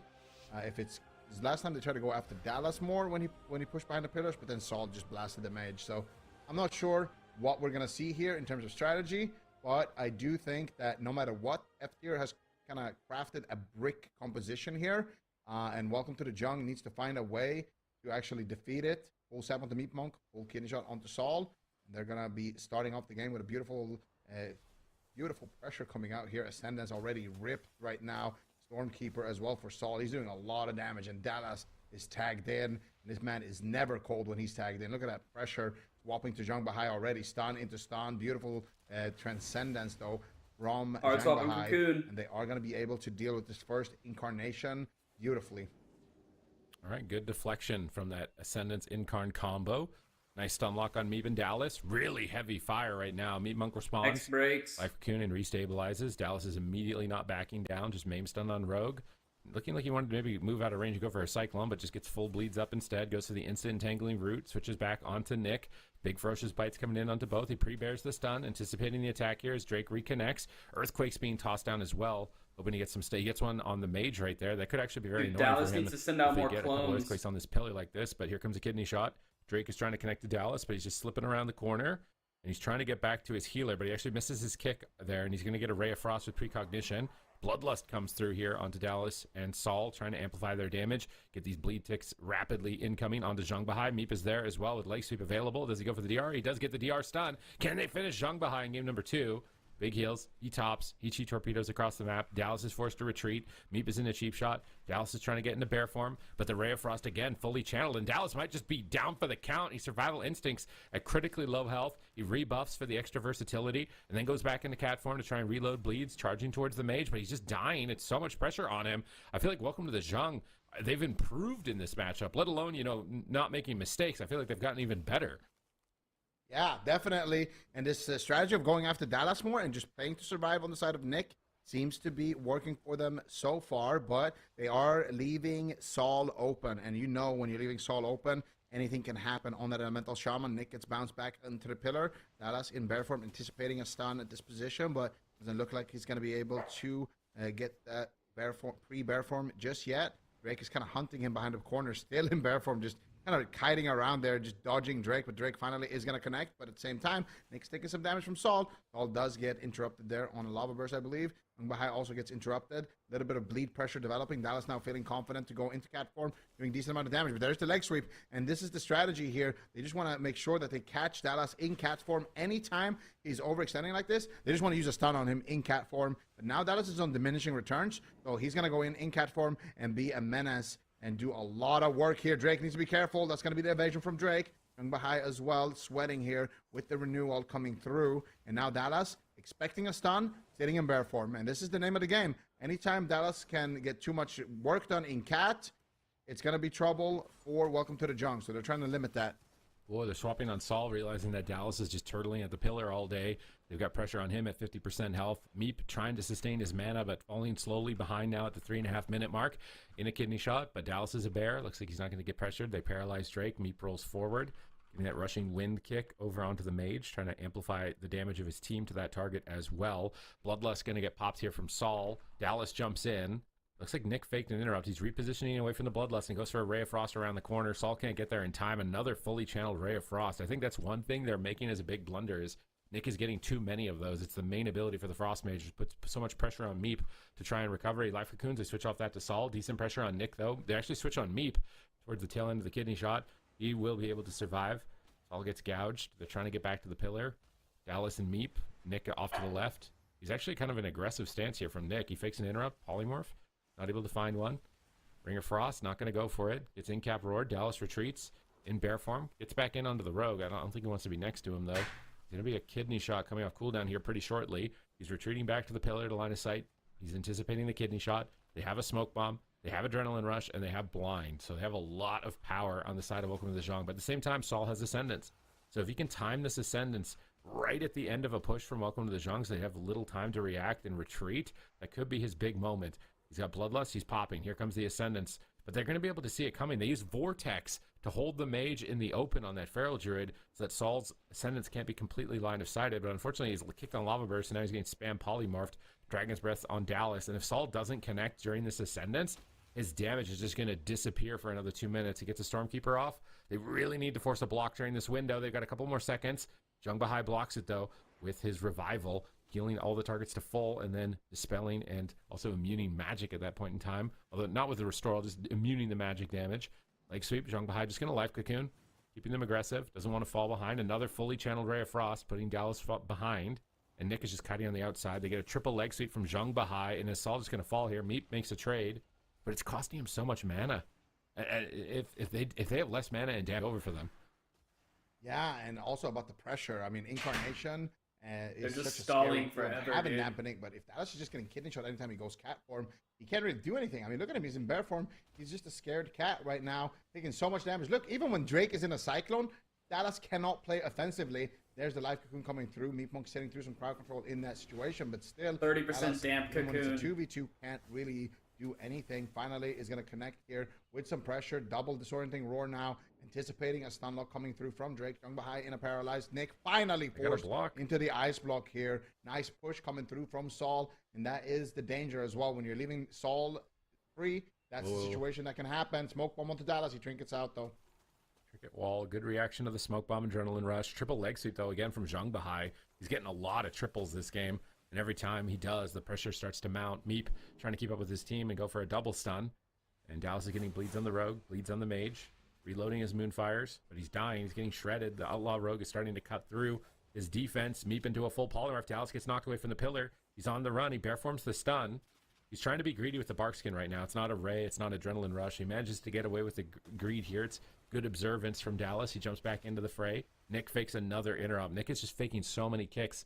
He's getting so many rays of frost. They have to focus up on how they're locking down Nick. If they don't, I think that's going to be what allows Welcome to the Zhang to find victory. However, they do have decent pressure on Drake at the moment. They force Cloak of Shadows.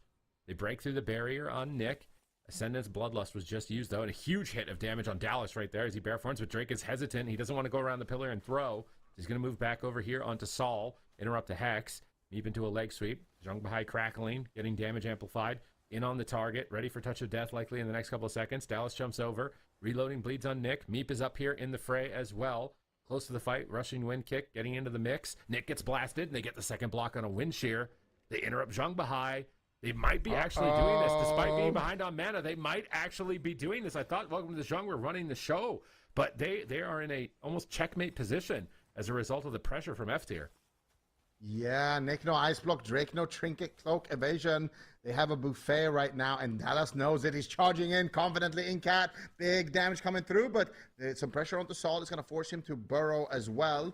Saul with no astral shift, so it could be an opening. Dallas forced into bear form, but there's the roar coming out onto Drake, and here comes the bloodlust. Here comes the damage from Saul. Stormkeeper loaded up. The zaps are flying in. Nick with no ice block. Dallas smells blood in the water. Drake getting soloed here as well, almost in touch of death range there. Meep Monk coming through there with Saul. Meanwhile, Dallas gets blinded defensively into a gouge and still getting a lot of work done. There's a kidney shot. Dallas is going to trinket out of this one, though. And now he's going to have 15 seconds of uptime here, doing a lot of work. There's the full Ray of Frost gets channeled, but Nick has to interrupt the triple leg sweep from Meek Monk. And that could just be it. Nice cocoon coming out there from Zhang Bahai, keeping him alive in that situation. But Drake is falling behind as well. Drake with no cooldowns left for another 20 seconds. Saul could fall as well, Sid. It is a race to the finish.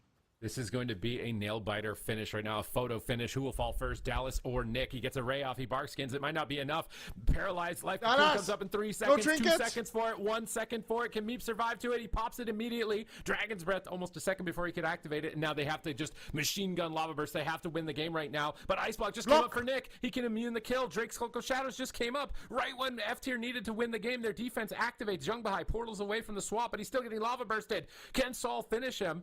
He won't be able to. This is going to be very dicey. Dallas has to pre-wall. He in-cap roars and he's in bear form. I think he needs to just throw the wall and go cat right now. He's going to do it. He has to win with this push. He has damage reduction, but he gets caught in another triple stun from Zhang Bahai, and Meep gets paralyzed on his trinket, and Dallas is KO'd. Welcome to the Zhang. Pull it off almost at the 10-minute mark against F tier.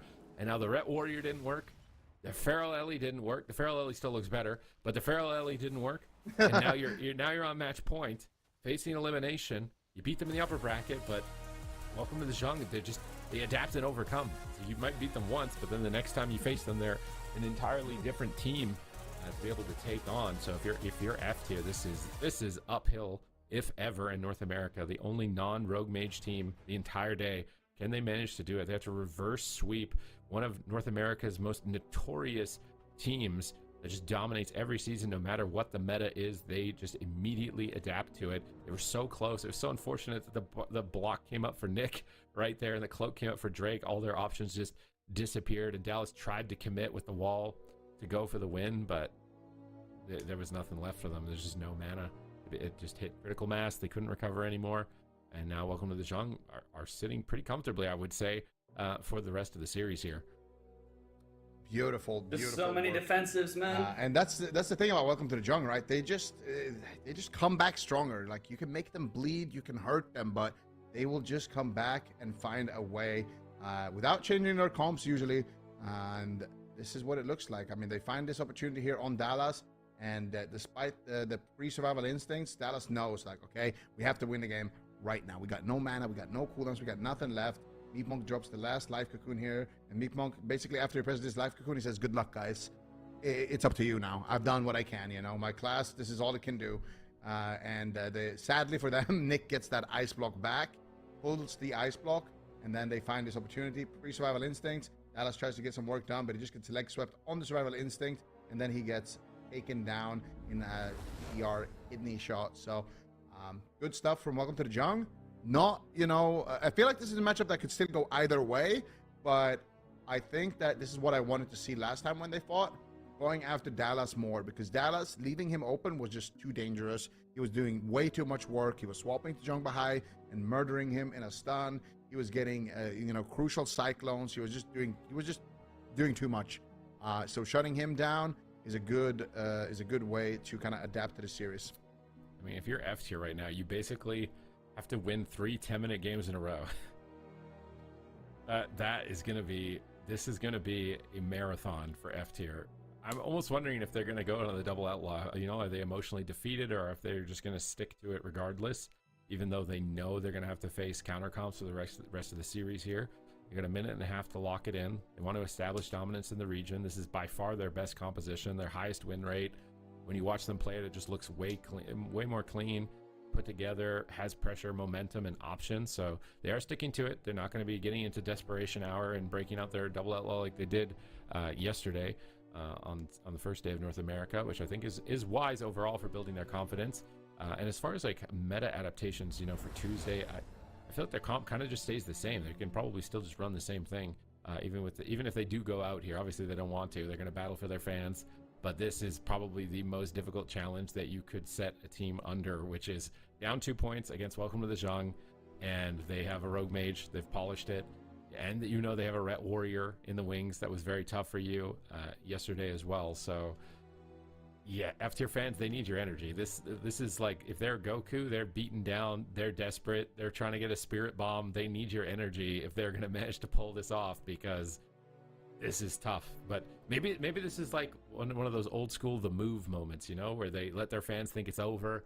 They're backed into a corner, they're about to lose, everyone's got anxiety on the move. Maybe F tier are going to be able to do the same here and close this out 3 in a row, but it is going to be a long, grueling task for them to accomplish. Absolutely. And now, motivation wise, it's a tough place to come back from, right? Like, how do you pick yourself up in this position?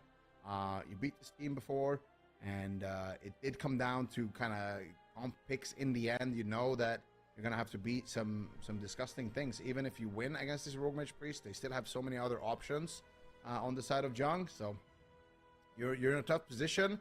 And also, I feel like it's easy to be satisfied with your performance as well, right? Because F tier had such a phenomenal weekend.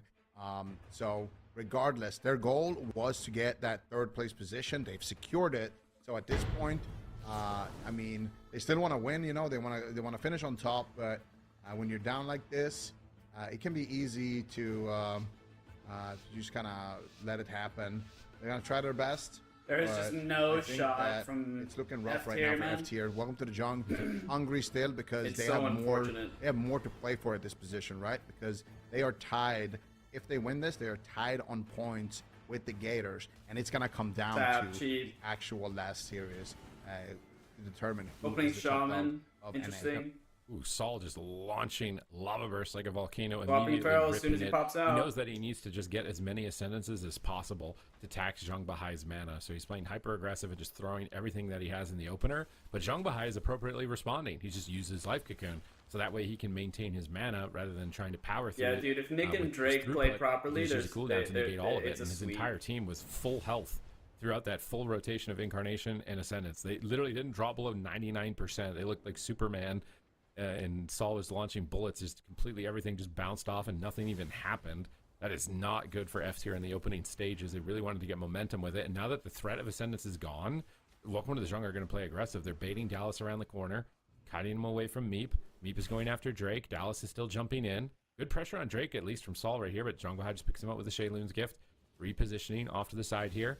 But Dallas has to commit mobility in order to get to him for a stun. He's going to bear form. He frenzied regens. He's anticipating the kidney shot, but it's actually not available. He's going to maim stun the rogue and switch back over onto the mage. Get his bleeds back up on multiple targets, but he's just pinned back in bear. It's just a couple of seconds he gets to get bleeds. They're going to use Life Cocoon. This is a little bit more of an assertive life cocoon. It's kind of just to enable Dallas rather than having him be a scaredy cat and bear form the whole game. They're using life cocoon to keep him stable so he can stay in cat form longer and try and get damage out in the early game. And the main goal of the early game, I think, is just to try and tax Zhongbahai's mana as much as possible, try and make him play inefficient. They land an interrupt on him into a stun. This is a good catch, but Drake is there. Dallas trinkets aggressively. Again, I think F tier, they're playing a lot more aggressively in this matchup. They're just enabling Dallas with life cocoon. He trinkets aggressively. They're getting good momentum right now, but if they can't close the game, Smoke Bomb is available. Yeah, Zhongbahai gets kicked there, but he manages to reposition, heal himself back up. Nick gets the life cocoon there as well, and like you mentioned, they may be playing confidently when they have cooldowns, but right now they are not confident. But look at that blind on Meat Monk, pre-bear from Dallas though. Dallas reading the situation excellently, still dropping to half HP though. Meat Monk still has that revival, so he's going to be able to heal him, even though he might get ground control. There's the Dragon's Breath into the kidney shot. They're pushing for the win here on the side of Welcome to the Jung. They want that grand final spot, but Dallas going to be able to recover in this situation. Meat Monk not in any more crowd control. He's going to be able to just keep him aggressive, and now Dallas is on stun diminishing returns, and he's going to get some work done offensively here, but still 35 long seconds on that incarnation. Still a minute left on that trinket, so it could be a smoke bomb attempt here coming through. Drake fishing for it, but anytime Drake is on Dallas, that's when they immediately go into bear form. A triple leg sweep from Zhongbahai, and Dallas is once again pre-bared. Gets a rake stun on Drake out of that. Switching over onto Nick. Is he going to be able to get the purge on the alter time here? Is Nick going to commit it or not? He's just line of sighting around the side. Dallas is shapeshift spamming, trying to use that mobility and remove snares to get up time, but Nick fakes an interrupt and just immediately goes for a Ray of Frost and starts cranking Dallas. He has to retreat back. They trade life cocoons so that Dallas can get aggressive. He's going after the healer. He's really trying to mix it up on this Feral Druid, but they might swap Meep with that life cocoon commitment. He gets a double leg sweep. Nick blinks away. They switch on Drake. They're stuck in a frozen orb at the moment, marching slowly but surely. Vortex pulls in Zhongbahai, and he gets Ring of Peace around the corner. They're trying to isolate the mage, but I don't think it's going to matter too much. They are trying to pressure Meep. If they've seen him use life cocoon, kind of just throwing it out on the Feral Druid, so they're trying to punish him. They catch him in a polymorph. Dallas is going to use survival instincts on the adrenaline rush. I think it's a good reaction. 1-for-1 with the cooldown. Interrupting Nick. Saul pressured a bit in this position. It's also likely opening Saul up a lot more in the matchup because he's not really getting attacked at all because Dallas is just playing so recklessly. I say recklessly, but it's like intelligent recklessness. Like they're deliberately doing it. He gets caught behind the pillar. He bark skins, but he almost dies anyways. Nick is just such a good positional player. He's always getting his fully channeled Ray of Frost, even against an Ellie Feral, which is usually very difficult to actually get a cast off. He's just very tactical, finds his moment, connects a lot of damage, and forces major cooldowns. It's match point for F tier. They face elimination. If they want to show North America what they've got, they cannot afford any more mistakes. There are no second chances at this point for them. Stormkeeper is loaded up. Can Saul deal the killing blow here? Ascendance popped as well, but Zhongbahai just takes 0 damage. Saul launched his entire arsenal, and Zhongbahai is like, this isn't even my final form, bro. Zhongbahai looking like a tank right now on that Mistweaver Monk. Still has every cooldown available. Dallas, though, in that reindeer form, trying to connect once again. Scaredy Cat in bear form, but once again, gonna go for Zhongbahai. There's the rake stun, but it's on diminishing return, so not gonna do too much. And there's the full kidney, so Dallas immediately trinkets, counter stun onto Drake. They're trying to topple him, but Drake still has that evasion. Might have to pop it. No, it is going to be the stone form from Drake, as well as it's overlapped with that life cocoon. And now Dallas looking for some pressure onto Nick. Triple leg sweep coming out, though. It's on diminishing return. They might just kill him in a DR leg sweep. Dallas dropping dangerously low in that situation. Frenzied Regen, Barkskin, and using the Shadow Meld there as well. Just using basically his entire spell book at that position. And now Dallas with nothing left. There's still a smoke bomb threat on Drake, but Drake caught up in a stun. No trinket available for a little bit. They might be able to take him down here while he used that racial. He puts his trinket on cooldown, but here, potential smoke bomb. Oh, nice Meat Monk with the read once again. And you saw that life cocoon just disappeared instantaneously. Dallas is dead if he doesn't do that. Pre-life cocoon on the they bomb. have no mana. He's in a full blind, no trinket. It's match point. I think Dallas is dead. He's a bear running for his life right now. Will he be able to escape? Cheap shot for follow-up. Drake is there as well. He's cutting down Dallas. He's praying that he survives long enough for Meep to connect the heal. Meep is finally free, but he has to deal with counterspell. He's trying to fake cast it at the moment. They kick polymorph. He can cast for a couple seconds here to try and restabilize. He stuns Drake, slowing down their aggression, but he's repositioned. He's still realizing he has no trinket. He's trying to get behind the box here and let Saul tank some damage, because Saul can use Astral Shift here, and that's what he's doing. Saul is a distraction. He takes the aggro, he walls it. Dallas tries to move in on that exchange, but he's low as well. He's just popping Incarnate, 30% health on match point. He's trying to win, but he's shut down by the kidney shot. Can they manage to hold on in this position? Dallas needs to connect damage right now. It's his main window, but he's just stuck in bear form. He's stuck in stuns. He can't get onto a target at the moment. He's just dying while he's trying to do it. Zhang Bahai is just chilling in the back. Nick blinks over around the corner. And they might have to go Drake here. They're switching back onto the Rogue. No evasion on him, but Incarnation's over. Ascendance is over. And welcome to the Zhang. They survived the tide of those powerful cooldowns. They did layer it here afterwards with Bloodlust to try and chain it together for a little bit of an extension on their damage amplification, but not enough. So Dallas is just back into bear form. He doesn't catch it, though, on the kidney shot. Now there's a cheap shot on Meep. If they get a polymorph here, it's Ray of Frost. He's just dead in a cheap shot into a gouge. He pops Survival Instincts. He stays alive, but they're still blind in the back pocket, and it's really just mana. I think as soon as Meep hits 0 mana here, it's going to be game over. Can they win before that happens? That is a great question here, Sid. Meep Monk has the Life Cocoon. He has a little bit left in the tank, but they're going to need to make it count here. That next Incarnation up in 20 seconds, but they might not even make it to that point. Nice Life Cocoon there by Meep Monk once again, right before he gets caught up in that polymorph, but they just immediately crushed through it, and Dallas might just fall right now. It's match point. F tier might be out of the tournament in third place here. Welcome to the Jung, looking for the rematch in the grand finals against the Gators, and if they can do it, then that is going to be the battle for first place here. Nick with the Ray of Frost right now, looking for Dallas. He can smell blood in the water, but Saul is trying to block it. The Stormkeeper is loaded up. Dallas is in a full kidney shot. He's trinketing out. It's spiraling out of control. Drake with the Cloak of Shadows still has his trinkets, still has his Dwarf Racials, but those are his last defensives. Zhang Bahai also low on mana. Meep Monk with nothing left right now. Dallas on the run, and they are chasing him down. Zhang Bahai with the Crackling Jade Lightning. Nick is there as well, fake casting the interrupt. There's the Ray of Frost as well with the precognition. Dallas gets bounced back into midfield. Leg sweep coming through from Zhang Bahai. He's looking for the touch of death. Might not be able to even connect it. Drake and Nick all over him. And F tier will be eliminated in third. Welcome to the Jung, advancing to face off against the Gators in the grand finals. Tied on points. And this will be the series that determines who the king of North America is. Who is the greatest of North America? And poor Meep, he played his heart out here. He expended every last drop of mana, even consuming his own sweat to try and get some extra mana at times. And it's just not enough. It's just not enough. A brutal series for Meep, just an absolute beatdown, trying to stay alive in here, trying to experiment with some different comps in the first game. And then it's just welcome to the Zhang adapted. They just denied Dallas of any sort of opportunities. Early game that could enable them with the life cocoons, but as soon as dampening started getting high, Dallas just couldn't go anywhere. His entire team's locked down, and Meep is just there like, bro, I could heal you, but I got no manas. I'm trying. I mana teed for a second. As he gave me nothing. Can't do nothing. No mana left. And you know it's bad when you're getting dampened by Rogue Mage. Like you're getting out damaged, out crowd controlled, and out dampened. Like that's rough. That is so many people talking shit about Rogue Mage in the chat. But fortunately for F tier, they know they're top 3, so they're in the grand finals guaranteed. There's class changes coming in. They've got a lot of time to prepare more options as well, having seen what is coming their way. So I think they're probably still more than happy with that result, because a top 3 is way better than a gauntlet. And I feel like they've improved a lot as a team. I mean, they beat Welcome to the Jung in the upper bracket. They take games off of Gators' back, so there is potential there for them.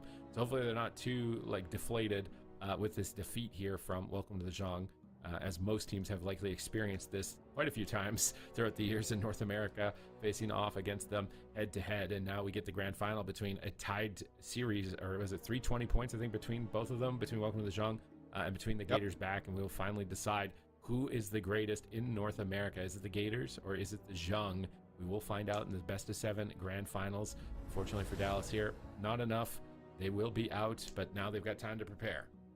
Definitely do have time to prepare. I mean, in your mind, Supatees, what does that mean? We thought Feral Ellie was the answer. The first time we saw them, it was. I mean, do they change how that composition is structured, or do you want to see another comp from them completely? I don't really know, because I think it's just they'll be able to actually incorporate Laros with the warrior changes. Whether it's Fury or Arms, I don't know 100%, but the fact that they'll actually be able, and Enhance is getting buffed too. Maybe they can play Turbo again. If they could play Turbo, they'd be in a very happy spot. Definitely we'll have to wait to find out, but they've got a lot of work before we get to the Season 1 finals, but you're absolutely right. At least I'm sure they're happy that they are not going to be sent to the Gauntlet, because we saw just how brutal that is looking in North America. So that's going to be a 3-0 for Welcome to the Jung. And if you didn't see their series earlier in the weekend between F Tier and Welcome to the Jung, it went all the way to Game 5, and it was F Tier that actually ended up doing that. So very interesting rematch indeed between these two teams. But now here we are into the grand finals, and Zico, it's Gators back, and Welcome to the Jung. Yep, I mean, we were headed this way the entire season, but look at that. I mean, first of all, congratulations to F Tier.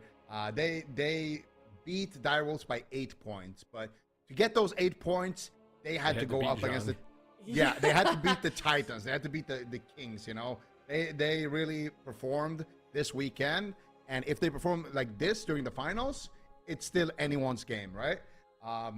But Gators and Welcome to the Jung, 320 points apiece, and there is one series left to play.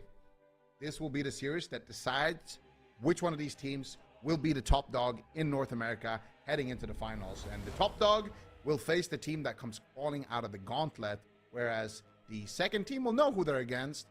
They will be going up against F Tier, which we saw both of these teams struggle with. So I don't know if I'd rather get a team from the gauntlet. So both of these teams definitely want to avoid F Tier as much as possible. Most definitely. All right. Well, we are going to head to a break. Then we're going to go to the third and final finals in season 1 of Midnight Cup number 3. We're going to have our North American champion coming up soon after this break.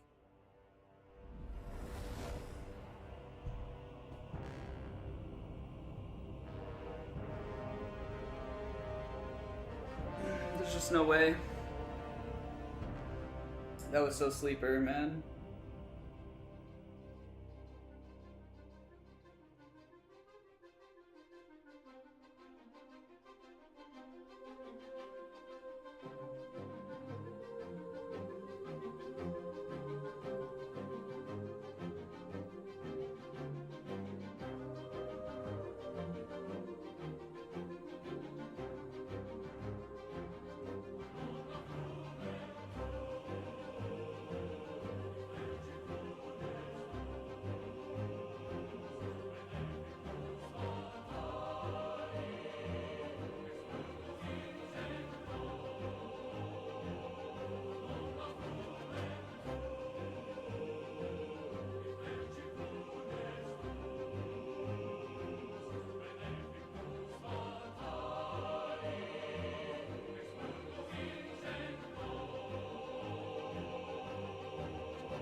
I mean, I'm rooting for Gators back, but I think Welcome to the Jung sweeps this.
As a Mage player, the EU tournament was so much more interesting.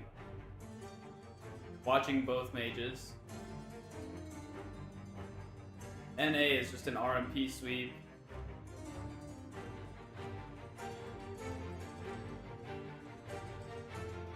I know people want to see comp variety instead of just rogue mage mirrors, but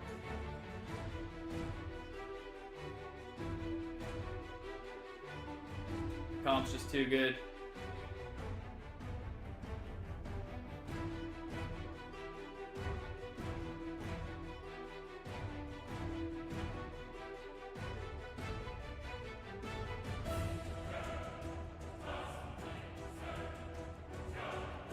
These insane Ring of Peace sweeps against the pillars, man.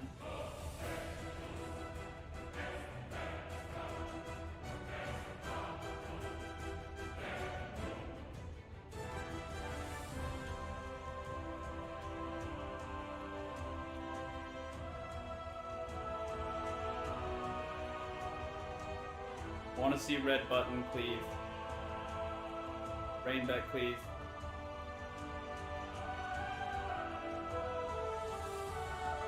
But yeah, again, I'm pretty sure Welcome to the Jung just sweeps this, bro. No shot.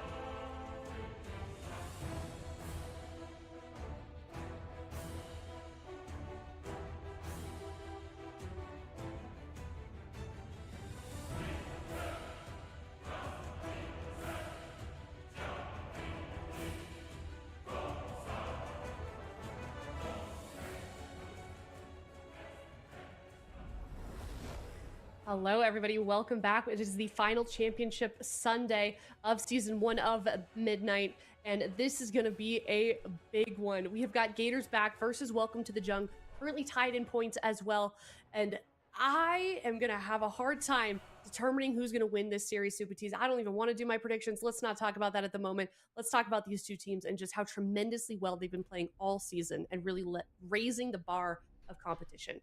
Yeah, I mean, last week, Gators back, they had the upper hand, but it was a different meta. They were playing Windwalker Mage Mirrors pretty much the entire time towards the end of the series. Look at Twitch chat, bro. 100% welcome to the Jung. Them in the mirror match.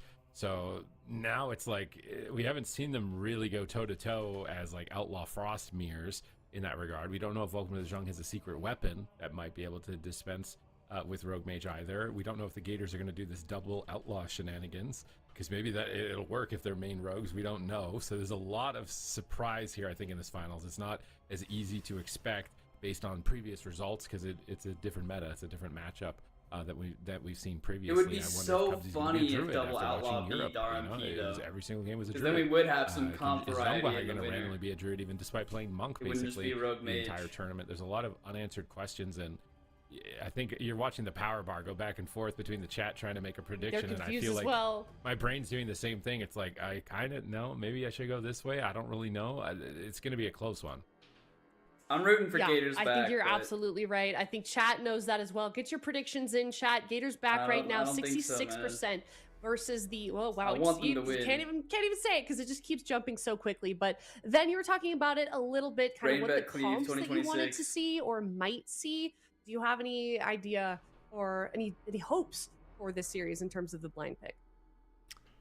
I think, so this is what I'm thinking right now, and I don't want to influence anyone's decision, but I feel like Gators back has kind of adapted to the European meta. I think we are going to see them play Rogue Mage Druid, and according to our European friends, Druid is the absolute best in the mirror match. So I think if Welcome to the Jung, they try to bring in the old school Mistweaver Monk, you know, that's season 1, that's Cup 1, Cup 2 tech with the Mistweaver Monk into this Cup 3, where Gators back is even Druid. Why is Super mogging when he's not talking? Unless Young Bahai plays Druid, which is possible, but I haven't seen it yet, so I'm not convinced. All right.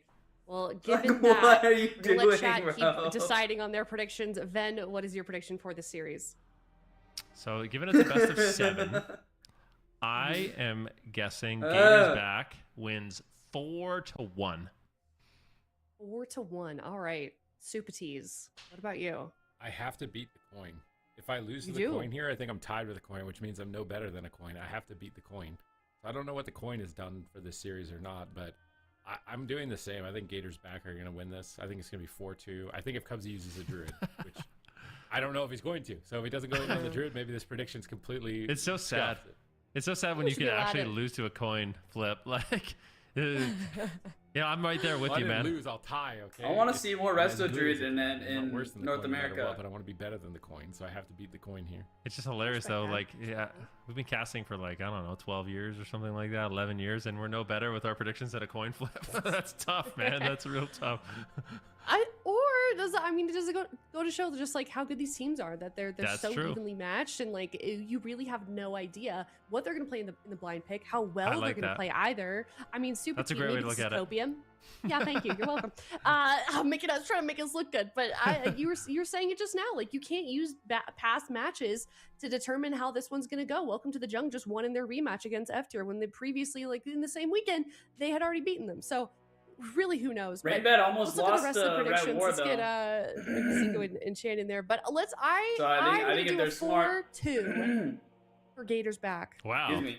I don't know. I think if they're smart, they'll run RMP for the blind pick, and then Rainbet if the other person in the meantime, maybe we should take a look at the predictions leaderboard before we get Zico's in, because I've heard something. Production is giving me an update. Chat, I told you to lock in, and you did. You can do it. How does chat winning? This is not... Well, how is the hive mind winning? Tied. They're tied with Zico. Okay, I got something to say here. Like, what's going on here? I'm sorry. No. I was done. Like, I'm not casting anymore. But I had to come back for this. Like, what is going on? How am I tied with the chat? I am declaring war on the chat. What is chat voting? They're voting. Welcome to the Jung. I go 4-0 Gators back. Today, my fellow co-casters, is the day we beat the chat. The day the chat is getting farmed. Okay. You know, I've never cheered for your predictions before, but I'm going to be rooting for you. Today is the day we get to talk our shit, then, okay? Yeah. So today we're winning. All right, chat? Good luck. All right, chat, you've got to lock in harder than you've ever locked in before in your life. I believe in you. You can do it. But I mean, what a series this is going to be. I think either way it does end, then I think we are in for a treat. I think this is going to be probably the best series we've seen all weekend, and I cannot wait to see it get started. Yeah, these two teams they're truly just titans in the region. You know, they've been the top dogs for a long time. It's been really back and forth between them, and it's about who can kind of adapt, who plays better on the day, you know, who makes mistakes, who's bringing in like new compositions. And constantly, that's what we're expecting from these teams, is to adapt to the meta and the changes, and they've been doing a great job so far. The question is, like, was Europe right? Is Druid really like the top dog in these Rogue Mage matchups, or is Welcome to the Jung gonna go an entirely different route? Are we gonna see double Outlaw Rogue? I don't know. We'll have to wait and see. Yeah, most definitely. On the side of Welcome to the Jung too, I feel like, you know, Super Tees, we've been talking about how consistent they've been in North America. I feel like until this season, I mean, you were saying it, like they were kind of seeing some cracks in their armor. We're seeing a lot of teams also step up. But with that last series that we just saw them play, how do you feel like they've improved? Do you feel like they've kind of mended those holes? I think they're, in terms of their play, yes, but I'm not sure if they've got the right comp necessarily for this grand finals. They definitely don't look as shaky as they did on Saturday. There was a lot. They were dying pre-block. They overlapped a lot. Those kind of jitters or whatever it was, which typically is not, you know, common amongst Welcome to the Jung. They don't typically make those types of mistakes. Those have not been apparent today. I haven't seen a single moment where I'm like, what are they doing? You know, like they I want to see RMP mirror. That hasn't happened. So they've cleaned up their comms here for the grand finals against Gators back in their rematch, completely tied on points, and there it is on the Druid. This is going to be quite a treat. It's new meta versus old meta, Druid versus Mistweaver. Who comes out ahead? Best of 7. Yeah, it's like we said. I mean, in Europe, they are all about the Resto Druid. Every single team has swapped over to play Resto Druid. JT had to learn it on just like such a little bit of damage. Daze is all over him. It's a lot of incoming damage. Full Ring of Frost on Jung Bahai. This is a great start for Gators back, and we'll see how aggressive Cubsy is able to play. Full blind into a kidney shot. Great control on Cubsy in the early stages as Welcome to the Jung is looking to strike back. Nice, we have RMD versus Mistweaver. Trying to keep him on his toes. Now swap back on Calvish. Ironbark and Barkskin pulled in the same push. Cubsy innervates in Nature Swiftness. RMD on Cal, or Ironbark on Cal. And then Cubsy gets counterspelled on a clone. He has to be very careful about being aggressive right now with no Barkskin. Jung Bahai chases him down for CS on clone into para. You can't song. And now is his team going to be in Freeform. trouble? Drake is dismantled at the moment, trying to make his way towards Nick. He does disrupt the Ring of Frost there. Staying on Drake, target, Poly. doing a lot of damage. Dragon's Breath, Polymorph attempt. He has to fake a counterspell. He can't deal with it. He's going to barrier to absorb damage. Incap Roar Waiting for on Jungle to connect some Drake. heals here in the next couple of moments. Now, Cubsy's Nature Swiftness comes up in 10 seconds, so they can couple that together with some big bursts. Nice Dragon's Breath here from Calvish, just interrupting that Ray of Frost from Nick into a Polymorph. Beautiful shutdown. Paralyzed on Cubsy, but Jungle he keeps getting sheeped. Every time Jungle wants to get a song, he gets sheeped like 1 millisecond before he can land it. But now he's Sheep into in a the cyclone. clone, no His trinket. rogue is in trouble, trying to swap to Cubsy before his bark skin comes up, but he's at 10% health at the moment and struggling. Cubsy repositioning, caught in bear form, but maybe he dies anyway. It's a Ray of Frost. It's a lot of lives. damage. He's really going to die through bark skin. He activates the Tree of Life. He's getting in aggressive, looking for Cyclones. Gets one over onto the Rogue. Star Surge onto the Mage. Adding some damage into the mix right now with his team with these Wraths. Cubsy is moving forward with his team aggressively, even despite not having the Bark Skin. He gets the Nature Swiftness clone with no Trinket. They might switch their attention to Drake here in this Kidney Shot. Star Surge blasts in off to the side. It's really the Ray of Frost, the Star Surge, and the Blade Rush. I think when all three of those can hit at the same time, someone just disappears. Another full polymorph from Zhang behind. Nick almost goes down without blocking, makes the exchange. I feel like the Druid has a big edge here. I think the Nature Swiftness clone and the ability to shapeshift the polymorphs, it's just tough for Zhang Bahai to answer that because he has to cast the song. He has to expose himself. He's getting counterspelled. It looks really tough for him. Nick's in trouble again. Full blindy trinkets. I think it broke, though. Now he's into the Kidney Shot. They're swapping on Zhang Bahai in game number 1. Is he going to get dunked on? Daze is there. Cubsy jumps in to the mix as well to get a Maim stun, but it's a couple seconds too late. Zhang Bahai will be able to stabilize in that position. Really, only mana. Maybe it's a mana game. Maybe if you just play more turtly and avoid the Cyclones, you might be able to win on mana. The Cubsy is down at 50%, and Zhang Bahai is still chilling at a very healthy margin. Yeah, that is true. That is one clear advantage that Welcome to the Jung has right now. Cubsy, though, has been able to play very aggressive and gets to double the disorienting roar there onto Drake and Nick, trying to keep Dazed alive, throwing in some big heals. His team is topped off, and that Nature Swiftness is rotating back up in about 35 seconds for Instant Cyclone, but Calvish and Dazed are getting absolutely rocked. And finally, Cubsy is going to need to play a little bit of catch-up here to keep his team alive. Does manage to do so. Now it's going to be Drake on the back foot. Zhang Bahai has cooldowns to trade if he needs it, but super back and forth here in this first game between these two Titan teams. The finals for Cup number 3. Which one of these teams will come out ahead? Who is going to be that first place seed? We'll have to wait and see. The best that North America has to offer. Cross crowd control engaged by Welcome to the Zhang. Dazed immediately recognizes this, trades Cloak of Shadows to immune magic damage, and then is returned back to full health by Cubsy. Cubsy has Nature Swiftness available. When's he going to make his play? He Ironbarks Dazed, who gets hit by a tremendous amount of damage. He pops in a tree form with Innervate to get free healing. Another important component, I think the Druid has to use Wild Growth in order to heal. It's an instant cast through PvP talents, but it costs a lot of mana every time that he has to use it, which is likely why his mana is burning way faster. He's trying to use Wraths here to get mana back through his regular Druid talents as well every time he's in tree form, but he's struggling to heal now. Calvish likely having to block a massive swell of damage, forcing him into the ice block. And Cubsy, he's trying to play more conservatively with his mana. He's been able to hold at about 50% as opposed to the start of the game. He burned rapidly, but Calvish is out of the block. Cheap shot for another engagement. Can they get over to Calvish? Drake is unable to move, but Nick is looking to finish. Cubsy gets a heal. Calvish gets topped. They had to blind defensively, though, onto Jace here. So now they won't have that for Zhang Bahai. It's not the end of the world, though, with the Nature Swiftness clone to compensate. Cubsy out of the gouge. Might go for the clone right here. He just came. Yeah, he does. For it right away. He life cocoons. It looks like it was already cut through, though, and Drake pre-cloaks the stun. That was a nice pre-cloak. And Zhang Bahai's out of crowd control. Drake should stay alive in this position. I think Zhang Bahai's realized his edge. He's playing way more passively. At the beginning, he was getting in there, looking for songs. Now he's just staying at the pillar, crackling, amplifying the damage of his team, and trying to win on mana. Yeah, it doesn't seem to be a bad idea here. Just maybe using Paralyze and Leg Sweep as kind of like a counter go to what Cubsy wants to do. And Cubsy was trying to get into cat form there, just going to be using that Forest Guardian. Sitting down for a drink, but Calvish gets bursted, is not going to find that opportunity. Big damage onto Dazed and Calvish. Denies Cubsy any breathing room to try to reset his mana, and unfortunately won't be able to find that. Calvish does get topped off, but it's like you said, Druid's healing isn't the most efficient. Zhang Bahai's doing a really good job managing that resource, and it is a clear advantage for their team.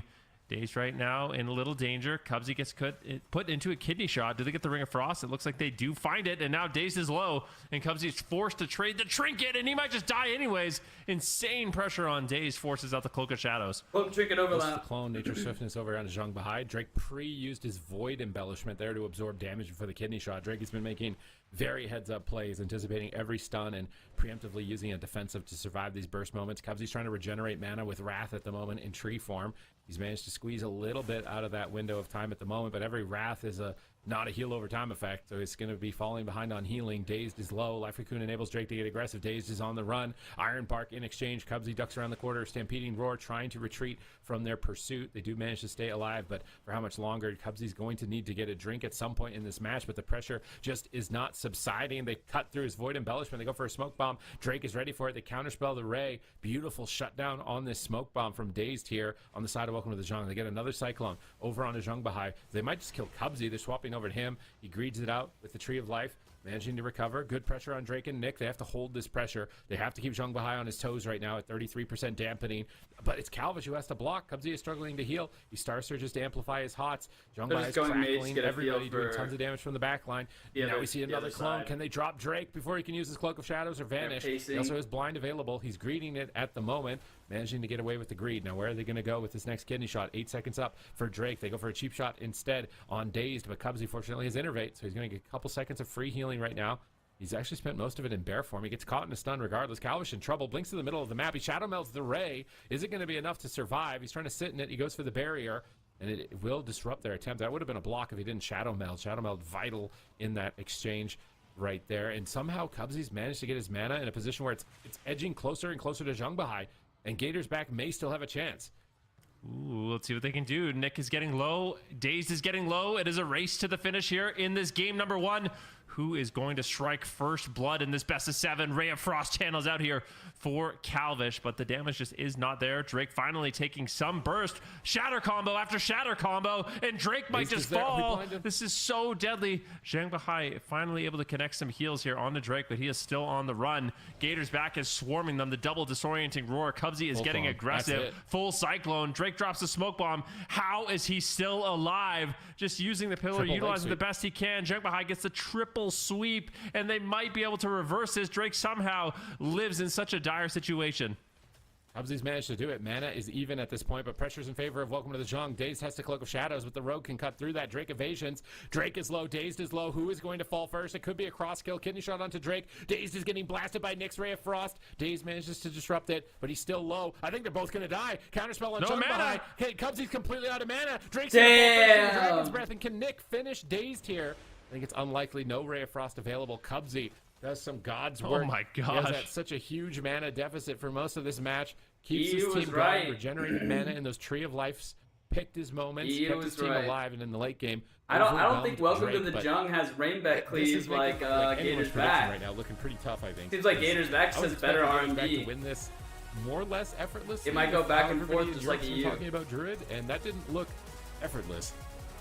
Definitely not. But I do wonder if like Cubsy will just play the match more conservatively from the start. You know, like play it a little bit different. Still pick those moments to get the NS clones and push in and get the roars, but Night Elf really seems like it's just a counter pick. You know, what is it? What is it called? Master Shapeshifter that allows you to recover mana by just spamming out Wraths and Star Surges and stuff like that. It seems like Void Elf is probably better for Cubsy ladder. That you can get those casts off, especially if he's in tree form. So maybe just play a little bit more if you're passive, just fighting those moments, and they'll be able to edge out a bigger win. But this definitely looked really close. It felt like Welcome to the Jung definitely had moments that they could win this. And ultimately, Gators back's gonna be super happy to claim that game number 1. On ladder this season, maybe I'll level my Night Elf really showing that they are the best that but North America I think I'm gonna stick to my Void Elf. Gators back take first blood in this series, which does give them a blind pick advantage if it ever comes to that. I really think it's just a matter of. It's kind of like the gnome pick on he was Rogue Druid in the past, but is it going to be as good as Cubsy's Druid? If that ends up being the case, maybe like you want to be gnome if you're fighting Frost RMB or RMG for them. Maybe they're going to go to a smaller map so they can really pressure the Druid. I think that could likely favor the Mistweaver, with the port stun not really being an option on swaps. No on the Rogue, Night Elf on the Mage an for option this. there. So I would actually like to see Welcome to Jung go but to if you don't know what you're fighting, something like a hook point, be a bit more aggressive on Cubsy, try and get him into the mix a little bit more than they were able to, because it's I would just so say typical for the rogues to actually get uptime maybe on Night this sort Elf of on large map, Rogue. that I think that they're going to And need. Void Elf on something Mage? small, but maybe they won't. They probably won't. Nick did a lot of damage in this I game. don't know Rogue even enough despite to actually call that. out-damaging it. I guess Dazed kind of evened it out, though. Damaging Drake by about 2 million here, and Cubsy did a lot of damage too, 4.1 million there. He was spamming his Wrath and Star Surge buttons that entire game. You get an extra 3 million damage on Zhang Bahai in this position, and this is going to be a long series. This was almost a 10-minute game here between these Titans in North America, and Cubsy's adding a lot of damage. They're not backing down. They decide to go to the large map regardless, so maybe they do want to play on mana, but I feel like if you win without drinking, why There's would you no put the small counter to of the this. They large have map? to run This is RNG. just more likely that Cubsy will be able to drink. Yeah, true. But there's also times where Zhang Bahai has drank in the past too with the mass invisibility. So I think they can both kind of drink. It used to be just a Druid game where you would get like Shadow Meld Restealths and drink, but now with mass invis, I feel like there's maybe opportunities for Zhang Bahai here. Yeah. But I think so. This is my prediction for the series. I feel like if Welcome to the Jungle loses this, they'll probably just keep locking in this matchup because the games have been close, but I think this is going to probably convince Welcome to the Jungle that they need to pick up Resto Druid because it does seem really good with the Outlaw Frost. Although changes are coming, so who knows?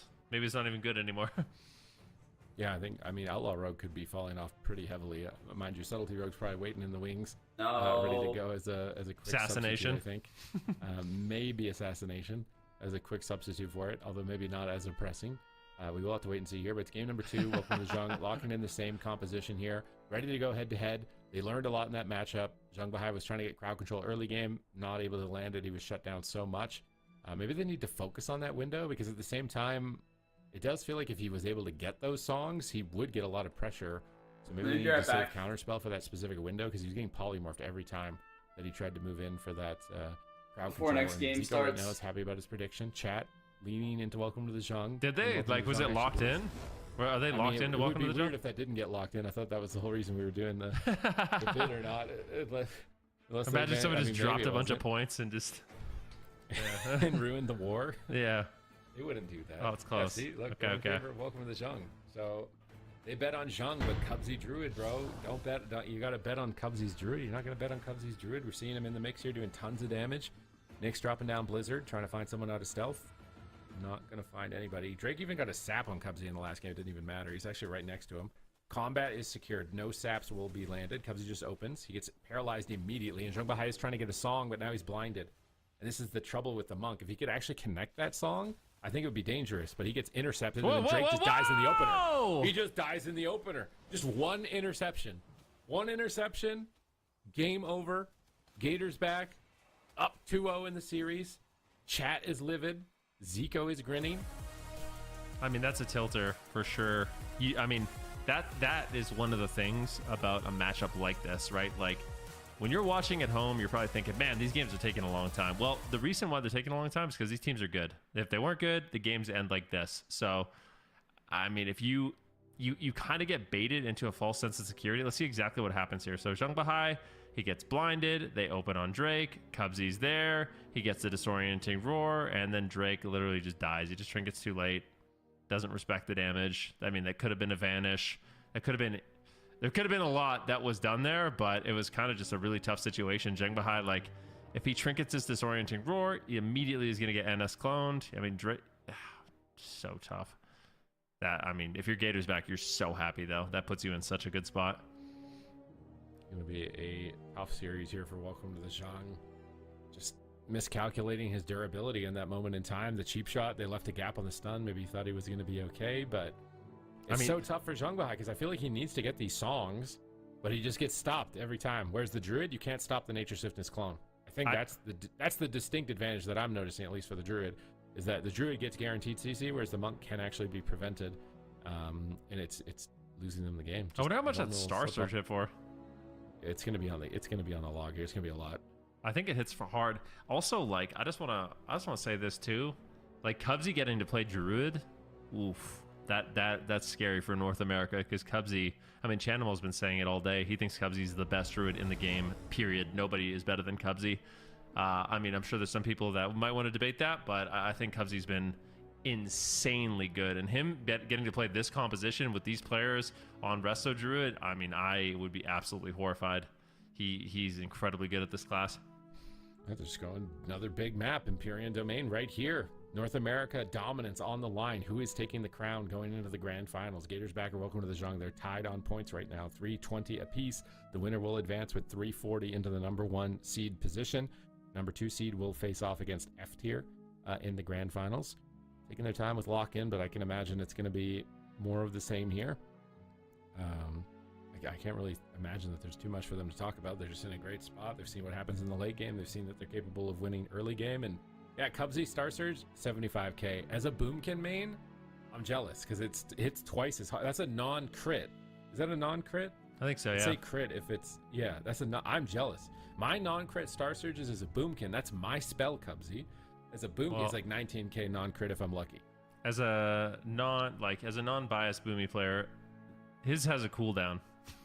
You can't. Yeah, mine requires a resource. Yeah, but I've seen like 5, 6, 7 of them being used in the same time. You know, his hits for 7 of them in one global. That's way better.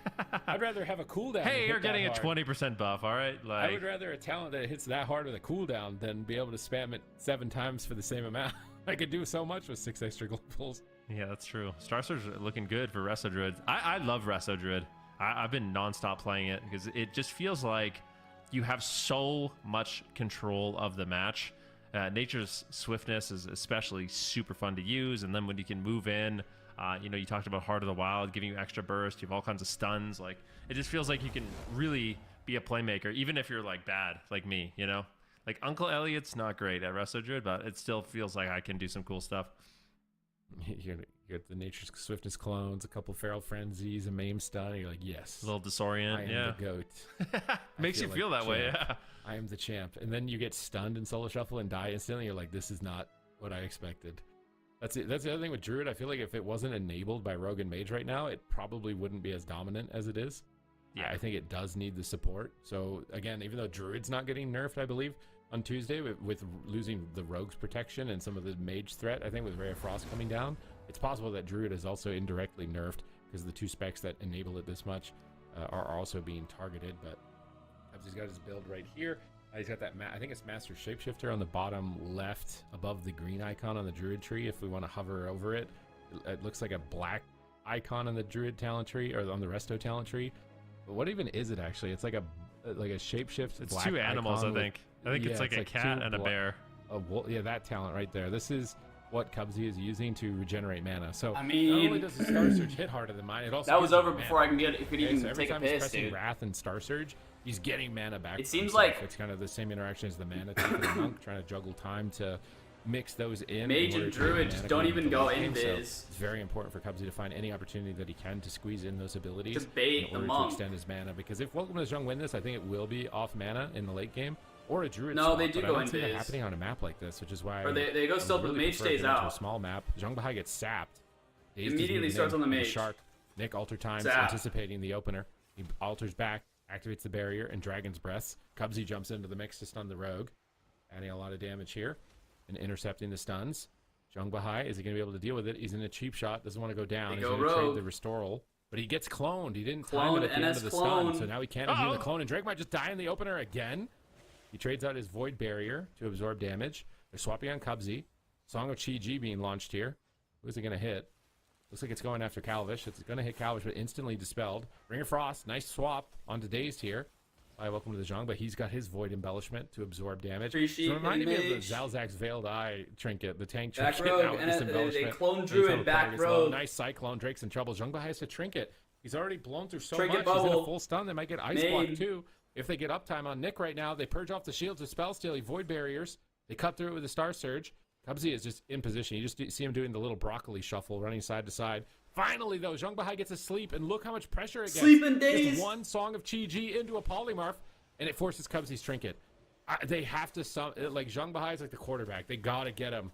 They got to get him to the touchdown line. I think that Song of Chi-Ji is the touchdown line. They need to enable him to be able to get that.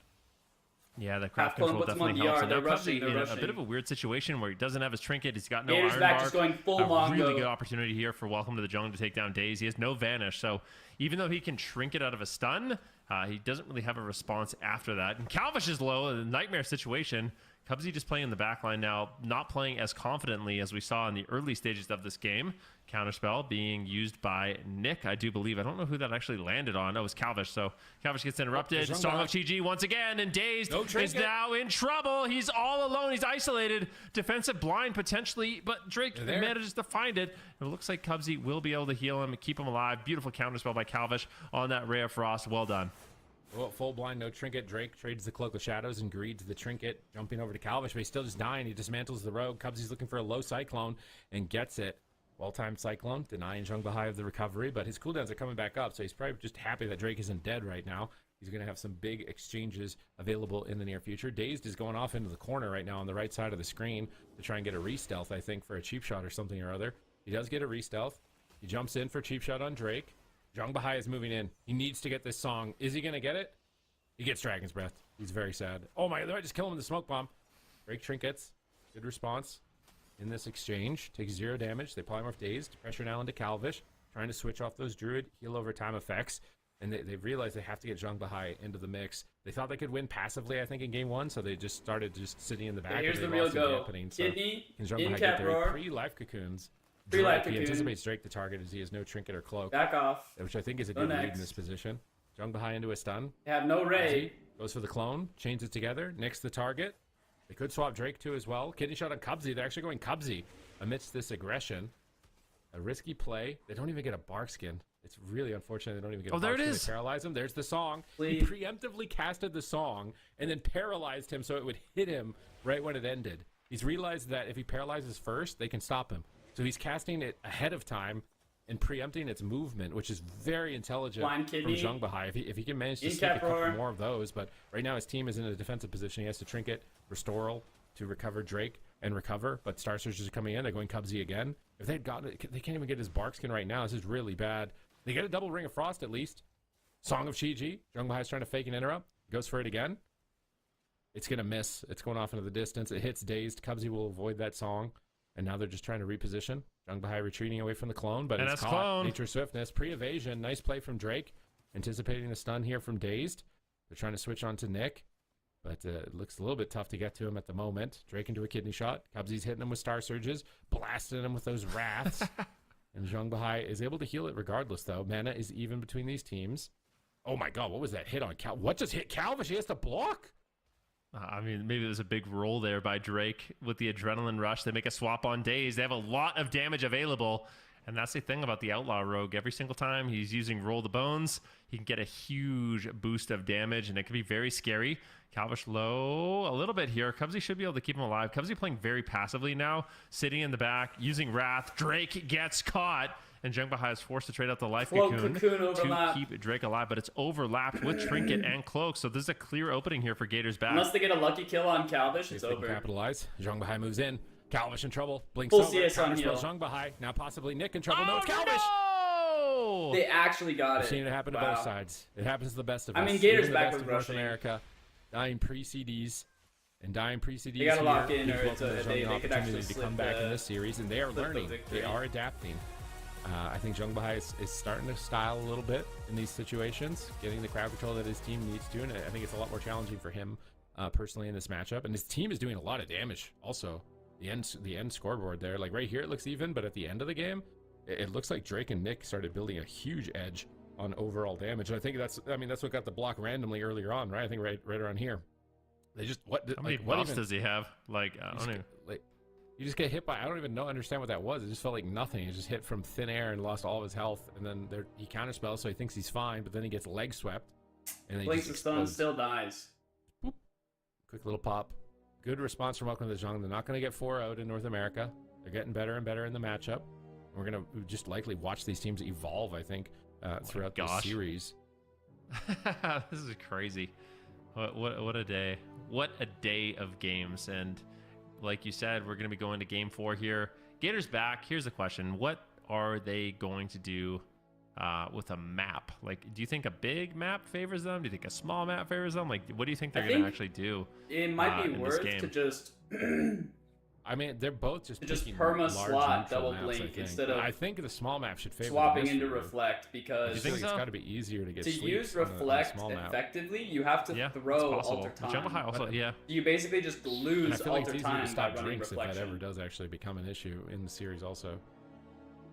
Yeah, you can use that versus double doing wild damage on that rogue. Maybe? I mean, Yeah, the look amount at of the damage meter. This is what I meant. Like, Nick just suddenly doubled Calvish. I they don't know have when no that happened, purge. because when we looked at it earlier in the replay, they were even. Unless the healer. But then at the end of the game, he's you two can blink Calvishes. around it. That is a huge gap. Like, that's a when did big Nick gap. become two Calvishes in that game? Because they were even at one point. So it's not like he's leading since the beginning. Plus, then He you can just get built used double to the it. damage lead in like 2.5 minutes. It really or sucks something. having to swap. I all think we were the talking time. about Nick in the Swap previous talents. series too, just doing a remarkable amount of damage he has against Laros.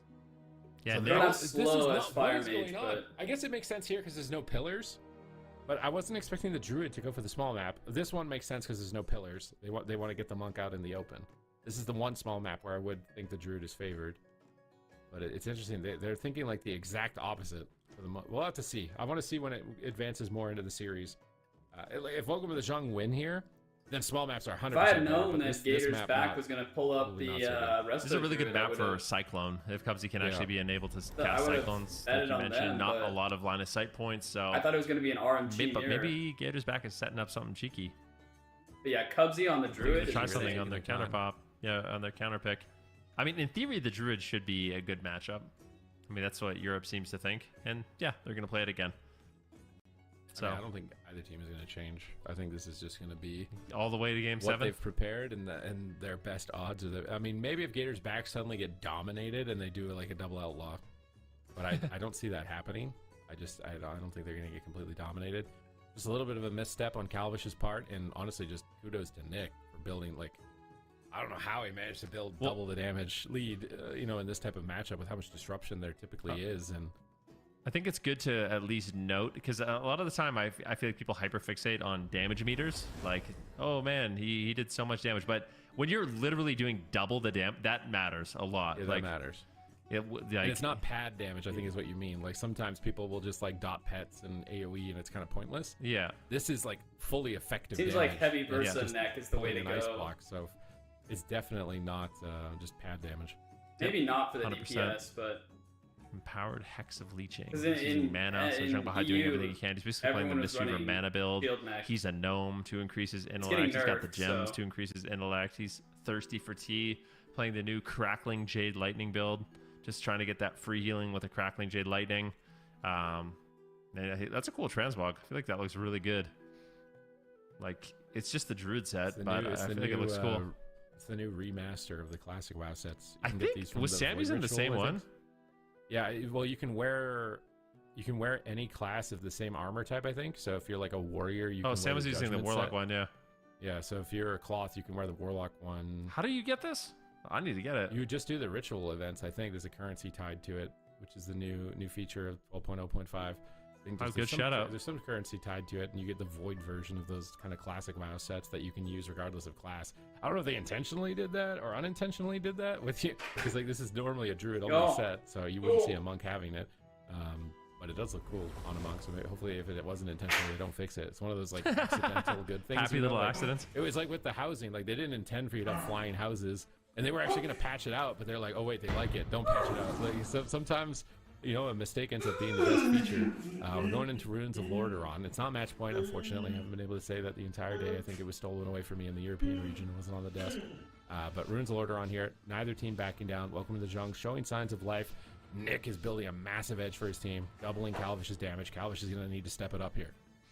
Yeah, I think it is important. You can't fall that far behind on damage, because that kind of damage like just builds free opportunities for your team to just find openings and just kill through cooldowns and just force cooldowns out of thin air. So we'll see what ends up happening here. Calvish gets sapped up. Nick as well. Zheng Bahai is going to go for a crackle onto Calvish immediately because he moves in, gets the rake stun. Big damage on Nick. He needs to be careful. Gets the altar time, pops himself back up to full. Swap now onto Drake, but both mages having a good response here in the opener. All right, they're pressuring Nick more this game. I think they realized that he was building the edge for the team, so they want to pressure him. But Calvish is the one still falling behind. Not even a minute into the game. Alvish with Stunned the up, shield taking his knight. void barrier. Big pressure on Nick, getting on top of him. Kidney shot on Daze, peeling the rogue away. Name stun from Cubsy. Setting up possibly. I don't think he has Cyclone DR, does he? He's gonna Cyclone the rogue. Waiting for dimension returns. They poly. Beautiful setup. Nick's in trouble. Zhongbai has to trinket and trade out the life cocoon, which I think is better than the ice block. It's a much lower cooldown, more likely to cycle. We see a swap on Cubsy, which is the dangers of picking Runes of Lordaeron. I think that it does enable them to switch Cubsy a lot more frequently, but it allows them to overpower the Mistweaver with crowd control, and Nick has to ice block. And he is just getting dogpiled on. Zhongbai, they might lose here. If they can chain the CC on Zhongbai a little bit longer and Nick isn't careful, they get another polymorph. They get a rake stun. He's out of the block. Is it over? He restores during the rake stun, but they clone him. I don't think he's going to die here. He blinks behind the pillar with altar. He might cancel the altar. Zhongbai tops him off. Oh, he altered low. You're going to regret that? He got counterspell. It might have been a mistake. He's critically low in hypothermia. He's in an in-cap roar, and that altar, I think, just cost him the game. Oh my god, dude. Gator's back. Move to match point. Dude, Zhong this is morale exactly is what at an you want to all-time see. low right I mean, now. Gator's back. They played this super aggressive. I mean, we identified Nick had a lot of freedom in the last game. He was going to get a ton of damage. And this one, it was a different story. Gator's back basically just swarmed Zhang Bahai with crowd control, not letting him breathe in the match whatsoever. And ultimately, they were able to take down Nick. And we'll see it again here. Hold Zhang on, Bahai Rogue. just Poly infinitely crowd healer, control. He trinkets out of the polymorph. And then at this point, you just know additional crowd control is coming. Zhang Bahai gets interrupted, I think, on a Crackling Jade Lightning. And then out of that, Cubsy is there. It's actually a blind onto Zhang Bahai. Just spamming Into a CC Ring on of Drake Frost. during I'm Adrenaline pretty sure Rush. Cubsy managed to land a stun out of that. And then at this position, Dude, the Nick altar just low, no unfortunately block. gets away there from Zhang Bahai. He gets caught into disorienting roar and knocked away. And it was just really good crowd control there by Cubsy in those final moments. I think he really wanted that blink, but it ended up killing him to go for that altar time. It just rewinded him down to 50% health, and then he just get absolutely destroyed. So they realized that Nick was the carry of the game. They hyper-focused him. They picked the map where the monk has nowhere to hide. They chained the crowd control, played every advantage, realized their mistakes, and course-corrected. And that nets them a very quick win here in game number 4, advancing to match point. And they just need one more win to be North America's champions, #1 seed of the region, moving into the grand finals and to assert dominance before that final does come to fruition, which I'm very excited for because a lot of these teams are leveling up, getting better and better week to week, even with class changes and meta adaptations, which every team is going to have to make, I think, here on Tuesday as well. So where do you think Welcome to the Zhang? They probably just do a big map then if it's this problematic. Like they just got on top of Zhang Bahai. He also got counterspelled. It was like a chain of the most unfortunate events. Just counterspell into full blind. Like how long is this CC? It's a 6-second counterspell, It's long. 6-second blind, so it's 12 seconds. Ring of Frost is like 20 seconds. Then he gets polyed for 22 seconds. Then he gets rake stun. Now he's at 25 seconds of CC, and I think he gets to play. Nope, Nope, NS and clone. now he's at And 27 NS seconds clone. of CC. Holy fuck, The dude. top's Almost a in, 30 but then second Nick's CC like chain. non-trolling you, bro. Alter back. And he gets counterspelled, disoriented. so he's out of his line. Disorient. And the And then he in-cap knocks roar. And he knocks His him out own of line too. teammate extended the chain. I think Nick CC'd Zhang Bahai for another 5 seconds before the in-cap roar. Yeah, that's unfortunate. So maps.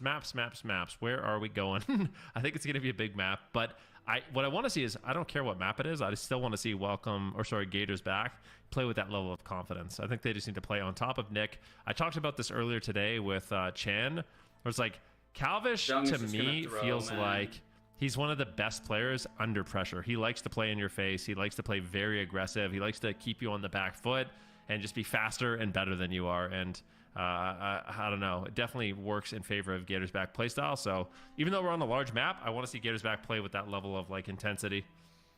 Well, let's see if they can keep the aggression going here on to Tolvaron Arena. Backs against the wall. Damn, when Welcome to the Snoodle was Zhang. talking about the They have Archdruid dominated meta at North first, America I for did so not long believe it. until the Gators back formed as a roster, and they won in the final season of the War Within.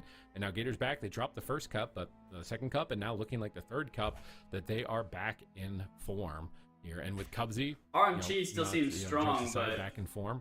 On the Resto Druid, ready to really make a debut here with those instant clones. I think Druid is gonna be a force to RMP be with the reckoned Holy with. Priest Like, is he's so good probably on a every healer, little but if bit it's Druid better. particularly, you are going to be challenged. And right now, Welcome to the Zhang are struggling. They want a large map. They want to push Cubsy back and give Zhang Bahai some breathing room here for the crowd control. And then but RMD inevitably- is well, I guess even if they lose better here, it's than over. that. But if they win here, they're gonna have to fight on Cubsy's turf, and I do not want to fight on the cartel's turf. Okay, What is that? What map are we going to?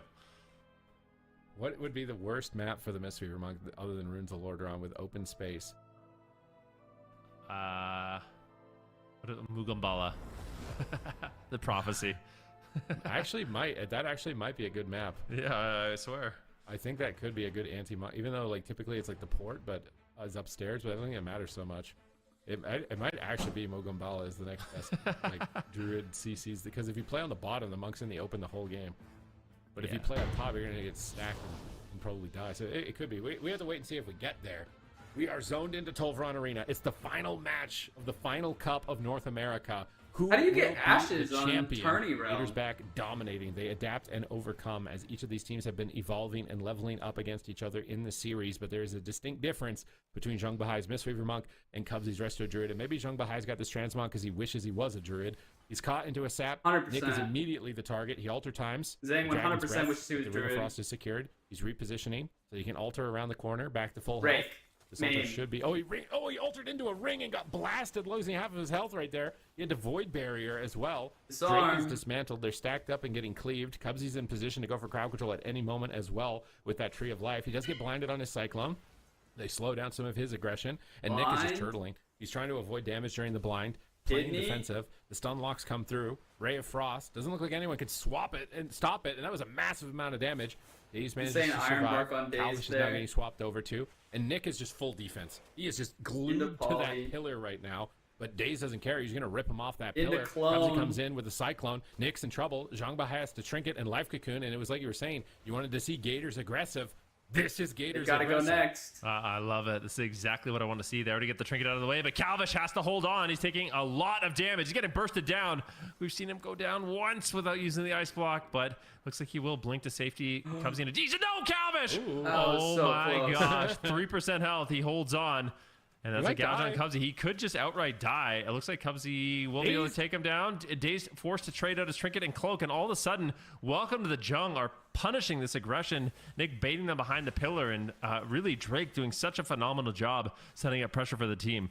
Good adaptations from Nick. So now how are Gators back going to adapt? Maybe they need to focus Rogue more. They get a cycle, and that's what they're doing. They get the Rake stun in position for an end cap. They get a Maim stun, no trinket available. Drake goes for a kidney shot, stopping the damage from the Rogue, which should buy time for Zhang Bahai to get some heals here out of that crowd control chain. They're peeling way better into this a leg sweep, setting up damage onto Daze here. It's on match point. Can they manage to pull it off? Void Embellishment activates for Daze. They swap over onto Calvish. The Hots aren't prepared. Is Calvish going to flop here through the Iron Bark? It's massive damage. Will they get his second block? Cubsy holds strong and stabilizes the team in Tree of Life. Looking for Cyclones now. Pulling for the healer. Drake's in trouble. It's match point, and he's dying through cloak. He has to blind in desperation. Defensive it's match point. blind. Everything on the He line buys right another now. go. Zhang Bahai managed to pull Drake back from the brink. He's done it. He gets Drake to 70% and restabilizes. They need to buy more time. He's got his trinket coming up in 5 more seconds. 3 more seconds on Zhang Bahai. He line of sights. Their life flashes before their eyes right there, and they still have opportunities. They've been able to just burst Calvish now. He almost dies without blocking. And suddenly, welcome to the Zhang. They're doing nice swaps to Cal here. Oh my gosh, sparks are flying here on Tolvaron Arena between these two teams. Calvish gets interrupted, gouge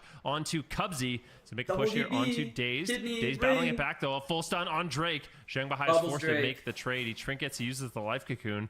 Now, they just shredded. I can't believe it. The shield is just gone instantaneously. And Drake is now on the run. That life cocoon doing absolutely nothing to keep Drake alive in that situation. Calvish also rotting down in the meantime. He's going to be pulling away. They're making a swap onto Daze. Huge Ray of Frost. And Daze could easily fall. He does. Welcome to Jose. Ain't no way we're done here. Actually peeled the fuck out of them, second point on the board, and they stay alive. A fast win. 3.5 minutes here against Gators, and Gators' aggression is met with aggression, immediately pouncing on any opportunities. But there was one point where Drake was at 1% and almost dying through cloak. So this is. I want to see another sat blind in cap NS clone. Into the night. Look at this moment. He gets a blind on the Rogue. Just 2 more auto attacks, he would have died. And the cloak on the water elemental bolt is preventing him from dying right at that moment in time. And then they kept up their aggression. They're just hitting all 3 targets. They're keeping their momentum. Nick is not letting that Runes of Lordaeron game get to him whatsoever. The paralyzers from Zhang Bahai, he's still getting in here aggressive, chains it into the sweep. They trinket, but they just can't recover. If you swap on a Druid's Hots and he can't get them out in time, it's very tough to come back from that situation. So great response, little bit of luck. Skill and luck when they come together equals success, though.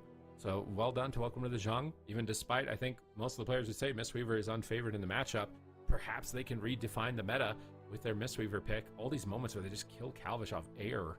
Cubsy's just sitting there in tree like, you should be good, dude. I don't know what's going on. And it's just not enough. And he instantly trinketed too. It's not like he even, like, No hesitation.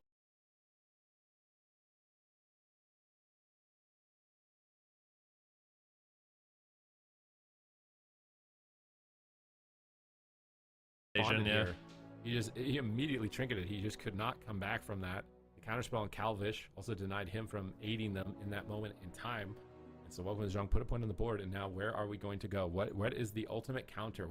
Where is the ultimate challenge that Gators Back could put welcome to the Zhang on? Is it going to be that Mugumbala pick? Is it going to be somewhere Better else? be. Is it Hook Point maybe even? Could be Hook Point. I want Mugumbala.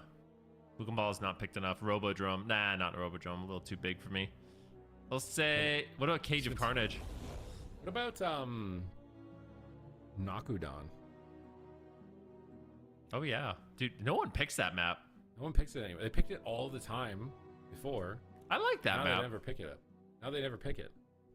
Yeah. So, interesting. Nakudan, maybe Mugumbala. Maybe they're listening to ready you. to kill. They might be listening to you. I wonder what they're gonna do. Where are we going? What's the map? I feel like there is some very okay, Hook Point. Okay. So they obviously my assessment of the series is incorrect. The Druid prefers a small map.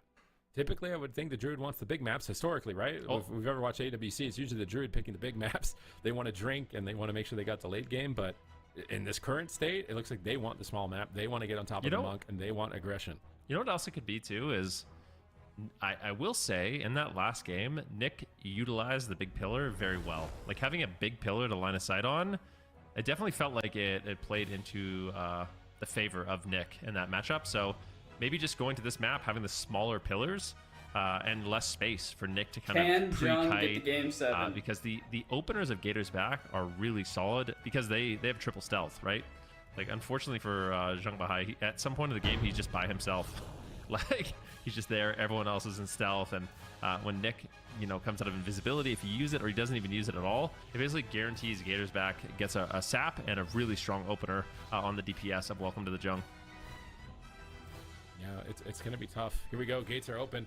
Match point. Welcome to the Zhang, showing signs of life and fight in their spirits. They are not going down and surrendering this matchup, but they are sapped. Nick invises during the sap to prevent them from attacking. He blinks to the pillar with alter time with great positioning on this fence line, negating their opener entirely. Great positioning from Nick. Now Drake is chasing down Calvish as we're watching him do the same, navigating away from the rogue in stealth. Cubsy is still not committed. He's He is waiting. still prowling around. He's waiting for Drake. He wants to rake stun the rogue off of whatever target he opens on. He got They get him crackled out of stealth with some cleave damage, which means Drake is going to get the opener here. He can cheap shot, and he can get a kidney shot if he needs to if they're going onto the rogue, but he gets Nova. Daze grapples over to gouge him and prevent the opener. They're just shutting each other down left and right. Stun. Ray of Frost gets disrupted. He goes for the second. He's Cologne. full on committed Trinket. to the rogue, and Zhang Bahai recognizes that, uses his trinket into Life Cocoon, but then gets counterspelled. He goes for leg sweep to try and follow up. Ollie. Pressure on his team. They're targeting down Daze, but Cubsy's in tree with Innervate already free healing. The crowd control is Demo already Mage. rolling in. Backs against the wall. Can welcome to the Zhang survive the Barrier. onslaught of crowd control from Cubsy as a ring stun follows through as well. They managed to survive that storm. Now they blind Cubsy. Now they gouge Cubsy. Now they're pushing towards Calvish. They get the song into the kidney shot. Calvish being pressured. They need to get an ice block here on this push. Can they manage to do it? Maybe they can kick him on Frost. They No, get not Iron going to be able Bark. to. Cubsy recovers another full polymorph, and Cubsy Calvish is right wants there. this win. He wants this championship title in cup They go number 3. Dazed. Is he going to get it, though? It gets denied once again by Vanish. Zhang Bahai in this position.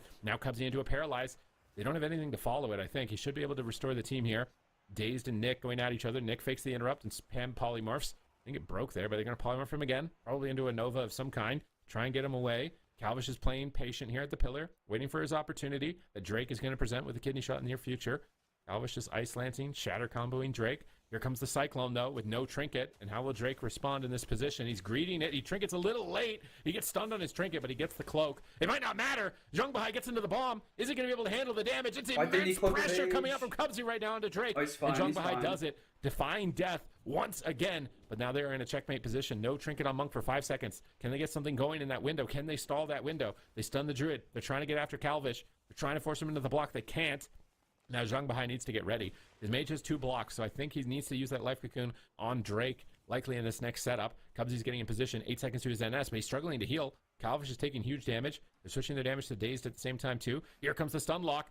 Trinket Life Cocoon. Oh my god, I thought he was going to get CC'd on his Trinket. He almost did get NS on his Trinket. He's still just dying anyways. He's dying through everything. Rip he has to through blind the bubble. defensively. The In cap evasions. roar. They pull all of the stops to keep him alive, but they have nothing left for the next one. They have absolutely nothing left to keep Drake alive. Welcome to the Zhong on match point in a checkmate position. How can they pull this off? Big damn on They Nick. need to battle it back. They need to get pressure onto Calvish somehow, force some cooldowns here because Drake is in so much trouble, and they might just kill Nick. I don't know.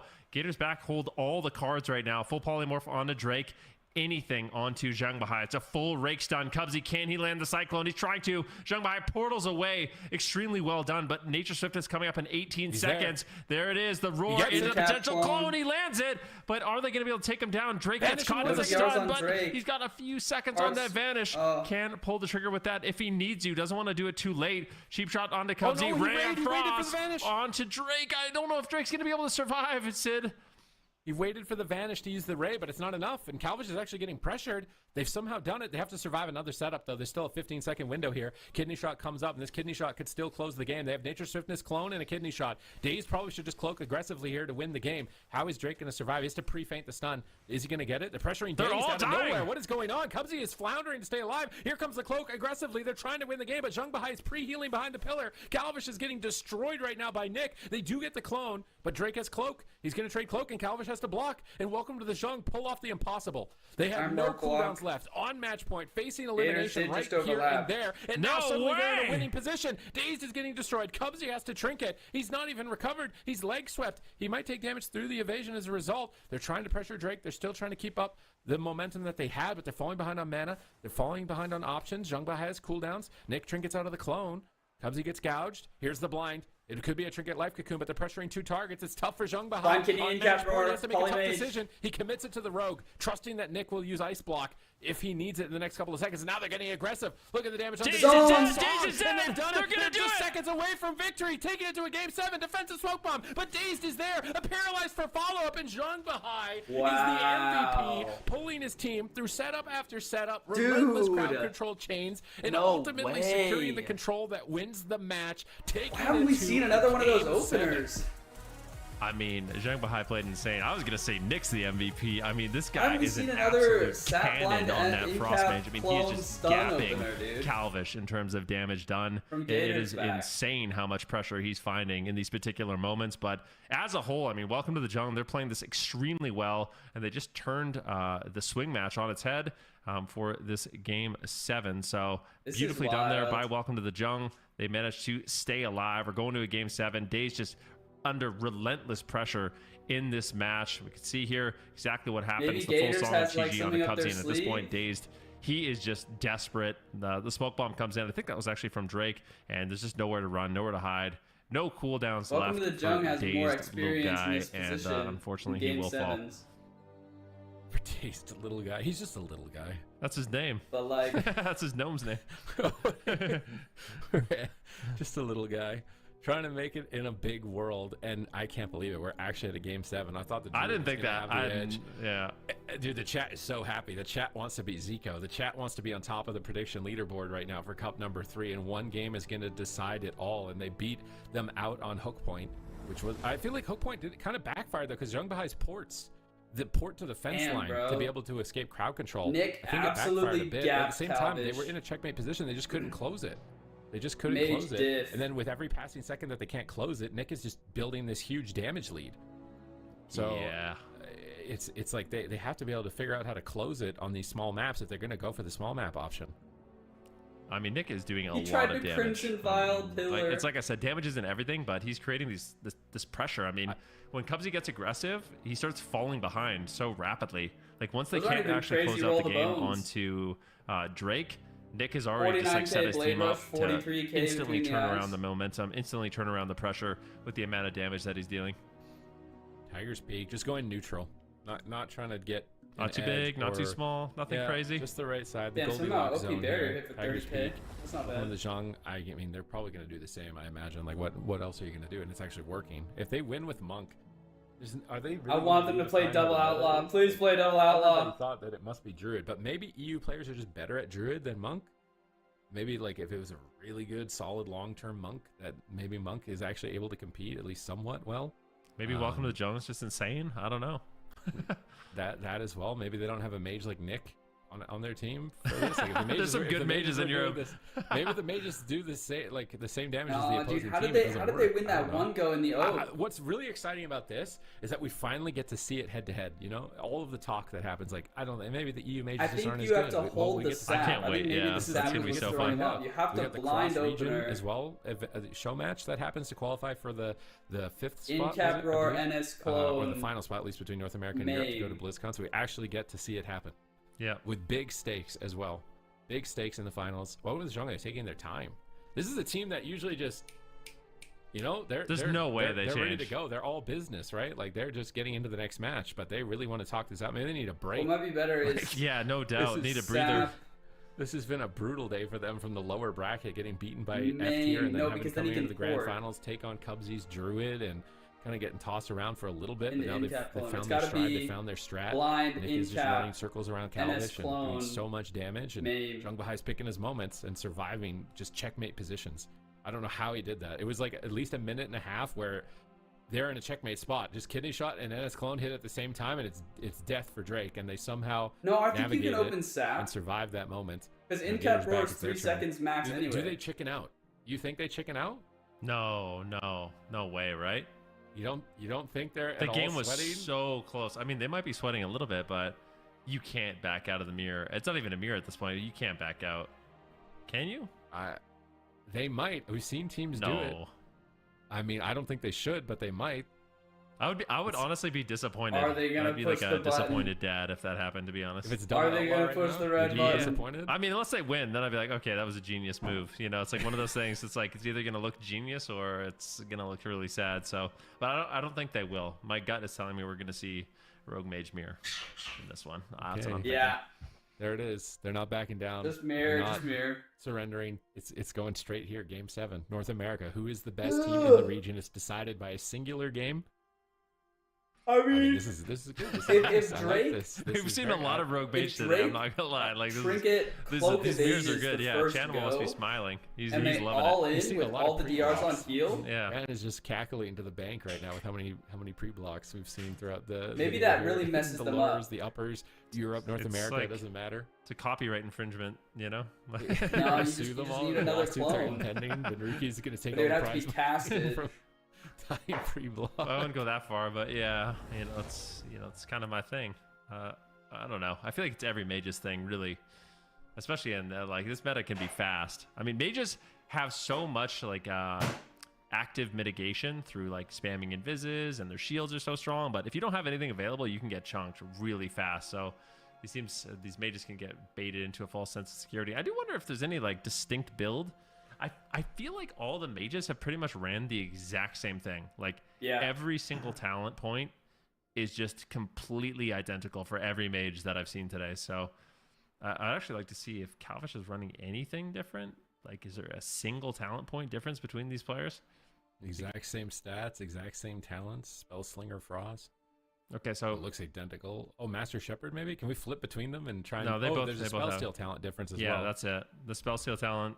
So Calvish is running a talent that reduces hypothermia, and Nick is running the improved Spellsteal, which I actually really like. I think improved Spellsteal is a really cool talent. Yeah. Basically what it does is we saw it lose a game in the EU because he didn't have frost conditioning.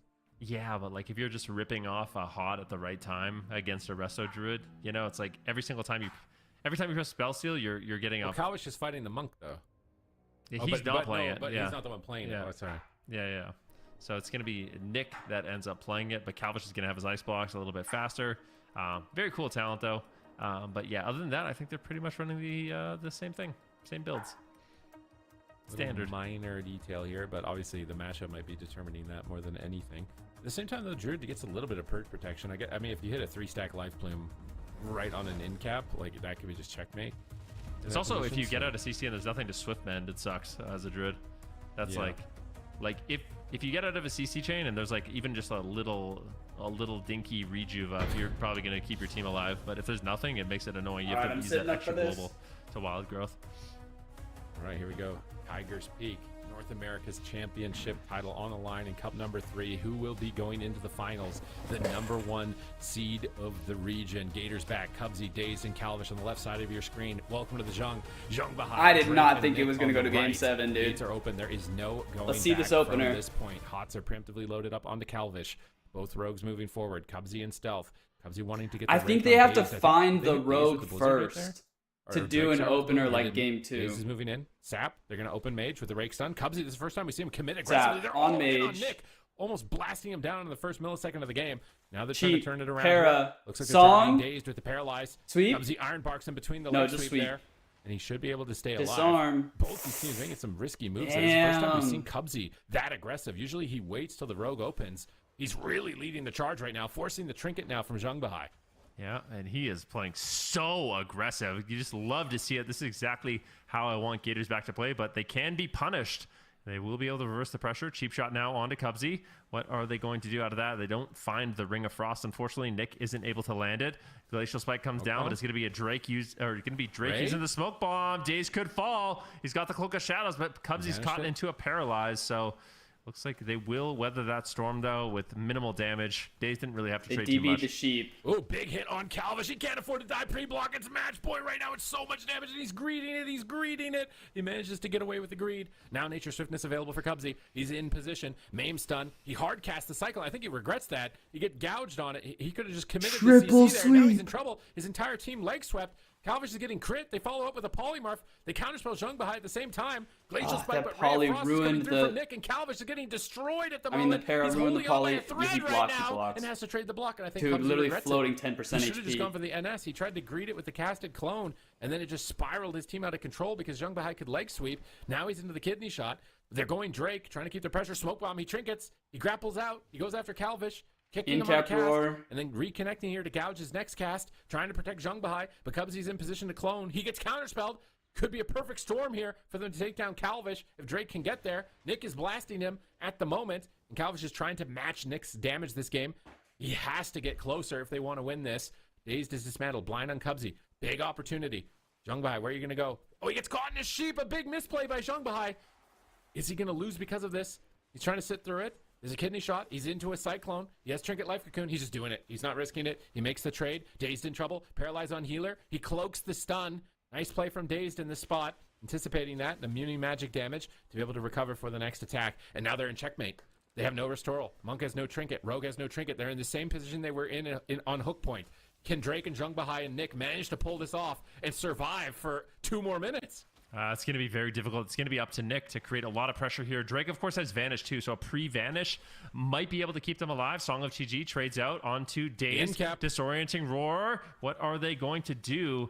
Looks like Drake is just playing very passively right now. Zhang Bahai playing as far Forward the away stun. as possible. At the same time, Daze moves forward. How is he going to set up the team They're for a taking too potential long. win? Yeah, they're taking a too while long. here. Dismantle on both rows. They're just trying to slow down the pressure. Dude, Calvish literally finds the perfect Dragon mirror, Threat onto double Nick, but where is disarms. the crowd control? Double Zhang DB on the Bahai, DPS. Such a tough spot. They blunder. They do get the stuns. Can they win here? They get the cycle and they have to win Rake right NS here and now. clone. Can they do it? Gators back. No So trinket. close to the win. It's Gators Drake with back. nothing It's left. Gators The back. recall It's by the Cubsy, and RMD. that should be it. Drake Oh goes my through, God, and dude. through, and Gators back. Close it 4-3. Yeah, really nicely done there. It was looking a bit Yeah, dicey. They were dude, taking a bit it's time- just a so bit much of their time to easier find to Oh, that setup. peel I a think Welcome to the Mistweaver Jungle was doing Monk. some heads-up plays to try to slow them down, but ultimately, Gators What a back fast will final win game. the third cup and will be the first place team in North America entering into the finals. Wow, let's go Calvish, dude. Oh my God, I need a breather. Dude, if I They if only I had known they were gonna play Druid in the opener, man. Back to back to back to back to back. I was thinking they were gonna slip. How on did they the get shot. Drake's I was trinket? just watching this, like, why is it taking them so long? Just like get in, kidney shot, NS clone. Like, why is this taking so long? What did he trinket? And I was thinking, like, maybe they're gonna lose if they can't get there, but they have the checkmate position for so long. And if they couldn't, then moments like this where Calvish could just die off air, I think was going to be how it concluded. Calvish just really didn't want to Drake block. just He wanted has to kill nothing. there because they had No the blind, clone. no vanish, no stuns. Clone and re-clone on good too. Zhang, NS man. reclone. Yeah. Yeah, they had Intro counter- roar. Yeah, the NS reclone timing is important. It's Like, the just even the global re-clone, and you healing, can maybe Daze NS lives, so either well one. done to Cubsy there on that advance. Depending on Game what you 7 had to need. step up, had to be aggressive, get in their face, and take some risks. What but those got risks Drake's do trinket, come with man? rewards, and it is going to be the Cup 3 championship title, #1 seed for North America, moving into the grand finals and asserting dominance in the region. I mean, any one of I'm these very goes curious to could see have gotten how the it plays out with trinkets. the meta evolvements Did they now moving into overlap the future, trinket though? seeing these teams adapt to each other, both in strategies and I'm gonna review compositions. this This season has after been the show's amazing. over. But really well done to the Gators. Calvish, he's a lot closer to Nick in damage this game as well, which I think is an improvement because the gap there earlier on was definitely big. And they've done it. They're in. Wow. God, what a conclusion to the season. To the first 3 qualifying cups, I should say. We're not quite done with the season, but I mean, this has been so exciting to watch this develop. I mean, I feel like we kind of knew that Welcome to the Jung would, finish at least this high then, but in the beginning, when you saw Gators back form as a roster, was this a team that you were expecting to go this far? I feel like I've been saying it for like literally years. I think it's from like the beginning of Shadowlands when like Calvish started coming onto the scene. Like every time he competed, I was like, all right, this is a rogue that's serious. Like this is a serious gamer. He's extremely good mechanically. He understands the game. He has a lot of knowledge. And now he's like multi-classing a lot. And his roster's never really made that much sense to me. He's always playing with good players, but the classes, I was just like, all right, well, you're kind of just relying on like RMP and Arcane RMP. But now bringing WizK on the roster, even though we haven't seen him that much, it just feels like, especially with Calvish playing Mage too, these guys have a lot of flexibility. And I think Cubsy coming back to healing as well has been an absolute all-star for this roster. So this is a team that can definitely win it all. That's for sure. Yeah, definitely for sure. Supatees, did you have a favorite team that you saw for, I guess, either region, NA or EU? I really liked watching F tier. I wish that maybe we could have got a little bit more of F tier. Like I was kind of rooting for maybe an F tier grand finals, but I mean maybe I'm doing this because they're the only non-rogue mage, but every team played phenomenally today. They've all leveled up. Could not agree more. But especially Gators back, because that means we do have a interview ready to go with Calvish. Hello, Calvish, can you hear me? Hello? Hello. Hi. Hello. Hi. How you feeling? Very stressed, but feeling good. Very stressful. I feel like every time I'm on here, I say that I'm just stressed out and freaking out, but it's how it is sometimes. It was stressful to watch. I can't imagine how it was playing. Was there a point throughout that series that you felt like it wasn't going to happen?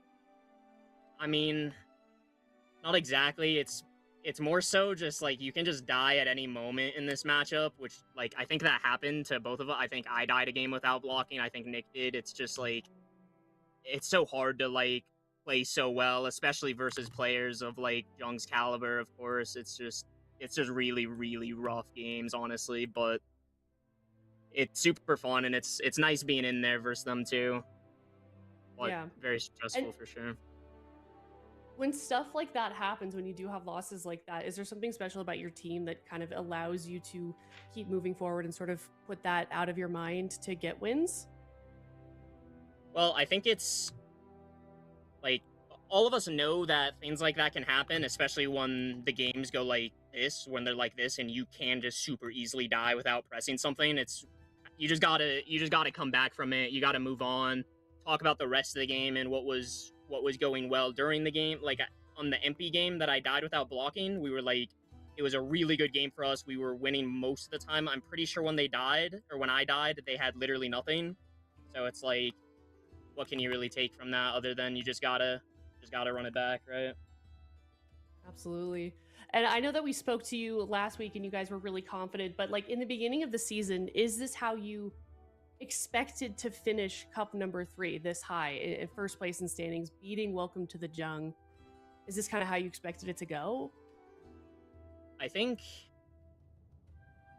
I expected one of two things. I expected either us or Jung for sure. I think I expected both of us to be the number 1 and 2 kind of, and that's exactly how it ended up. So I'd say it was expected. Yeah, I think my team is super insane. I think Cub is super insane, just playing all of these healers, and I don't know. I don't even feel like I played very well Must today. have been honestly. Cubsy's call like for the rest I of Druid, carried a man. bit, but Rest of Druid went that's how it insane. is when you're playing with players that are just this good. Yeah, I mean, speaking of, Chan kept calling Cubsy the best druid in the game. Do you have a reaction to that? Yeah, I don't even know if there's an argument really. I feel like that's probably pretty agreed upon, to be honest. And I definitely think he's the best healer in North America as well, for sure. All right, I'm going to assign you a task. If you could select most improved and MVP for somebody on your team, who would it be?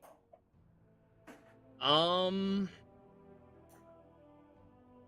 mean, probably just Cubsy. I think we've all gotten so much better, especially as a team throughout the season.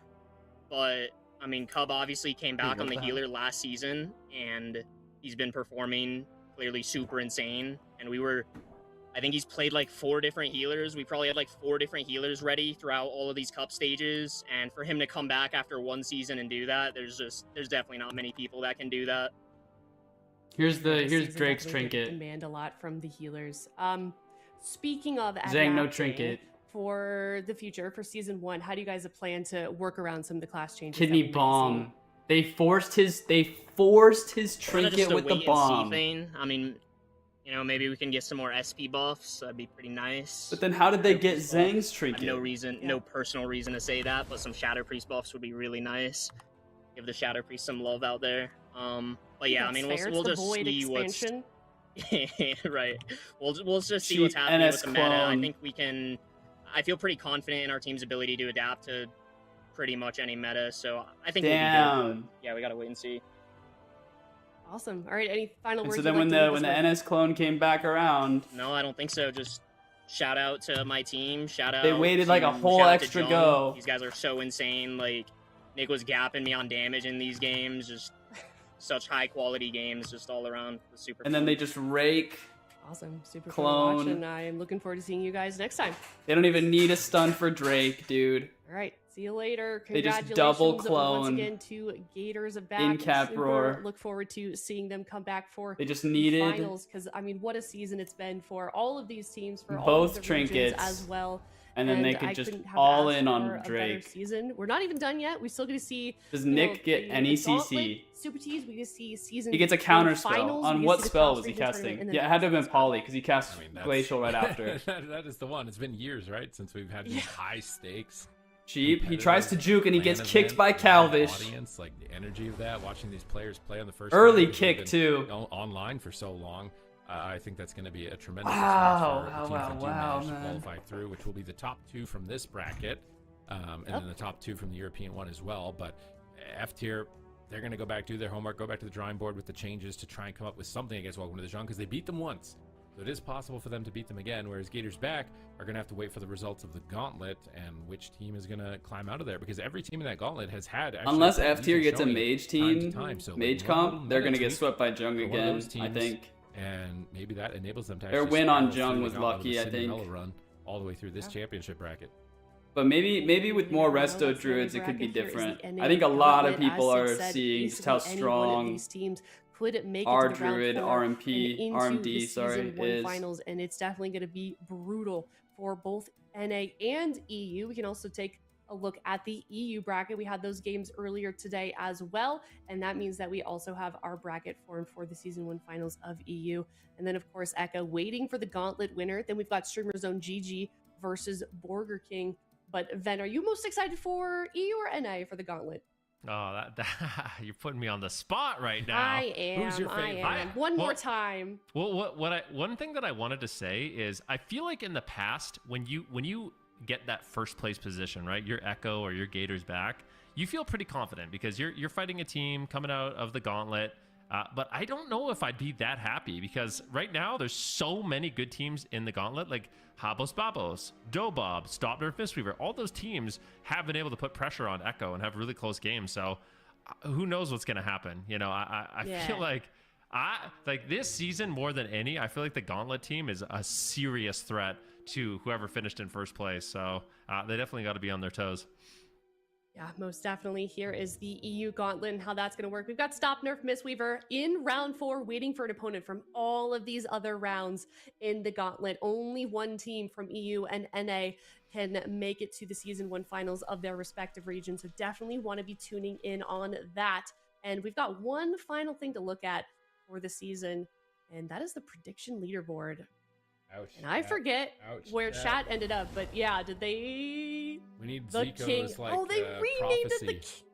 You Dude, need him to the king. That's feeding the ego a little bit too much, I think. that was That's a unnecessary. bit too Hey, I much. beat the coin. You did beat the coin. We both did, Super TCA. I'm pretty happy. Like I feel like I had a respectable showing. Like 60% accuracy. You know, I took some risks, Yeah. some You heart did. heart picks. I feel like you took the most risks. I but think you, so, You yeah. ended up pretty high. Yeah. You chose with your heart for most of that, I feel like, Vin. Thanks, Aya. You know what? Yeah. I do my best. But Yeah, I'm pretty happy with where I finished. At least I beat Chan. That's true. Well, Chan and David. Right? Yeah, they're the same. Like, they're the same, you know? Oh, man. All right. Well, if you want more WoW esports, that is not all, because other than all of the other stuff that I mentioned, Season 1 Finals, Gauntlet, BlizzCon, Cross-Region Tournament, MDI is just around the corner. It is next weekend. Definitely want to be tuning into that as well if you're a fan of PvE. Keys have been so excited so far in Midnight Fuck Season 1. the Time MDI, trials have man. concluded. We've got the group stage. It's going to be a rotating. All right. I don't know who's in here right now, bro. Show yourself. Lucky? Yo, thank you for sticking around, bro. I appreciate it, man. Oh, and Snoodle comes back for the ending? Dude, you fucking called it with the Resto Druids, dude. At the start of the EU bracket, Snoodle was calling Resto Druid, man. That shit was crazy. It's that NS clone, bro. If HPAL had rep, that would be so exciting. But I mean, it wouldn't be an instacast rep. You would need your own Nature Swiftness rep, dude. But I mean, dude. Yeah, I think the tier list is for Rogue Mage is S tier Resto Druid, A tier Mistweaver Monk, B tier Holy Priest, and then the rest C tier probably. It'll be interesting to see if I can find a good Resto to queue with for RMD and a good Rogue to queue with. Because I still love playing RMD, but I mean, like I was saying earlier, man, like this series of RMD was so much more disappointing. Just because like fucking I so much prefer the triple cross RMD. Having it just be like a more passive version was kind of lame, but it wasn't as passive as I thought it was going to be. Like, thankfully, the Druid does make it a little bit more aggressive and a little bit more setup based. Like, you could see Gator's back. Calvish's team really did just need to force both trinkets. They kill Rogue. Rogue can just die way faster. I think it's worth it to be on Mage so that you can maybe go for a kick on Frost and randomly kill Mage. But I think Rogue is the true kill target. The secret true kill target. Or maybe it's like an angle of you go Mage until the Rogue trinkets. Because once the Rogue trinkets, and they literally just got Trinket on the Rogue with a smoke bomb to force his trinket once his healer had trinketed. So they got the healer's trinket, they force Rogue's trinket with smoke bomb, and then they kill with the NS clone combo at the very end. I feel like it was a super informative series, and you know, it wouldn't have been possible without that lucky ass kick on Nick from Calvish. Because otherwise you'd have to like cover the Mage as well with like a DV sheep or something, or maybe a gouge, you know. But that was super clean. And then in terms of racial, I think if you're fighting lots of RMD, then Night Elf is the way to go as Mage. But for everything else on ladder, I would prefer to be Void Elf, because you get that 5% primary stat buff. even though in the spell book it reads as 5% Shadow Frost damage, I was leveling my Void Elf today and talking to Snoodle about it, and it's 5% primary stat. So that's actually pretty huge on top of Void Elf Racial for extra mobility. And I think it's worth it to stay double blink like a lot of the other mages have like set examples with in the AWC and on stream with Hansel and Aegis always playing double blink. Because I think if you use Reflect, even though it can help you get a 5th space away, or a 5th kite, I guess, 5th bit of mobility, you have to use alter time for that. And so if you are running Reflect, then you kind of lose alter time in a weird way. So from now on, I'm going to play double blink. I'm going to level my Void Elf. I'm going to level my Night Elf. I'll level Night Elf if we fight a bunch of RMD. I'll level my Void Elf and my Undead as like my new main and alt. But yeah, that was a pretty crazy series. I actually really enjoyed it, even though I fell asleep through the F tier games because I was just like, "Oh, Jung's gonna sweep this," and they did. Because Rogue Mage is just so strong. I think Mage is like the top ranged DPS right now. But because it takes a lot of skill to play, you can definitely skill check a lot of the mages on ladder. You can kick them on Frost and get an early kill, especially if the Outlaw Rogue is being extra defensive. I'm excited to see about the nerfs, but for now, guys, I gotta go take a nap at least. I did not sleep well last night, and I was very tired today, as you guys could probably tell. And hopefully I'll be back on later tonight. But if I don't have the energy to game, or if I can't find games, if I can't find queues, then I'm just going to be quickly editing and uploading my AWC game versus Hansel, just to sort of mark that memory, because that was definitely a dream come true for me. And even though they didn't place very high, I think that if they had played with a Resto Druid, they might have had more success. Especially after seeing that. And I think Chast Fear is still really strong. But because and Parasong is strong too, but because Clone is the only one that you can actually spam, you need a spammable CC to line up those kinds of kills. And that was a very fast Game 7 compared to the RMD mirror from EU, which was also very informative. So I feel like I learned a lot, even though I didn't really play today at all. And this took all day, man. Fucking 8-hour stream, goddamn. My whole Sunday's gone.